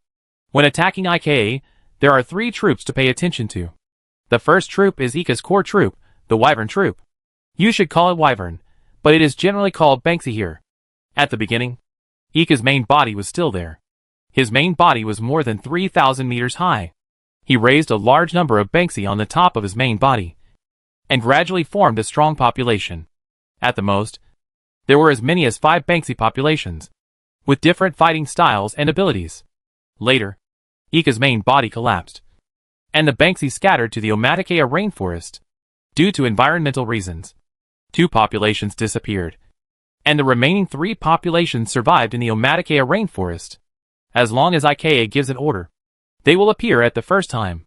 The number of these Banksy will be between 200,000 and 300,000. If IKA forcibly recruits soldiers, the number can be doubled.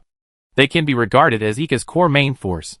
In addition, when IKA defeated me, he should have received the second apocalypse and received a reward. Although his body was destroyed, he will get an epic subordinate. I guess IKA will let this subordinate control the Banksy troops. Epic subordinate? Hearing a new term, Gushi was also stunned. Do you have any new ideas? Sorry, because I can't read your mind, so I don't understand many terms. How should I put it? Epic subordinates are leaders or heroes who have reached certain conditions and can cross the boundary between leaders and heroes and move towards a higher level of existence. When they reach the epic level, the leader can have the fighting power of a hero, and the hero can have the command ability of the leader. Although you may need to start from the beginning on another road after taking one step, as long as you take the step, there is no threshold. When this person reaches the level of both a leader and a warrior, the 2 directions merge together, and he will become an epic existence. Ilu explained the epic situation, and after making sure that Gushi understood the information, he continued to introduce it. IKA will definitely have an epic subordinate. Even if that subordinate does not live to this day, IKA will keep his soul and preserve his body. When he needs to face a battle, he will release this subordinate. Hearing this, Gushi suddenly interrupted Ilu. Well, I want to ask, what if the soul of the killed person returns after being cut off? I can't fight them, and then they change their bodies and come back to fight me again. Ilu thought that Gushi asked this question because he heard about an epic existence. After all, if this epic person appeared again after being killed, it would naturally bring unnecessary trouble to Gushi. So Ilu started talking. It's not difficult to kill him, as long as you inject something into his soul when you kill him. No matter what it is. As long as it is injected, the soul will be judged as a multi-owner contest state. These souls will stay temporarily, and will not return directly to IKA. After this battle is over, IKA will be eliminated and suppressed, and these souls will be deemed not to belong to IKA. Then, there will be no need to worry about these souls constantly reincarnating and joining the battle. Hearing this, Gushi's eyes lit up. It turns out that this can be played. It seems that these Evas all understand. No wonder when Gushi's men died in battle before, IKA used such means to snatch the souls of Gushi's men. It turns out that they all knew. I see. I understand. In addition to this core unit, does IKA have any other units? Didn't he say that he would have 3 units? It's not that IKA has 3 units, but that these 3 units need attention. IKA has a very high status in the Omatikaya rainforest. He can mobilize a large number of beasts to attack you at any time. But those ordinary beasts are fine. They are not of much reference value. Just now we talked about the Banksy unit, and then the new unit that IKA got after sealing me, driving away Hini, and controlling the Omatikaya rainforest. The Eye of Death. The kind of thing that looks like a hybrid of a rhinoceros and a buffalo? Chapter 14:0 for the situation of the enemy and us. Have you encountered it? That's right. The Eye of Death usually appears in various places. You have fought with IKA once, so it is normal to encounter it. Ilu paused for a moment, before responding. At the same time, he began to explain the Eye of Death to Gushi. The Eye of Death is a special subordinate of Eva who controls an area. They have the ability to directly contact Eva, cut off the enemy's soul, and let the enemy's soul return directly. It can be said that they are the spokespersons of Eva in this area. Eva may not have other troops, but the Death Eye troops must have. Judging from the situation in the Omatikaya rainforest, it should be able to support about 500 Death Eyes. If they are given enough time to gather, they will cause great trouble to people. Directly cut off the soul, I have seen this. Isn't it okay to just kill these guys before they take action?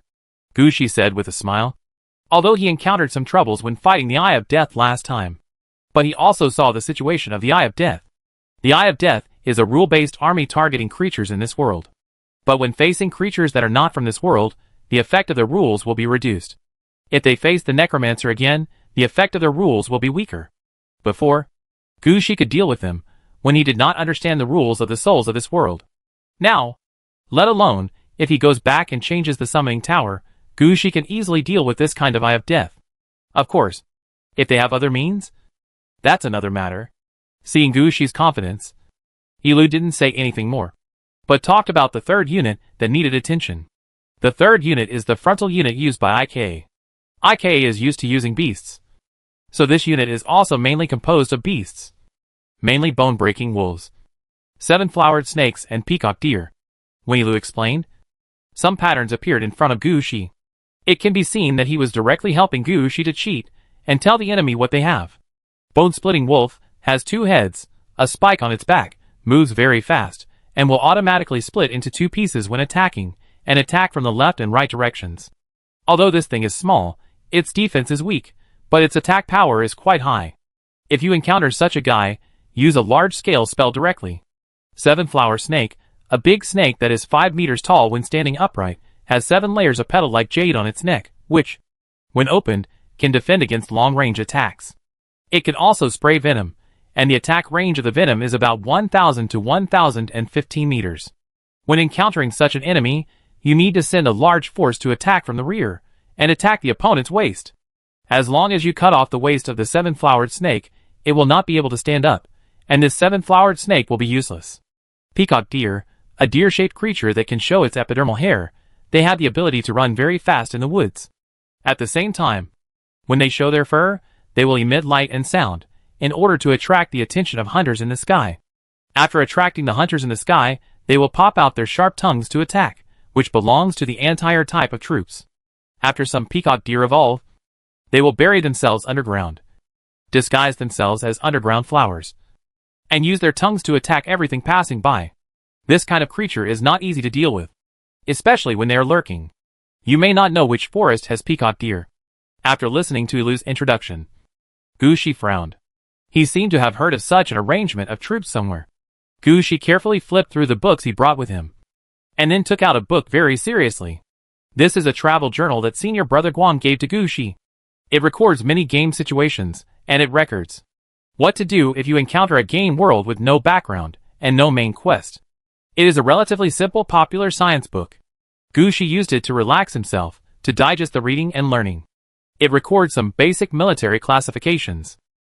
Gushi flipped through a page in the book, and then laughed. Aren't these the puppies, hydralisks and lurkers? Okay, I know what's going on.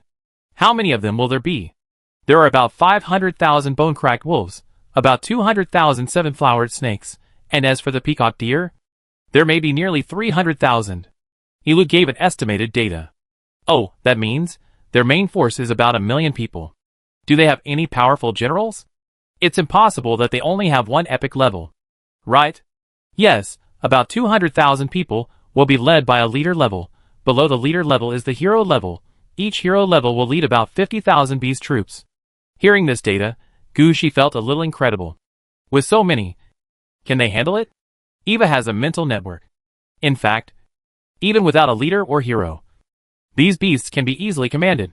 It's just that the EVA need to have their own clans and their own cards before some leaders and heroes will appear. So that's how it is. Then what support can you provide? This army of millions. It's impossible for me to take it on alone. I'm not that stubborn. And this is your business. I'm just helping. Gushi raised another question. I don't have many troops. And I can't give you much support. But I can open the waterway for you.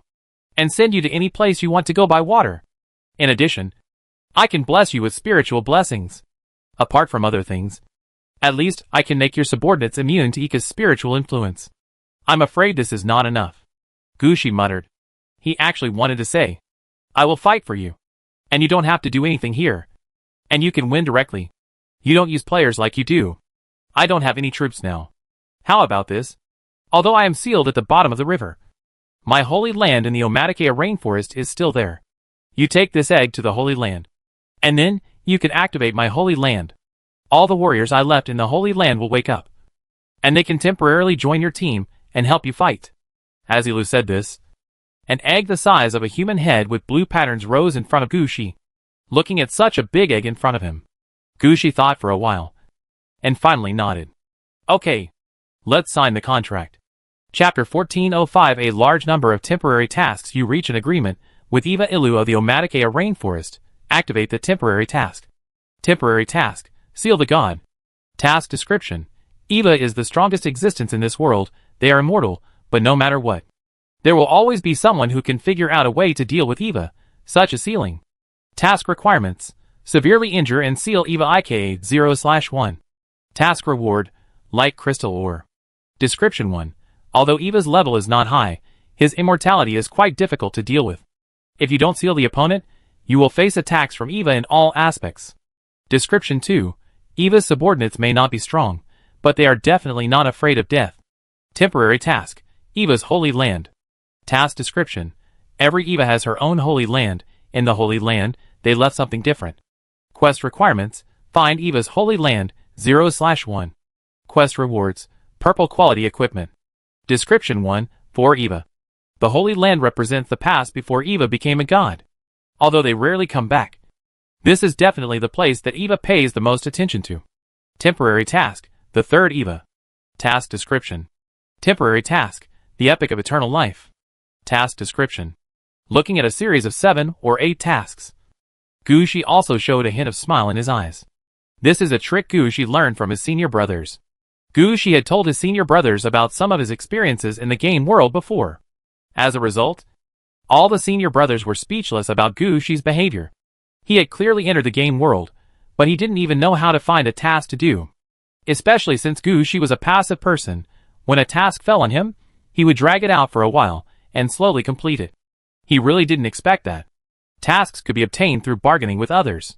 And as long as the agreement is signed, even if it is a verbal agreement, the system will recognize it. This situation made Gushi speechless.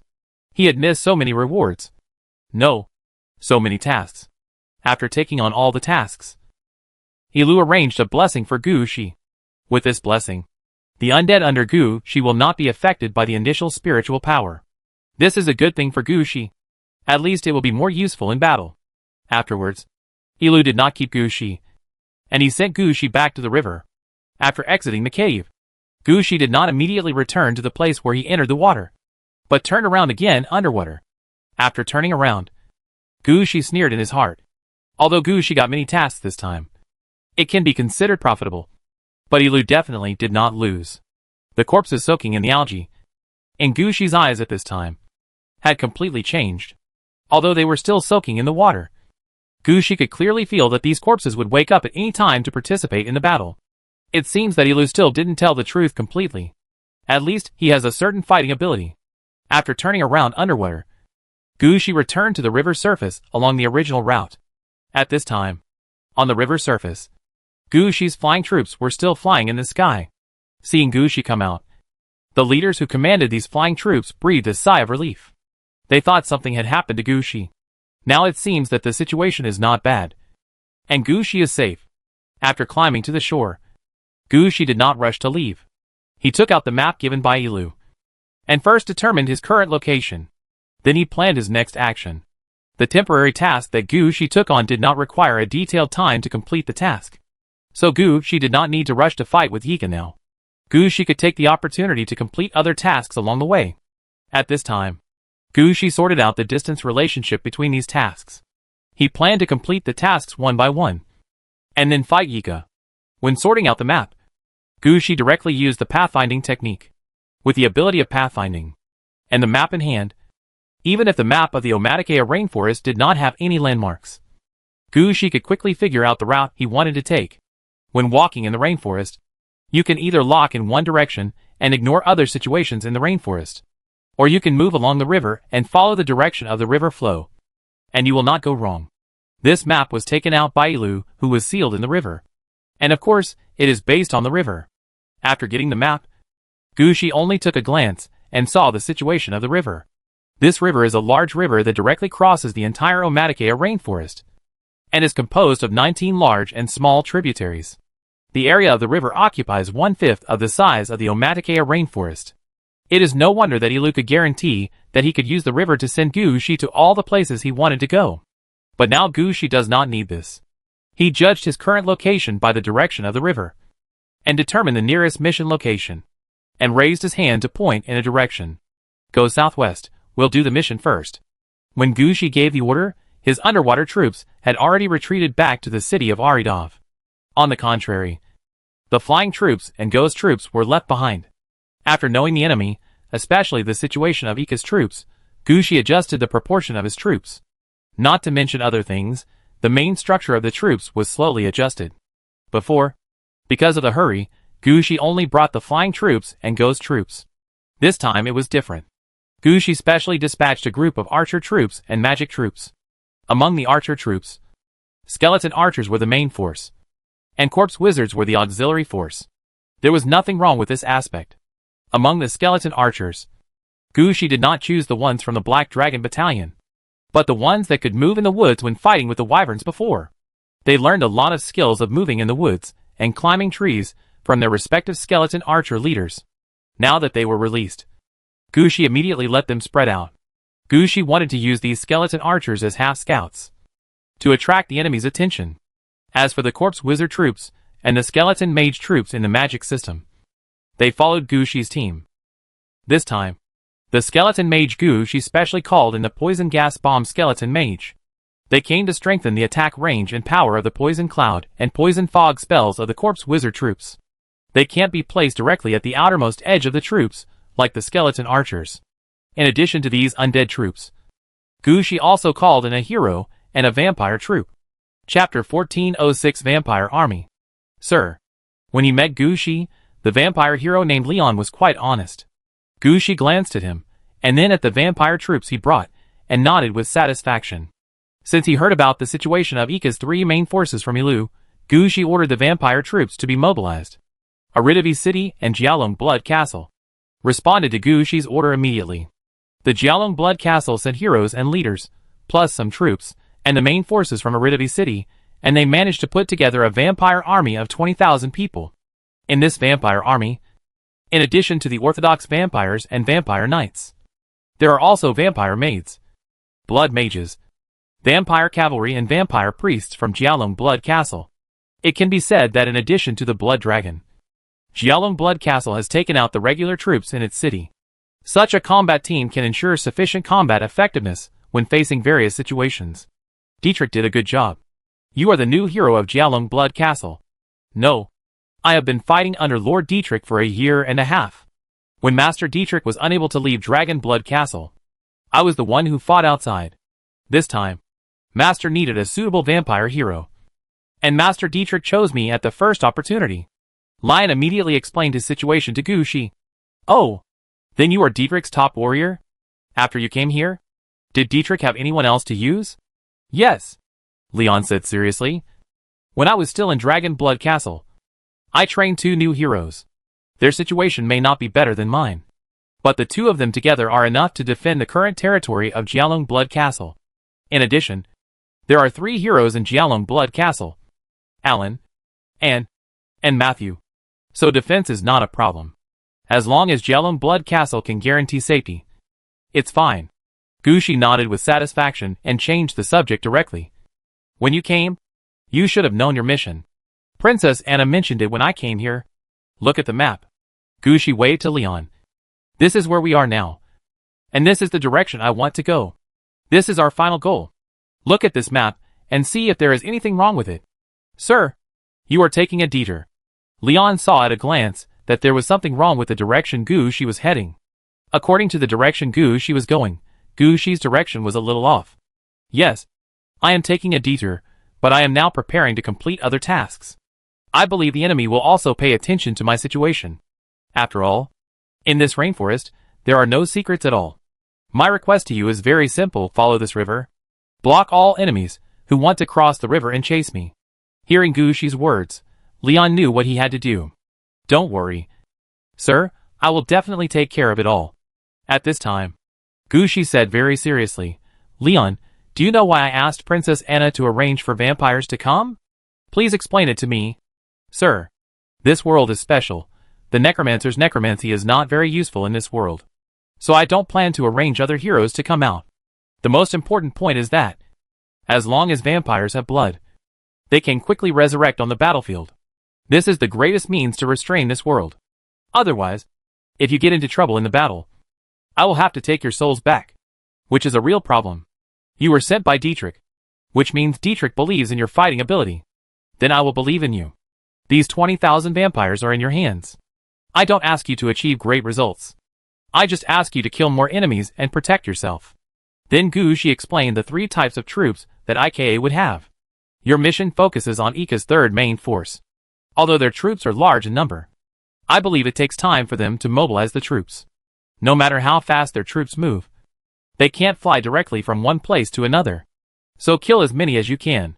If you can't kill them, save yourself first. Listening to Gu Shi's introduction, Leon also understood the reason why Gu Shi called in the vampire troops. In addition to the problems of soul and battlefield resurrection, vampire troops can easily deal with these 3 types of troops.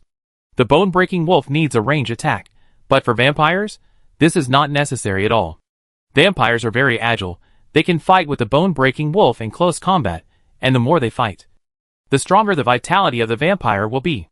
The biggest weakness of the 7-flower snake is to attack from behind, which is the easiest for the vampire knight to do, because they can teleport to the designated position on the battlefield in the first time. So things like flanking are the simplest for them. As for the peacock deer, if Gu Shi couldn't tell whether it was a bush or a peacock deer on the ground, but for vampires, this was not a big deal. How could a vampire not see whether blood was flowing? So for these 3 types of soldiers, vampires have corresponding restraining methods, plus Leon's many years of combat experience. It is definitely not a problem for them to take down troops like the bone-breaking wolf, the 7-flower snake, and the peacock deer. I'll leave things here to you. This is my owl. If anything happens, just send me a message. After explaining everything, Gu Shi led the troops to the direction set at the beginning. When Gu Shi led the team away, Lion also followed Gu Shi's request and went in another direction. Unlike Gu Shi, Lion followed the river. After all, he did not have a skill like pathfinding. All his skills were focused on combat command. Gu Shi's move quickly attracted Ika's attention. After all, there was nothing in the Omatikea rainforest that Ika did not know. At first, Gushi entered the river without anyone noticing because Ilu had wiped out some things. Now that Gushi had made it clear where he was going, IK also knew the situation here immediately. So IK, who was recovering, contacted the wild animals near Gushi and mobilized them to attack Gushi. Although he couldn't see what Gushi was going to do now, IKA definitely didn't want Gushi to proceed smoothly like this. IKA wanted Gushi to understand who was the master of the Omaticaya rainforest. Chapter 1407 Rainforest Nest. After leading the troops forward, Gushi returned to his previous state of rushing on the road. Reading and food became two indispensable pillars for Gushi in the next period of time. Lingxi's level of food is getting higher and higher. Now he has even begun to dabble in Western food. The food delivered during this period of time, all is 70% cooked giant dragon meat, and it also comes with various seasonings, which always tastes different. Even the soup has changed a bit.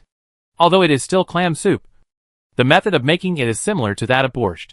In addition, the smoked red sausage tastes good, and sometimes drinks such as pink bubbles are served. Anyway, after getting back on the road, Gushi has never stopped eating. At the same time, Gushi will also send back some herbs or seasonings found on the road. Along the way, Gushi did not encounter many obstacles, and soon arrived at the mission location closest to him. It should be here. Gushi opened the map and took a look. Gushi was at the location at this time, which was relatively central to the Omaticaya rainforest. This was the location where the vitality of the Omaticaya rainforest was most concentrated, and there were trees over 200 meters high all around. Gushi came here for a temporary mission against IKA. Temporary mission, Rainforest Mother Nest. Mission description, in the Omaticaya rainforest, there will always be a place where vitality gathers every 100 years. If no one pays attention, the vitality will accumulate here for 100 years. When the new century comes, a new Eva will appear here. Mission requirements, find and destroy the mother nest of this century 0/1. Mission reward, Life Spirit Crystal. Description 1. Since there were 3 Eva in the Omaticaya rainforest, the 3 Eva have been maintaining a balance. They will prevent the gathering of vitality and prevent the emergence of new Eva. Explanation 2. Since Ilu was sealed and Yimi was trapped in the Holy Land, the vitality generated in the mother nest has become the most important ingredient for Yika. He will actively absorb the vitality generated here to improve himself. Explanation 3. This task was also obtained when Gushi communicated with Ilu.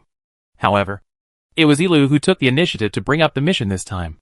Because Gushi had seriously injured IKA before, when IKA reacted, he would definitely harvest the vitality of this century in advance, so that he could quickly recover his combat power. That's why Gushi took on such a mission.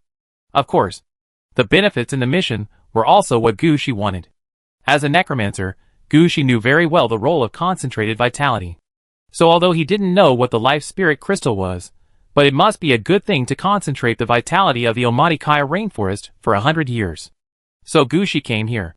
Putting away the map, Gushi took another look at the forest in front of him.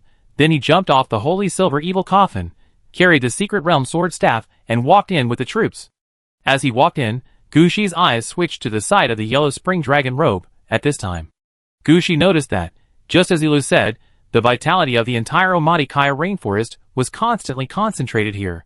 Although Gushi clearly felt that the speed of the vitality was a bit slow, it was undeniable that this was one of the places with the strongest vitality in the Omaticaya rainforest.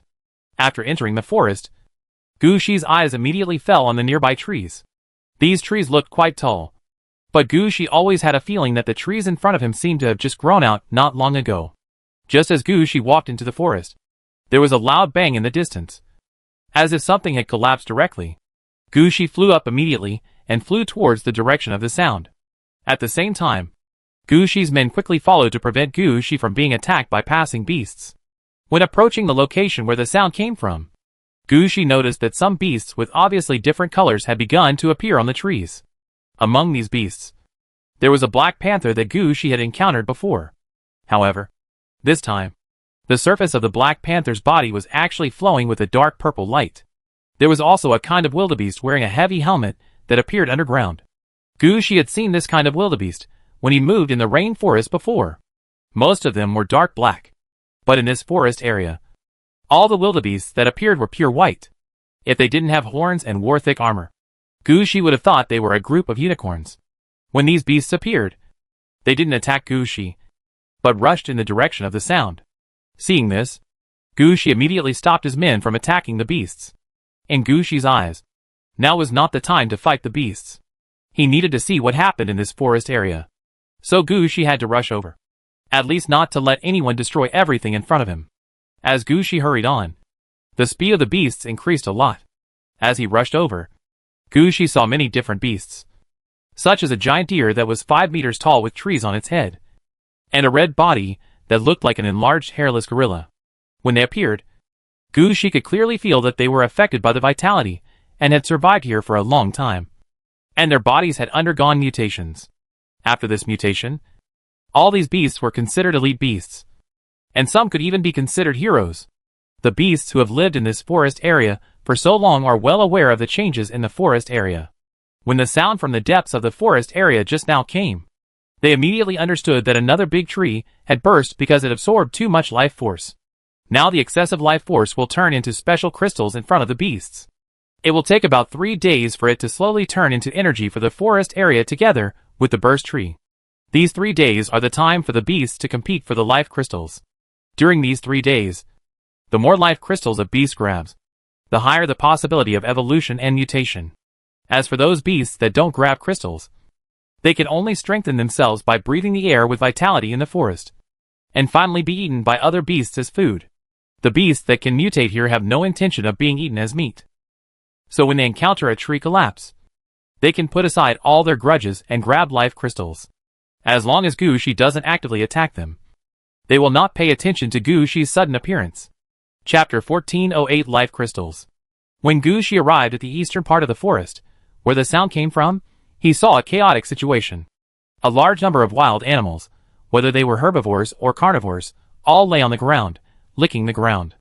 Gushi looked at the ground again, and found that it was all green crystal powder. This powder carries a strong vitality. Not to mention anything else, just grab a handful of powder on the ground. You can feel that this vitality is extremely strong. A dust-sized grain in it, soaked in water, can become a red bottle that replenishes 300 points of vitality. And the handful of powder in Gushi's hand, there is no need to count. There are at least thousands of grains of powder here, and the sand on the ground in front of him is like this. From this, we can see how much vitality is gathered here just now. And at a distance from here, Gushi can also hear the roar of wild beasts. It seems that the first batch of wild beasts that came here have already snatched away large pieces of crystals. And now they are digesting these things. After knowing the situation here, how could Gushi let go of everything in front of him? Even Gushi needs vitality. So Gushi stretched out his hand, and the steel gate appeared behind Gushi. At the same time, the ghost team dressed as Bai Wuchang appeared from the steel gate. As soon as they appeared, they went around, and the beasts licking the ground suddenly found a situation. The ground seemed to sink about 3 feet. The roots of the nearby trees were dug out. The beasts looked at everything in front of them in confusion. They didn't understand what was going on. They clearly didn't intend to grab the complete crystals, but just wanted to eat some powder. So how come the powder was gone the moment they turned around?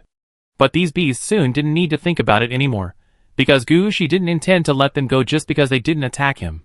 Before these beasts could react, a large number of undead troops rushed towards them. These beasts didn't react at first, until Gushi's skeleton soldiers came to the beasts. They reacted. At this time, these beasts were also angry. You came to steal our food, and you also wanted to kill us. Do you really think we are easy to bully? We just didn't run fast enough, and didn't absorb enough vitality. But we are not weak. So the beasts all rushed towards Gushi's undead army with red eyes. But the number of beasts was still too small. As soon as Gushi's undead army appeared, they surrounded them from all directions. In just one move, they killed many beasts. At this time, Gushi finally discovered the situation of these beasts. Their other abilities did not improve much here, but their vitality became quite tenacious. Even if their heads were chopped off, they could still support for another 4 or 5 minutes. Faced with such a situation, Gushi's undead had to focus more on dealing with these beasts. And the progress of the attack was obviously much slower. At the same time, they could not keep up with Gushi's pace. Gushi had already caught up with the beasts that had taken away the large crystals at the beginning, and the main force of his undead troops had not caught up yet. Looking back at the situation behind him, Gushi couldn't help but mutter, "It's too slow." After saying that, Gushi had to open the garrison gate again and mobilize troops from another city. However, the situation of the beasts this time was a little different from the previous beasts. Although the level of these beasts in front of them was not much different from the beasts outside, their vitality was not doubled. It was increased by hundreds or thousands of times. Because their vitality was improved, their size also became much larger. Here Gushi saw beasts that were magnified many times, such as black panthers that were as big as hills. Perhaps because of the temporary enlargement, these beasts did not control their body strength so well. When Gushi's men rushed up, their attacks were often too powerful, killing many undeads at once. Gushi also noticed this situation at this time. So he simply changed his tactics, letting his men retreat to the city wall, and using archers to attack these beasts. But there is another problem. That is, the beasts in front of them have extremely high vitality.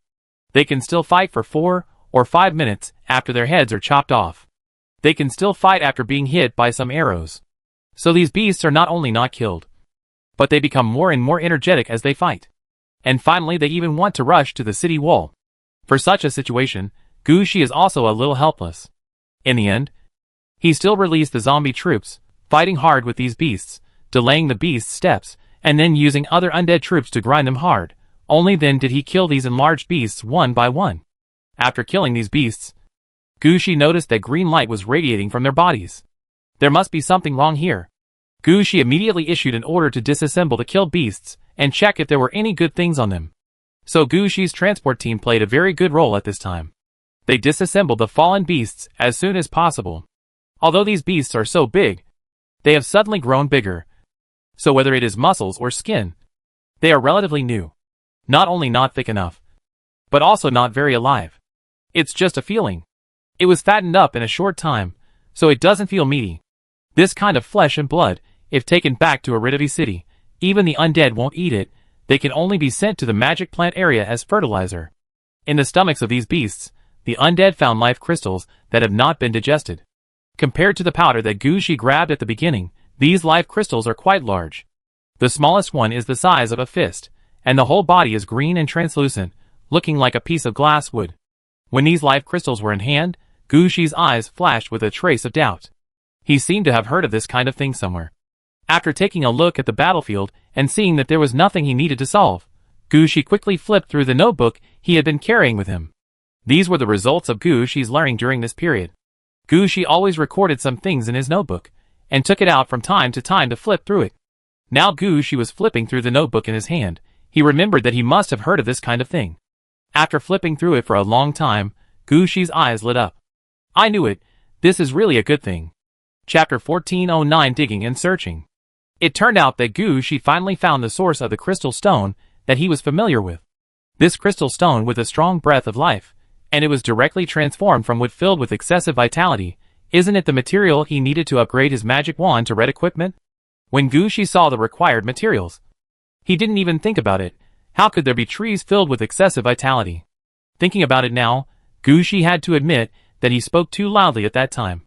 He had only experienced a few worlds. How could he have thought so at that time?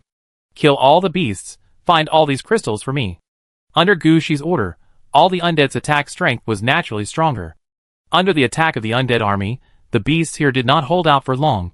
In less than 10 minutes, all the living beasts were killed on the spot. Many similar life crystals were sent to Gushi one by one. These crystals were large and small, and of high and low quality. When most of them were sent, they were used by Gushi to upgrade the body of the magic wand in his hand. But when looking at these crystals, Gushi always felt something was wrong. It was just a tree in the rainforest nest, and it would produce something like this. Then what would be the core of the rainforest nest in front of him? Gushi's thoughts spread out at once. After experiencing so many things, Gushi already knew what red equipment needed. Energy was definitely needed. Without enough energy, just the red equipment fragments could drain a player to death. Now that there was such an opportunity, how could Gushi only use the most common life crystals? He must be looking for the origin here. Looking up at the beast attracted by the crystal in Gushi's hand, Gushi ordered decisively, "Clear the area for me. Kill all the beasts in this forest area. Lay a good foundation for the work of the ghost team." Under Gushi's order, the undead troops with him scattered around.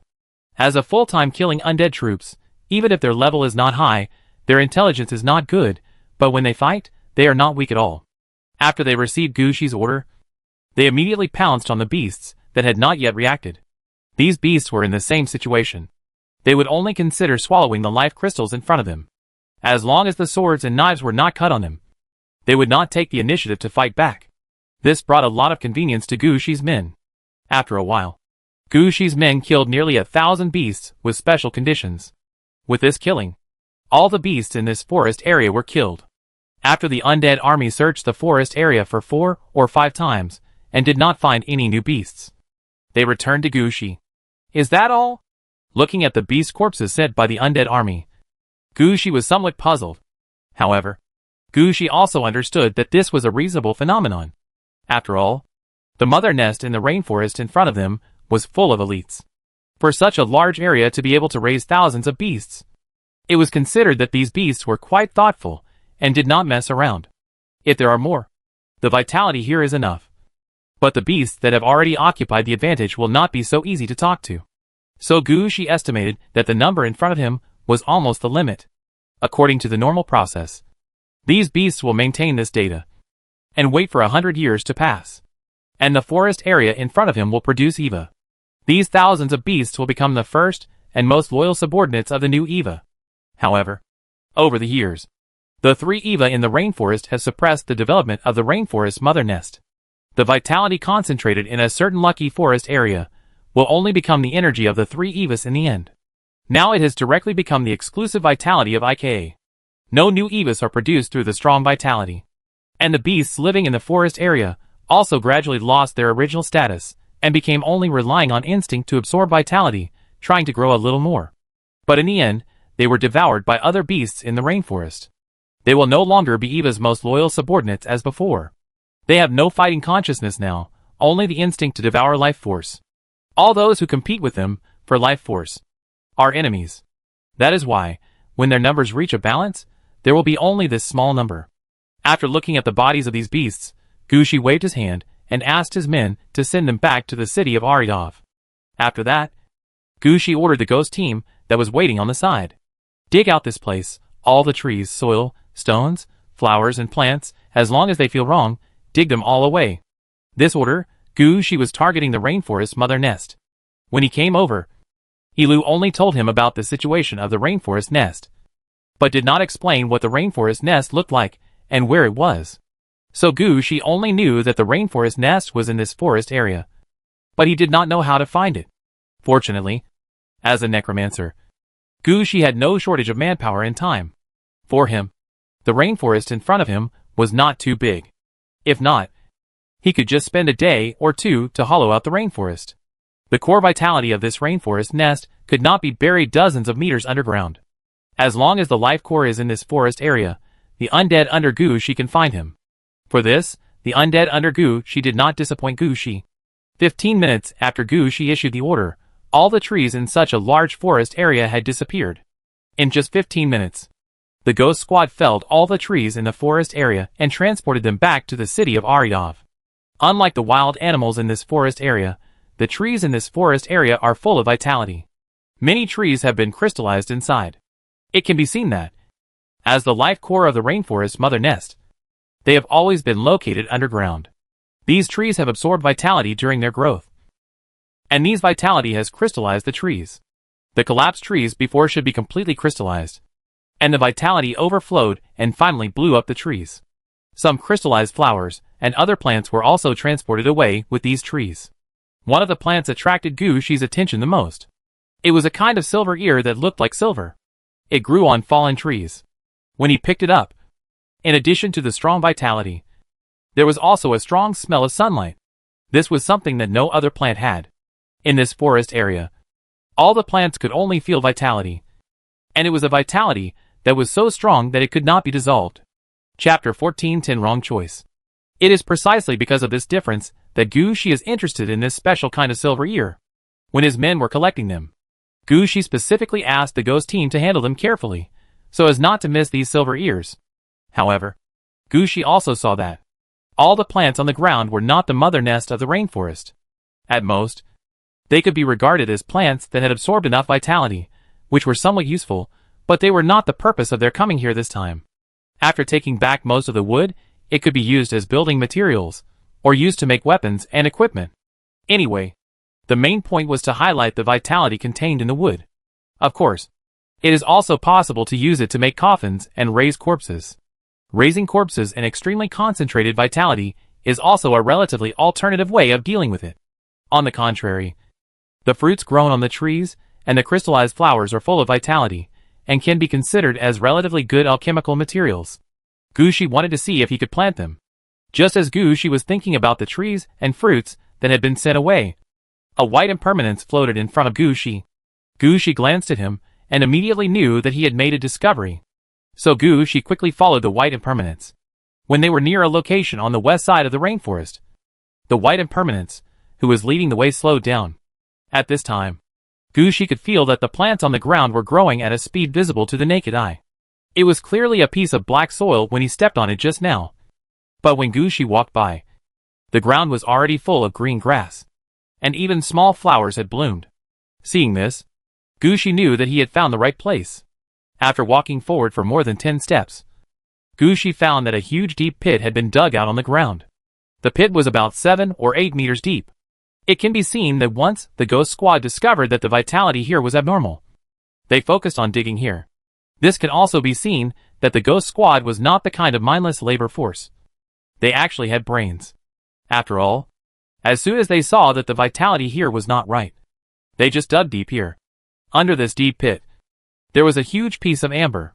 Standing on the top of the deep pit and looking down, you will find that only 1/3 of the amber has been dug out. But it is not much different from the size of a normal atomortal table. The whole piece of amber is light yellow. And if you look carefully, you can find that there is a ball of green liquid-like substance wrapped in the amber. Found it. Just by taking a look, Gushi knew that he had found the mother nest of the rainforest. Hurry up. Transport this thing away. And store it in the Shiamu Lake in the magic plant area first. Under Gushi's order, a large number of white impermanences from the ghost team rushed out, and quickly dug out the amber in front of them. Because there were so many by Wuchang, even if they dug with their hands, they dug very quickly. After a while, the whole piece of amber was dug out. When the amber was completely out of the soil, there was a sudden thunder in the sky. Gushi looked up at the sky and found that the sky was already full of dark green clouds. A huge vortex was spreading outwards, with the location where the amber was dug out as the center. Something was wrong. It seems that he has been discovered. Gushi immediately understood what was happening. IKA was also staring at the powerful vitality of the rainforest mother nest. But at this time, Gushi laughed. You didn't come when I was seriously injured. You still want to snatch it after I dug it out. Dream on. Gushi raised the secret realm sword staff, and his death incarnation appeared in the sky. At this time, the death incarnation was still the cooperation of the death incarnation bone dragon and the death incarnation death god. It was clear that he wanted to have another extreme death.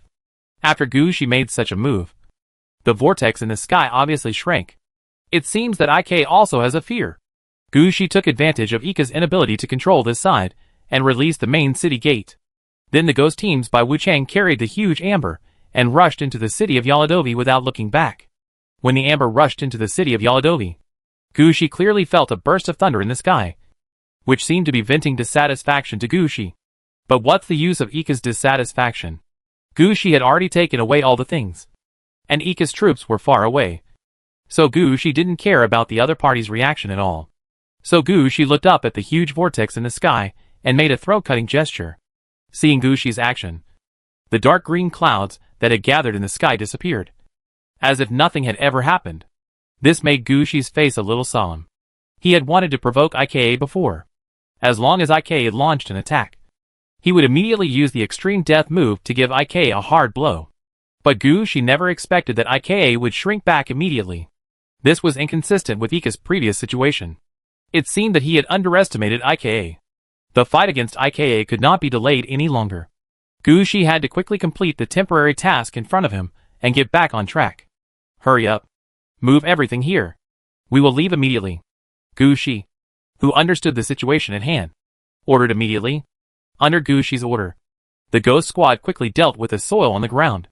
Because the trees and plants on the ground had been dug up almost completely, there was nothing good in the soil. After the ghost team dug up the soil, they did not transport everything back to the city of Aridov. Instead, They picked and searched for crystals and tree roots buried in the soil and transported them back. Sometimes they could also dig up some beast corpses that had been buried for who knows how many years. These were all good things. It was precisely because of these things that the ghost team's transportation speed was significantly slower. Previously, they only took 15 minutes to cut down and clear all the trees in this forest area. But now nearly 20 minutes have passed, and everything in the soil has not been cleaned up. Gushi did not care about this. At this time, Gushi's attention was all focused on the temporary task.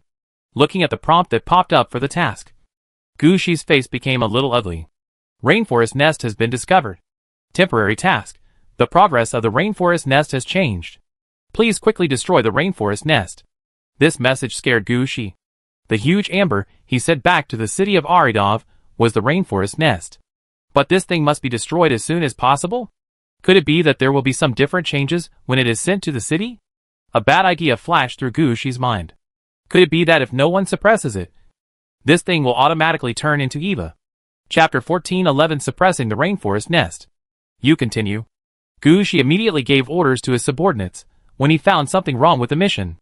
At the same time, he turned around and entered the city of Aridavi from the main city gate. Luna, where is the amber that was just sent in? Send it out immediately. That thing cannot be left in the city of Aridavi. As soon as he entered the city of Aridavi, Gushi quickly contacted Luna. For the first time, he hoped that his subordinates would not act so quickly. The rainforest nest has not been sent to the designated place yet. Gushi's anxious attitude at this time immediately attracted Luna's attention. Luna did not wait in the meeting hall, and appeared in front of Gushi immediately. My lord, what happened? I am on a mission to find and destroy the rainforest nest. I have found it just now, because it is quite complete and full of vitality, so I sent it directly to the city of Aridov. There are some uncertainties now. Luna understood the situation as soon as she thought about it. What is uncertain? Will the vitality affect the city of Aridov? Luna was somewhat puzzled about Gushi's mentality at this time. But Gushi said very clearly, no. Vitality is not an important issue. It is just a temporary task. It is not that important. I realized one thing after reading the prompt of the temporary task. The rainforest mother nest is alive. And it is the kind of living thing that cannot be killed. When we were in the rainforest before, there was their so-called Eva suppressing it, so that thing would not react. It is different now. I sent him in. It would be fine if we used him directly, but if we release a new Eva, it would be troublesome for us. Hearing this, Luna also understood Gushi's worry. A living creature with extremely strong vitality, which can control everything through the mind and cannot be killed, is really a trouble for the city of Aridov. It would be fine if nothing happened. If the undead in the city are accidentally touched, it will have some impact. And this thing cannot be killed once it appears. If it is touched in Aridavi city, it will have a certain impact on Luna's control of Aridavi city. The rainforest mother nest has been sent to the dock and is being shipped to the magic plant area. I will have someone transport it back now. No, we will go together. If it doesn't work, I will suppress it with the bone obelisk first. And then you can use the mirror ability to get this thing out of the city. Gushi said immediately. Now Gushi can only hope that he can get here faster. Gushi does not regret sending the entire rainforest nest to Aridavi city.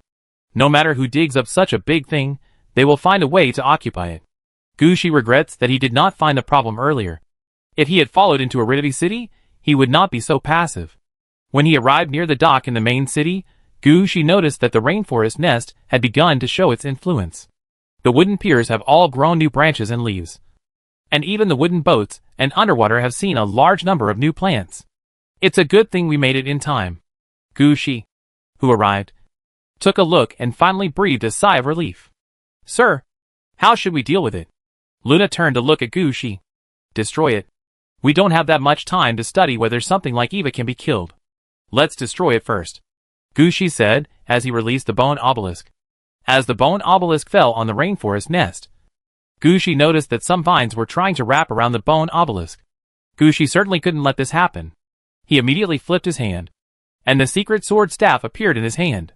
At the same time, Gushi's eyes switched to the mode of the yellow spring dragon rope. With Gushi's attention, he immediately saw through the direction of the vitality in the amber. Soon Gushi found a point where the vitality gathered. He turned the secret sword staff into a long sword and stabbed it heavily into the center of the amber. As Gushi thrust his sword forward, a large amount of life force mixed with dark green liquid gushed out. However, Gushi ignored all this. He stared at everything in the amber, holding the six-light lamp in his left hand. Spiritual flame. As Gushi pointed, Eva's consciousness, which had not yet taken shape, was ignited. The dark blue flame floated in the dark green liquid, passing through all the liquid. In the flame, the shell of the amber slowly shrank, and part of the amber began to liquefy and wrapped around the secret realm sword staff. When Gushi saw the change in amber, he moved his left hand and took out the purple magic wand. Since he found that life crystal was the strengthening material needed for the magic wand, Gushi took a special look at the materials used to strengthen and transform the magic wand. There was a special turpentine. Amber is actually a kind of turpentine. Thinking of this, Gushi reached out and inserted the magic wand into the amber, and then inserted the magic wand. At this time, the vitality in the amber was flowing into the river, and the consciousness in the amber was being burned by the spiritual flame. The amber used as the shell was no longer useful. Gushi could use it to strengthen the body of his magic wand. Apart from other things, Gushi could at least guarantee that in terms of strengthening the body of the wand, the progress bar had already gone a long way. After inserting the magic wand, Gushi focused all his attention on the amber. The dark green liquid and the thick vitality flowing out of the amber quickly merged into the river. Luna. Don't worry, sir. I'll take care of it. Luna understood Gushi's idea as soon as she heard it. She quickly stepped forward and controlled the liquid full of vitality to quickly push it to other corners of the river. At the same time, for the most core part of the dark green liquid, Luna slowly guided it and sealed it into the river. Through Luna's treatment, the river in front of her turned dark green. Even if she was standing on the dock, she could feel that the river was full of the breath of life. Looking at the situation in front of him, Gushi couldn't help but shook his head. In a city of death, there is a river of life. I don't know if this is a good thing or a bad thing, but the current situation has been dealt with. We don't have to worry about Eva appearing in the city of Aridov. Luna smiled and responded. Not yet. Although we have dealt with this rainforest mother nest, we are still missing something. Luna, build a water-based soul summoning tower over there, and give this ball of fire to the soul summoning tower. Then lead this river full of vitality to Shiamu Lake, and then lead it out of the city from Shiamu Lake, as far as possible. In addition, the inner city river and the river that is let out, let's temporarily name it Yimo River. Chapter 1412. A new mission begins. The mother nest of the rainforest is destroyed. Temporary mission. The mother nest of the rainforest is completed. Please return to the location where the mother nest of the rainforest is found, and obtain the corresponding reward. Looking at the prompt again, Gushi walked out of the main city gate and returned to the rainforest. After breaking up the mother nest of the rainforest, Gushi did not leave immediately. He waited in the city of Aridov until the vitality was completely dissolved, and until the temporary water-based soul-calling tower was built. He personally sent Eva's consciousness, which was ignited by the spiritual flame, into the water-based soul-calling tower before leaving. This took a whole day and night. When Gushi returned to the Omatakea rainforest, he found that this forest area had been really hollowed out. Apart from other things, when Gushi stepped on the ground, he could clearly feel that the soil was quite soft. This was clearly the result of the soil being sifted more than 3 times. Looking at the shallow part of the forest area, Gushi estimated that if a foundation had been laid here in the past, it would have been enough to build a building nearly 100 meters high. The vitality in the sky did not flow here anymore, and this original forest area actually had a desolate feeling. After cleaning up the battlefield, the undead troops under Gushi did not think of expanding outward, but stayed where they were. When Gushi came out, he found that they were covered with water droplets. It seemed that they had been waiting here for a while. After looking at the undead under his command, Gushi did not say much. He just stretched out his hand and grabbed the place where the amber was first dug out.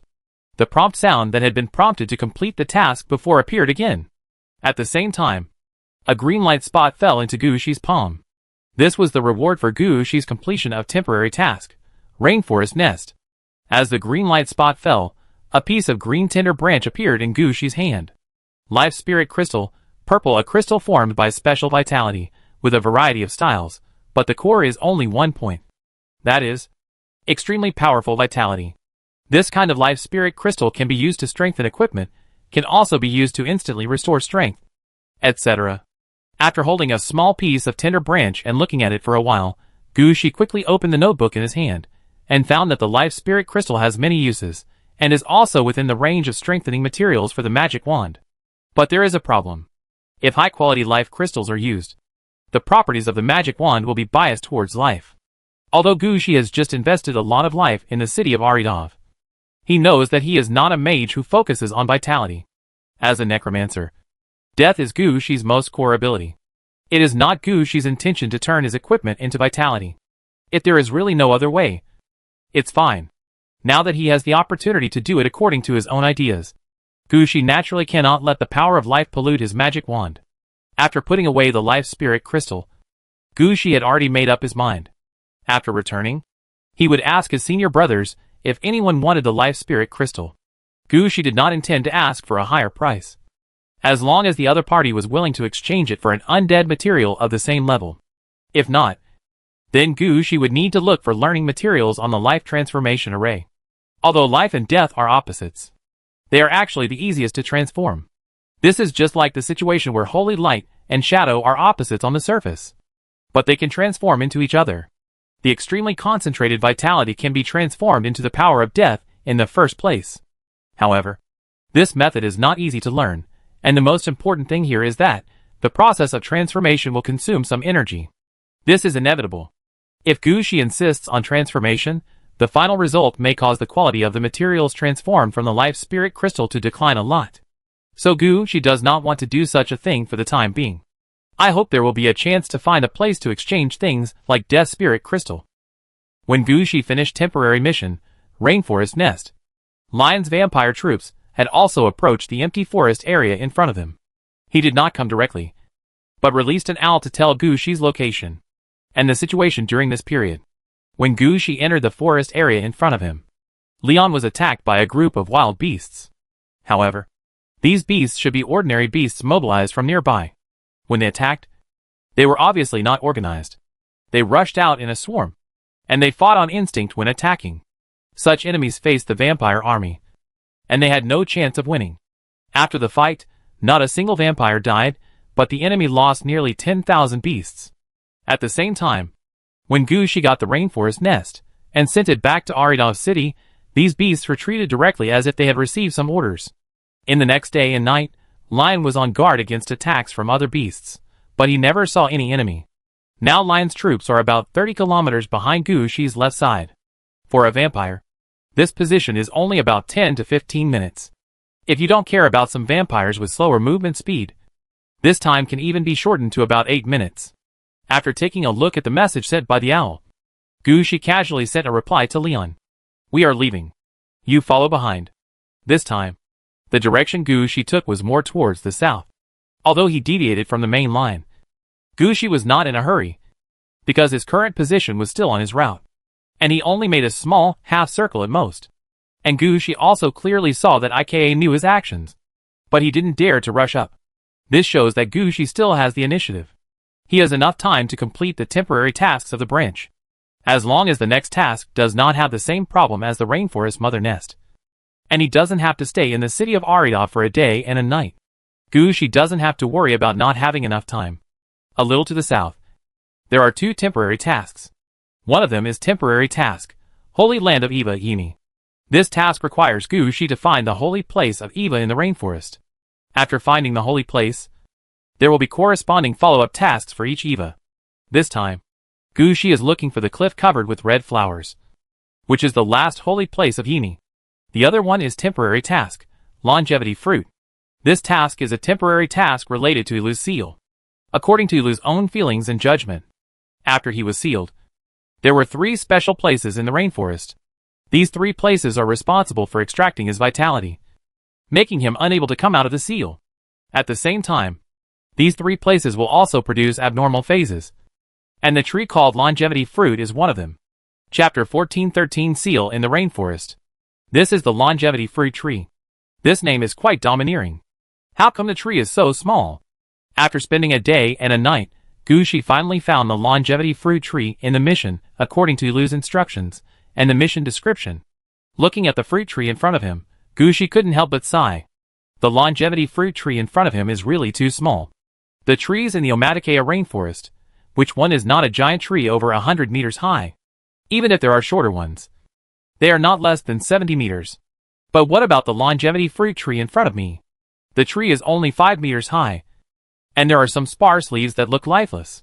Compared with the tall trees, the longevity fruit tree in front of me looks more like a bush.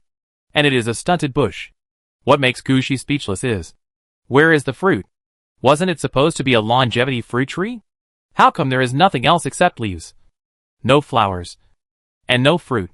If the map had not led him here, Gushi would never have believed that the small tree in front of him would be the immortal fruit tree he was looking for. Standing in front of the immortal fruit tree, Gushi wandered around for a long time, and finally walked to the immortal fruit tree. According to the prompts and instructions on the temporary task, this immortal fruit tree is the key to the seal against Ilu. But the key is the location in front of him, not the fruit tree. Just pulling out the fruit tree will not have much effect on Ilu. Gushi came here to help Ilu break the seal in front of him. It is not appropriate to just dig the tree.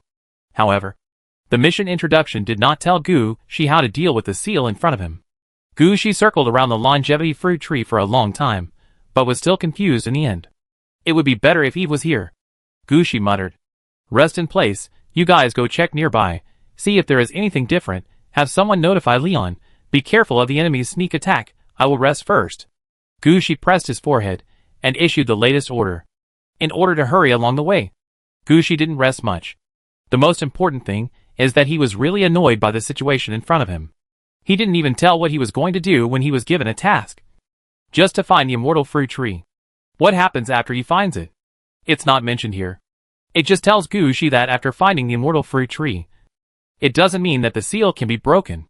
If the immortal fruit tree is pulled out, the power of the seal will be transferred to another place, and the seal on Ilu can't be removed. This is really a hassle, Gushi thought, and closed his eyes. He felt that he needed to relax himself and clear his mind. Only in this way could he calm down and think about what to do next. After closing his eyes, Gushi relaxed himself while recalling his understanding of magic, sealing, and suppression. Gushi was not unfamiliar with sealing and suppression. The bone obelisk had the effect of suppression. Gushi had used the bone obelisk to suppress some enemies before. He also knew what he needed to do to suppress the enemy. Not to mention that before Gushi came out this time, he specially built a water-based soul-summoning tower in the river channel of the city of Aridov, and sealed the burning consciousness inside. It can be said that Gushi has a preliminary understanding of the idea of sealing and suppressing. But the current immortal fruit tree is not within the scope of Gushi's ideas. When he just found the immortal fruit tree, Gushi looked at it with a vision of the Huanquan dragon robe and the mind dark lamp. He found that the location where the immortal fruit tree was planted was, first, not on the ground vein, and second, there was no influence of the power of the mind. This made Gushi a little puzzled. He thought he had found the wrong place.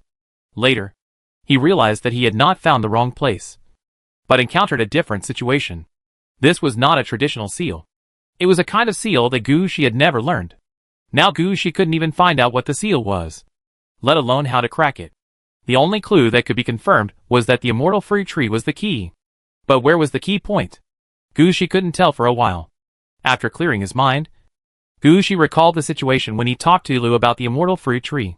At that time, Ilu was very sure that the key to his seal was the immortal fruit tree, the reverse stone pillar, and a deep pond. But how he was sure, Gushi didn't know. At the same time, according to the map given by Ilu, these three places were not in a straight line, nor did they form an equilateral triangle.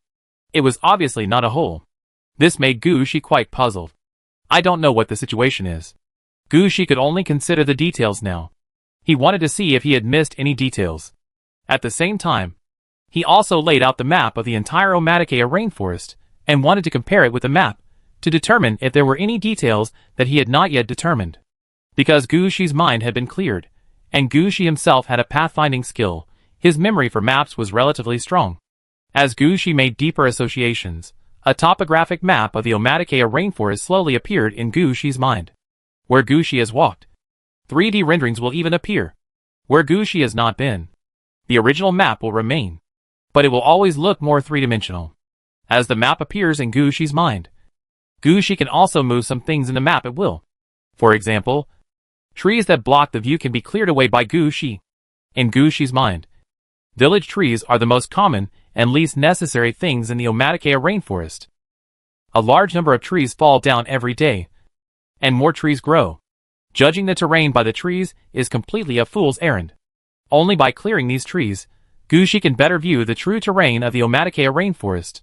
After clearing the trees, Gushi suddenly discovered something. He quickly turned over the map of the Omaticaya rainforest, adjusted the direction, and moved all the visible trees away. Finally, Gushi blinked. I understand. At this time, Gushi finally found the key to the sealed land. If we don't regard Omaticaya as a rainforest, but as a human body, then the longevity fruit tree, the reverse stone pillar, and the deep pond are the lower yin, heart and brow positions respectively. In this way, the sealing situation is easy to understand. This is to treat the rainforest as Eva's body. The longevity fruit tree seals the lower yin position, and you will know what it is targeting after thinking about it. At this time, Gushi opened his eyes, and understood how he should deal with the situation in front of him. Chapter 1414 The Invading Enemy. With the map comparison, after figuring out the means of the seal, Gushi returned to the Tree of Immortality. After taking a look at the size of the Tree of Immortality, and recalling the size of the Omaticaya rainforest, Gushi took the Tree of Immortality as the starting point, and walked outward step by step towards the south. After walking about 20 meters, Gushi stepped heavily on the ground. This is it, someone who has come, dig down, until you find an underground river. Under Gushi's command, a large number of undead rushed over, and they dug down at the position marked by Gushi. As for whether there is an underground river, not only the undead, but even Gushi himself is not sure. However, Gushi's guess is correct. As the undead dug deeper and deeper, some groundwater really seeped out from the ground slowly. As the excavated soil became wetter and wetter, Gushi's eyes became brighter and brighter. Just when Gushi thought that things were going to go as he thought, an explosion suddenly sounded in the distance. Gushi looked up at the direction of the explosion, and found that it was 30 to 40 kilometers behind his left side. Someone attacked. Lion was fighting. Gushi immediately realized what was going on. Gargoyle, ebony spider attacked. Go and have a look. But now Gushi's mind was on the seal of the longevity fruit tree. He just sent some troops to check the situation. His attention was still on the excavation work here. But soon Gushi's attention was attracted by the gargoyles flying back. What did you say? The enemy sent a large army? The number is close to 100,000? Seeing the gargoyles gesticulating and explaining the situation, Gushi immediately realized it. This is the key position where IKA sealed Ilu.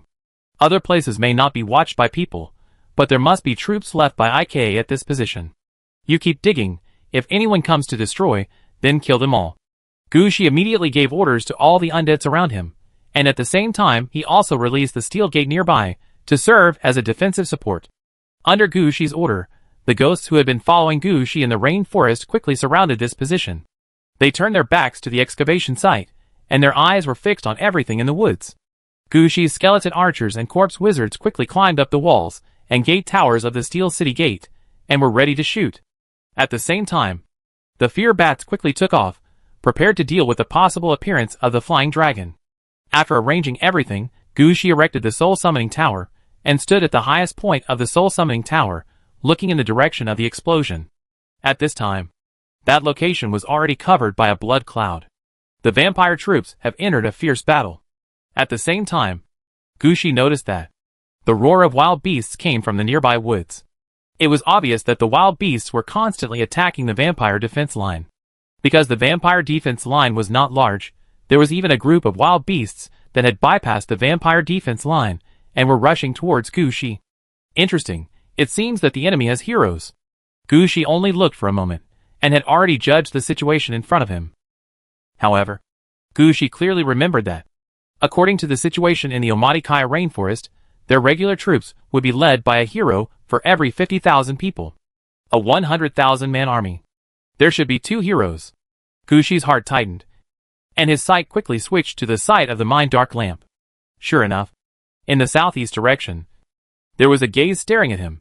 However, this gaze was quite faint. If the Mind Dark Lamp had not borrowed the power of the Flame Light 6 lamps, Gushi would not even have noticed the existence of this gaze. In fact, it is understandable if you think about it. All creatures in this world have a spiritual connection, and they naturally have the ability to shield themselves from spiritual influences. It's just that the abilities of each creature are different. The Mind Dark Lamp only targets the enemy's sight, and with the ability of the orange equipment, it locks the enemy's position. If not, Gushi would not have been able to find that there was a group of enemies lurking nearby. It seems that Ika's men are also using a strategy, using some troops to fight the vampires head-on, attracting Gushi's attention, and then arranging elite troops to lurk over, preparing to kill Gushi. But their preparations were still a little bit insufficient. At least Gushi didn't fall for it. Send out a group of ebony spiders, the Dead-Eye musicians sing war songs. Under Gushi's order, another group of ebony spiders were sent out. Nearly 10,000 ebony spiders poured into the nearby woods like water. Where they passed, a large number of transparent silk threads appeared. Standing on the top of the summoning tower, Gushi stared at everything in the rainforest, and the situation on the battlefield kept flashing through his mind. Like other undead, the ebon spiders were also divided into teams of 1,000. But they were obviously different from the undead, like the skeleton soldiers.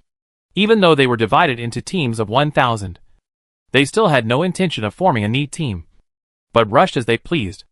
As the ebon spiders rushed into the woods, the sneaking heroes also noticed the situation. The beast hero, who mastered the psychic ability, knew at the first moment that these ebon spiders were coming for him. So the hero no longer lurked, and rushed forward directly, and pounced on the ebon spiders with his men. These beasts in stealth are the peacock deer, which are more difficult to deal with among the 3 types of soldiers mentioned by Ilu. When they move forward, they can really transform themselves into different flowers and plants, making it difficult to tell the real from the fake at a glance. But what they are facing now is the ebony spider. The ebony spider, which also has the ability to fight in the woods, will lay down spider silk and spider webs wherever it passes. This is to determine the location of the enemy. As long as the peacock deer moves forward, the ebony spider will find it. They don't care whether there are flowers and plants or peacock deer in front of them. As long as there is any movement, a large number of ebony spiders will immediately pounce on it and attack. Finally, the peacock deer simply stopped hiding themselves, but lowered their heads and stuck out their long tongues to pierce the bodies of the ebony spiders. The ebony spiders were not to be outdone. They pounced on the peacock deer and bit the peacock deer with their mouths. The attacks of the ebony spiders were all highly poisonous, and their reactions were quite strong and rapid. Often, with just 1 or 2 bites, the peacock deer could be knocked down. So the 2 sides could be said to have fought back and forth, and for a while, the woods in the distance were actually in chaos. The Dead-Eye musicians under Gushi also felt that the battle ahead was fierce, and they kept using battle music such as happy songs to enhance the combat effectiveness of the ebony spiders and affect the balance of the battle. Chapter 1415 Defeat the Enemy. The combat power between the ebony spider and the peacock deer is actually not much different. Both sides have their own strengths and their own weaknesses. When the 2 sides fight, it is almost a fight for their own lives. The most important thing is that both sides do not care about their own lives. The ebony spider is a dead spirit, and the peacock deer is controlled by the mind. They never consider their own life and death, and they really fight to the death when fighting with the enemy. So in the melee, a large number of ebony spiders and peacock deer die every minute. The ratio of the deaths on both sides was almost 1 to 1. And the 2 sides became more and more crazy as they fought. At first, the dead-eyed musicians following Gushi only performed a happy song for the ebony spider, but later when they found that something was wrong, they also began to perform a mourning song for the peacock deer. They even used a battle song that they had just researched. This battle song was specially developed for the undead army. Because the undead had no morale, they had no passion for fighting. When the undead fight, they always rush forward, slash at the enemy with their swords. They don't care if they get hit, and they don't care if they don't hit anyone. This kind of mentality is not very good in battle, and the battle music of the Dead-Eye musicians seems to boost the morale of the undead. When the undead fight, it's like chicken blood. Everyone is excited, and the attack speed is obviously improved. In the following period of time, the ebony spider gradually gained some advantages, and the battle damage ratio was slowly adjusted. At this time, all the peacock deer died in the battle, and the peacock deer hero did not escape. As the peacock deer were killed, the hero also planned to retreat and escape. However, no matter how it burrowed into the ground, no matter how it tried, it would always be found by the silk of the ebony spider, and finally dug out from the ground and beaten by the ebony spider. As soon as the hero died, the battle on the vampire side also ended quickly. Unlike Gushi, who was commanding the ebony spider to fight, Leon on the vampire side really showed the characteristics of a fighting hero. His control over the vampires can be said to be accurate to every single one. As long as a vampire is seriously injured, he can control the vampire to appear in the corresponding position to replenish blood. Although the blood replenishment method of vampires is somewhat different from that of other undead troops, they really replenish blood in battle. Even if some vampires die in battle due to inadequate control, other vampires will find blood to revive the vampires on the battlefield. It can be said that the vampires have controlled the battlefield to the extreme. They never worry about dying, nor do they worry about what to do if they can't defeat the enemy. Other undead fight with the enemy as a battle, but they fight with the enemy as a way to keep healthy. With such a fighting style, more than 20,000 vampires really held back more than 80,000 beasts and fought them there.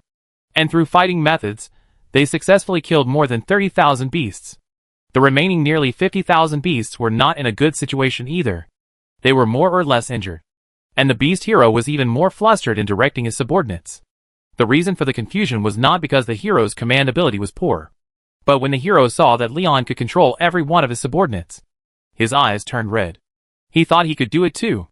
After all, they could communicate directly with all the beasts through the connection of the mind. If Leon could do it, there was no reason why a master of mind like him couldn't do it. But the hero never thought that doing so would mean giving up some of his previous fighting styles.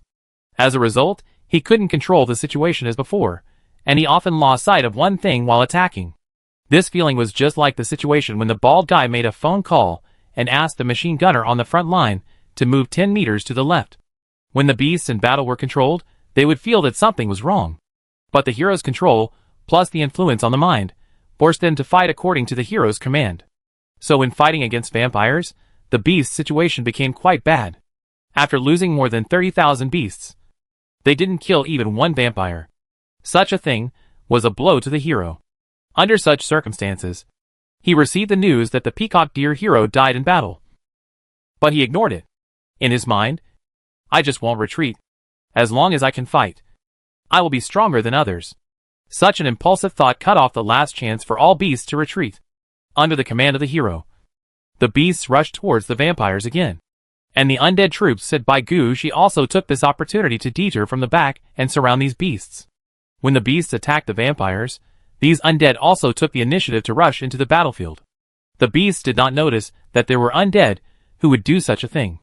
The difference in the number of beasts and vampires was immediately eliminated by the undead army. Although these undead were not under Leon's command, the leaders still received orders from Leon.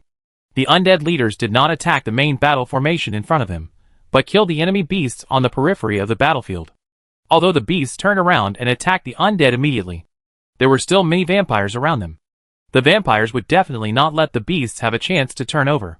After 2 and 2, the remaining nearly 50,000 beasts were all killed. When there were more than 10,000 beasts left, the hero organized a surprise attack. However, the encirclement had been set up at this time, and it was useless for the hero to command comprehensively. Although he led the beast to rush out for a distance, he was still killed by Leon in the end. After killing the beast hero, Leon glanced at the surrounding undead troops and said to the undead leader over there, "You came at the right time." Facing a strong hero like Leon, the undead leaders did not dare to say anything. They could only stare at Leon. Leon also understood the thoughts of these undead leaders. Handle it according to the rules. Don't say I don't give you face. The undead leader nodded continuously when he heard it, and quickly dealt with their share of the spoils. At this time, the blood mages under Leon also stood up. They held short staffs and a secondary item similar to an oil lamp, and moved back and forth among the corpses of the beasts. With each step, some of the corpses of the beasts would turn into blood and flow into the oil lamps in their hands. It would become the reserve blood of the vampire army. When needed, this blood would become the power for the vampire army to stand up again. Chapter 14:16 Breaking the Seal. While Lion was cleaning up the battlefield, Gu Shi also received the latest news. Under Gu Shi's protection, the undead excavation team was not affected much. While other undead were fighting, they were still excavating at the location designated by Gu Shi. Now their efforts have finally paid off. At the location designated by Gu Shi, they really dug out an underground river. The water in this underground river is not clear water, but a dark green river water. After hearing that the underground river was dug out, Gu Shi immediately jumped into the underground river to check the situation.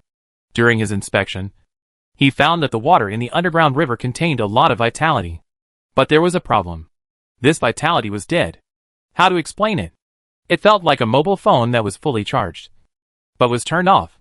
You know that the phone has power, but it feels broken in your hand. This is the feeling in front of you. Gucci knew that there was plenty of vitality in the river water, but not a single bit of it overflowed. Looking at the dug underground river, Gucci thought seriously and put out waterway fences in the river, and at the same time called out some floating corpses and mermaids. When these underwater troops appeared, Gucci had only one request for them. You swim upstream and downstream, and see if there is anything abnormal on the bottom of the water or on the river wall. If there is, come back to me immediately. Gucci now believed in his own judgment more. The underground river in front of him was the place where the immortal fruit tree needed to be sealed. Now what Gucci had to do was to break the seal in the underground river and handle the temporary task in front of him. After receiving Gucci's order, the mermaid and the floating corpse quickly went upstream and downstream. Gucci waited at the location where he was dug out. During the waiting process, Gucci was not idle. He sat at the place where he was dug out, took out a notebook, and recorded how he found the seal and how he judged it. These were all very important experiences for Gucci. Gucci will definitely encounter seals of one kind or another in the future. The thoughts and experiences of this time, for Gucci, are all guiding stones in the future. When Gucci recorded the information here, a mermaid also emerged from the water. Sir, we found wooden nails nailed into the stones upstream and downstream of the waterway.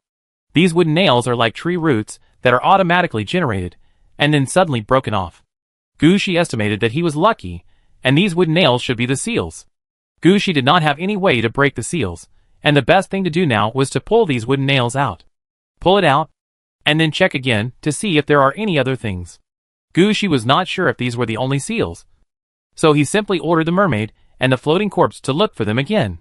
The mermaid immediately returned to the water, and soon, several floating corpses brought up the wooden nails. These were called wooden nails, but they were actually more than 2 meters long, because they had been soaked in water full of vitality for a long time. These wooden nails were as heavy as steel. Ghostwood nail, blew a wooden nail formed by the roots of a tree that only grows underground. It can be used to seal enemies that cannot be killed because of their strong vitality. After taking a look at the properties of the wooden nail, Gucci put it aside. The following situation shocked Gucci. He thought that there were only 7 or 8 of these ghostwood nails at most, and they could be sealed. But he never expected that he would find more than 60 of them. And the floating corpse was still sending ghostwood nails up. From the looks of it, this is no longer the 72 earthly fiends formation. The sealing formation here is probably complete with 108 stars. Sir, we found this. At this time, another mermaid swam up. She held a black stone in her hand. But after a closer look, Gucci noticed that this was not actually a stone. It was a gem with a lot of algae hanging on it. Because it was covered with too much algae, the original light of the gem was completely blocked. Gucci reached out to take it, and found that the gem was actually full of a kind of cold air. Inchue gem, green gem, that has been soaked in a place full of vitality for a long time. Because of the influence of the strong vitality, this gem has lost all vitality, and is full of the breath of death. Good stuff. Gucci saw at first glance that this was a good thing, which was very useful to him. How many of these gems are there? There are many under the water, but when I picked up this gem, the vitality under the water seemed to have become much stronger. It seems that this is also part of the seal. Send all these gems to the city of Aridov, and we will dig as many as we can. Gucci just thought about it for a moment, and knew how the Inchue gem appeared. But no matter where this thing came from, it's good for Gucci anyway, that's enough. Go down and see if there's anything else? So the mermaid got the order, and went into the water again. But this time, they didn't find anything else different. As the 127th ghostwood nail was sent up, Gucci finally found that the water in the underground river in front of him had changed slightly. The vitality in the water came alive. Then, Gucci heard a ding sound. The seal has been completely lifted, temporary mission, longevity fruit completed, please receive the reward. Looking at the message that popped up in front of him, Gucci turned around and walked to the place where he had found the longevity fruit tree before. At this time, because the seal had been lifted, the originally thin tree was growing rapidly. Just turning around, the small tree had grown to more than 300 meters high. When Gucci came over, the longevity fruit tree had already begun to bloom and bear fruit. Even standing under the fruit tree, Gucci could smell a strong floral scent. seeing a thick layer of pink petals falling on the ground. Gushi's eyes lit up as all the flowers on the fruit tree fell. A fruit that looked like an emerald fell heavily. This fruit was as big as Gushi's head. And when it fell, it scared Gushi. When this fruit fell to the ground, Gushi discovered that some green fruits were growing rapidly on the remaining branches. At this time, Gushi took a look at the reward for the temporary task. A tree of life? It must be these fruits. Thinking of this, Gushi took a step forward and picked up the emerald fruit that fell in front of him. The moment he got the fruit, Gushi's eyelids jumped. Longevity fruit, purple, the first fruit after the longevity fruit tree grows up. After eating, you can live 30 years. After that, each longevity fruit can only live 1 year. Note, longevity fruit can replenish lifespan, and there is no restriction on its use. Chapter 1417, Eva is targeted. Life and lifespan. Gushi didn't expect that the life of a tree actually refers to this. This is really a good thing. Let's not talk about other things. Each of the smaller longevity fruits can bring a person a year of life, and you can eat them without limit. There are at least 1,000 longevity fruits on this tree. If Gushi is greedy, he can definitely eat himself into a Taoist monk with a lifespan of 1,000 years in one breath. From this point, we can understand how high the reward for lifting the seal is. This makes Gushi very happy. You know, there are not just one task to lift the seal, but 3 in total. If all of them are completed, what kind of enhancement can he get? While thinking, Gushi called the gargoyle and the ghost, and asked them to pick all the longevity fruits on the longevity fruit tree, except for the first fruit that Gushi will eat. Gushi has no plan to eat the other longevity fruits for the time being. He planned to store the longevity fruit first. After Eve came back, he would ask Eve if it could be made into a potion or an elixir. Only in this way would the effect be the best. Eating the longevity fruit directly would be a bit of a waste. Since studying at Hades University, Gushi had learned how to maximize the benefits of some things. After taking away all the longevity fruits on the tree, Gushi immediately put down the core of the long star fruit that he had just eaten. Although the first longevity fruit looked like an emerald, it could make a hole in the ground when it was smashed. But when it comes to eating, it is not that troublesome. Gushi was worried at first that his teeth were not good enough to bite the longevity fruit. Unexpectedly, with just a light bite, the longevity fruit melted like water and poured directly into Gushi's body. Gushi only felt a chill in his body at that time. And then, there was no other feeling. Things like the increase of vitality and the reflection of how many years he can live. All did not happen.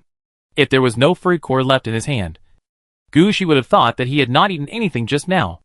After feeling his body and making sure there was nothing wrong, Gushi commanded the troops to head in the next direction.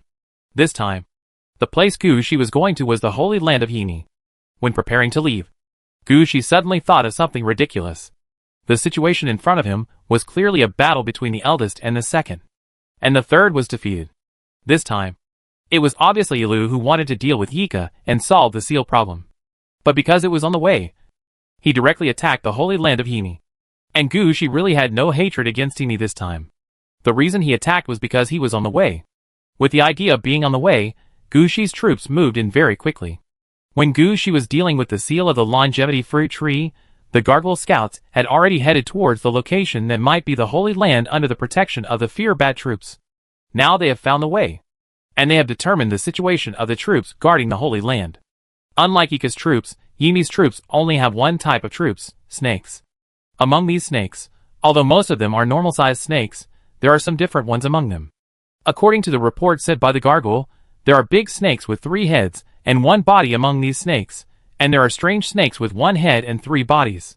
There are also some giant pythons with huge bodies, more than 2 meters in diameter, but they don't look that smart. These giant pythons are the most numerous among the snakes, and they are obviously the result of different snakes being enlarged. Some of them are even poisonous. Gushi understood the situation as soon as he heard it. This is exactly what Ilu said.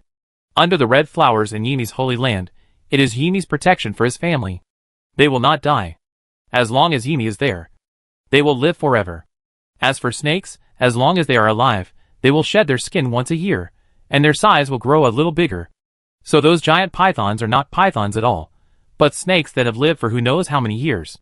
Because they live longer, their size naturally exceeds that of normal snakes. At the same time, because they live too long, they are not as sensitive to some external situations as before. After all, These giant pythons were just small snakes at the beginning. Now they have become so huge, and every movement requires a lot of energy. So these giant pythons of huge size do not seem to be very smart. After understanding the situation of the enemy he was going to deal with, Gushi suddenly had an idea in his mind. Killing snakes directly is a very simple thing for the undead. However, would herbs be more targeted against snakes? He remembered that when he was studying at Hades University, he had seen some cases. Some powerful beings have targeted weaknesses. For example, if you want to fight angels, then bringing some demons is the best choice. And if you want to fight ogres, then flesh and blood filled with poison will be more useful than a troop. Necromancers never care about what means they use. No one thinks that a player who uses poison is not a necromancer. This time, an idea flashed through Gushi's mind. Should we send someone to sprinkle some realgar powder from the sky? I heard that realgar is very restraining against snakes. After thinking about it, Gushi thought more and more that this was a good idea. Anyway, realgar is not difficult to get. There is no realgar in Gushi City, but his senior brothers will always have some. Just trade some directly from the market. If the required quantity is large, the price will be even cheaper. Besides, for the necromancers, in addition to realgar, they also have a variety of poisons for snakes. Gushi also has these formulas. If he hadn't found that all of Emi's subordinates were snakes, Gushi wouldn't have thought of this. Now, Gushi plans to see if the poison works. Didn't Emi guarantee that his subordinates would live forever? Then Gushi wants to see if this Eva can save the snakes that have been poisoned by the targeted poison. Thinking of this, Gushi quickly issued a new order to Yaladovi City. After receiving Gushi's order, Catherine was somewhat confused. I have heard of sulfur. But what is realgar? Although she was puzzled, Catherine acted quickly at Gushi's request. At first, she thought that the things Gushi proposed were difficult to find, and she was ready to go to several more markets. Unexpectedly, when she asked at the market, she found that there were actually quite a lot of realgar. The wholesale here starts directly by tons, and if you buy a lot, you can help grind it into powder. Chapter 1418 Realgar Sandstorm. After receiving the processed realgar powder, the magic district in the city of Eridovii prepared a large amount of snake medicine, and then sent it to Gushi.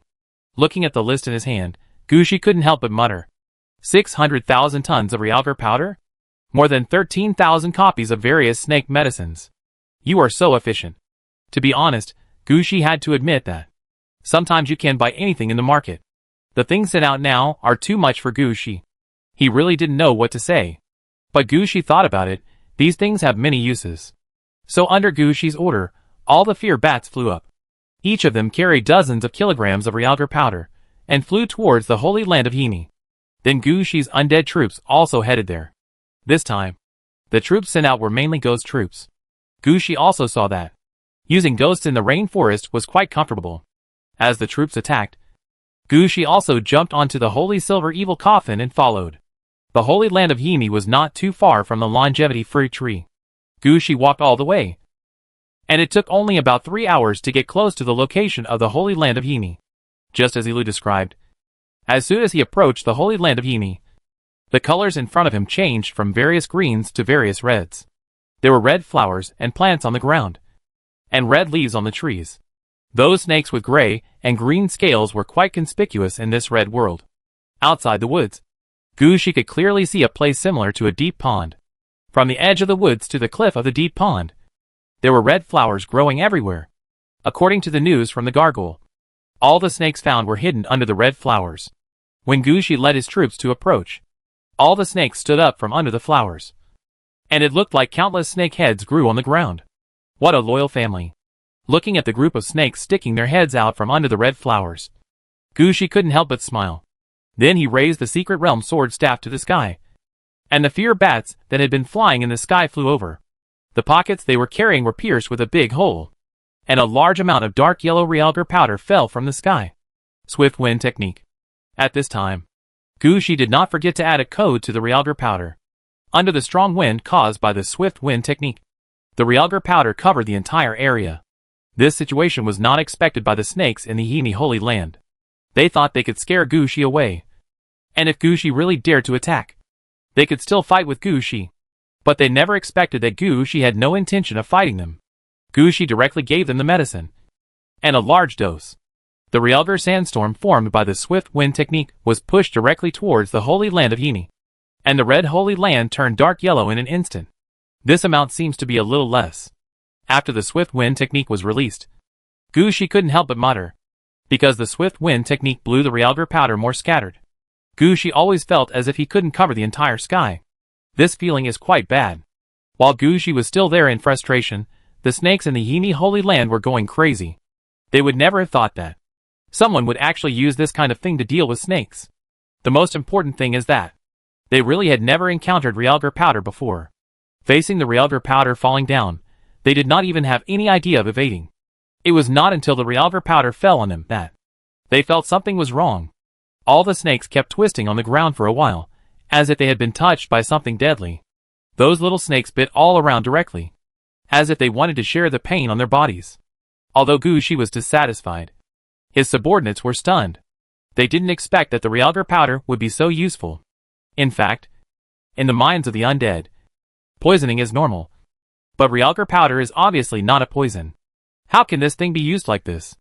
Gushi didn't care about his subordinates' thoughts at this time. Now that these snakes have become like this, what are they waiting for? Are they waiting for all these snakes to be crushed to death by the Realgar powder? Go. Deal with these snakes. Under Gushi's order, the undead quickly moved forward. They felt that they had never fought such a smooth battle. As they moved forward, all the snakes had no strength left. These snakes were like uncooked noodles, lying directly on the ground. Whether it was a normal-sized snake, or a giant python that was so huge that it could swallow a person, or an obviously mutated snake. Anyway, there was not a single snake that could raise its head. As the undead rushed into the Holy Land of Yimi, Gushi opened his task panel and checked the temporary tasks in front of him. In the temporary mission, there were not many requirements for the handling of the Holy Land. Gushi only asked to find the Holy Land. As for what Gushi did in the Holy Land, it was actually up to Gushi's own opinion. Now Gushi's idea was to destroy the Holy Land in front of him, leave a safe rear for his rainforest battle. But when the undead rushed into the Holy Land to kill, Gushi noticed that all the red flowers in the Holy Land seemed to float up. The petals of these flowers gathered together, trying to block the sandstorm composed of Realgar powder. But it couldn't be formed. What is this? Gushi's heart moved. It seems that Imi is ready to take action. This is the battle that Gushi should face. Gushi pulled out the Secret Realm sword stick and turned it into a long sword. At this time, Gushi was ready to use Imi as a test material to see if it would be too difficult to seal an Eva. At this time, a slight wave came from the air. This wave made a hissing sound, and countless voices gathered into human voices. Please wait a moment, we can talk. Hearing this voice, Gushi was stunned. Yimi? Yes. At this time, Gushi noticed that, when the sound came out, the flower clusters composed of petals were vibrating slightly. It seems that Eva's learning ability is still very strong. She mastered Gushi's language so quickly. It seems that they are not the kind of people who know nothing. Oh, that's fine. Gushi ignored Yimi's thoughts and raised his hand to attack. Looking at Gushi's reaction, Yimi hurriedly said, "Don't fight first, we can talk." What is there to talk about? And you didn't plan to talk to me at the beginning, right? If you planned to talk to me at the beginning, when I came over, these snakes would not react like that. It's just that you found that your snakes are useless, so you got scared. But what does that have to do with me? No matter what benefits you offer, I can get them by killing you. Chapter 1419, Eva surrenders. No. Wait a minute. You don't want to be unable to seal IKA, do you? Seeing that Gushi had no intention of letting go, Yimi said hurriedly. Hearing this, Gushi's face froze. What do you mean? You can see that I was actually suppressed by IKA. But no matter how unhappy IKA was, I was not sealed. I have my own holy land and my own family. Do you think this is because IKA can't beat me? Hearing this, Gushi couldn't help but shook his head. He didn't notice this at first, thinking that Yimi and Yika were in the same group. So even if there was a conflict between Yimi and Yika, Yika would just trap him in the Holy Land. Now listening to Yimi's words, something is wrong here. Pause the attack. Under Gushi's order, the undead troops that were killing snakes quickly stopped. However, the Realgar powder scattered in the sky did not stop, and it was still scattered there. After all, the effect of the gust of wind had not ended, and the Realgar powder that had been scattered had not completely fallen. Seeing Gushi stop attacking, Yimi finally breathed a sigh of relief. although he was not sealed. It was actually not much different from being sealed. In the rainforest, except for snakes, other creatures did not listen to him. In normal times, apart from staying in his own holy land, he could only follow the eyes of snakes and walk around in the rainforest. He could not do anything else. Now, because he was relatively close, he was regarded as the primary target of attack. How could he go to reason with him?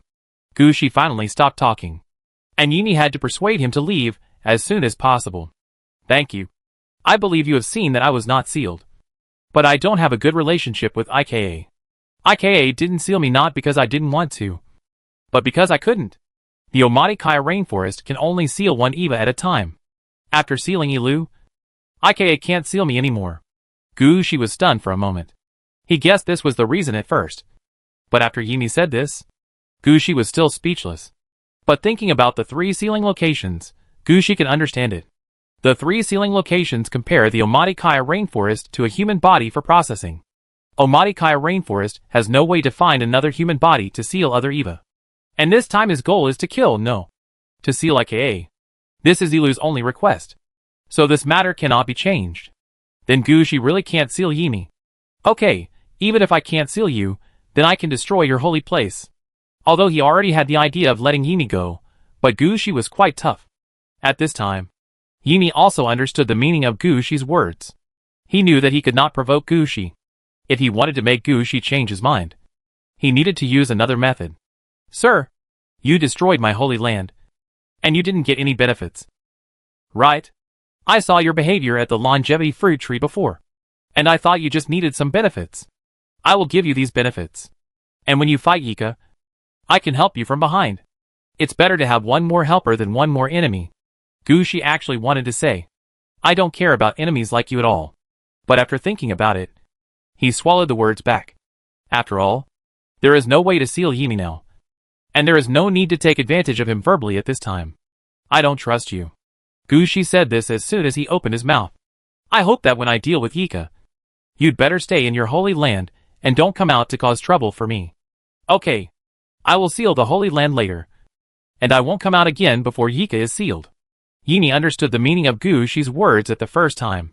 He was quite decisive and immediately put forward his bottom line. Gushi glanced at the half-dead snakes lying in the holy land and was considering whether to clean up all of them. At this time, Yimi said again, don't worry.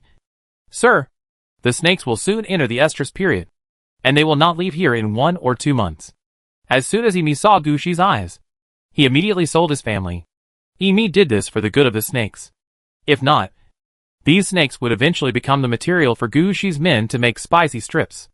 Only by holding back the snakes and keeping them out of the rainforest for a few months can their safety be guaranteed.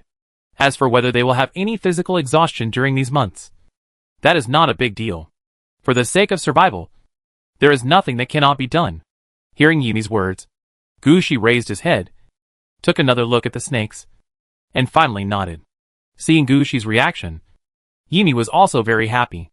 Gushi agreed, which meant that Gushi was willing to let his family go, which was a good thing. Don't worry, sir. I know everything. This is a good thing for you. I won't let you go empty-handed. This is the best thing I have gained in these years. I am giving it to you now. As Yimi finished speaking, some giant snakes that were obviously unable to move were trying hard to move their bodies and dragging something out of the nearby deep pond. Because these giant snakes are relatively large in size, the amount of realgar powder on their bodies is also relatively large. When they rolled over just now, they almost pulled out their scales. Now their bodies are covered with bloodstains. If they were normal snakes, they would definitely be like other snakes, unable to move. But now these giant pythons are obviously influenced by Yimi, and even their minds are controlled by Yimi. Even if their heads are chopped off, they can take out an object from the deep pond according to Yimi's request. This object is full of the style of this rainforest, no matter what it should have looked like originally. After being soaked in water for a long time, it is already covered with moss. Now it looks like a huge stone that has been fished out of the water. That's right, the thing in front of me caused so many giant snakes to come out. In fact, it is also because of its huge size. If I really want to say how huge this thing is, let's put it this way, the huge stone that was dragged out from the deep pond in front of me is twice the size of the amber that Gushi got before. When he saw the thing as big as a minibus being placed in front of him, Gushi couldn't help but ask, "What is this?" "It is an existence that I have strengthened and transformed. I originally wanted to make it my epic, but no one expected that. Elu would be sealed, and I would be trapped here forever. It's actually very good, but I can't make good use of it." Chapter 1420 Epic Body. Is it something that Eva raised? Or is it something that was synthesized? Gushi was confused. He took a serious look at the huge stone in front of him. An idea flashed through his mind. What would be inside? A snake made of stone? Gushi thought while walking in front of the stone. He just lightly touched the stone, and the moss on the surface of the stone broke apart, revealing the situation underneath. The body buried under the stone was full of the style of this world, gorgeous, beautiful, huge, and weird. As the moss fell, Gushi saw a body that was a mixture of bright yellow and orange. Then, as the stones that imprisoned the body completely dispersed, the huge body was completely exposed. Gushi saw the situation of this strange creature at this time. It was somewhat similar to what Gushi had guessed. Yimi. No matter what, his family members were all snakes. However, the length of this giant snake was not long. Only about 25 meters. Its body was slender, and its scales were a mixture of bright yellow and orange. If you look closely, you will find that all these scales are feathers like blades. Its head is a little pointed, like an inverted triangle, with a red crown on the top of its head, and two pairs of eyes, one pair flashing red like a ruby, and the other pair is pure yellow, and it looks like it has no pupils or whites. Its body skeleton is made of organic carbon fiber, and its mouth has no jaws, which can be opened very wide like a snake, and it has sharp teeth like a great white shark. Judging from the current situation, the size of this snake is not comparable to those giant pythons. But for some reason, the snake in front of me has an aura of being the strongest. It seems that just as Yimi said, this snake was specially made by Yimi to get his own epic beast. It's called Shadow Poison. I originally hoped that it would have strong aggressiveness and toxicity, and it could fight by itself and command the snake group. But in the end I failed. It was made, but there was no corresponding soul to be injected. Its name is just a name. First the hero route, and then the hero route? Gushi stepped forward and touched the body of the giant snake.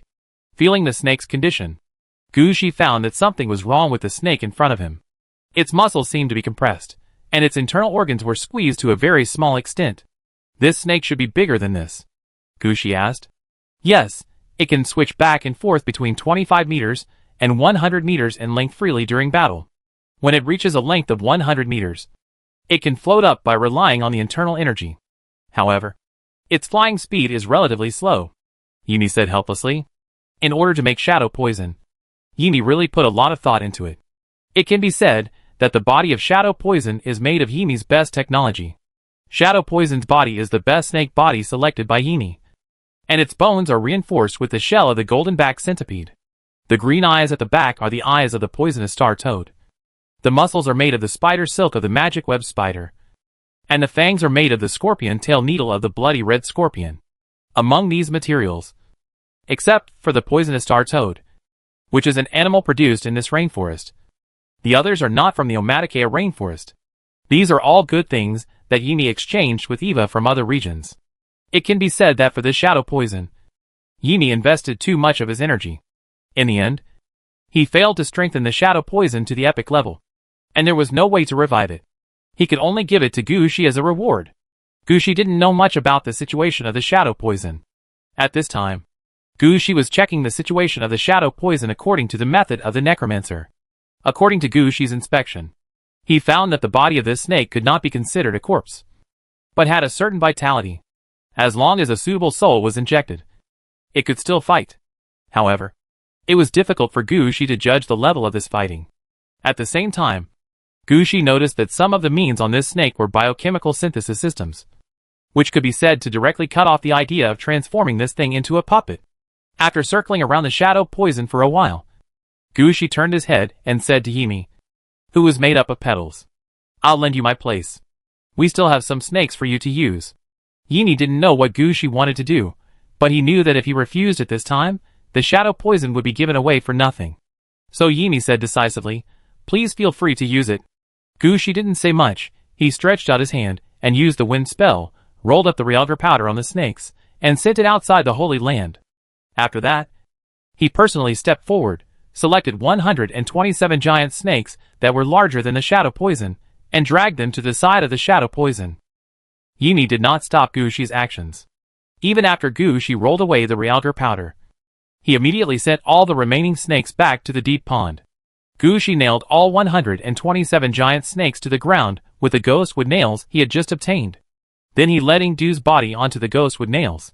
After doing all this, Gushi quickly opened 2 city gates, one of which was a steel city gate. Gushi needed to take out some materials from it to make some modifications to Ingdu's body. The other place is the gate of Poison Peach Mountain. As soon as the gate was released, Gushi quickly attracted the poison gas inside and injected it into the body of Shadow Poison.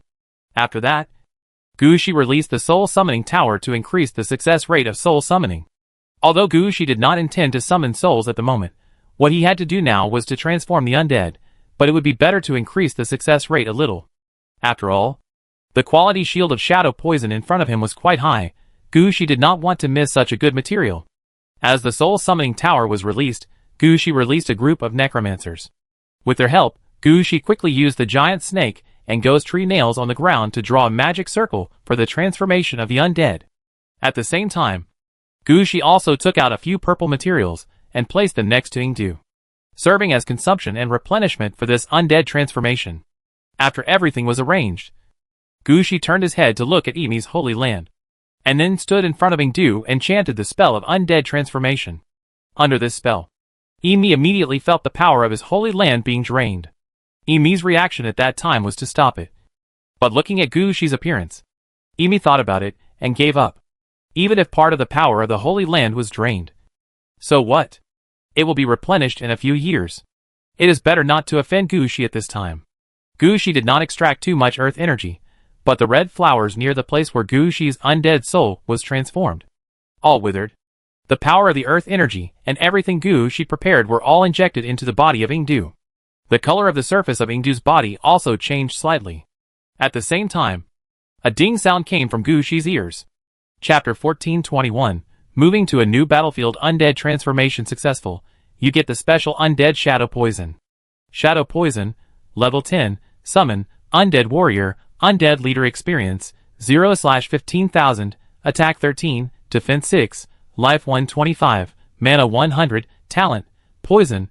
Every level up, all troops under you will randomly increase 1 poison. Skills: Poison Making Level 3, Toxic Blessing Level 3, Team Command, 32 people. Note: Shadow Poison has the talent to become the leader of the undead, but now he can only be regarded as a leader. So this is the beginning of the epic? Gushi took a serious look at Shadow Poison's situation. He found that except for the fact that he was both a hero and a leader, there was no other difference. Oh! By the way, Gushi also had a feeling that the Shadow Poison in front of him seemed to have a special power, and he seemed to be able to merge something into his body. But this feeling was quite faint. If Gushi had not been careful enough, he would have almost missed this feeling. However, Gushi was not sure what the use of this ability was. He just recorded it in a special notebook as Gushi's research on the epic level. Gushi was not sure whether those big guys would know about the epic level. Maybe they know, but in their place, the epic level may be called another name. But so what? Gushi is now studying the growth process of the epic level. Even if this information cannot be found elsewhere, Gushi can study it himself. After recording all the situations this time, Gushi measured the situation of Shadow Poison again. After confirming the detailed data of Shadow Poison, Gushi took Shadow Poison out of Yimi's Holy Land. After leaving the Holy Land, Gushi found that the temporary mission in front of him had ended. According to the map, Gushi will be on the right track next. When moving on the right track, there will be 2 temporary tasks waiting there. One of them is Ilu's Holy Land, or the abandoned Holy Land. The tasks there are quite simple, not as troublesome as the Holy Land in front of him. Ilu had already handed the task props to Gushi before Gushi set off. Gushi only needs to go to the Holy Land and put down the task props. He will not encounter the same situation as Yimi. The other mission was a temporary mission for Ika's subordinates. This mission was aimed at the nest of the Wyvern, and both Gushi and Ilu knew that the Wyvern was Ika's most core force. Under Ika's subordinates, anyone could be abandoned, but the Wyvern could not be abandoned. As long as the nest of the Wyvern was destroyed, the wyverns under Ika's command would not be fully replenished. Then, no matter how Gushi wanted to seal Ika, no one would come to destroy it. Gushi also agreed with this point. He actually didn't want to encounter all kinds of troubles when dealing with Ika. So it was necessary to deal with the wyvern in advance. After redetermining the route, Gushi led his men to follow the direction he had decided. Ingdu also followed Gushi's footsteps at the first time. But Ingdu's situation was quite special. Gushi found that although Ingdu had the characteristics of a leader, he did not lead all kinds of soldiers. He showed a rather resistant emotion to the men Gushi arranged for him. This situation also surprised Gushi. After all, Shadow Poison had set the direction of the epic level at the beginning. Shouldn't he try to bring more troops to fight at this time? Why does Shadow Poison look like a brave warrior whose brain is focused on strength? If he continues like this, will he still have a chance to step into the hero level, the leader level, and finally the epic level? Gushi shook his head. He himself was not sure whether the warrior route or the leader route first would have a certain impact on the growth of the epic level.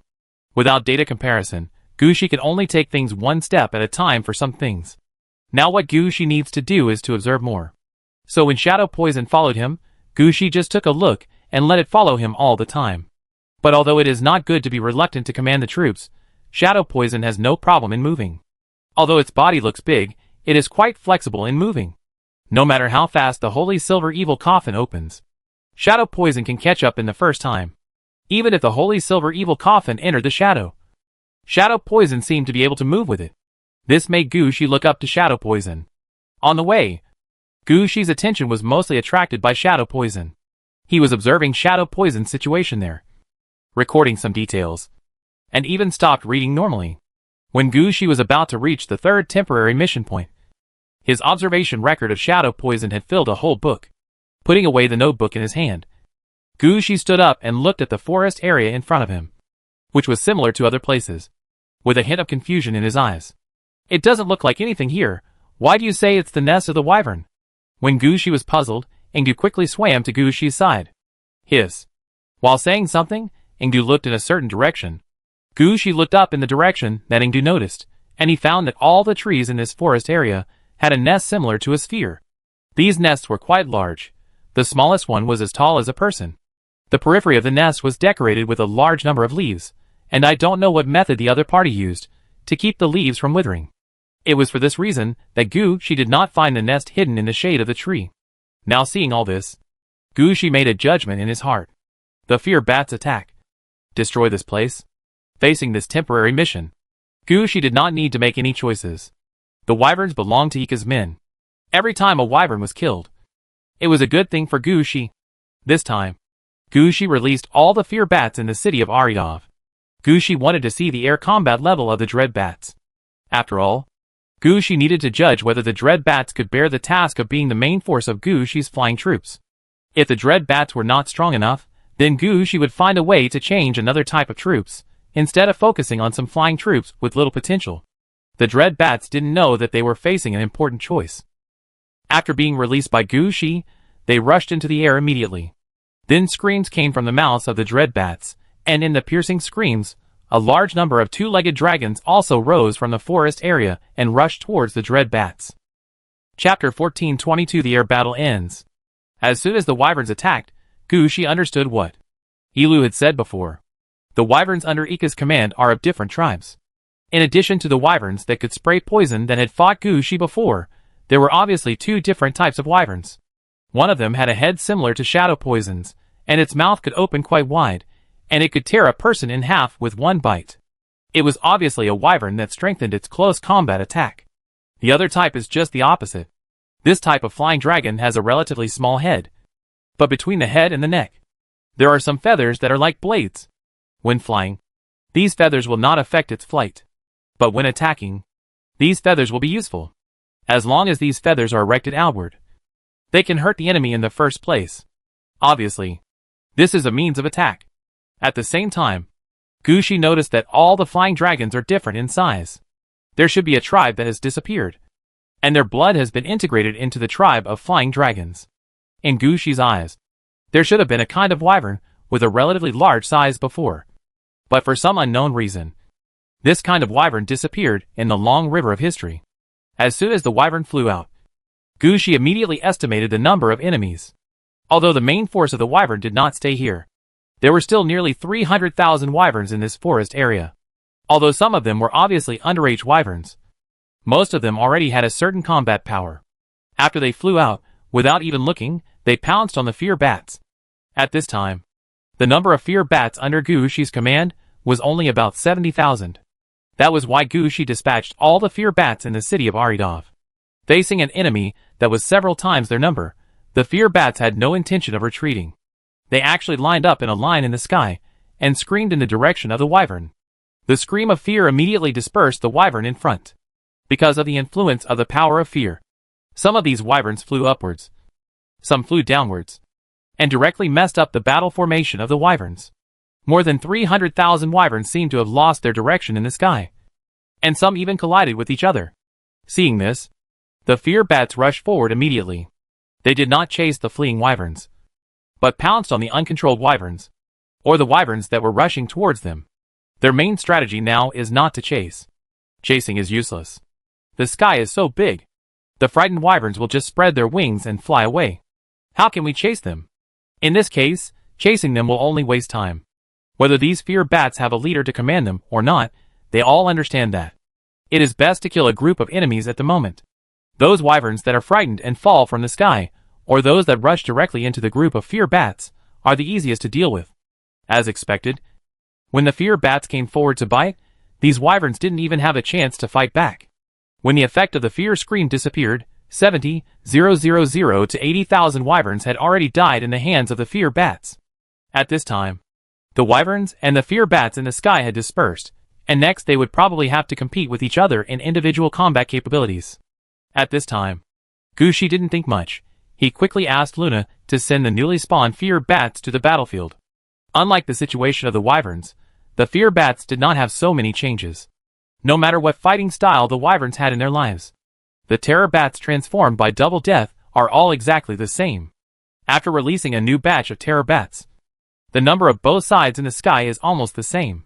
There are about 210,000 wyverns and 140,000 terror bats. However, the terror bats have two ultra-long-range attack methods, sound waves and fear, and will not be besieged by the enemy. The wyverns have a fast flying speed, and their bites are more fierce. When the two sides fight in the sky, the fear bats are really no match for the wyverns in close combat. But the fear bats' ability to control the situation is still good. Whenever they feel that they cannot beat the wyverns, they will use the fear scream to scare away the enemies that are attacking them. In this way, they can restore their vitality. So even if the number of fear bats is obviously not as large as that of wyverns, the casualty ratio in sky battles is still lower than that of wyverns. Now for every 3 fear bats that die, 5 wyverns will be killed. In addition, Gushi knew that as long as a wyvern was killed, new fear bats would be added immediately. It can be said that the wyverns became fewer and fewer, while the fear bats became more and more. In this situation, the wyverns also found that something was wrong. They wanted to gather together many times. It was a pity that these wyverns were always being watched by the fear bats. It would be fine if they did not gather together. If they wanted to gather together to fight, they would be immediately attacked by the fear screams from the fear bats. This attack method will cause the wyverns to run around in all directions. The wyverns that originally wanted to gather together will soon scatter in the sky, and finally become one-on-one. And among these wyverns, there are no heroes. Even if they know that this situation is not right, they have no other way to change everything. They can only rush together again and again, and be scared away again and again. And every time they are scared away, a large number of wyverns will always die in battle. Gushi could immediately replenish new fear bats to make up for the combat power lost in the battle. The battle in the sky lasted for nearly 6 hours before it ended. When the last wyvern died, Gushi took a look at the situation in the sky. He had a certain judgment on the combat power of the fear bats. In this battle, the number of fear bats killed reached about 210,000. The fear bats that survived in the sky were all new fear bats transformed through Double Death after killing the wyvern. The old batch of fear bats all died in this battle. The remaining number of fear bats is about 160,000. Compared to the more than 70,000 fear bats when Gushi first sent out the troops, this number has increased, and can even be considered to have doubled. But the proportion of casualties still made Gushi shake his head. Gushi has seen the situation of the fear bats. Their air combat level is still a little weak. Although they have the ability to control the field, control is not the key to air combat. The spitting, flying speed, biting ability, etc. are the key to air combat. Chapter 1423 Cleaning up the battlefield. Clean up the battlefield. Looking up at the surviving fear bats in the sky, Gushi already had a plan in mind. No matter what kind of troops, they always have to be selected in battle after battle. 1 or 2 failures are not important. What is important is to have a direction for improvement. At least Gushi should know what he lacks. The flying speed of the fear bats is slow, then find a way to increase the flying speed. The attack means are too single, then increase the attack means. As long as Gushi has ideas for improvement, many things can always be solved in a short time. For now, Gushi only needs to record the problems of the flying troops. Under Gushi's order, the undead began to clean up the battlefield. Although there was no soul, the undead still took back the bodies of the wyverns. After all, the quality of these bodies is still good, whether they are used to make undead, or as materials for making items, or even for building cities. They are more suitable materials. It would be a waste if we didn't take back so many corpses. However, more undead focused their attention on the wyvern nests on the trees. Gushi came here this time to destroy this place. There were so many wyvern nests in front of him, and they must be destroyed. According to normal methods, if Gushi found eggs in the wyvern nests, he would definitely shake the eggs directly. So when some undead carried away the wyvern corpses, more undead were climbing up the trees. The undead dismantled the nests from the trees one by one, and the various materials inside were quickly sorted and sent to the city of Aridov. Gushi just took a casual look at it, and found that the things taken out of the nests were mainly some branches, feathers, eggshells, and bird droppings. These branches and feathers are the best materials for making arrows. Eggshells and bird droppings can be used as fertilizers. There are also some thatch.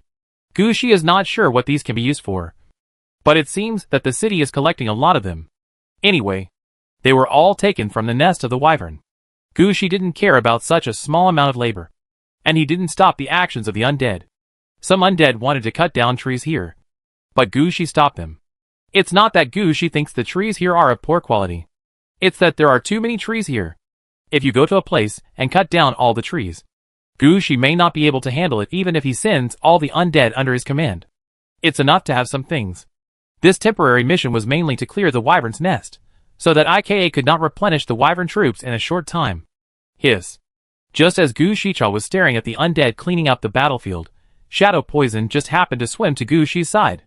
Although he only made a hissing sound, Gushi could communicate with him. What did you say? You found the core of the wyvern's nest? Yes. It's such a small place. How come the undead didn't find it? Although Gushi muttered, he still followed Shadow Poison.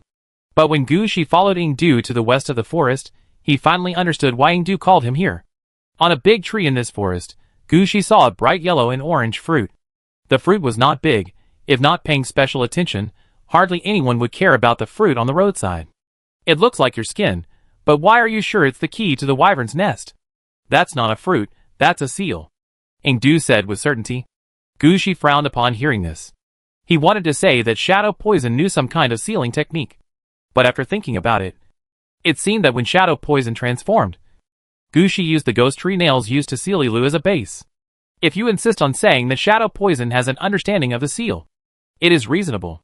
However, Gushi still didn't see how such a small fruit could be the key to the wyvern's nest. Sir, are we going to break the seal here? Shadow Poison asked again.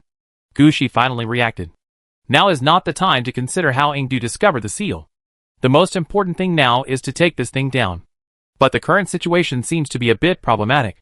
Why did Ingdu ask Gushi to send it back to the city to open the seal? Doesn't he believe in Gushi's means of removing the seal? Gushi shook his head. This shouldn't be the case. Gushi could even remove the seal on Ilu's side, so there's no reason why he can't handle the small seal in front of him. Could there be something else in this fruit? After thinking about it, Gushi became serious. He immediately opened the most important main city gate, and also notified the city of Aridov to prepare the troops for a tough battle. Seeing Gushi's reaction, Shadow Poison did not say anything.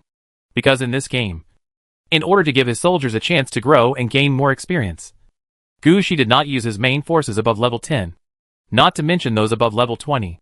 And Shadow Poison had never returned to Aridov City, so it had no idea how strong Gushi's troops were. Apart from the others, there are only a few undead dragons above level 40, which can sweep the entire game world in front of them. Gushi's alert look is clearly the result of Shadow Poison's misjudgment of Gushi's strength. After releasing the main city gate, Gushi personally flew to the side of the fruit, reached out to take the fruit. When holding this fruit in his hand, Gushi felt like holding a stone, which was not at all like the various fruits that Gushi had encountered in this forest before. Although he did not understand the situation here, Gushi still flew into the main city gate with the fruit in his hand. Shadow Poison followed him in. But when he entered the main city gate and came to the big square in the main city of Aridov, all the scales on his body stood up. Shadow Poison found that there were many eyes with blue flames in the sky staring at him. They were all bone dragons, ghost dragons and ghost dragons. Behind the nearby buildings, there were also a large number of death titans. Shadow Poison felt that any one of them could crush him to death. "Sir, what is this?" "My men, what happened?" "Nothing. Sir, just remove the seal." Gushi looked at Ingdu in confusion. He didn't quite understand what Ingdu was afraid of. However, Gushi still put the fruit on the ground, and then smashed it down with the secret sword staff. At the moment when the secret sword staff smashed down, Gushi felt a bright yellow light flash before his eyes. Chapter 1424 Flying Cavalry. Boom! As Gushi smashed the fruit, the strong shockwave pushed Gushi far away. Then a strange-looking two-legged flying dragon appeared in front of Gushi. The color scheme of this two-legged flying dragon is the same bright yellow and orange-red as Ingdu, but the style is a little different. This two-legged flying dragon is obviously much larger than Ingdu. Not to mention other things, the wingspan of the pair of large wings when spread out is about 25 meters. Not to mention the total length from head to tail. It was obvious that this was the body that IKA prepared for his epic wyvern. But after seeing such a thing lying on the ground, the undead dragon in the sky, and the death titan standing nearby flashed a trace of disdain in their eyes. TSK. All the undead dragons and undead titans were called to deal with this. They really looked down on the strength of their own undead troops. So the undead dragons and death titans left in 2s and 3s without waiting for Gushi's order. Only Gushi and Ingdu were left standing there looking at the body. Gushi glanced at Ingdu, and then looked at the body again. This is the body used by Ika's epic subordinates. Right? Is your body made in the same way? The head looks a bit similar? No. Ingdu shook his head decisively and said, "The situation of my body is different from that of this body. This is a quasi-mass-produced body, and mine was made individually, so the situation is completely different." Ingdu immediately denied Gushi's question. Quasi-mass production type? You mean there are a lot of these things? Gushi immediately grasped the key to the problem. Ilu had asked Gushi to guard against the enemy's epic level before, so Gushi has always kept it in mind. The body in front of him is the backup body of the epic level. Gushi is not too worried about this. After all, no matter how many backup bodies there are, the worst case scenario is to kill them again. But if the body in front of him is a quasi-mass production type, the number is more than 5 to 10, then the situation is different. With more numbers, the enemy's ability to make mistakes will be stronger, and then it will be difficult to defeat them. This thought just occurred to Gushi, and he shook his head. What's so difficult about this? I've been training soldiers for a while, and I can just use the bone dragon. Okay, you said that if this thing is mass-produced, how many would there be? I just want to upgrade my holy silver evil coffin. Not sure. Lord Yimi has only heard of this thing appearing 6 times. And each time it appeared at a critical moment in the war. And every time it appears, there are always some subtle differences in the body of this thing. Others may not notice it. But as Eva, Lord Yimi pays more attention to these things. That's why he judged that this thing is a quasi-mass-produced type. Every time IKA needs it, he will release one.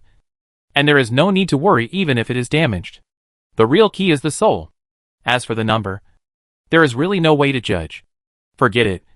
Quasi-mass production is quasi-mass production. Don't take this kind of thing too seriously. With the communication with Ingdu, Gushi's expectations for the body of the creature in front of him became lower and lower. In Gushi's eyes, this thing is useless. If such a body is used to make a bone dragon, more will probably dislike it. Just think about the look in the eyes of the undead dragons when they retreated before. And you can know that the people in this world have exaggerated the epic level too much. While thinking, Gushi took out the notebook that recorded the epic level, and his expression was a little silent. Forget it. There must be some reason for the epic level, and I haven't checked whether it is true. It's a bit wrong to give up like this. Let's study it again. Gushi said to himself in his heart, and finally put the notebook away. At the same time, I still have to write down my notes while observing. After all, there is such a good research topic in front of me. If I don't study it carefully, I will really let down such an opportunity. Just like that, Gushi has already thought about it. If the epic situation is proven to be true, then Gushi will first select materials from his own undead heroes and conduct the next step of research. Gushi has a considerable number of undead heroes under his command. If one or two of them can produce epic levels, it will be a good thing for Gushi. Sir? Sir? While Gushi was thinking about this, Ingdu was also calling out from the side. What's wrong? After putting away the notebook, Gushi turned his head and looked at Ingdu. Sir, that is the core of the wyvern's nest. Ingdu pointed at something lying under the body. Gushi was stunned for a moment, and waved his hand. The nearby undead dragged the body aside, and Gushi also saw clearly what was under the body at this time. It was a piece of bright red leather. The leather was not big, but it looked like it had just been peeled off from somewhere. Gushi went forward to pick up the leather, and the next moment, he heard a ding sound beside his ear. Ding, you got the bloody demon leather. Bloody demon leather, blue made from the winged skin of the wyvern king, and then soaked in blood, and injected with the soul of several reincarnations to transform the demon leather. If this demon leather is placed in a designated location, a flying tower can be arranged in the city or the wild. Note: the construction in the city must have a flying creature training camp of level 1 or above, and the wild building must be built near a forest covering an area of about 3,000 hectares. Demon leather flying tower, large, use 1,500 resources, 10 units of stone, 10 units of wood to build a demon leather flying tower, large building, upgradable, in the city. After completion, 30 blood wyverns, level 4, can be trained per week. If there are other flying troop training camps, it can generate regional linkage, and the training speed of flying troop increases by 50%. If there are buildings such as the Night Temple, it can generate regional linkage, and train flying cavalry riding blood wyverns. After building the magic skin flying tower, the blood magic skin can be used 10 times, and 10 blood flight points can be established in the city or outside the city, and ensure that there are enough flying mounts at the flight points, by drawing a map on the back of the blood magic skin. Flying cavalry and flight points. Gushi understood the situation of the magic skin flying tower, as soon as he saw the attribute. For Gushi, what flight point, what flying troops, what bloody wyverns are not the key. The real key should be the flying cavalry generated by the regional linkage. Although I don't know where the flying cavalry is selected from. But for Gushi, cavalry is cavalry. The seahorse cavalry, which was not very impressive in Gushi's eyes at the beginning, is now also the core of Gushi's underwater troops. It's just right that Gushi can take a look at what the cavalry brought by this bloody wyvern will look like. Chapter 1425. The flight point has been built. Ingdu, wait for me here. If you need, I can ask someone to take you to the hero area. After putting away the blood demon skin, Gushi turned his head and said to Ingdu. He planned to go to the training area and build the magic skin flying tower mentioned by the blood demon skin in the temple area, which had not been fully built. Not to mention other things, Gushi was determined to be the flying cavalry. But just when Gushi was about to go over, Gushi accidentally turned the blood demon skin over. Wait, Ingdu, is this the language you use? There is no language in our world, Ingdu said confidently.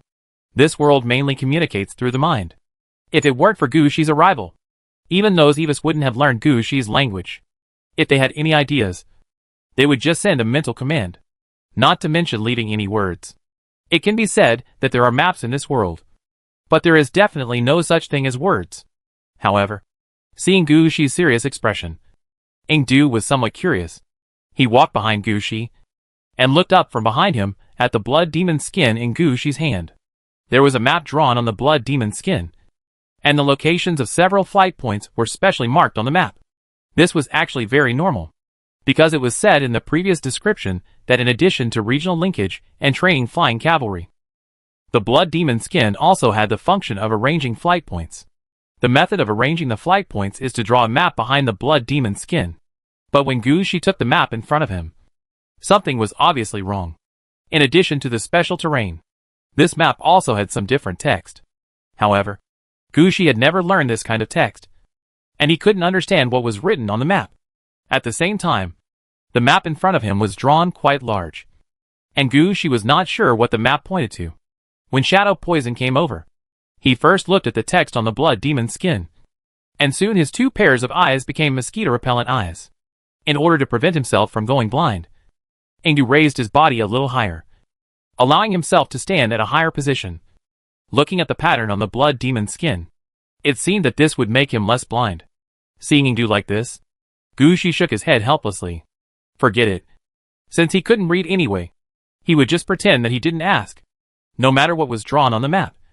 Let's deal with the flying cavalry first. At this moment, Ingdu seemed to have seen something. Isn't this a world map? What do you mean? Gushi turned to look at Ingdu as soon as he heard it. This is a world map. Sir, look, this location is the Omatikea rainforest where we are now. Go out from here, it is the Storm Sea, and then to the side is the Storm Ocean. You can't be wrong, this is the world map of the whole world. Ingdu said very seriously. For a person who has been baptized by all kinds of information, he may not be able to read, but he will not read the world map wrong. Not to mention that Shadow Poison was created as the most capable epic under Eva. Eva sometimes directly imports some knowledge into Shadow Poison's body. So if you don't ask him normally, Shadow Poison won't react, but once you ask him, Shadow Poison is very knowledgeable in some aspects of knowledge. When Gushi asked this, it was like turning on Shadow Poison's switch, and he kept explaining the layout of the world to Gushi. After seeing the world map, Gushi realized that the Omatikea rainforest was only a small part of the entire game world. It is a small or medium-sized area. You can only raise 3 EVA at most. A smaller area can only raise 1 EVA. And on the other side of the largest ocean and continent, I heard that there are several supergiant areas where more than 10 EVA can be raised at the same time. For example, on the continent across the sea from the Omatikea rainforest, the desert and the rainforest are connected by a river that runs through the entire line, forming a unified area. There are more than 10 EVA there, and it is said that the EVA there even has its own body. There is also a medium-sized continent across the sea from this continent. For some special reasons, all the EVAs are concentrated on a mountain, cooperating with each other and controlling everything together. So although the area is not huge, it has 12 EVAs. The situation in the sea is the same. Anyway, when Ingdu talked about these, it was as if he was an EVA. Listening to Ingdu's words, Gushi was not so anxious to build the magic skin flying tower.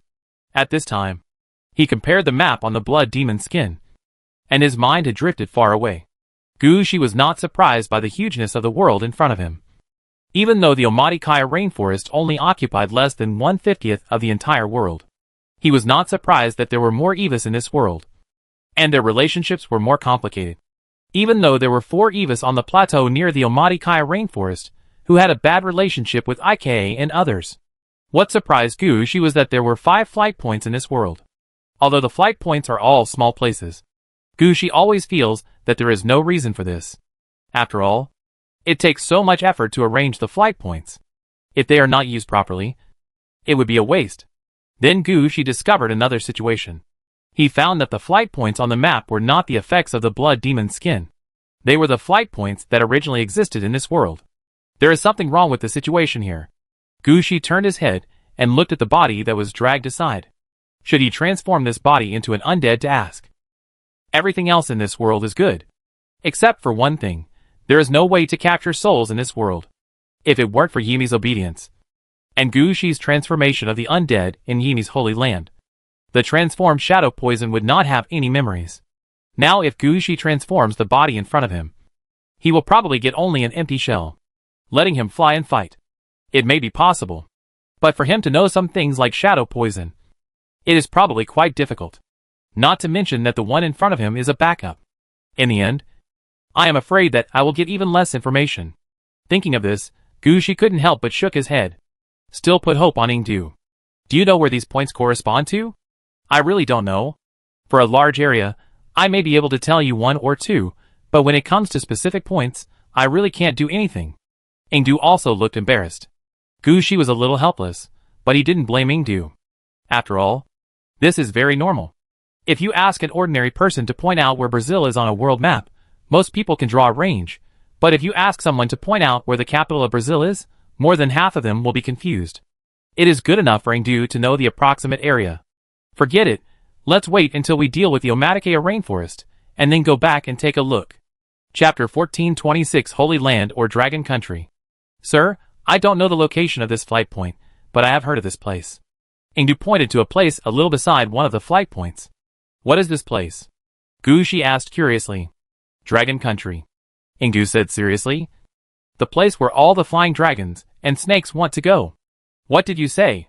When he heard the word Dragon Country, Gushi's body straightened up. But he soon returned to his original state. Because Gushi understood that the Dragon Country that Ingdu mentioned was probably not the same as the Dragon Country he knew. This was just a name for the Dragon Country at most. This also made Gushi suppress his excitement. Can you tell me more about the Dragon Country? I heard that the Dragon Country is a holy place, a place that all creatures yearn for and want to go to. Ingdu said very seriously, and Gushi listened very seriously. But Ingdu only said this, and then shut up. Gushi waited for a moment, and found that Ingdu had no intention of continuing. So he asked with a puzzled look, why don't you say anything? No more. What's gone? Gushi was a little puzzled. That's all I know. The only thing that is certain is that the Dragon Kingdom is a holy land. A holy land for everyone. Well, this question is the same as not asking. Gushi looked at Ingdu helplessly. As expected, the life produced in each world has the characteristics of each world. The creatures in this world probably don't have their souls under their control. So they really don't have any brains when doing things. Forget it. It's enough to know this news. After dealing with Ika's affairs, I'll see if I can find the flight point recorded on the blood demon skin and go to the so-called Holy Land Dragon Kingdom to have a look. I don't know what the Dragon Kingdom in front of me will be like. Is it like the Holy Land that Ingdu said? Or is it really a Dragon Kingdom? But thinking about it, after coming to this world, all I met were two-legged flying dragons that couldn't even transform into undead dragons. Gushi couldn't help but shake his head again. Forget it. Don't have such high expectations. Lest the goods are not what they say. And Gushi himself will be depressed. While thinking, Gushi still drew the map behind the blood demon's skin. Then Gushi waved his hand, letting Ingdu leave on his own. And Gushi went to the training area according to the original plan. In any case, the flying cavalry must be trained first. After arriving at the training area, Gushi immediately turned to the temple area here. At this time, there are two new temples under construction there.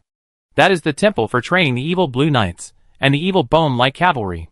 Unlike the three temples of bloody red, dark blue and pale white, evil blue knights and evil bone-like cavalry belong to the type that has a large number of arms, but no training camp.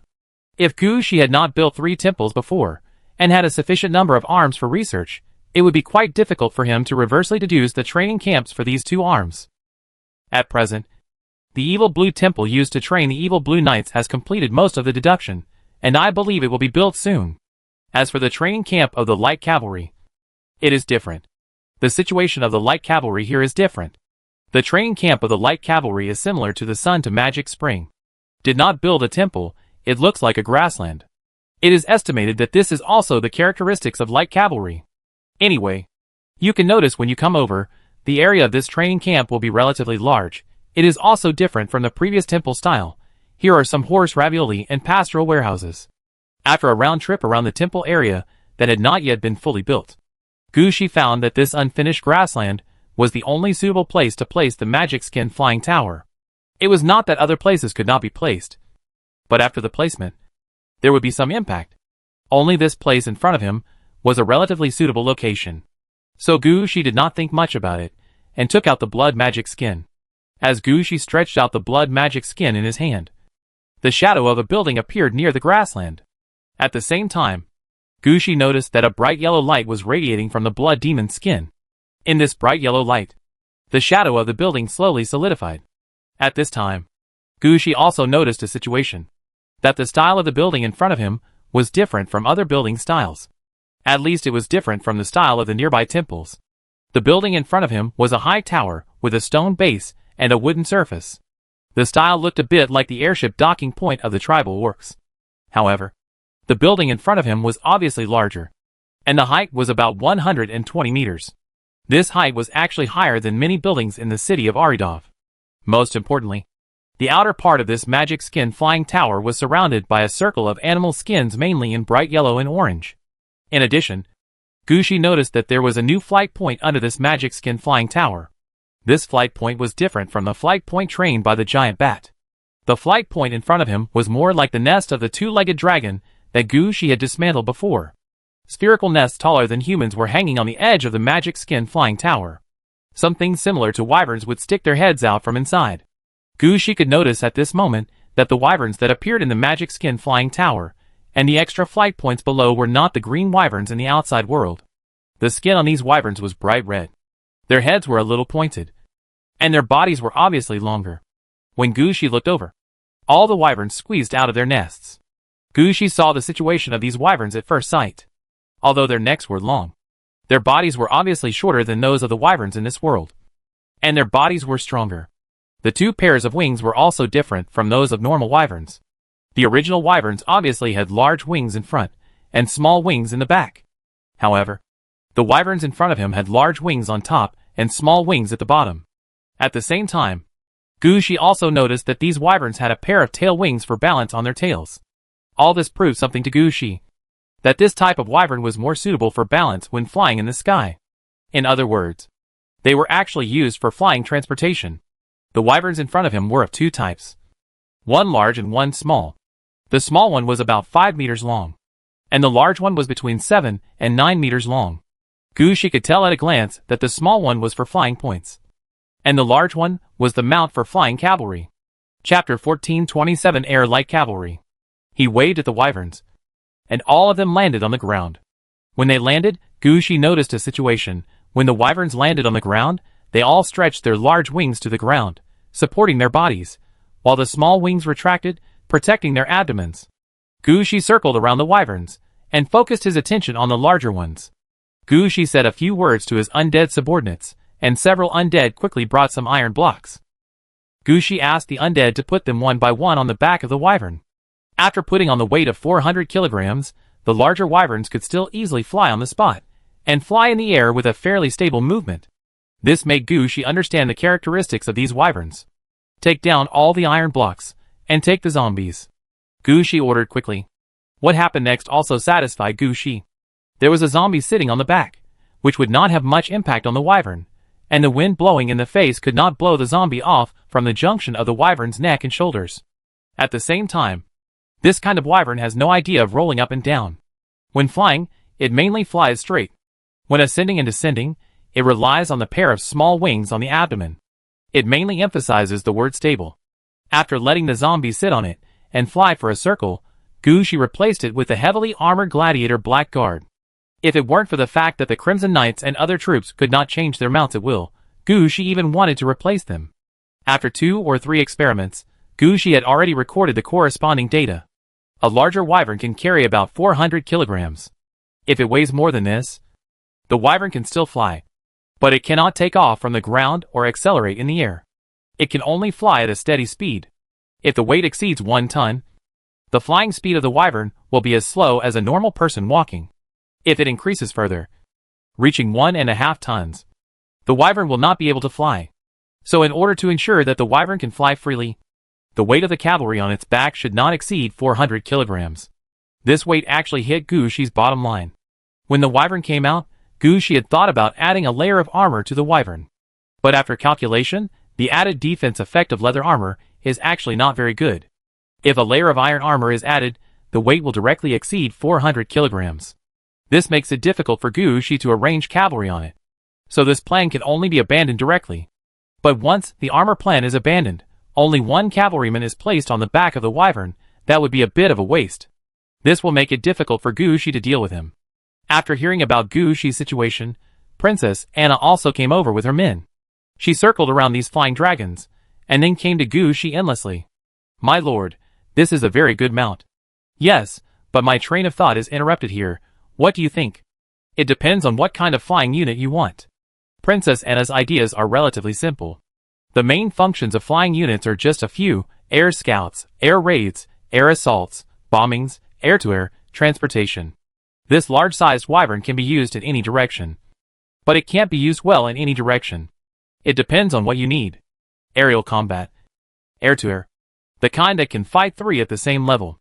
Gushi thought about it, and made a decision immediately. It's not that Gushi doesn't want other directions. But air-to-air is the part that Gushi lacks the most now. Gushi has gargoyles for aerial scouts. And the undead dragon troops can be used for aerial assaults and bombings. It's a complete waste to use this wyvern for transportation. And this bipedal dragon has no way to be invisible. Then air-to-air combat naturally becomes Gushi's only choice. Then what we have to consider next is how to fight air-to-air. There were so many more fear bats in the city before their appearance, but you want to train air-to-air flying troops, which shows that the air combat ability of the fear bats, you are dissatisfied. When you are practicing outside, what are you dissatisfied with? Flying speed, or flexibility, or other aspects? How to say it, lack of coordination. When the fear bats fly into the sky, it's okay when they scream fear, they can still fight in unity, but when they really fight, they don't have any coordination. They are all fighting each other. And they can't catch up with the enemy. They can't move forward or backward when fighting. Their teeth can't attack well. And their bite force is insufficient. This thing has problems everywhere. If there is no choice. I really don't want so many fear bats.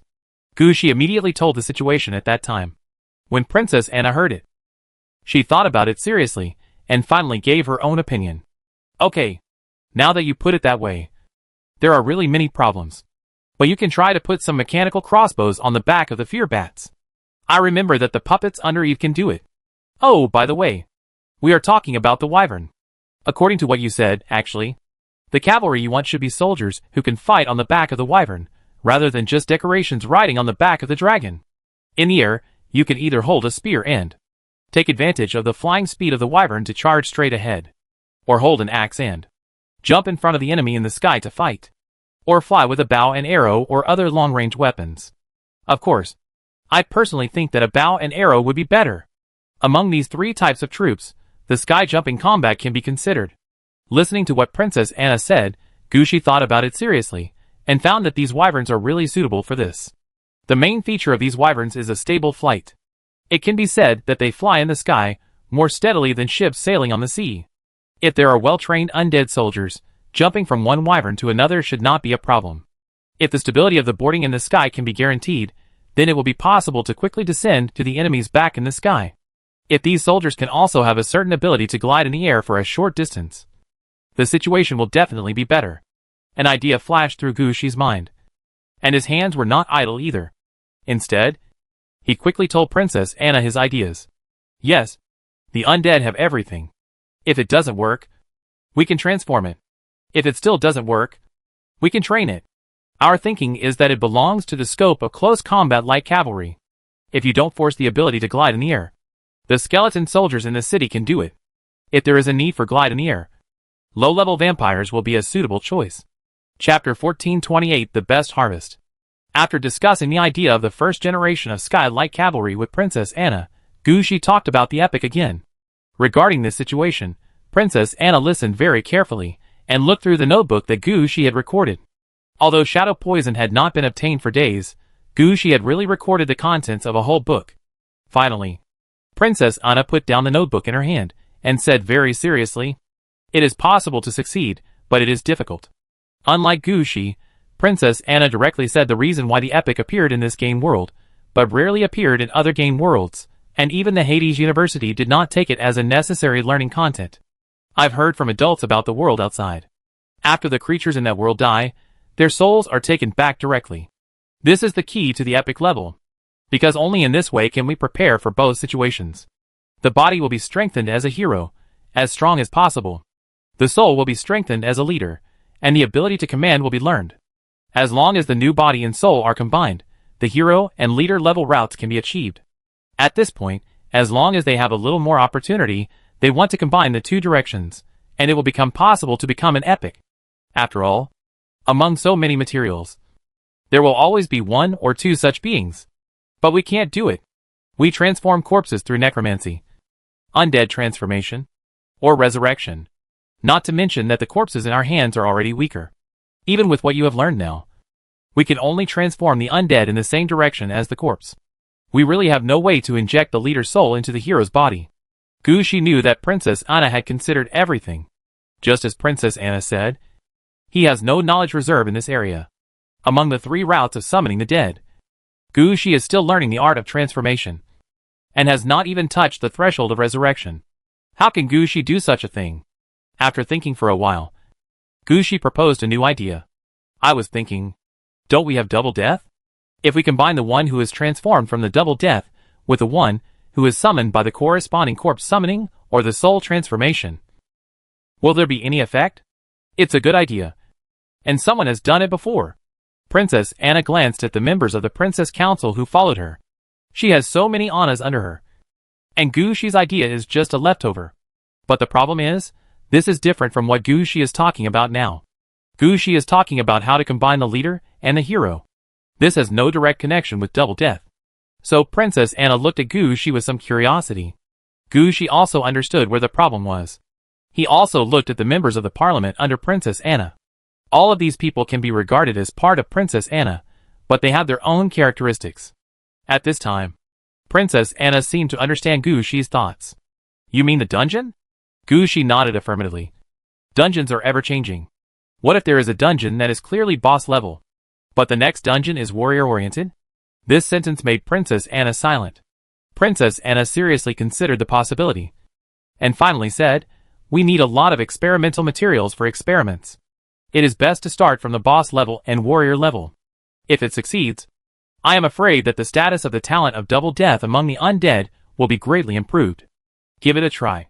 By the way, how, we capture an Eva, is there any way to swallow or digest it? Seeing that Princess Anna agreed with his idea, Gushi proposed a new idea. Gushi thought that this time, he was like entering a huge experimental field. Not only could he learn new things, but there were also new research ideas. Now his new ideas are coming one after another. Gushi felt that after this game, his level might not be improved much, but his research on the undead, and his ideas for the development of his own city, would undergo a qualitative change. Princess Anna was also stunned at this time. I haven't encountered it before. We are not sure now, whether Eva is really invincible, or will they be resurrected randomly somewhere after being killed. If they are really invincible, then if we want to capture them, we must have a strong sealing method. The water summoning tower built by the adults at the dock is not enough. If they are killed and resurrected somewhere, then there are many things we can do. After being killed and resurrected somewhere, it is also considered to be killed. Sir, please do not underestimate the effect of Double Death. Then it seems that when we fight IKA, we should try it first to see if we can kill him, Gushi muttered. And then he knew what to do next. After that, Gushi discussed with Princess Anna for a few more words, and then prepared to leave. At this time, Princess Anna seemed to have thought of something. Sir, there are new undead troops in the city recently. You can take them out and try them out. They should be much more useful than the fear bats. Gushi reacted immediately. This should be the beast troops killed by Leon. However, Gushi was not sure, after the transformation of Double Death, what these beasts finally became. Okay, you let them get ready. Stay at the city gate where the troops are stationed. By the way, 2 heroes were killed this time. How are they doing? Very ordinary, they are not heroes at all, more like enhanced leaders, without the ability to lead a team, and without the talent to command. They are almost at the level of tools. The most important thing is, they are beasts. Many troops cannot be commanded. I am having a headache about how to use these guys. Maybe we can put them outside the city. I found out when I met the transport troops outside the city before that as more and more areas outside the city of Aridavi were cleared, the larger the area we could control became. With only a few heroes in our hands, I am afraid we cannot control everything in the wild. Although these 2 heroes are only tools, they have commanded a large army of more than 50,000 people before. Even though they commanded beasts, they had experience in leading large troops. Let them guard the wilderness outside the city. When Princess Anna heard this was a very reasonable idea. You know, among Gushi's subordinates, except for more who just joined, only the leaders have experience in commanding more than 50,000 battles. The other heroes have not reached this stage yet. Just as Gushi said, even though these 2 heroes commanded beasts at the beginning, they already have experience in leading large troops. Outside the city of Aridov will be their best battlefield. Chapter 1429 The Holy Land of Ilu. After discussing some details with Princess Anna, Gushi withdrew from the city of Aridov. At this time, the troops under Gushi had already cleaned up the battlefield. The corpses on the battlefield, and some broken trees, had all been transported back to the city of Aridov. The wyvern's nest area in front of him had become somewhat empty. When they saw Gushi coming, the undead leaders who led the team quickly surrounded him. After taking a look at the expressions of these undead leaders, Gushi nodded with satisfaction. In just these few days, the levels of the undead leaders and their subordinates have been upgraded. It seems that this battle is an opportunity for these low-level undead to improve themselves. Now their eyes are flashing with excitement, and they are thinking in their hearts that they must keep following and not miss such a good opportunity. If the undead have morale, they will find that the morale of these undead is sky-high. But Gushi didn't look at them at this time. At this time, Gushi's attention was all on his level. At this time, Gushi's overflowing experience was enough for him to upgrade to level 3. Now Gushi is still suppressing his level. In fact, Gushi also knows his situation. Now he can upgrade to level 14 immediately if he wants. But since Gushi entered the Hades University to study, he has understood his current situation. He hasn't even fully mastered the various skills he got when he upgraded before, and hasn't laid a solid foundation for the necromancer. If he rushed up the level at this time, he might not get any good skills. While checking the experience, Gushi also checked his various skills. Then, he found a corresponding book and held it in his hand. Prepare to go to Ilu's holy land. After saying that, Gushi jumped onto the holy silver evil coffin, which moved forward automatically. When the undead leaders heard Gushi's order, they quickly returned to their respective positions and directed their men to act.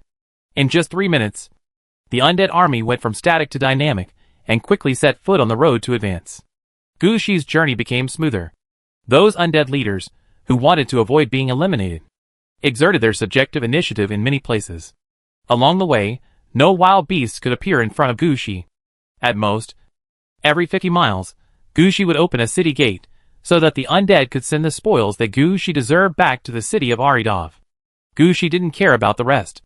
In this way, when Gushi and his team approached the holy land of Ilu, the group of undead that Gushi had left outside had some changes. The least change is the ghost force. They are basically the same, even if anyone gives them weapons, can't change too much at most. Some changes in their colors, or the black robe in the body becomes a gray robe or a white robe. But this time the level of ghosts has improved a lot. It seems that they did not get the benefit in this battle. Compared with the ghost, skeleton soldier, skeleton shooters and skeletons have changed more. The skeleton soldiers can get 1/3 of the beasts they killed. The skeleton soldiers don't need flesh and blood, so they naturally choose bones and animal skins. After getting these things, they use them on themselves as soon as possible. So the skeleton soldiers have more leather armor made of animal skins, or weapons and equipment made of bones in their hands. It can be said that their appearance has changed a lot from their previous appearance when they went to war. The most important thing is that their current situation is clearly different from the skeleton soldiers in Aridity City, who have been promoted little by little through tasks. Some of the weapons in the hands of the skeleton soldiers are already green quality.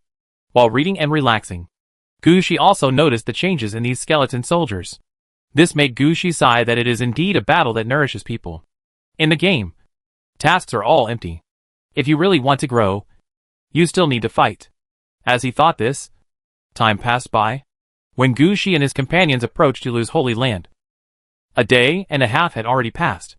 As the holy silver evil coffin stopped automatically, Gushi, who was resting in the hut behind the holy silver evil coffin, woke up immediately. He ignored the breakfast placed aside, but walked out of the holy silver evil coffin with his weapons and equipment. Gushi noticed at this time that Ilu's holy land was completely different from Yimi's holy land. Although Yimi was trapped in the holy land, his holy land was quite large and well maintained. The bright red flowers spread all the way from the edge of the woods to the deep pond. The gorgeous appearance clearly told others that this was the holy land, and he did not care about other people's covetousness. But the holy land in front of him was not like that. At this time, only some ruins remained of Ilu's holy land. Most of the traces were submerged in the trees. Only some stones could clearly see quite special carvings. Gushi jumped off the holy silver evil coffin and strode towards one of the square stones. The length, width and height of this stone are all 1 meter. It is obvious that it was mined artificially. The stone is now covered with moss, but Gushi can still clearly see 3 not-so-long claw marks on the stone. Gushi compared it with his hand, and found that the claw marks were about the thickness of his fingers. But judging from the position of the claw marks, they should be left by some kind of beast. It is just unknown whether these claw marks are directly related to the family of Ilu's men. You must know that when Ilu was sealed, his troops were also sealed in the river. But who knows, when Ilu was sealed, did he leave any tricks? Looking around, Gushi waved his hand. Clear these weeds for me. The undead who received Gushi's order quickly took action, and began to take care of the holy land in front of them. Although these undead were not as professional as the excavation team and the transport team, there were many undead under Gushi's command, and many things could be handled quickly as long as there were more people. Gushi had just finished breakfast, and Ilu's holy land was cleared out. After cutting down and clearing all the weeds and shrubs, Gushi finally saw the complete situation of Ilu's holy land. Unlike Yimi's holy land, Ilu's holy land was completely a man-made wonder. What appeared in front of Gushi at this time was a completely collapsed pyramid. Chapter 1430, The Raptor Clan. The pyramid that appeared in front of Gushi was not in the style of the Egyptian pyramid, but in the style of the Inca pyramid. It was the kind with stairs on the front and an altar on the top. However, the pyramid in front of him had collapsed in half, except for the base and half of the stairs. The rest of the pyramid was gone. It was unknown where the original stones on the pyramid were moved to. But one thing was certain. The 1-meter square stone that Gushi saw just now was moved down from this pyramid. The entire pyramid is made of this kind of stone. And on each stone, there are claw marks of varying lengths. It seems that these claw marks were left by Ilu's workers before.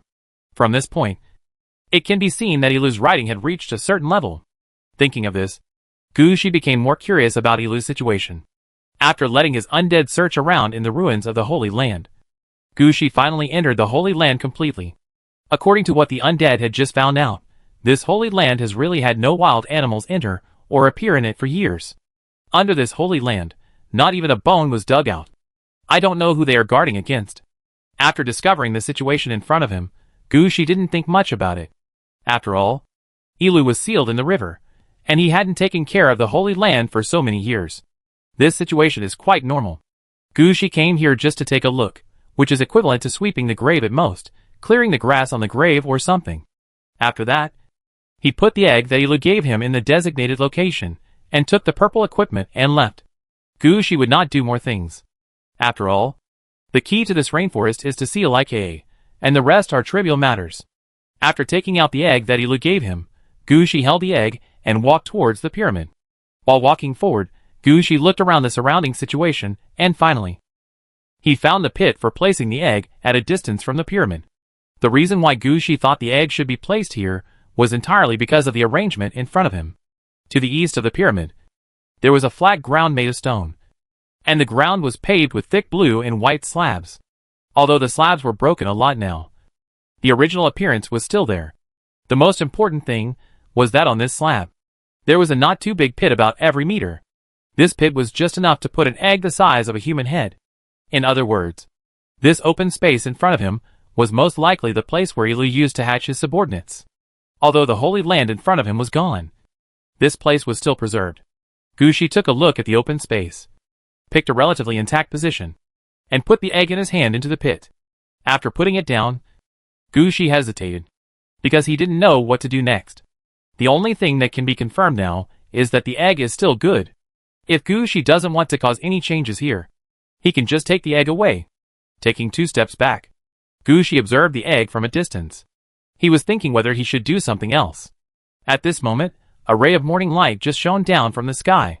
The pyramid, which had just been cleared of weeds and bushes, was just exposed to the sunlight, and the sunlight naturally fell on the open space. The egg that Gushi placed on the open space actually slowly cracked under the sunlight. Gushi didn't expect that. The egg would hatch like this. Now even if he stepped forward to stop it, it would be no use. At this time, Gushi could only take 2 more steps back and look at the situation in front of him. Gushi remembered that Ilu's family was a group of lizard men who could use bows and arrows. Then the thing that came out of the egg might also be a lizard. Just as Gushi was guessing what was in the egg, some pictures appeared on the half-cut pyramid. Gushi was a little surprised to see that the thing that appeared on the top of the pyramid was not the lizard he imagined, but a group of velociraptors. They cooperated in hunting in the forest and drove away other wild beasts. Gradually, their cooperation became more vivid and even had some strategic meaning in it. Afterwards, a velociraptor with blue patterns appeared among the velociraptors. This velociraptor was more intelligent than the other velociraptors. Not only did it teach the velociraptors more cooperation, it also taught them how to make some tools. Gradually, the velociraptors' bodies changed. More and more velociraptors had blue patterns on their bodies.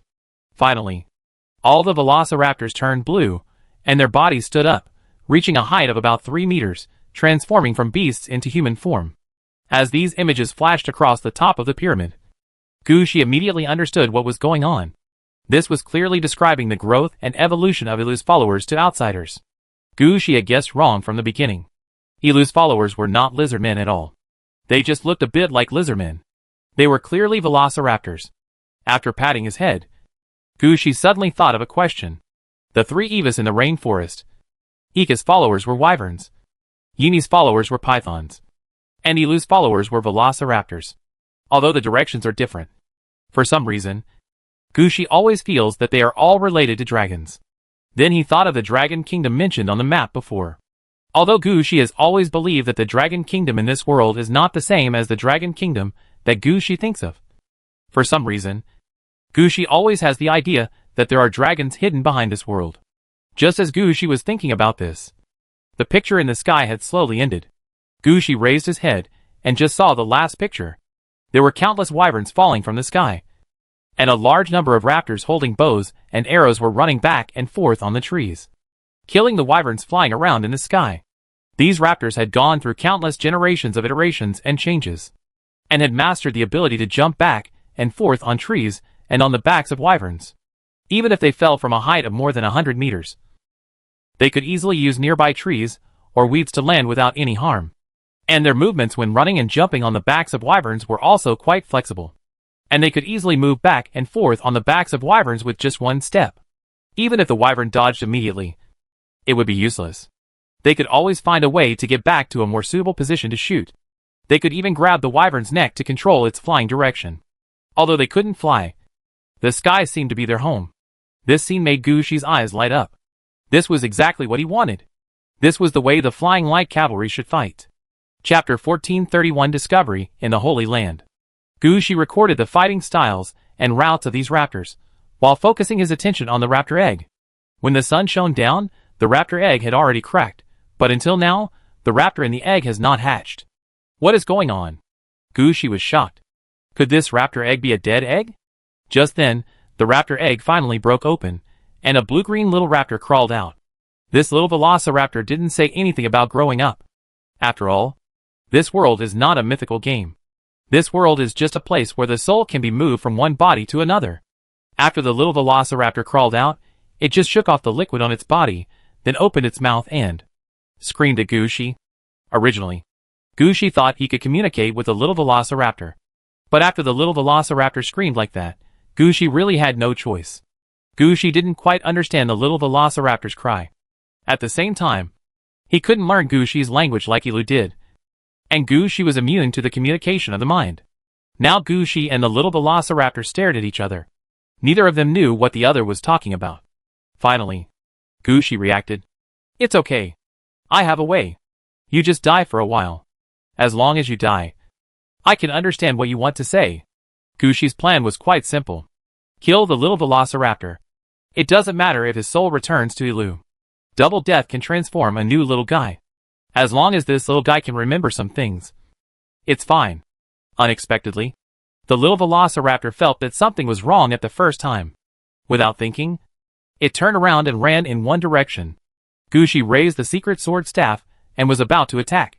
But after seeing the direction the little velociraptor was heading, Gushi couldn't help but put down the secret sword staff and quickly followed. After a few turns, the little velociraptor came to a position behind the pyramid, jumping on a big stone.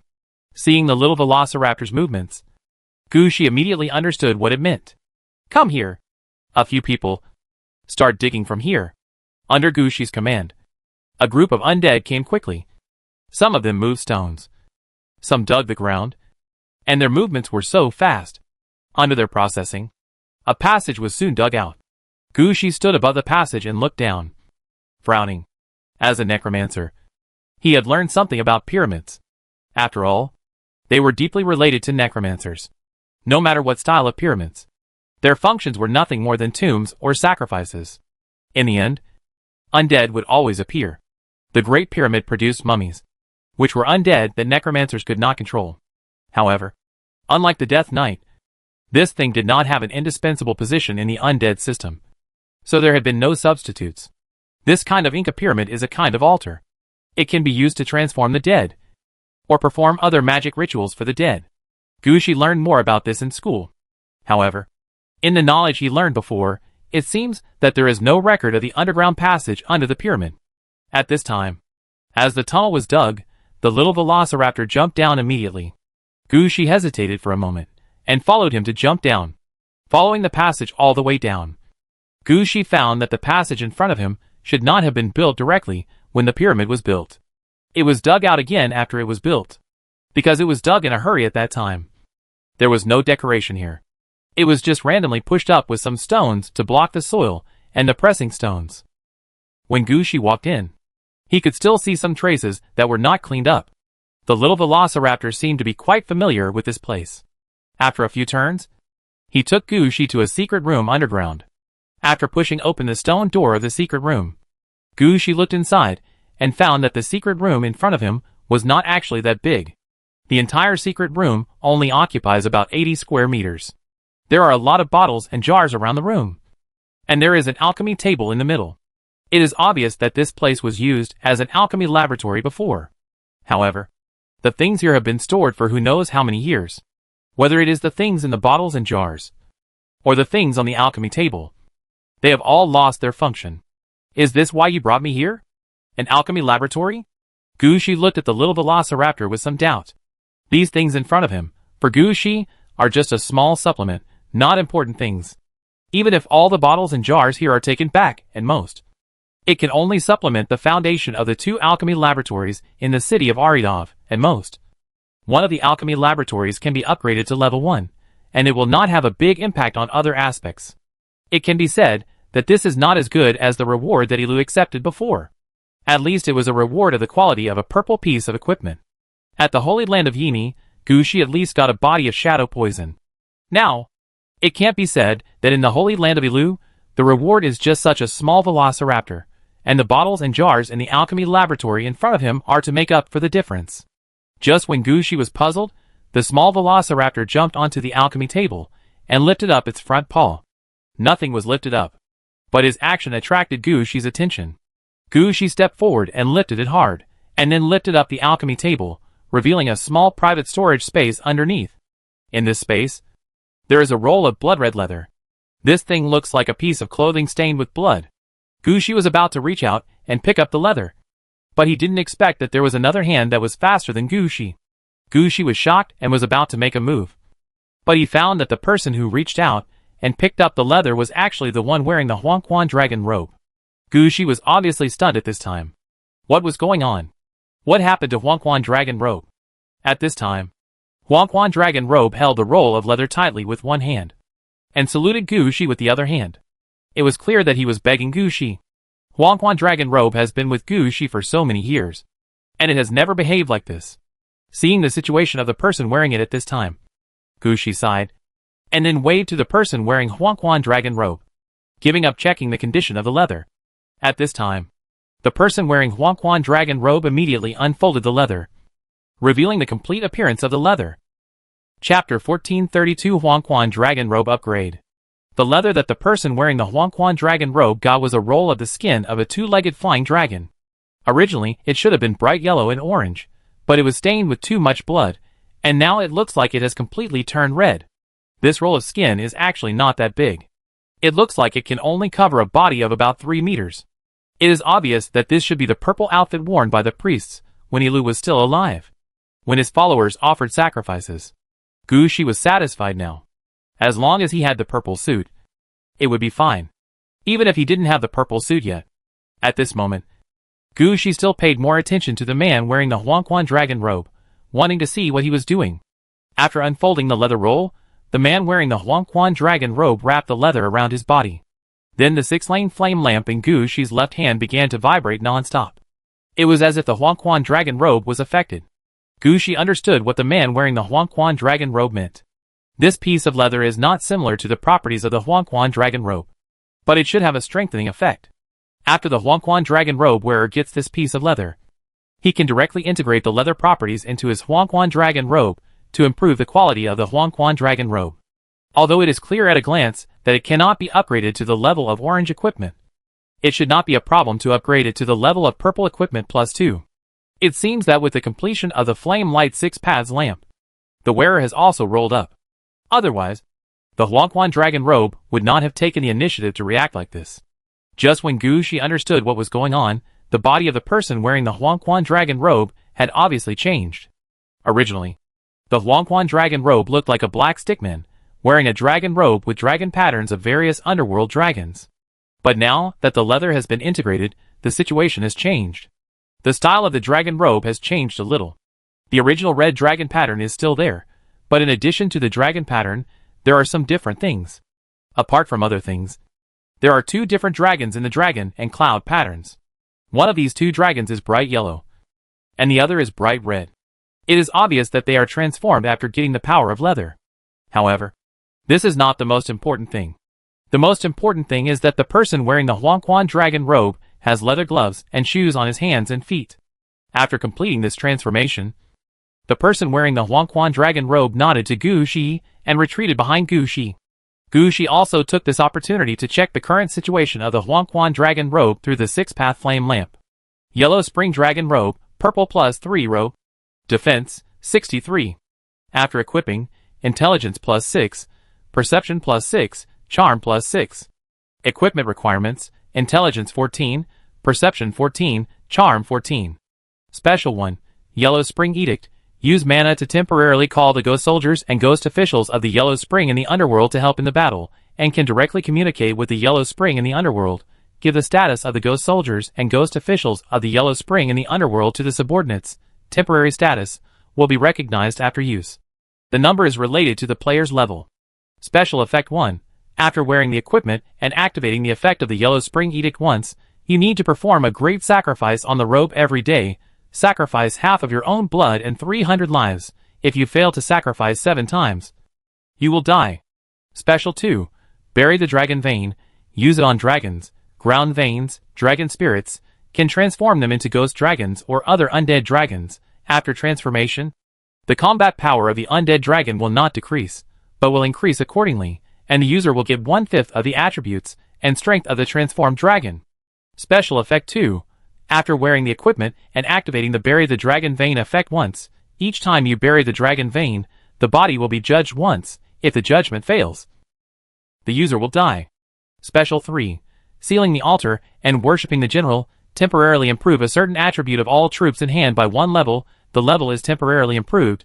Experience points are consumed. After the time is up, the level will return to the original level, and the consumed experience points will not be returned. Special Effect 3. After wearing the equipment and activating the Sealing the Altar and worshipping the general effect once, you need to be quiet for 3 days, otherwise your luck will decline, and you will die from a trivial matter. Explanation. The power of blood sacrifice affects the quality of Huangquan Dragon Robe. The sacrifice has a qualitative improvement on the skills of Huangquan Dragon Robe, and it also opens the door to a new world for Huangquan Dragon Robe. Looking at the situation of Huangquan Dragon Robe, Gu Shi was also stunned. He didn't expect that this piece of leather would have such a big impact on Huangquan Dragon Robe. But after thinking about it carefully, Gu Shi also reacted. This piece of leather should be used for the blood sacrifice of the priest. The properties of the Huangquan Dragon Robe are very strong, but the negative effects are actually all on the blood sacrifice or sacrifice. It can be said that the leather fundamentally strengthens the effect of the Huangquan Dragon Robe. The negative effects are strengthened or affected, and the special effects will naturally be affected. The most obvious one is the Huangquan Edict, which is no longer like the previous land distribution to shake people, but directly gives a certain status to his subordinates. Before, he had to shake some people up. But now Gu Shi can just point at his undead and say, "This is by Wu Chang." Of course, all this is temporary. But Gu Shi has a feeling that if he can find another one like this, when the Huangquan Dragon Robe is upgraded to orange quality, this enlightenment will become permanent. Then Gu Shi can easily organize his own underworld Inchao troop. Apart from other things, at least he can make his Bai Wuchang real. The Dragon Burial Vein, which was originally the most important to Gu Shi, was not improved much because the power of the sacrifice on the leather had to support the special effect and the negative effect respectively. As for the last skill of sealing the altar and worshipping the general, Gu Shi estimated that all the power of the sacrifice on the leather had been used for the special effect. But in this way, the effect of sealing the altar and worshipping the general was too strong. Gu Shi had not used this move much before, and it was even more impossible to use it now. I am afraid that this one will be useless. Gushi sighed. But even if there were only the first two, it would be enough for Gushi. The most important thing is that all the negative effects now have been smoothed out by the 6 flame lights. No matter how strong the negative effects are, for Gushi, they have no effect. What Gushi is more concerned about right now is the sight of the Huangquan dragon robe. Before, the Huangquan dragon robe could see the direction of the earth veins, dragon veins and dragon energy.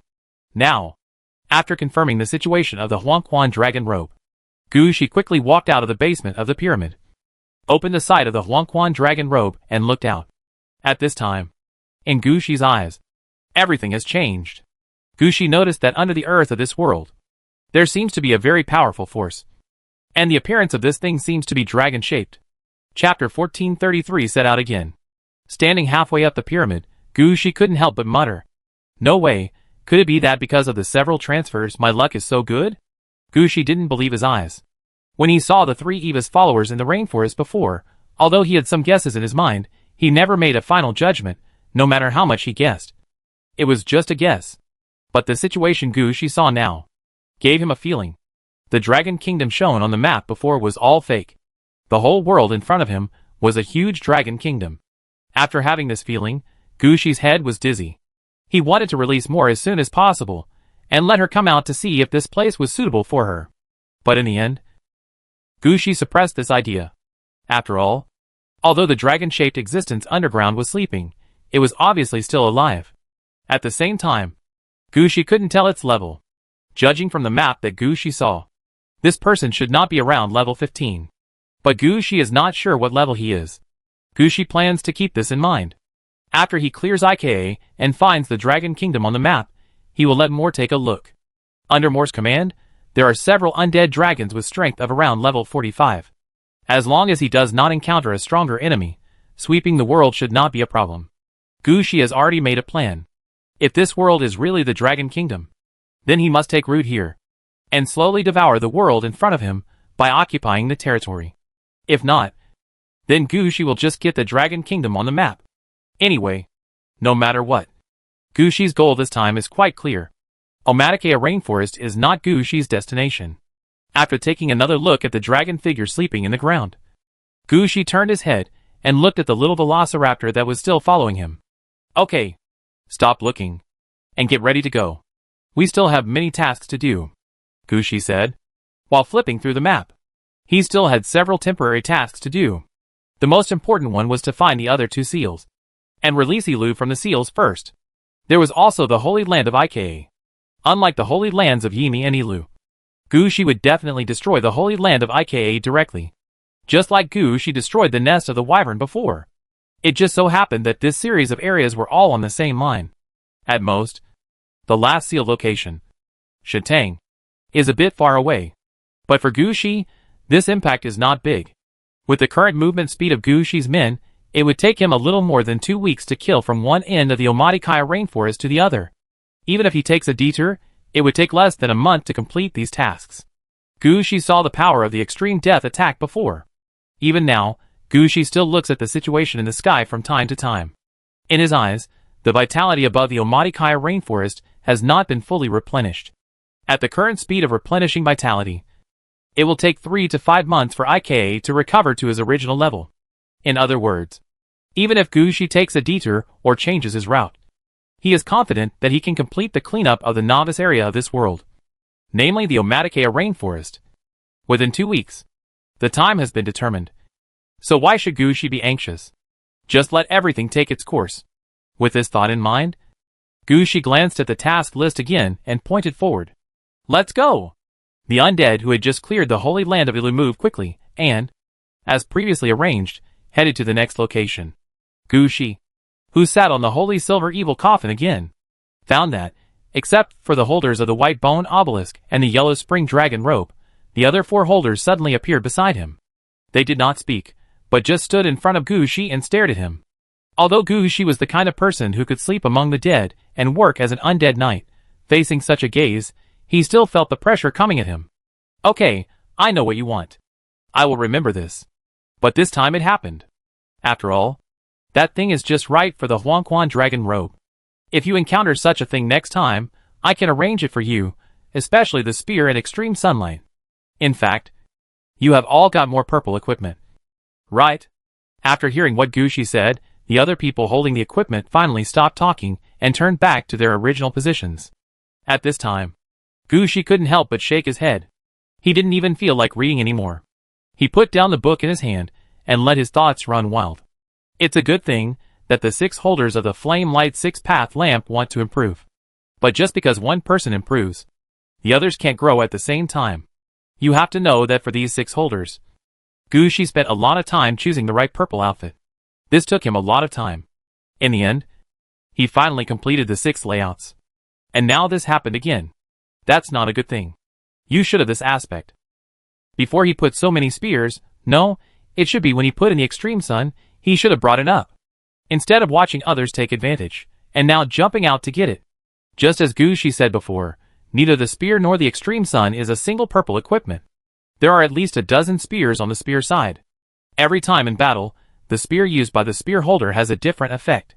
If the spear holder wants to upgrade all the spears, where can Gushi find so many upgrade materials? As for the extreme sunlight, it was better. But it was limited. Extreme sunlight was in pairs, which meant that they needed to be upgraded together. And the best materials were also a pair. This was no simpler than the requirements for the spear. If these equipment holders hadn't jumped out, Gushi might not have said much. But now, Gushi had a headache. He shook his head helplessly. And Gushi, who felt unhappy, simply fell on the holy silver evil coffin and raised his hand to cover his face with the book. At first, Gushi just wanted to relax his mood, but he didn't expect it. Such a cover, Gushi fell asleep.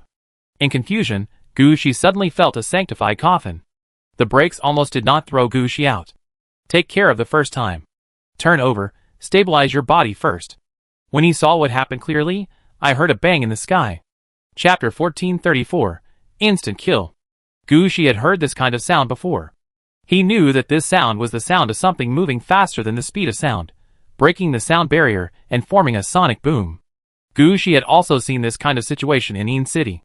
But when he was in Een City, Gushi could guarantee his own safety. But now in this world, Gushi had no way to guarantee his own safety. He immediately turned over and got off the holy silver evil coffin, looking up at the sky. At this time in the sky, a bright yellow and orange-red 2-legged flying dragon was flying at high speed. The wingspan of the 2-legged flying dragon was nearly 30 meters, and its body length was nearly 60 meters. From this point of view, it was clearly the epic level under Ika's command. Gushi had been thinking about what Princess Anna said along the way. Is the epic level exclusive to this world? Gushi and Princess Anna both had their own judgments on this issue.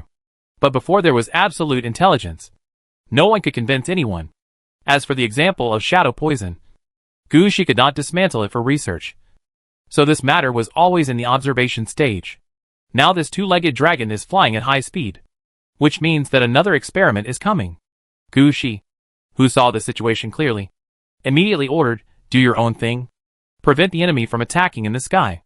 Under Gushi's order, Gushi's other troops found that a large number of 2-legged dragons appeared in the sky. However, because the one just flew too fast, these have not yet approached Gushi's team. Under Gushi's order, Gushi's troops quickly climbed up the tree.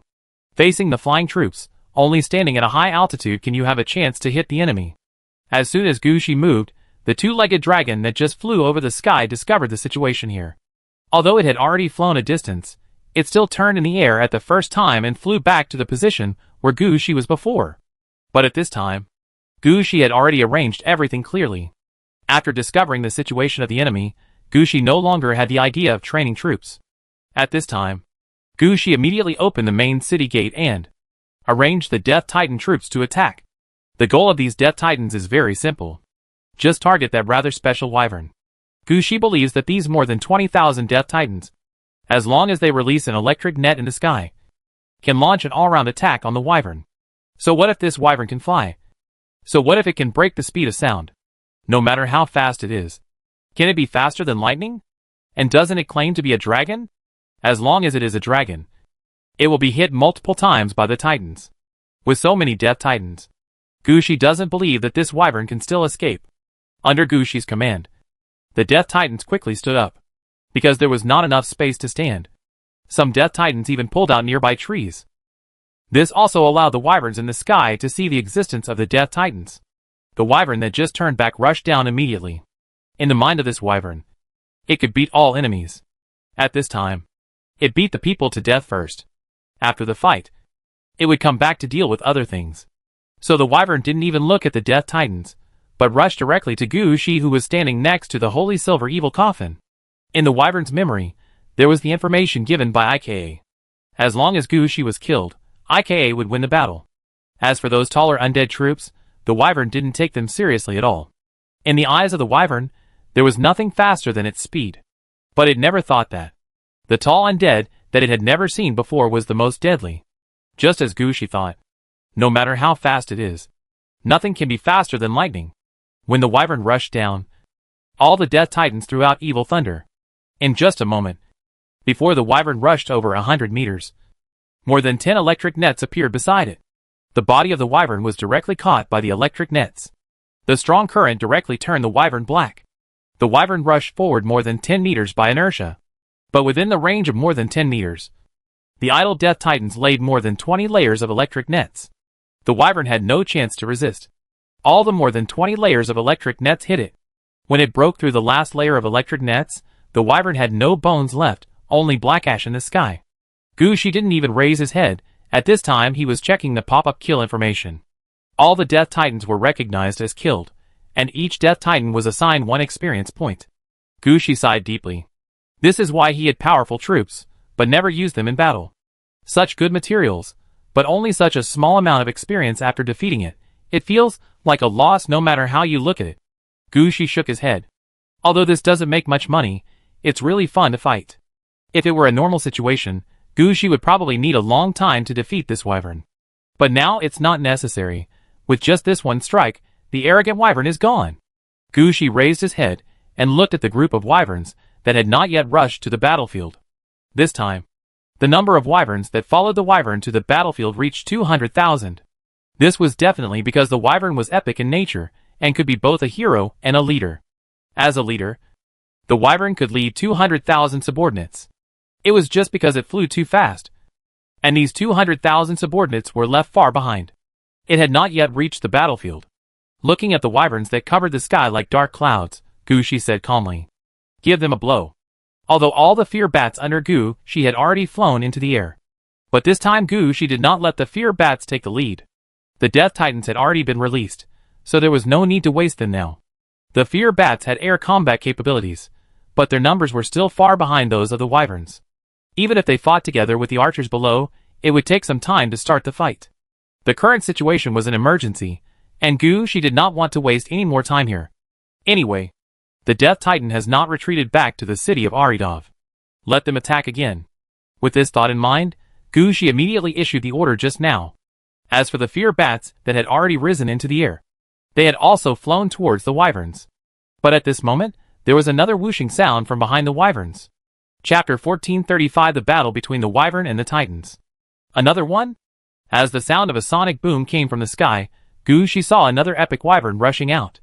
Compared to the previous one, this one seemed to be significantly smaller, and had more patterns on its body. Obviously it was not the same body as the previous one. But the feeling it gave when it flew out was clearly the same one. It seemed that this was Eva's ability, and it was able to arrive in such a short time. It seems that IKA was also involved in this battle. IKA even discovered his actions, and wanted to block him on the road. But IKA probably didn't expect that Gu Shi, who usually only sent out ordinary troops, could send out tens of thousands of powerful troops at this time. Now IKA is in a dilemma. Now he is afraid that he will have to transfer all the troops he can mobilize to deal with Gu Shi. Thinking of this, Gu Shi looked up at the sky again. Sure enough, there were another 200,000 or 300,000 wyverns flying towards this side in the distance. With Gu Shi's eyesight, he could see from afar that there seemed to be something being dragged in the wyverns. Looking at the scene in front of him, Gu Shi's eyes lit up. Could this be Ika's confidence? At this time, the wyverns in the sky had already flown past the wyverns and rushed towards Gu Shi at the first opportunity. Looking at the wyverns rushing towards him, Gu Shi smiled disdainfully. A fellow who is in a hurry to reincarnate. As soon as he finished speaking, the Death Titan attacked with all his strength and released more than 30 layers of electric nets in the sky. But this time, the Wyvern had understood the Death Titan's attack method. When it rushed down, it had a layer of red blood around it. It was clearly trying to withstand the lightning. However, the Wyvern obviously overestimated its own existence. The blood it released was somewhat useful, but it was obviously not much. Lightning kept hitting the blood. The Wyvern only flew 400 or 500 meters before it was burned black by layers of lightning. But the situation this time was much better than the last time. It was not like the previous Wyvern, which was beaten into black ash, and its body was still intact when it died in battle. From this point, it can be seen that, in the case of the previous wave of death, the Wyvern had found a way to deal with the lightning network. It has some brains, but not much. Gushi shook his head at the reaction of the Wyvern. From this second suicide process, it can be seen that the Wyvern was using itself as an experimental material to judge Gushi's attack method. Next, Gushi believed that the coping method discovered by the Wyvern should be spread to the Wyvern group immediately. Just as Gushi guessed. As the Wyvern died, the moment its charred body fell to the ground, there was another whoosh in the sky. A new Wyvern flew out from the things being towed by the Wyvern group that came from behind. Gushi understood the situation at this time. IKA brought the body prepared for the Wyvern directly. This is a direct on-site operation of taking over another body for Gushi to see. In this way, the other party has many opportunities to try and fail. If they really let them break through the defense line of the Death Titan, then Gushi will lose face. Gushi, who understood this, was about to turn around, but the Bone Titan appeared beside Gushi. Sir, please give our Undead Titan troops a chance. You? Don't let the Undead Dragon troops come out to fight. The Bone Titan immediately put forward his request. All the Undead Titans here, even those trained in various cloud palaces, start at level 7. The Death Titan summoned by Gushi through necromancy start at level 8.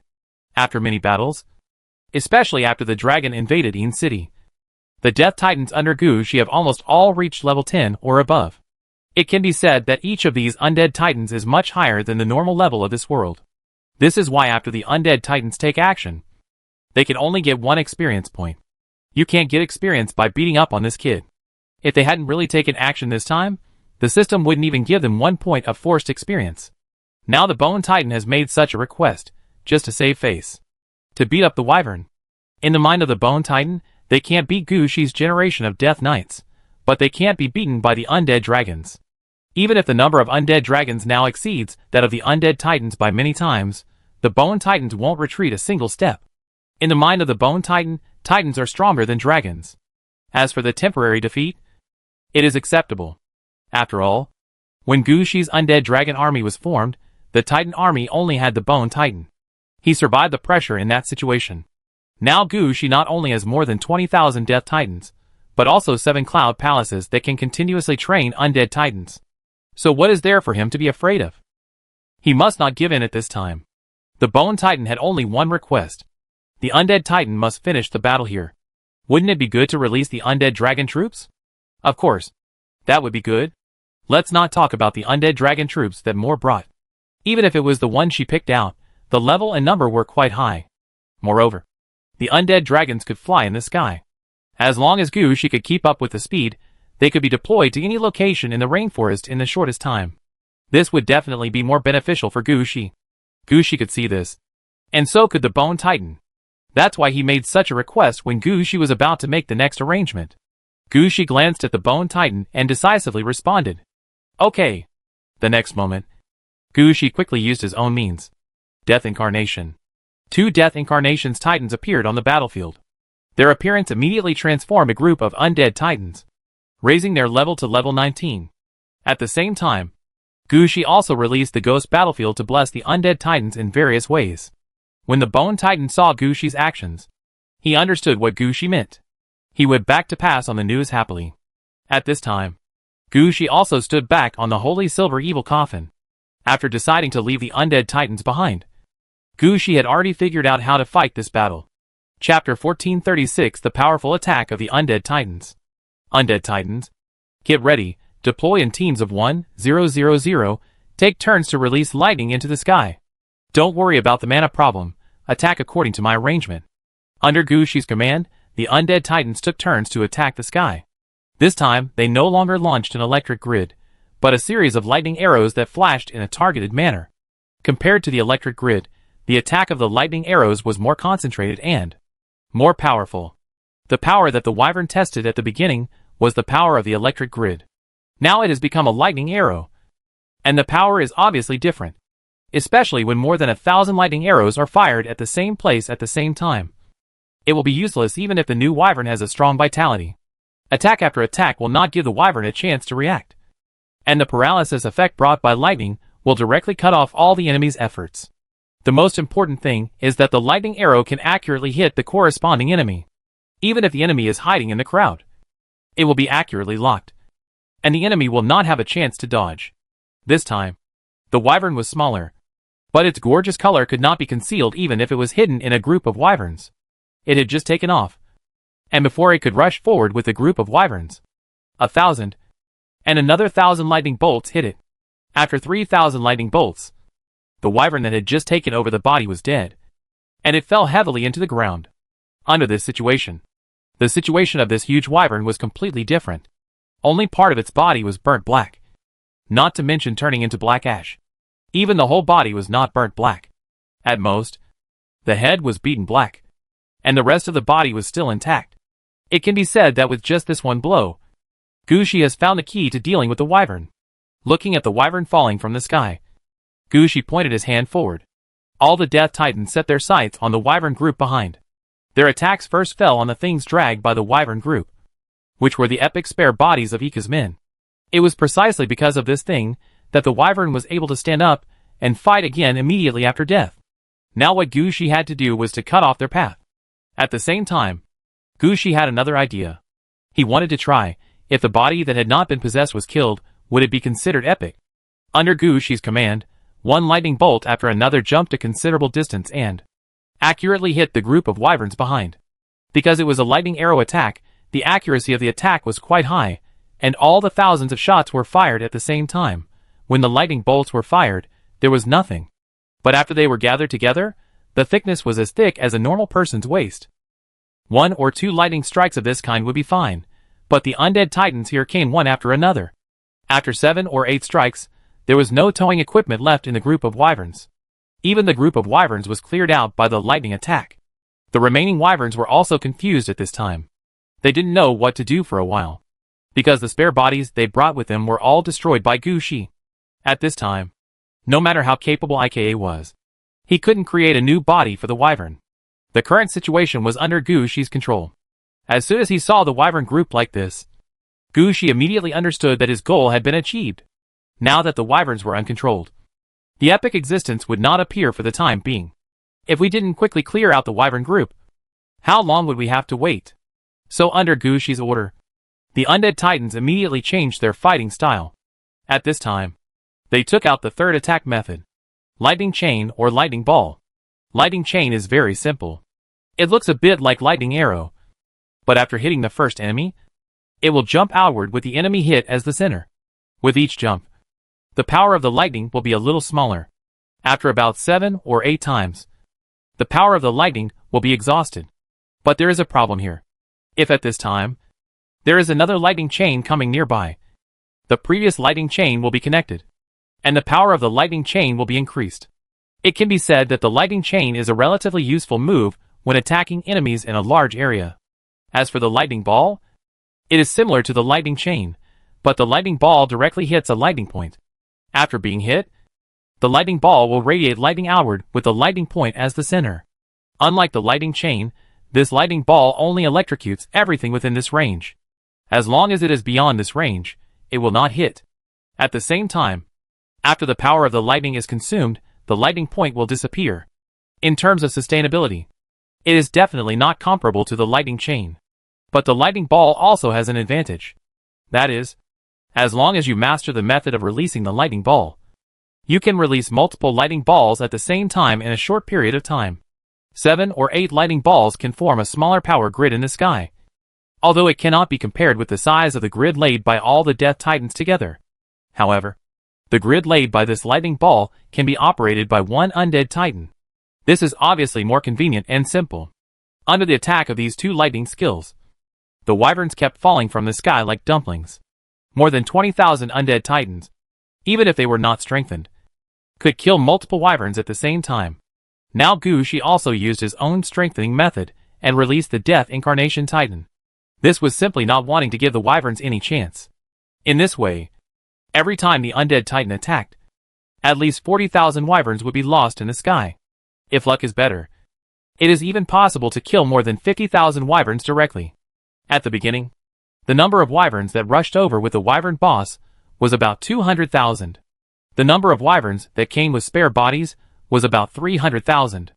With less than 600,000 wyverns, how could they withstand the attacks of 40,000 and 50,000 respectively? After just a few waves of attacks, the number of wyverns in the sky was only about 70,000 or 80,000. At this time, Gushi took a look at the situation of the wyvern in the sky, raised his hand, and asked the undead titan to stop attacking. They had been fighting for so long, and they had to let the dread bat help. Otherwise, all the experience would be wasted. But just as the dread bat flew towards the wyvern, another whooshing sound came from farther away. Chapter 1437. The incident happened suddenly. Again? Hearing this voice, Gushi couldn't help but mutter, "How much body does he have left?" But when Gushi looked up, the surviving wyverns in the sky turned around and prepared to run away as if they had received some orders. Gushi was shocked. What was going on? At this time, a bright yellow and orange-red figure appeared in the sky again, but the wyvern that flew over was not just a little smaller, but a little underdeveloped. Its size is not much different from that of an ordinary wyvern. The only thing that has not changed is its speed, which still reaches the speed of sound. When it flies from a distance, its speed can still break the sound barrier. Even because it is smaller, its flying speed will be even faster. This wyvern did not attack Gushi, but greeted him from a distance, and then turned around and fled. Gushi understood its idea at a glance. This is to retreat. However, a trace of doubt flashed in Gushi's eyes. There are some unreasonable points here. If the wyverns wanted to retreat, there would be no need for this epic to come over again. This epic's action was clearly to introduce his existence to Gushi. This action was quite unreasonable. Gushi immediately thought whether the other party was going to lead him somewhere. The undead titans will launch another wave of attacks. The fear bats will prepare the fear scream. Let them get in a mess. Don't let them run away. Although Gushi thought of the possibility that the enemy had set an ambush, the most Gushi could do was not to chase. But he would not let the enemy escape. If we let these wyverns run away, it would be a big loss for Gushi. Although we cannot get souls in this world, and cannot use the necromancy, Gushi's double death effect is very good. For every wyvern killed, there will be one more fear bat in the city of Aridov. This is a supplement for Gushi's air force. So we cannot chase them. But we cannot let any enemy escape. With this idea in mind, Gushi naturally went all out. First, the undead titan attacked the remaining wyverns. Then the fear bat attacked, causing the wyverns to fly around in fear. As long as the wyverns didn't fly away, the undead titan could kill them all after 2 waves of attacks. As for the epic wyvern, it probably wouldn't get close to the undead titan's attack range. So Gushi had no way to take it down. But Gushi didn't care about that. In the battle just now, Gushi successfully killed no less than 100 epic wyverns. No matter what the double death transformed into. With this supersonic speed of movement, it is certain that it can be left behind. When we encounter such enemies again, we will just send them away. So the key now is 2 points. The first point is not to let an ordinary wyvern escape. The second point is not to fall into the trap with the epic wyvern.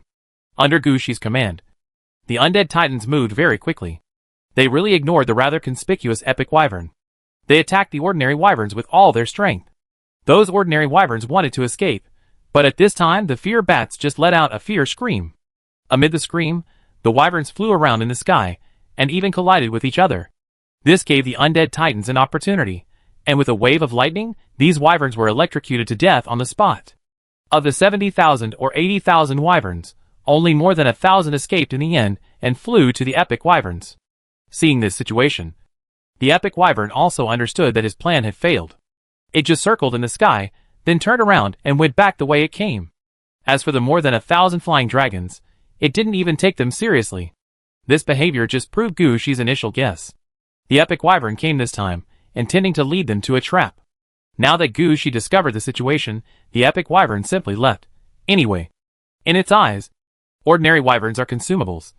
And it doesn't need to take a second look at them. After all the wyverns in the sky disappeared, Gushi waved his hand, asking his men to come out and clean up the battlefield.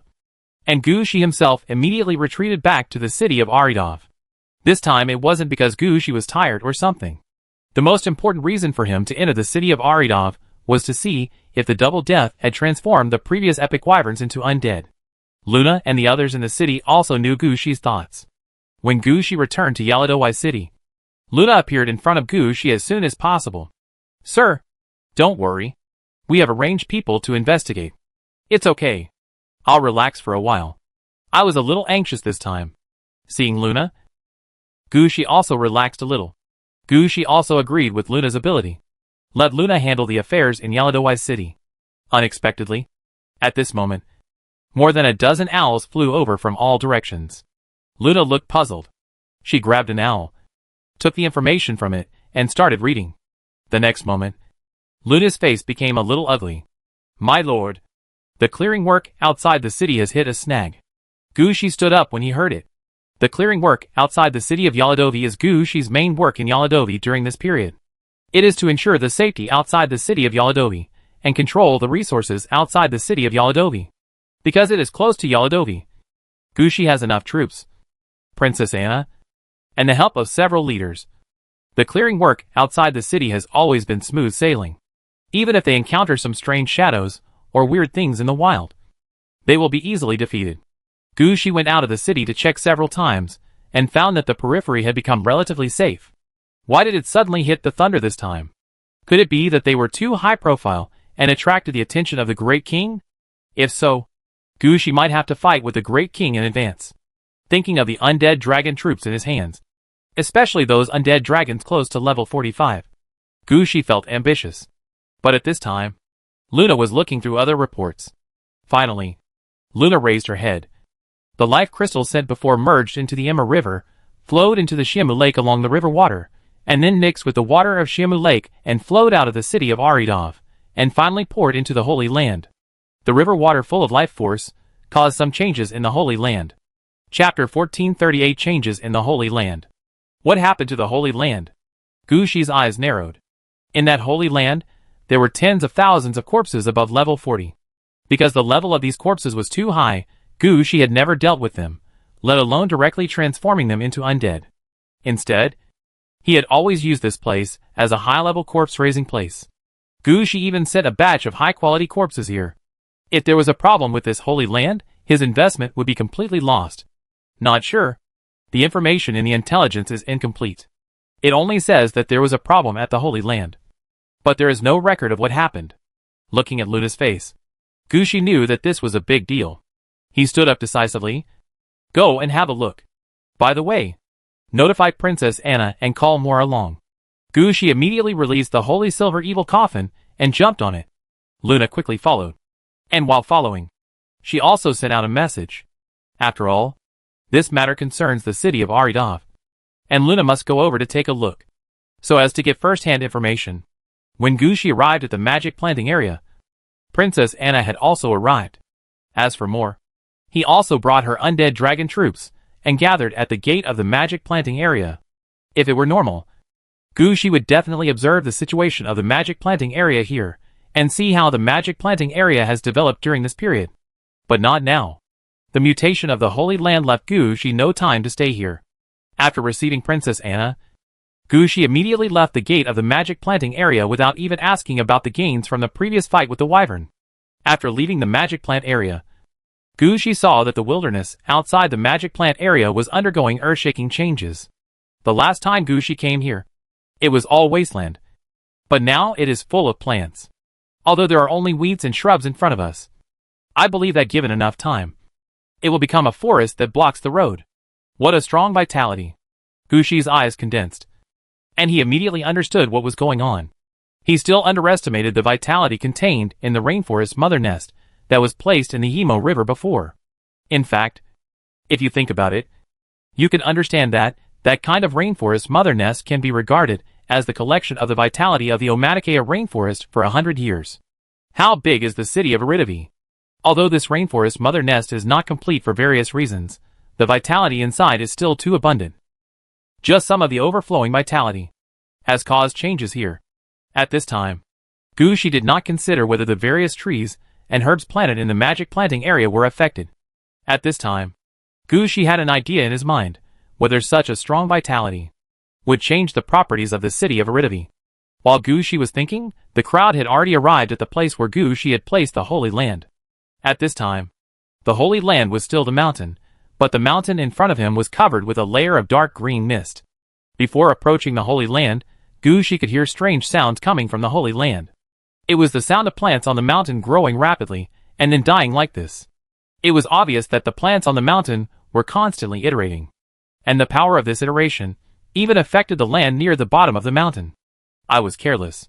When Gushi saw the situation here, he raised his hand and released the bone obelisk. The effect of the bone obelisk was still quite useful. After falling over the Holy Land, the iteration of plants finally stopped. At this time, a strange look flashed in Gushi's eyes. He found that he seemed to be able to see more things. At this time, when Princess Anna saw the situation on the Holy Land, she immediately said, "My lord, I will send someone to deal with it now." Wait a minute. Gushi immediately stopped Princess Anna. Princess Anna looked at Gushi with some doubt. But at this time, Gushi ignored Princess Anna, but stared at the situation in the Holy Land. At this time, Gushi switched to the vision state of Huangquan Dragon Robe. Because Huangquan Dragon Robe was strengthened, he could see more things. Gushi noticed that, although the situation in front of him looked dangerous, it was not out of control. On the surface, the trees on the Holy Land mountain were constantly iterating, but if you look at it from the perspective of dragon veins or earth veins, Gushi can clearly see that, with the death of each batch of trees, a large amount of dead air will be generated. Each time a batch of trees grows back, a large amount of vitality will be consumed. Judging from the current situation, it is not the vitality in the rainforest nest that is devouring everything here, but the Holy Land in front of us is transforming this vitality into the Yin Qi of death. It's just that the vitality is too strong. So strong that the undead leaders passing by here don't believe that this is a good thing for them. They all thought that the control of the rainforest nest by Aridov City had failed. Don't worry. Just watch here. Seeing Princess Anna looking at him, Gushi said calmly, "This may be a good thing." Good thing? Princess Anna didn't quite believe it. The vitality in front of him was so strong that it was about to swallow up the entire Holy Land. This was not a good thing. However, Luna, who had been following him, seemed to understand something. Without Gushi's order, she circled around the Holy Land in front of her. When she returned to Gushi, the plants on the Holy Land had completed 3 iterations. At this time, Luna said to Gushi seriously, "My lord, is this Holy Land always transforming vitality into death energy? You also noticed it?" Gushi turned his head and glanced at Luna. "I can see a little bit. The traces are not very obvious, mainly because the transformation is slow, and this transformation method looks scary." "Yes, how can the situation not be scary? If a normal person encounters such a situation, I'm afraid they would think that their dead city is going to become a city full of vitality." "I think so too. This transformation method is a bit too slow. We need to find a way to add a Holy Land and a code." At this time, Princess Anna, who was standing aside, seemed to understand the conversation between Gushi and Luna. Her face changed, and she quickly circled the Holy Land. Unlike Luna, Princess Anna did not react much after circling the Holy Land. She thought seriously for a moment before she understood what was going on. She thought seriously, and turned to look at Luna. "How long will this transformation take?" "Not sure. The transformation speed will be slow now, and the vitality flowing out of the rainforest nest is extremely strong. Judging from the current situation, this transformation may take years." Chapter 1439 How to Transform the Holy Land in Front of Us. To transform, the previous transformation methods of the Holy Land must be completely overturned. We need new ideas. When Princess Anna understood the situation of the Holy Land, Gushi saw it more deeply. At least he needed to understand why the Holy Land became what it is now. Through the observation of Huangquan Dragon Robe, Gushi noticed that there are 2 main sources of absorbing vitality and transforming it. One is naturally the cave in the belly of the Holy Land, which was the place where the Holy Land used to grow vegetables before. Now after Luna's transformation, it has other uses. The 10,000 level 40 corpses originally buried in the Holy Land are now all buried in the belly of the mountain. The arrangement inside the cave, plus these corpses, has become the main force of transformation. However, The progress of transformation here needs to be based on the situation of the corpses. It can't be done randomly. Otherwise, if all the corpses are broken by the powerful vitality, the situation will be bad. The other place is located at the top of the Holy Land. In order to suppress the Holy Land, Gushi buried a jade peach mountain here. Gushi never thought that this would become the key to the transformation of vitality. It can be said that the changes and arrangements of the Holy Land in front of him were all caused by the jade peach mountain. However, the size of the jade peach mountain was still too small. In addition, the vitality of the life crystal was too strong, and the transformation speed was too slow. It was so slow that Gushi had to propose the idea of remodeling the Holy Land. In this way, the transformation plan must be proposed in a short time. Otherwise, the concentration of vitality in front of us will make it more and more difficult to transform it in the future. Gushi's words directly made everyone feel embarrassed. New ideas are not so easy to think of. Judging from the current situation, everyone only sees some superficial information. Why are there changes in front of us? And what is the way to transform vitality into the breath of the dead? These all need to be studied by special people. At this time, Gushi regretted leaving Eve in the Yin City. If Eve were here, this matter could be handed over to Eve. Let's go in and take a look. Standing outside the Holy Land, there was nothing to see, so Gushi simply raised his opinion. No one objected to Gushi's opinion. After all, they all saw that the Holy Land in front of them was just scary in appearance, and there was no danger.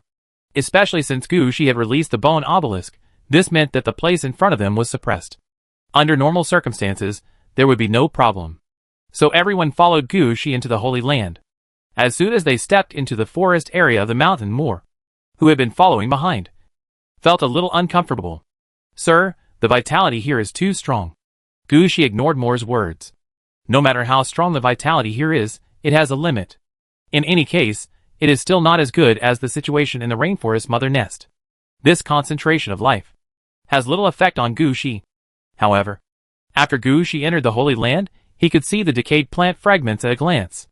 At this time, Gushi had to admit that plants grow fast, die fast, and finally rot fast. After just a few generations, the soil of the Holy Land has turned black, and the ground is full of the best fertilizer. Gushi just glanced at the situation nearby, and then quickly walked towards the cave in the Holy Land. There was the key to the Holy Land in front of him, and there were also a large number of corpses stored here.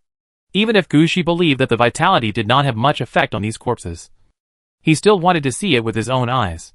In the downward passage, Gushi noticed at the first sight that there were many gray mosses growing near the stone wall of the passage. These mosses were something Gushi had never encountered before. Thinking of this, Gushi stretched out his hand and scratched the mosses. A special stimulating feeling appeared at the tip of Gushi's finger. It was poisonous and full of the breath of death. Gushi immediately determined the condition of this moss.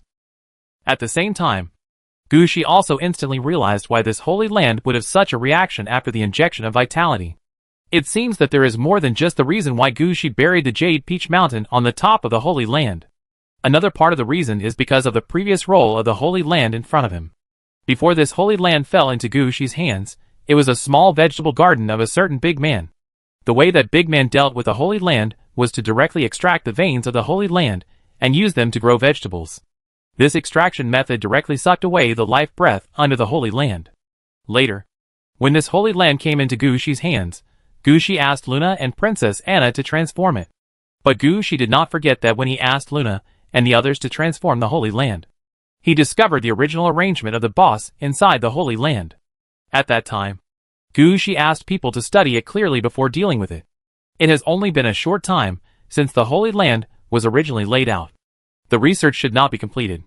In other words, some of the arrangements left by the boss at the time should still be there.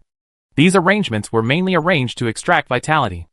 The vitality that is automatically injected like this is naturally within the range of extraction. Gushi, who understood this, could not help but quicken his pace. He walked into the cave in 2 steps. As soon as he turned a corner, he saw a large number of corpses neatly stacked in the cave. Near the corpse king, many bean vines seemed to have grown. The colors of these bean vines were quite strange. Tender green, withered yellow, light purple, red, and almost all colors. After growing out, they just hung outside the corpses, and had no intention of squeezing the corpses. Did you arrange this? looking at these corpses entangled by vines. Gushi could not help but ask. Yes. The corpse is to be kept here for preservation. The bean vines are peas taken from the library. I didn't expect it to turn out like this. Princess Anna answered as soon as she saw it. Princess Anna has participated in almost all the arrangements here. For a period of time. She even arranged a lord from the Princess Council to watch here. It can be said that Princess Anna knows this place quite well. Gushi ignored the bean vines, but walked towards the arrangement of the magic circle he had discovered before. Just as Gushi guessed, under the stimulation of the powerful vitality, the magic circle is running slightly. Seeing the situation of the magic circle, Gushi couldn't help but smile. See, this can still be used, which means that we have the foundation for transformation. What we want to change the Holy Land into next, it depends on our own ideas. At this time, Luna and the others also nodded, quickly thinking about how to transform the Holy Land in front of them. Chapter 1440. Ideas for the transformation of the Holy Land. After discovering that the influence of vitality on the Holy Land was not a negative one, Luna and Princess Anna were not as nervous about the Holy Land as before. At this time, they could think more. Princess Anna first proposed the corresponding opinions. Based on the current situation, it is probably not okay to use this place as a corpse hiding place. The corpse will either become stronger and stronger or disappear directly under the transformation of the power of life and death. I don't want to leave some good corpses here and get nothing in the end. Planting is not an option either. The area of the magic planting area is sufficient. There is no need to bring out the planting area. Luna added at this time. Yes, you are all right. More was dragged here as a fighting force, in order to prevent the 40-level corpses in the Holy Land from mutating. Now that there is no problem with the Holy Land, she has nothing to do here. She only needs to eat melons and shout yes. Yes. Yes there. After Gushi raised the question, he did not say anything more. At the moment, he only knew that he had to change the direction of the Holy Land. But he was not sure how to change it. He even had a feeling that this thing might not be completed quickly in a short time. How about building a small city here? Gushi had not yet decided. And Luna and Princess Anna were there thinking about it, constantly putting forward some opinions that might not be reliable. Gushi listened to what he said. His eyes were still on Huangquan Dragon Robe, and his own thoughts kept turning over. At this moment, Gushi suddenly heard a sentence. Why can we only consider this Holy Land when considering the method of transforming the Holy Land? Gushi was about to reply. We are considering the transformation of the Holy Land. What else can we consider if we don't consider the Holy Land? But Gushi immediately thought of a situation. That is, the Holy Land is located outside the city of Aridov. But because of the incident of the rainforest mother nest this time, the Holy Land has been connected with Aridov. We can't ignore the vitality in the city of Aridov just because most of the vitality is now concentrated in the Holy Land. Wait a minute. Be quiet. Thinking of this, Gushi said to the others. Then Gushi wanted to find a place to sit down and think seriously.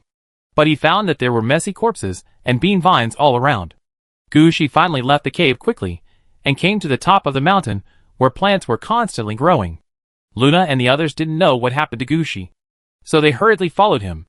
Gushi came to the top of the mountain in a few steps. On the top of the mountain, because the Jade Peach Mountain was buried, there were no crazy growth and iteration of plants in this place, which could be regarded as a relatively quiet place. Gushi didn't think too much at this time.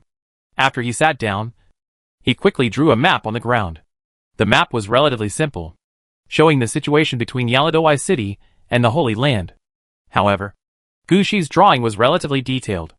All the useless things in Yaladoi City were erased, leaving only the most critical magic plant area, Shimu Lake and the river. Gushi's skill was developed by himself when he cracked the seal against Ilu in the rainforest. At this time, Gushi was erasing some unnecessary things in order to study the connection between the Holy Land, the Imo River and the Shimu Lake. See if he can find a plan to transform the Holy Land from this aspect. When Luna and the others came over, they just saw Gushi drawing a map on the ground. The few people who came over are quite familiar with the map. Luna herself is an elf of the city of Aridov. She is quite familiar with the city of Aridov. Princess Anna commands battles every day. She has read the map countless times. How could she not know what this map represents? Although Moore had just joined Gushi's team, she flew around in the sky with the undead dragon every day, and had seen everything. She also recognized the map of Aridov City at first sight. However, She was not like Luna and Princess Anna, who could think of Gushi's idea at the first time and follow Gushi's thinking. Luna and Princess Anna had already stood beside Gushi and gestured there. That's right. Luna and Princess Anna understood Gushi's idea. The Holy Land cannot be left alone outside, but should be considered together with Aridov. The transformation of the Holy Land cannot be considered independently of Aridov city. Gushi's thinking about the Holy Land was a bit wrong before. This time it can be changed back. So they naturally put forward corresponding opinions. But this time, they all know that they are here to solve the problems of the Holy Land. They don't plan to add any more functions to the Holy Land now. As long as the Holy Land is fine, it will be a good thing. At this time, Gushi proposed an idea. That is the cycle. The rainforest nest has been put into the Imo River. It is impossible to take it out now. Then let the vitality of the rainforest nest fully operate. No one has ever said that the undead and vitality are in conflict. At least Gushi did not learn this when he was in school. Sure enough, when Gushi proposed this idea, Luna directly proposed an idea. Simply expand the drainage area of the Imo River. Then establish a water cycle based on the Holy Land and the water summoning tower, and conduct a water cycle from life to death. In the city of Aridov, expanding the watershed of the Imo River is the simplest thing. First, the 7 districts of Aridov are connected by the Imo River, and the underground sewers have been opened. As long as water is poured in, it can also become part of the water area. If that doesn't work, there is actually a moat. If you want to build a water area in the city of Aridov, it is actually a very simple thing. As for leaving the city, digging a canal is even easier. Now many places in the wilderness outside the city of Aridavi have been occupied by Gushi. Gushi can dig wherever he wants. In addition, there were actually rivers in the wilderness before. Otherwise, where did those water wheels come from? At the same time, the gem mine is actually a mine cave by the water. Just like a lumberyard is built by the forest, and a stone mine is built by the mountain. There are always some small rivers or lakes near the gem mine. If Gushi is determined, he could open up all these rivers and lakes to form a huge wild water area. Then the vitality can be dispersed into the water area, and then transferred through the Holy Land, just like the blood vessels in the human body, transforming the vitality into the power of death and transporting it to every corner occupied by Gushi. Chapter 1441 determined the target. However, when Luna proposed this idea, Gushi and Princess Anna both opposed it. Even more, who was watching the show, was shaking his head. In Gushi's words, this arrangement is good, but it is a bit too wasteful. If it was at the beginning, Gushi would not mind using the Holy Land to do such a thing. Because in Gushi's eyes, he took the Holy Land more for the more than 10,000 level 40 corpses there. This is the source of Gushi's high-level troops. As long as the bodies of the high-level soldiers were still there, he actually didn't care much about this Holy Land. Otherwise, Gushi would not have asked people to place this Holy Land outside the city of Aridov. However, with some changes later, the role of this Holy Land has changed. Now this Holy Land is completely different from when Gushi got it. Let's not talk about whether this Holy Land will have great potential in the future, but just making such an arrangement now, whether it is Gushi or Princess Anna, they all think it is a bit wasteful. Then what do you think we should do? Seeing this situation, Luna couldn't help asking. Return to the original idea. What did we want to do with this Holy Land in the first place? Let's turn our ideas around. Princess Anna said at this time. Raise corpses? No. I wanted this Holy Land in the first place because I wanted a strong undead army. Gushi said calmly. Undead troops above level 40. Otherwise, I wouldn't have exchanged so many dragon corpses for these. As soon as he said this, Gushi's movements paused obviously. He looked at Luna and Princess Anna, and they also understood what Gushi meant. Only the hero Moore was still a little confused. What do you mean by this? Gushi ignored Moore's question and quickly made corrections on the map. Luna and Princess Anna also understood Gushi's thinking, so their eyes were no longer limited to the river full of vitality. They looked at each other, and then looked at Gushi at the same time. Life Altar? Gushi also studied the Life Altar when he was in school. Normally, the Life Altar has no direct connection with the dead, because the Life Altar is a place where soldiers are sacrificed to gain a lot of experience points. However, normally, no one has so many soldiers to exchange for experience points. But Gushi is different. Aren't Gushi and his men considering how to use their abundant vitality? The Life Altar naturally becomes the first choice. Yes, For these vitality, we can use the life altar. But this is not enough. We can also make some arrangements by taking advantage of the situation in the Holy Land. For example, the skeleton transformation field. And another example is the mountain castle. Seeing that Luna and Princess Anna thought of the life altar, Gushi directly expressed his thoughts. The life altar must be built. But it cannot be just the life altar. It is also necessary to build corresponding buildings. At least all the vitality here must be utilized. And it cannot be wasted. Of course, the life altar is not actually large. And Gushi cannot arrange a bunch of life altars in the Holy Land. So Gushi also needs to build other supporting buildings here to utilize all the vitality. When vitality is consumed, a part of the power of death can be converted back. That would be better. If not, then we must ensure that the experience points are not wasted.